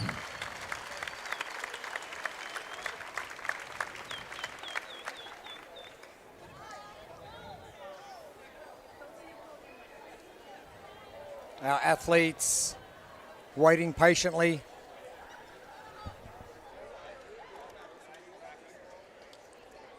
As we let all of our feelings settle. My nervous system has copped a beating this week, up and down, up and down, up and down. Part of that, I want to think that maybe it was too much coffee, but I know that that's not the case. No, it's not. It was all the races and all the great races that we saw over the last handful of days.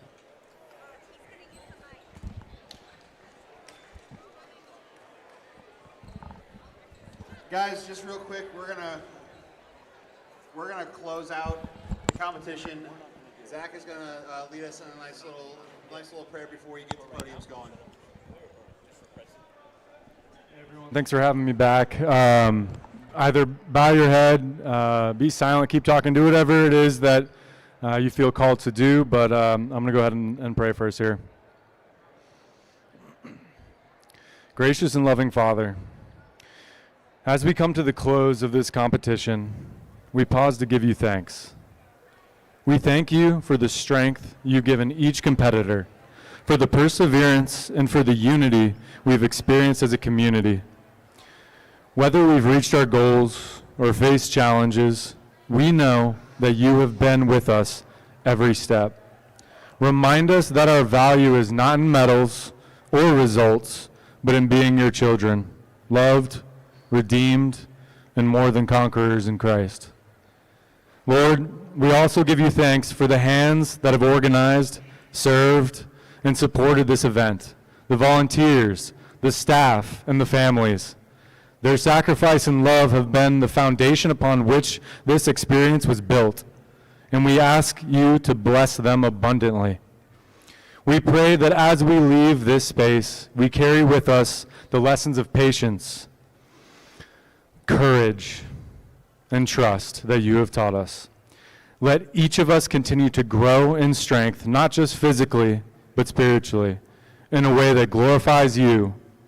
We cast our anxieties, doubts, and fears on you, knowing that you care for us deeply. We trust that your plan is perfect and your love for us never fails. Father, may we continue to encourage one another and celebrate one another's victories and lift each other up in future challenges. We stand united in you, and we thank you for this opportunity to compete, connect, and reflect on who you say we are, victorious, loved, and redeemed. In Jesus' name we pray. Amen. Thank you. I really appreciate you doing that.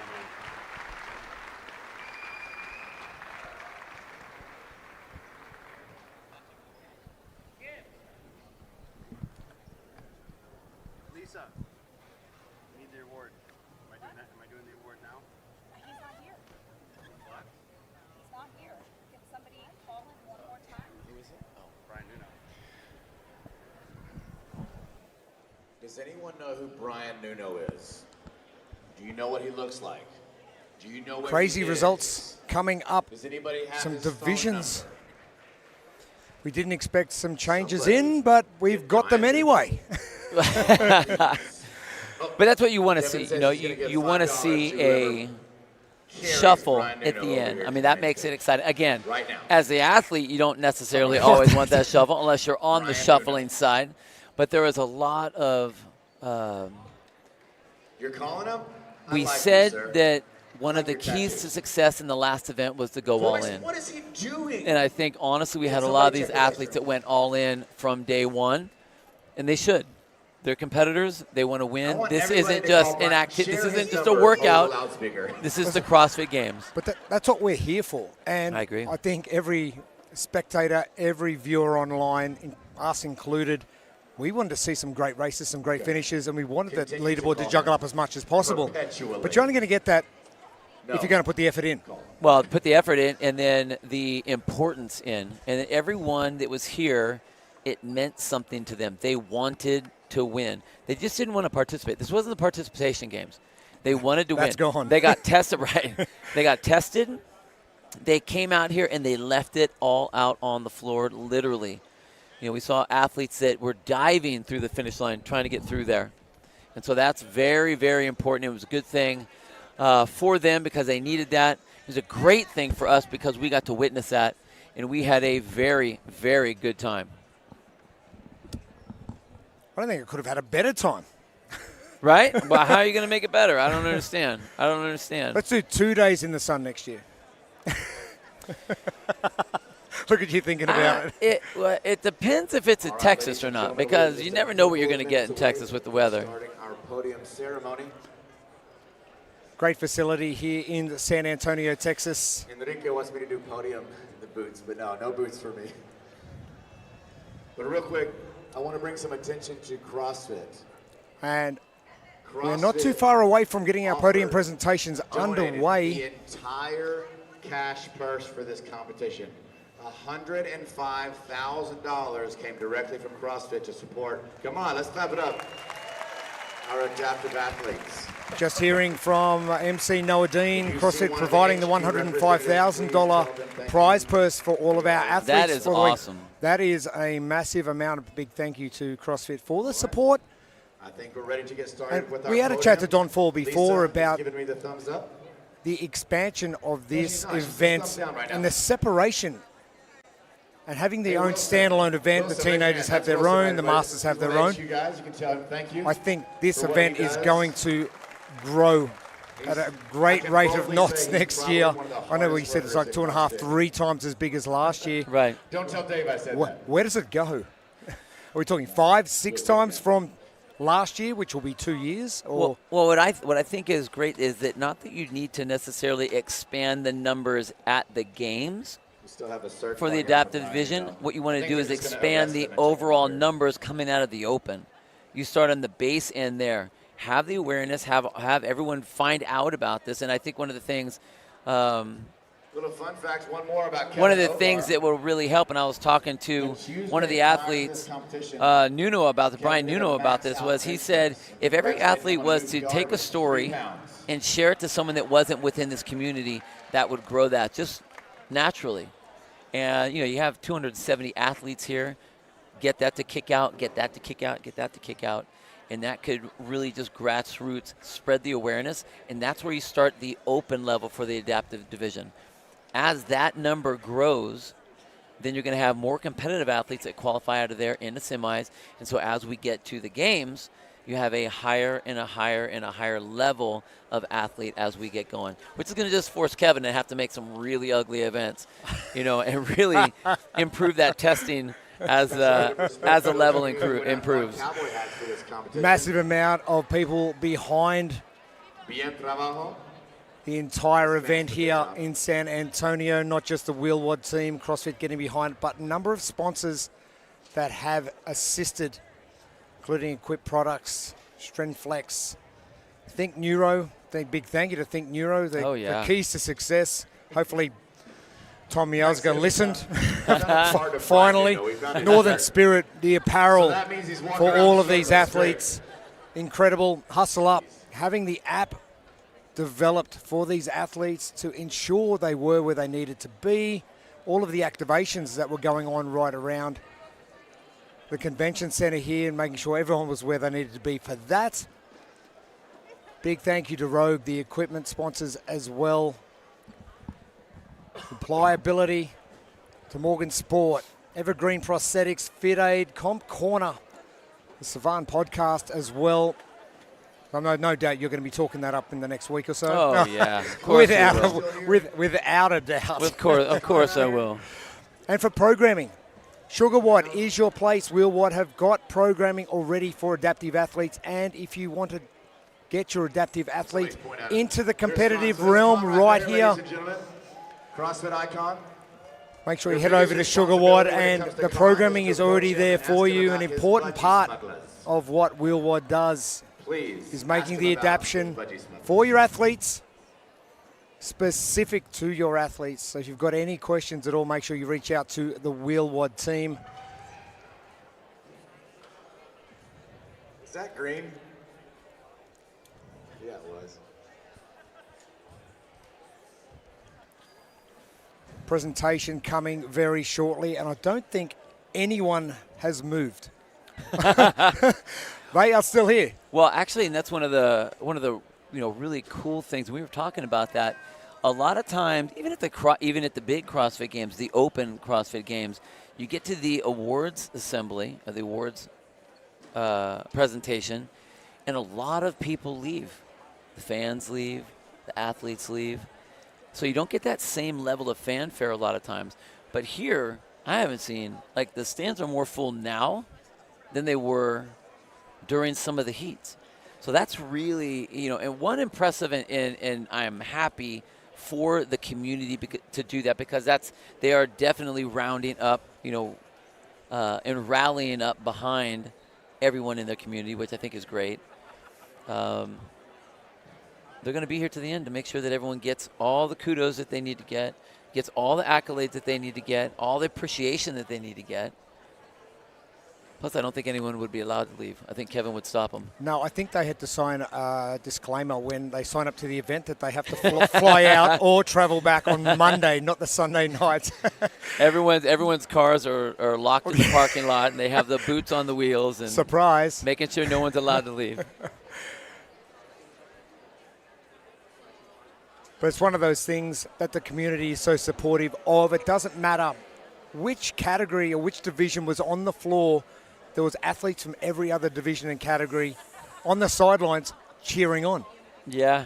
Well, and if you were watching any of the commercials that were happening during our breaks, you saw, Wheelwad from last year. You saw some of the Wadapalooza competitions, and a lot of the athletes that were here are in that commercial. So that's almost like, just as in, I know my master's athletes, same thing. Like you travel around in cohorts. You know the people you compete against. You know the new athletes that come into play. You know where everyone is. You know who's going to be competing that year, who's not going to be competing that year. So you're right. The group is very tight. You know, we were joking about being friends off the field and enemies on the field, and I say that very tongue-in-cheek. I mean, everybody really wants to win because they're competitive, but at the same time, they want to wish everyone good luck and hope that they can get their best performance when they come out onto the floor. Nobody wants to compete against someone that isn't up to their 100%. Yeah, I beat you, but really, you weren't really that okay, so it didn't really work out all the way. Kick things off with the 1-point upper Impairment men. In third place with 540 points, Tyler Peterson.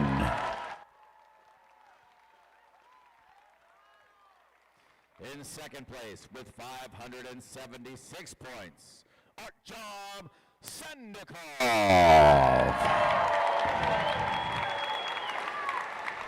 And winning the division with 5 event wins and 660 total points from CrossFit Sea Dog, Victor Hugo Asaf.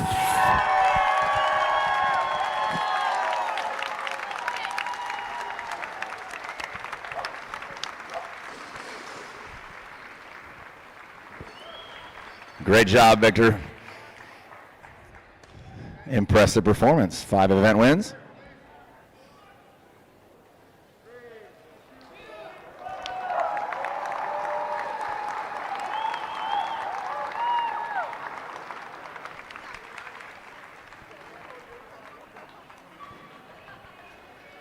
All right, moving on to our 1-point upper impairment ladies. In third place with 380 points, Emily Avery.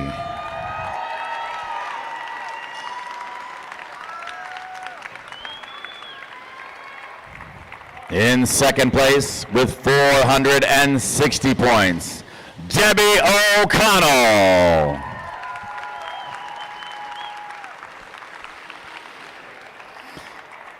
And your champion, also with 5 event wins from CrossFit Claremont, Emily Cairns.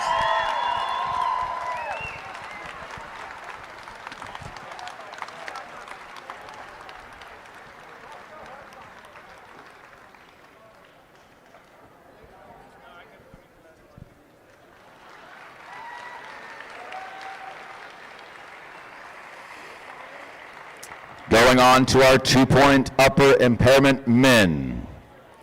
In third place with 546 points, Hadar Kaufman.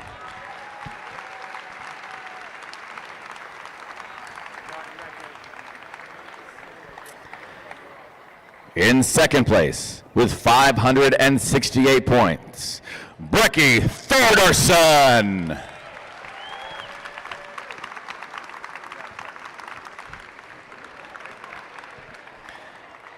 And your champion, with 4 event wins from East Point CrossFit, Josue Maldonado.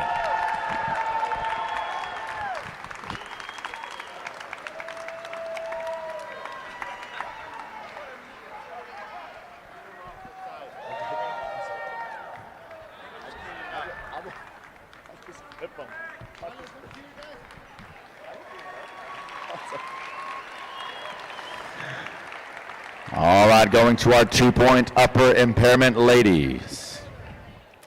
In third place with 496 points, Elaine DeRocco.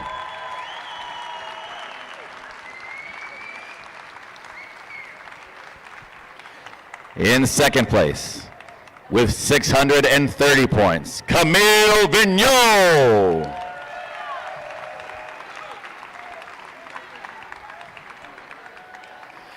And your champion, with 6 event wins and 690 points, Mia Van Rensburg.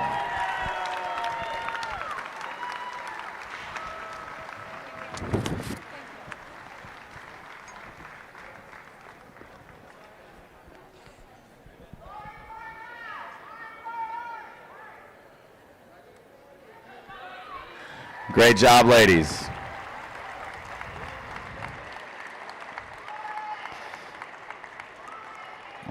right, moving to our minor lower impairment ladies. In third place with 396 points, Sandra Molinar Portillo.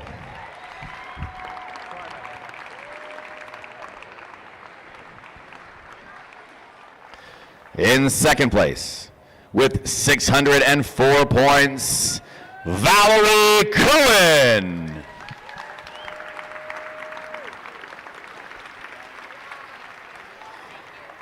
And your champion with 6 event wins, 684 points from Built Strength and Conditioning, Bailey Hooper.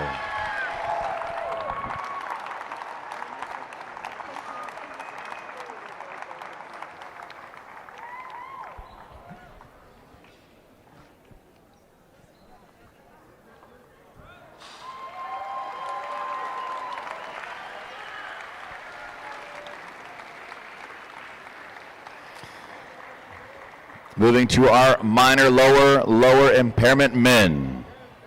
In third place with 484 points, Daniel Washington.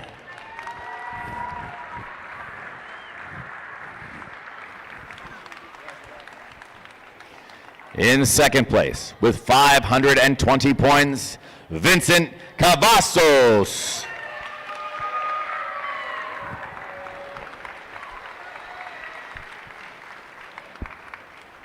And your champion with 4 event wins, 610 points from CrossFit Slade, Jeremy Gordon.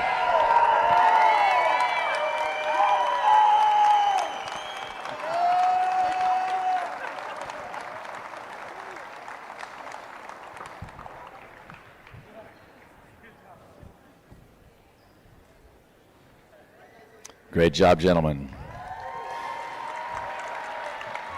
Moving to our above knee, lower impairment men.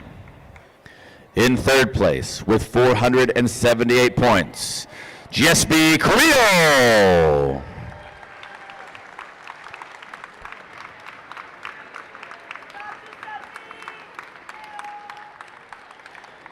In second place with 558 points, Weitzman Ruritz.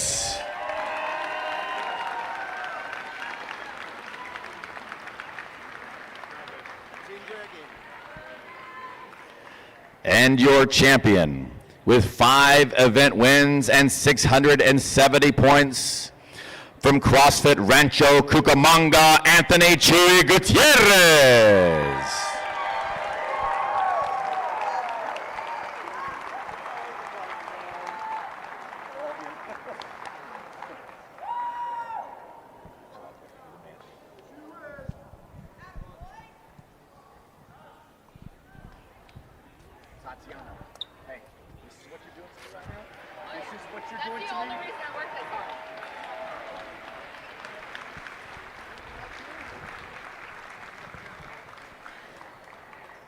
Moving on to our above knee, lower impairment ladies. In third place with 504 points, Tatiana Hoare.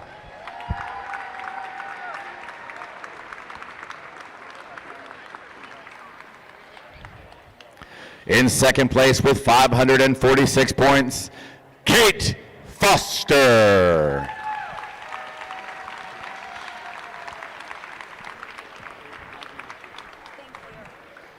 And your champion with 6 event wins, 686 points from CrossFit Arvada, Lauren Farhat. And for some reason, she's far away from where she's supposed to be right now. We're calling her. That's good. We might have to reenact this podium later.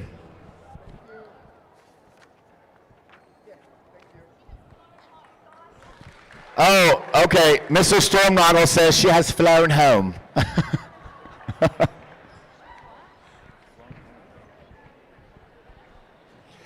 Moving on to the below knee lower impairment men. In third place with 500 points, Russell Bozanich.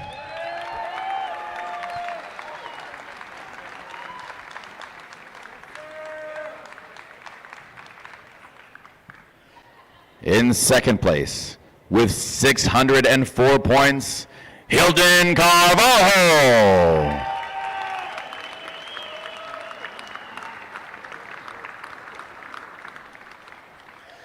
And your champion with 610 points, a CrossFit Mayhem athlete, Felipe Maturana.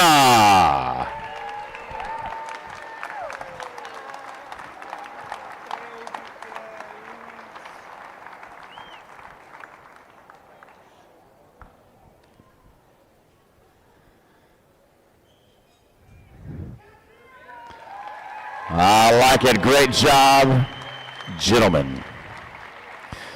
Moving on to our below knee lower impairment ladies.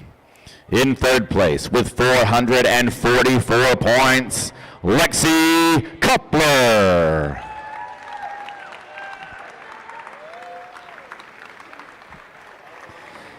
In second place with 556 points, Jessica Cox.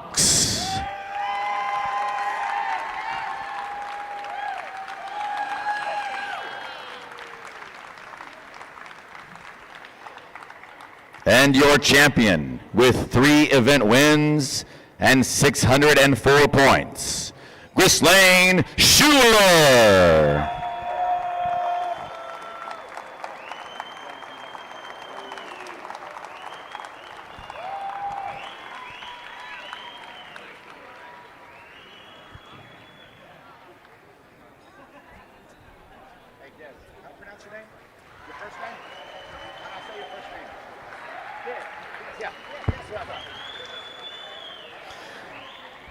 Moving on to our major neuromuscular impairment men. In third with 538 points, Des Bellew.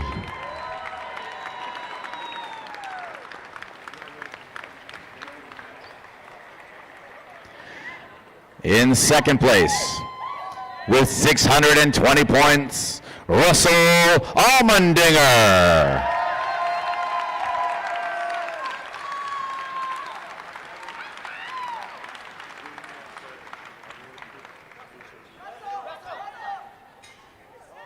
And your champion with 5 event wins and 680 points from CrossFit Barbersville, Jeremy Dalton.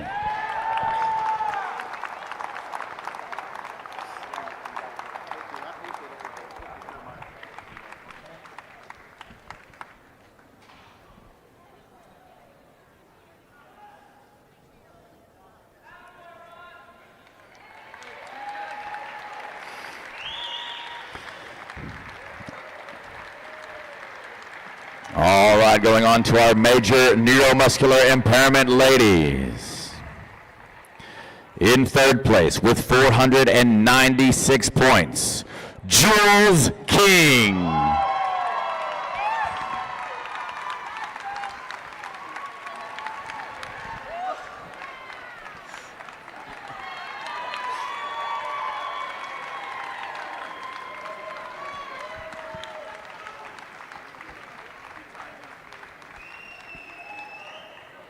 In second place with 580 points, Reagan Moser.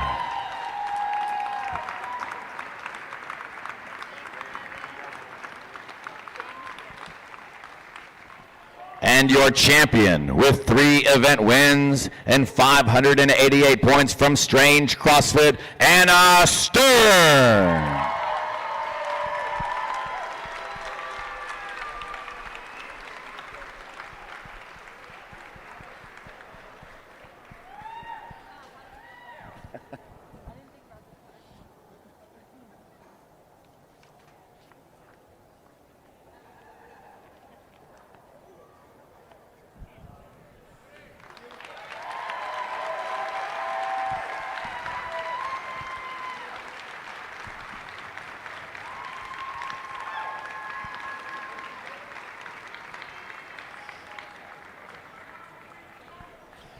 Moving on to our moderate neuromuscular impairment men. In third place, with 472 points, George Simmons Gooding.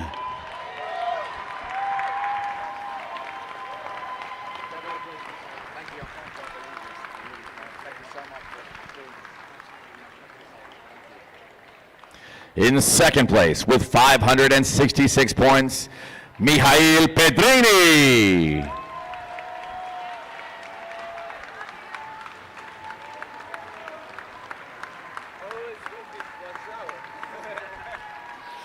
And your champion, with 6 event wins and 690 points, from the box, Bunschoten, Kevin Mer.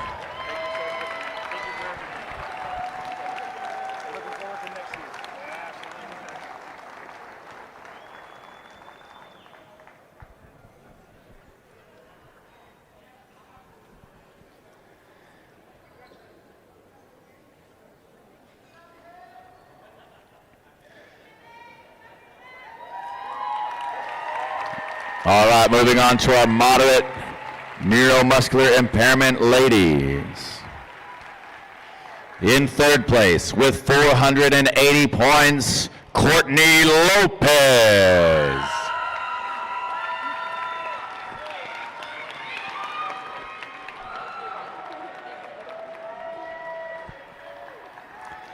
In second place, with 630 points, Lauren Taylor.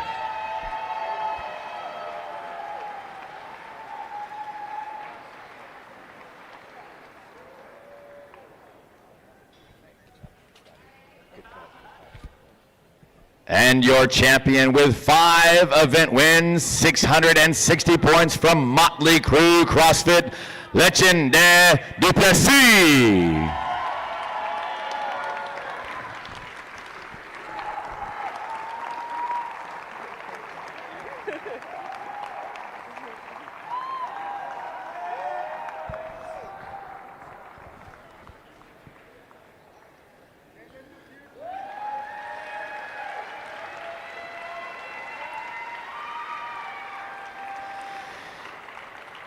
Moving to our minor neuromuscular impairment men. In third place, with 502 points, Josh Robinson.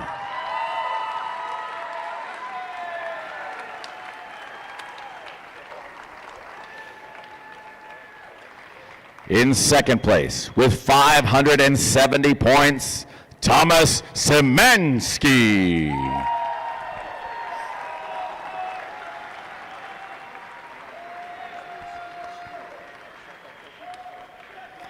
And your champion, with 4 event wins, 670 points from Boundary CrossFit, Benjamin Fallon.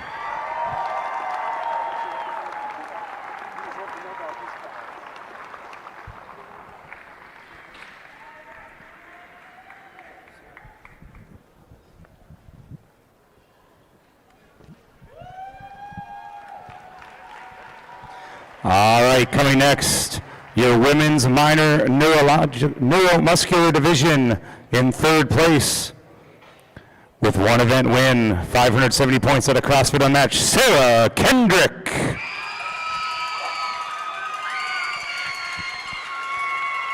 In second place, with 2 event wins and 610 points at a CrossFit Proven, Britt Harbaugh. And your champion, out of F13 Performance with 4 event wins, 660 points, Alyssa Cobella.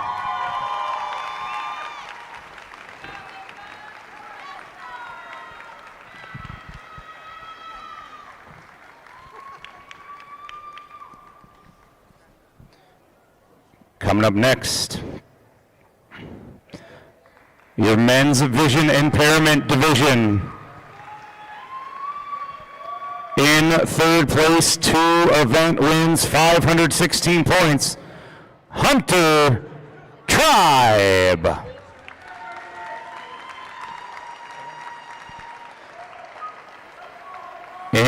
In second place, competing out of the United Kingdom with 560 points, Chris Fair.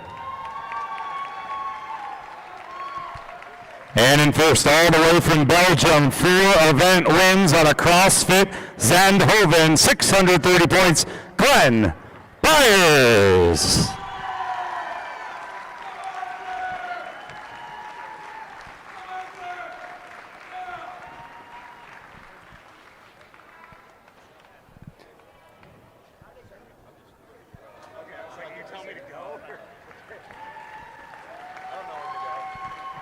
All right, next, your top 3 for your women's vision impairment division. In third place, out of Jomo CrossFit with 506 points, Mary Cullen.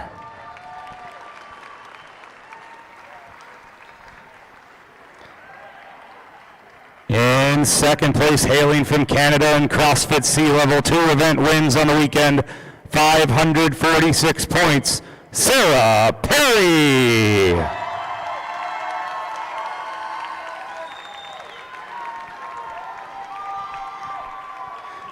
And your champion out of Brazil, 2 event wins out of CrossFit Wonderland, 578 points, Lillian Camargos.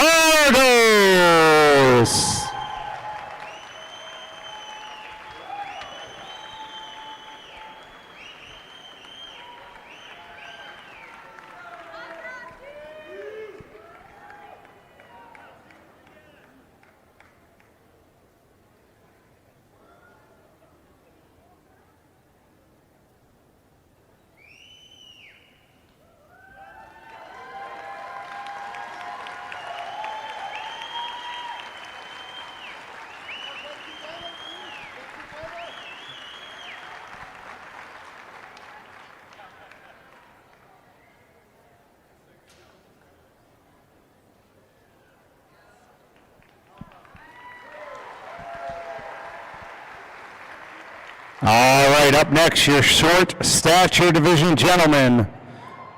In third place from Austria with 1 event win, 496 points, Matthias Wilmer.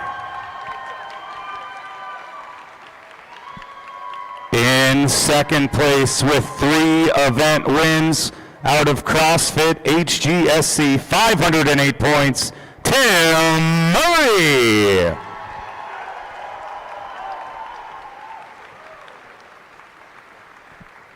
And your champion in the short stature division for the gentlemen with 2 event wins on the CrossFit Hype, 526 points, Sean Dolphin.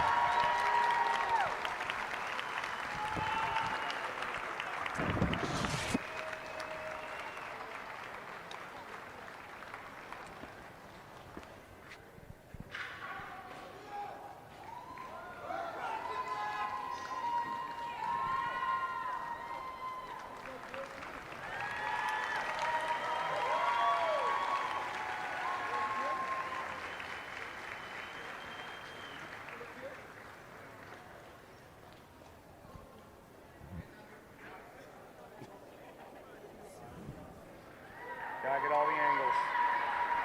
Just got point up, right? All right, time for your women's short stature podium. In third place out of CrossFit Life with 271 points, Juliana Reus.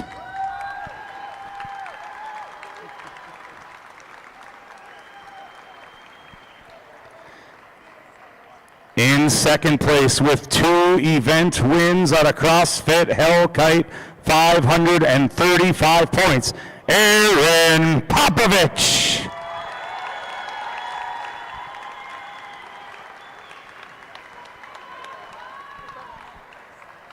And your champion, hailing from Brazil, with 5 event wins out of CrossFit M-Tour, 634 points, Creusa Angelica.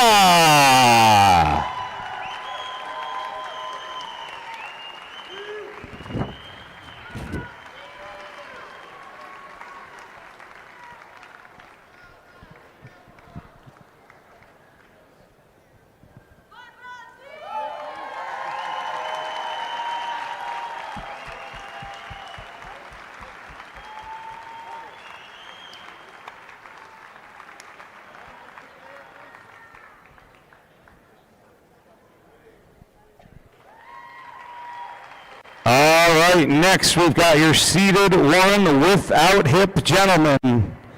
In third place, out of CrossFit Watchtower, one event win on the weekend, 518 points, Brandon Mentz.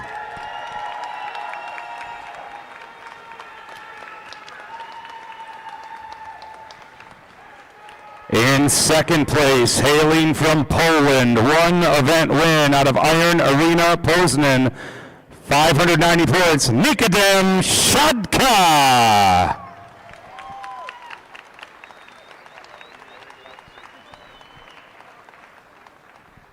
And your champion from Australia with 4 event wins out of CrossFit Diamond Valley, 630 points, Joshua Young.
All right, on to your women's seated one without hip. In third place out of Puerto Rico, one event win. BA Functional Fitness Zone with 590 points, Nestle Bernardi.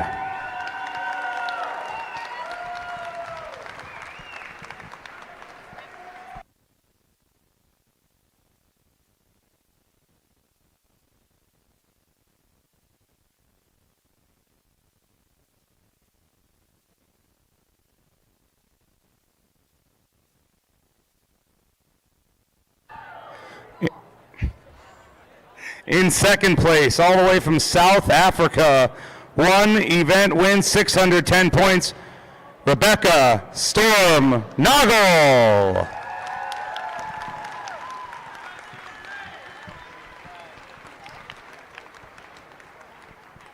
And your champion, out of CrossFit Mayhem, 5 event win, 670 points, Andrea Wilson.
All right, now the top 3 for your seated 2 with hip gentlemen.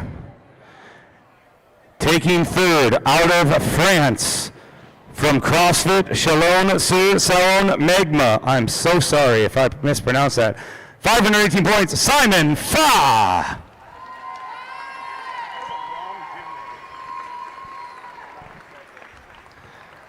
In second place with one event win out of the Tribe 3F CrossFit 570 points, Mike Egan.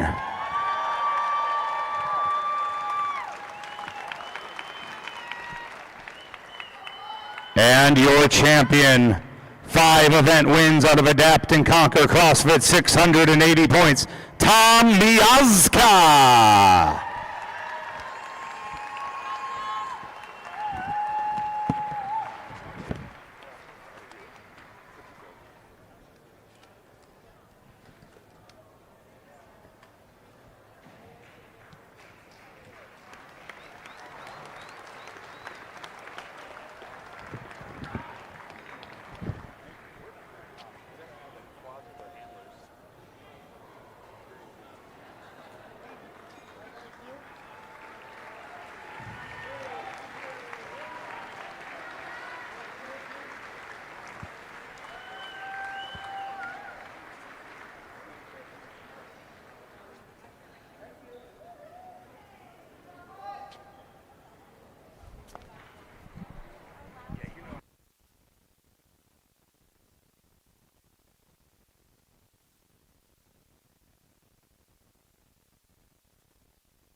All right, I just got a review on this name. I'm probably going to forget it already. And for your seated 2 with hip women, in third place from Finland with 1 event win out of CrossFit Vanta, Tia Tuahiola with 506 points.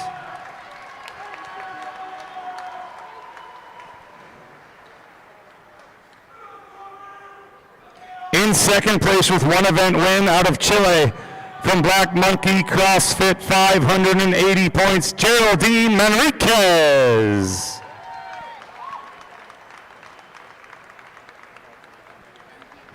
And your champion with 5 event wins out of Costa Rica, RPC CrossFit 680 points, Amalia Ortuno Lozano.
All right, now our seated 3 quad gentlemen.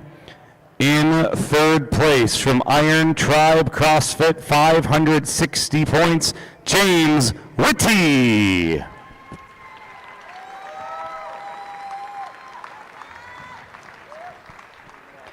In second place with 2 event wins out of Revive CLT, 650 points, Brian Muscarella.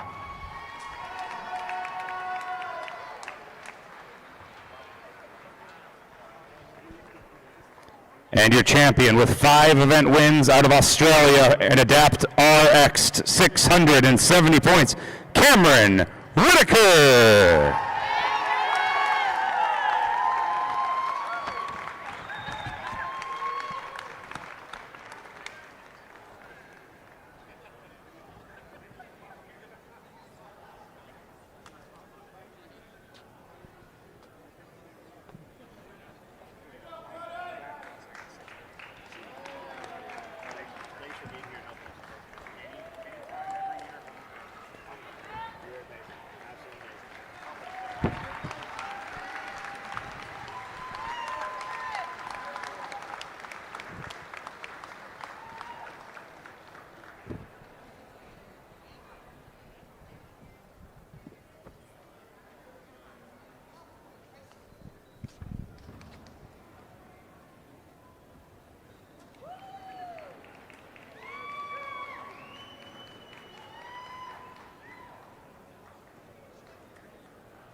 All right, up next, your seated 3 quad women. In third place, all the way from New Zealand and CrossFit Mana, 204 points, Marina Theron.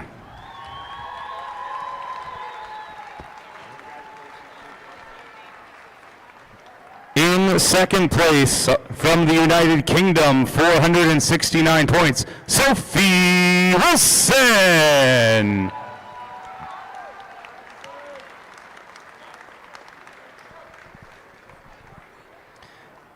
And your champion with a clean sweep, 7 for 7 in events on the weekend, out of CrossFit West Lafayette, 700 points, Annalise Williams.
All right, on to our standing diagnosed gentlemen. In third place, from Germany, 496 points, Florian Gruke.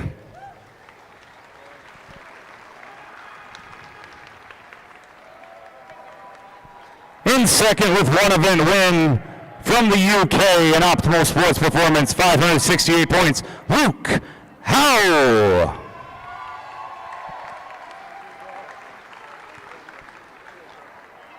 And your champion with 5 event wins out of Screw City CrossFit, 628 points, Elijah Sanchez.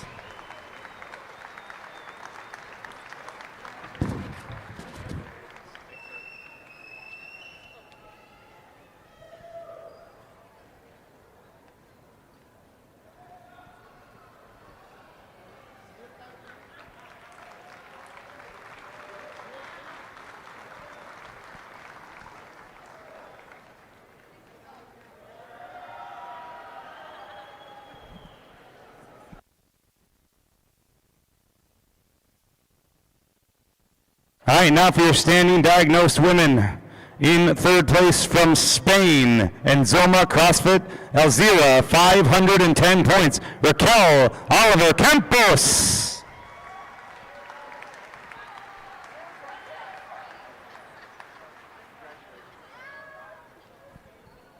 In second place, out of Italy in Box Street 102, 538 points, Giada Serpolini, Serpoloni. I am so sorry.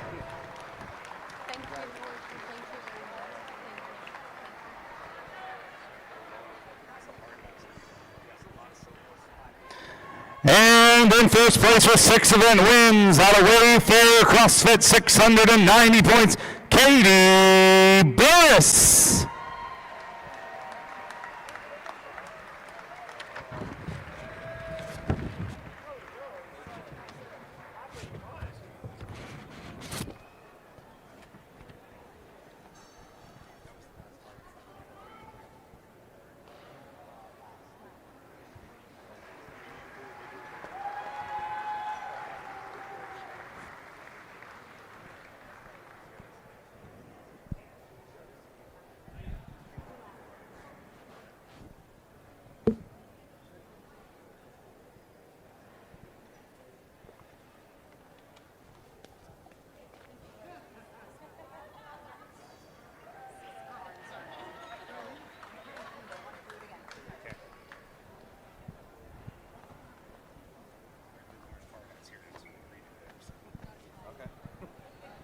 All right, next your intellectual division for the gentlemen. In third place, out of Australia with 3 event wins in velocity, fitness, and health, 578 points, Daniel Fox.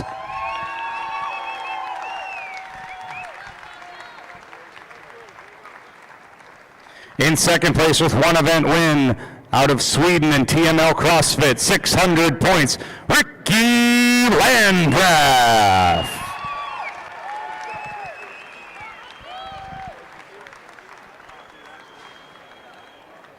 And in first place with 2 event wins from Adventure Awaits CrossFit, 630 points, Lance King.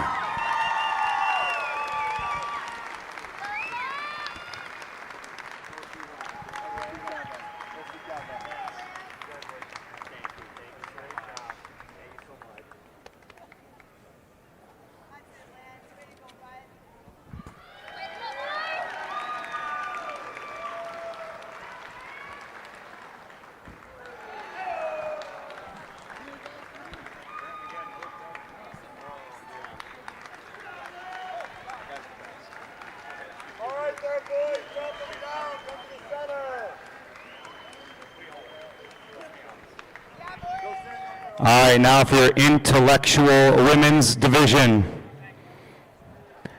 In third place from EHP, 508 points, Tessa Kirky.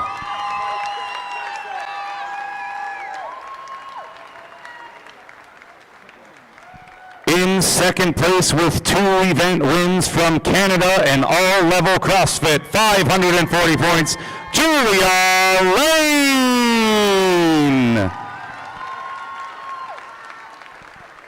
And your champion with 3 event wins from Tecton CrossFit, 552 points, Cassidy Lundskog.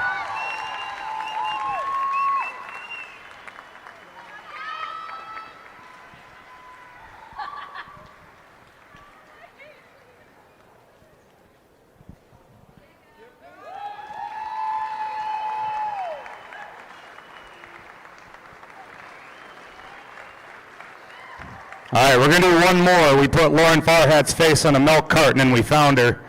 Here we go for your above knee, lower impairment women. In third place, Tatiana Hoare.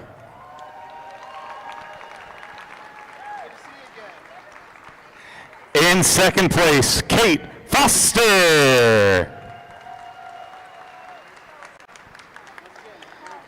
And in first place with 6 event wins out of CrossFit Arvada, 686 points, Lauren Farhat.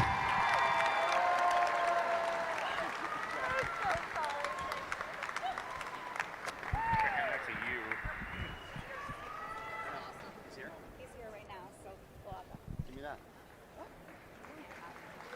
I don't need the box.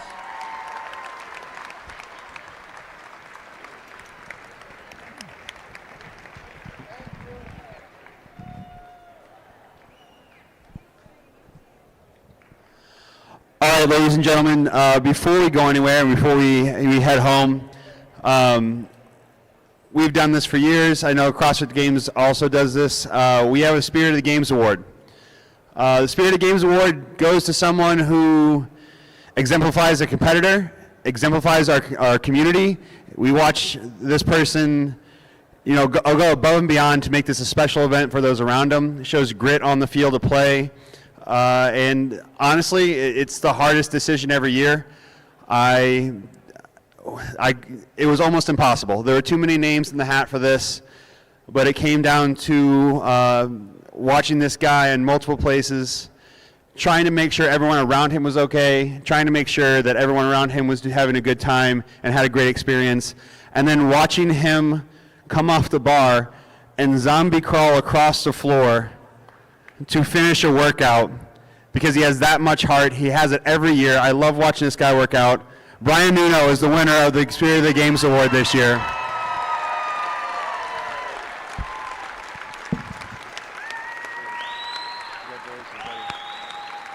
Pleasure watching, dude. Thank you, man. this. Dude, Incredible. I appreciate you, man. Incredible. This guy's awesome.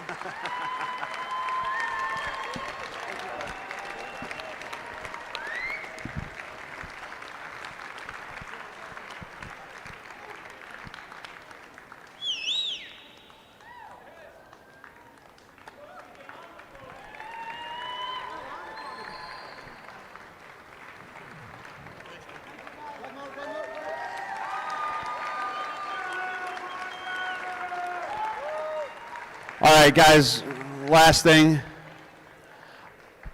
I just want to say thank you to the athletes. I want to say thank you guys for making this so amazing. I said at the beginning of the weekend that this is an opportunity for these athletes to show who they, like their younger selves, the possibilities moving forward.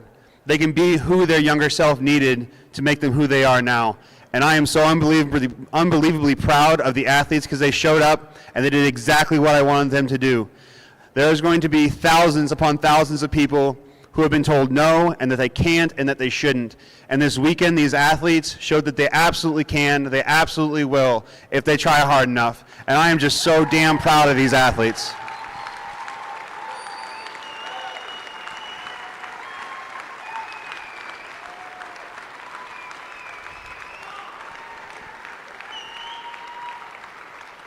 I want to say thank you to my team.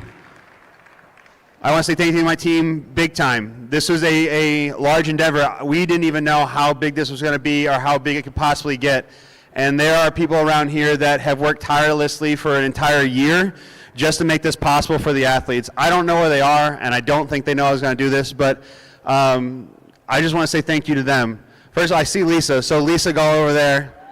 She helped with all the media and stuff. She helped make sure that you guys had a good time.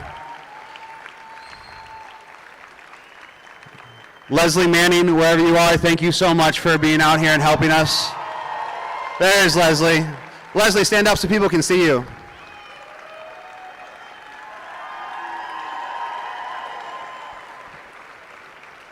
A giant thank you to Mark and Dana for not only helping us with all the equipment, but making the equipment and starting the entire company off of a 5-minute conversation that I had with Mark in 2015 and spending that entire time helping support adaptive athletes and build this up. So wherever you are, Mark and Dana, thank you so much.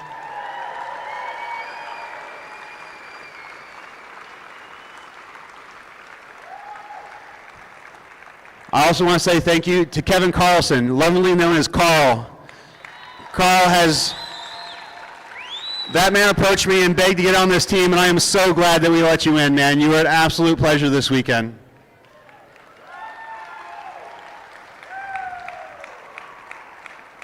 David Needham back there in the beautiful cowboy hat with athlete control. Same thing, volunteers time. He just wanted to come out and help, and thank you so much. Pam from our medical team, running our medical all weekend, keeping our athletes safe and healthy. Pam's.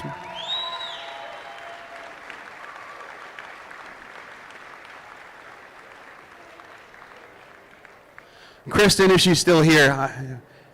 She just left. Guys, Kristen Arnold, she's the reason we have an ID division. She is the reason why we were able to put it on. We could not do it without her. So no, she's not here. Just thank you to Kristen.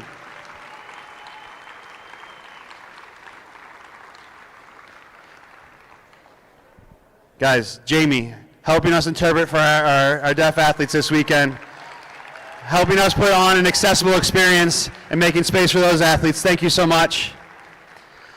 A huge thank you to CrossFit for lending us Eubanks and Wilson from the games team who have helped us so much all weekend. Honestly, huge help in scoring and logistics and making this possible. Who else we got? Oh, where's Shay? Shay, where you at? Shay running our volunteers. Thank you so much, Shay. She organized all the volunteers, helped us find volunteers. She was an animal reaching out to them, making sure that we had them, guys. Round of applause for Shay.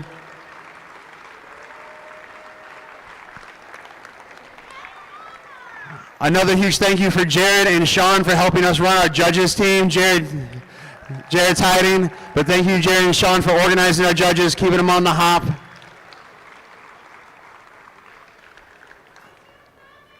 Oh.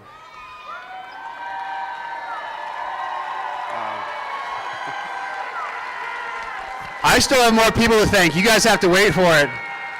I got to thank, and by no means the least, probably the most in my heart, my wife, Shannon.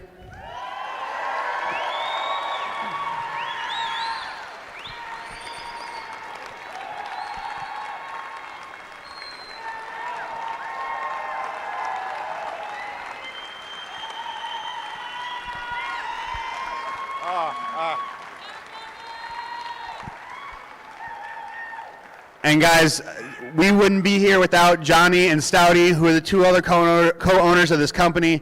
They have helped push this thing forward. Stouty couldn't be here this weekend because of some health conditions he's dealing with, but Johnny's right there. Johnny's right there. So a round of applause for Johnny and Stouty.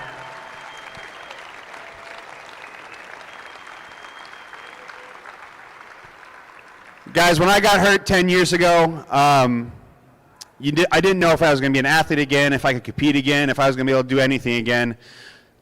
Those guys helped pick me back on my feet and get me back into the gym, and I am so glad that we were able to put this weekend on for you guys. This is 10 years of hard work and a dream that we had just with 5 people who wanted to do the freaking Open together from wheelchairs, and I am so amazed at how far this has come, and I got to thank you guys for the support, all you guys who came here and supported your athletes, supported other athletes, and watched. Thank you to our vendors who came out here and took a chance on the first ever adaptive CrossFit Games.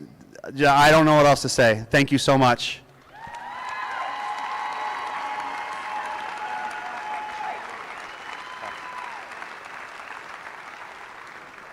One final announcement.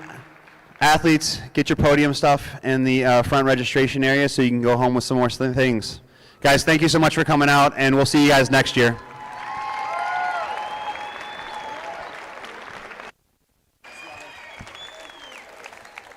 Thank you, Kevin Ogar. What a remarkable 4 days we have had, Bill Grundler. I can't even think of where to start.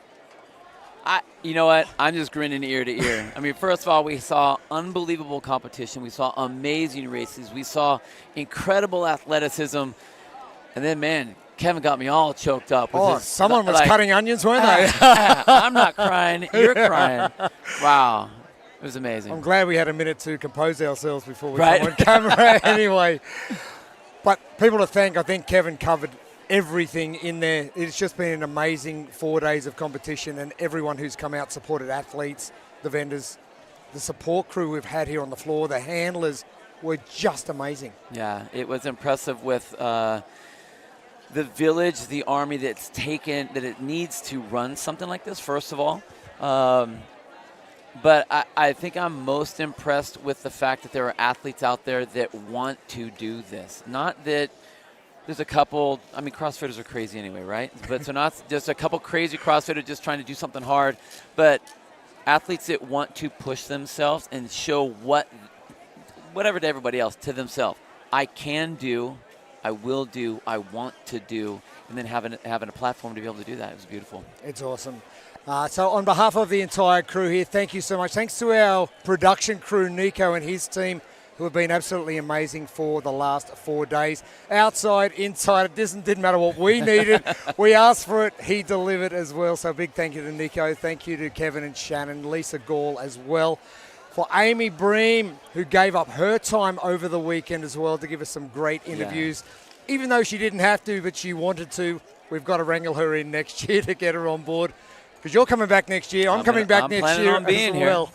So thank you so much for tuning in on the YouTube channel as well. The 2024 Adaptive CrossFit Games by Wheelwad is in the books. Thank you for tuning in. For Bill Grundler, Amy Bream, I'm Jeremy Austin, and we will see you next year.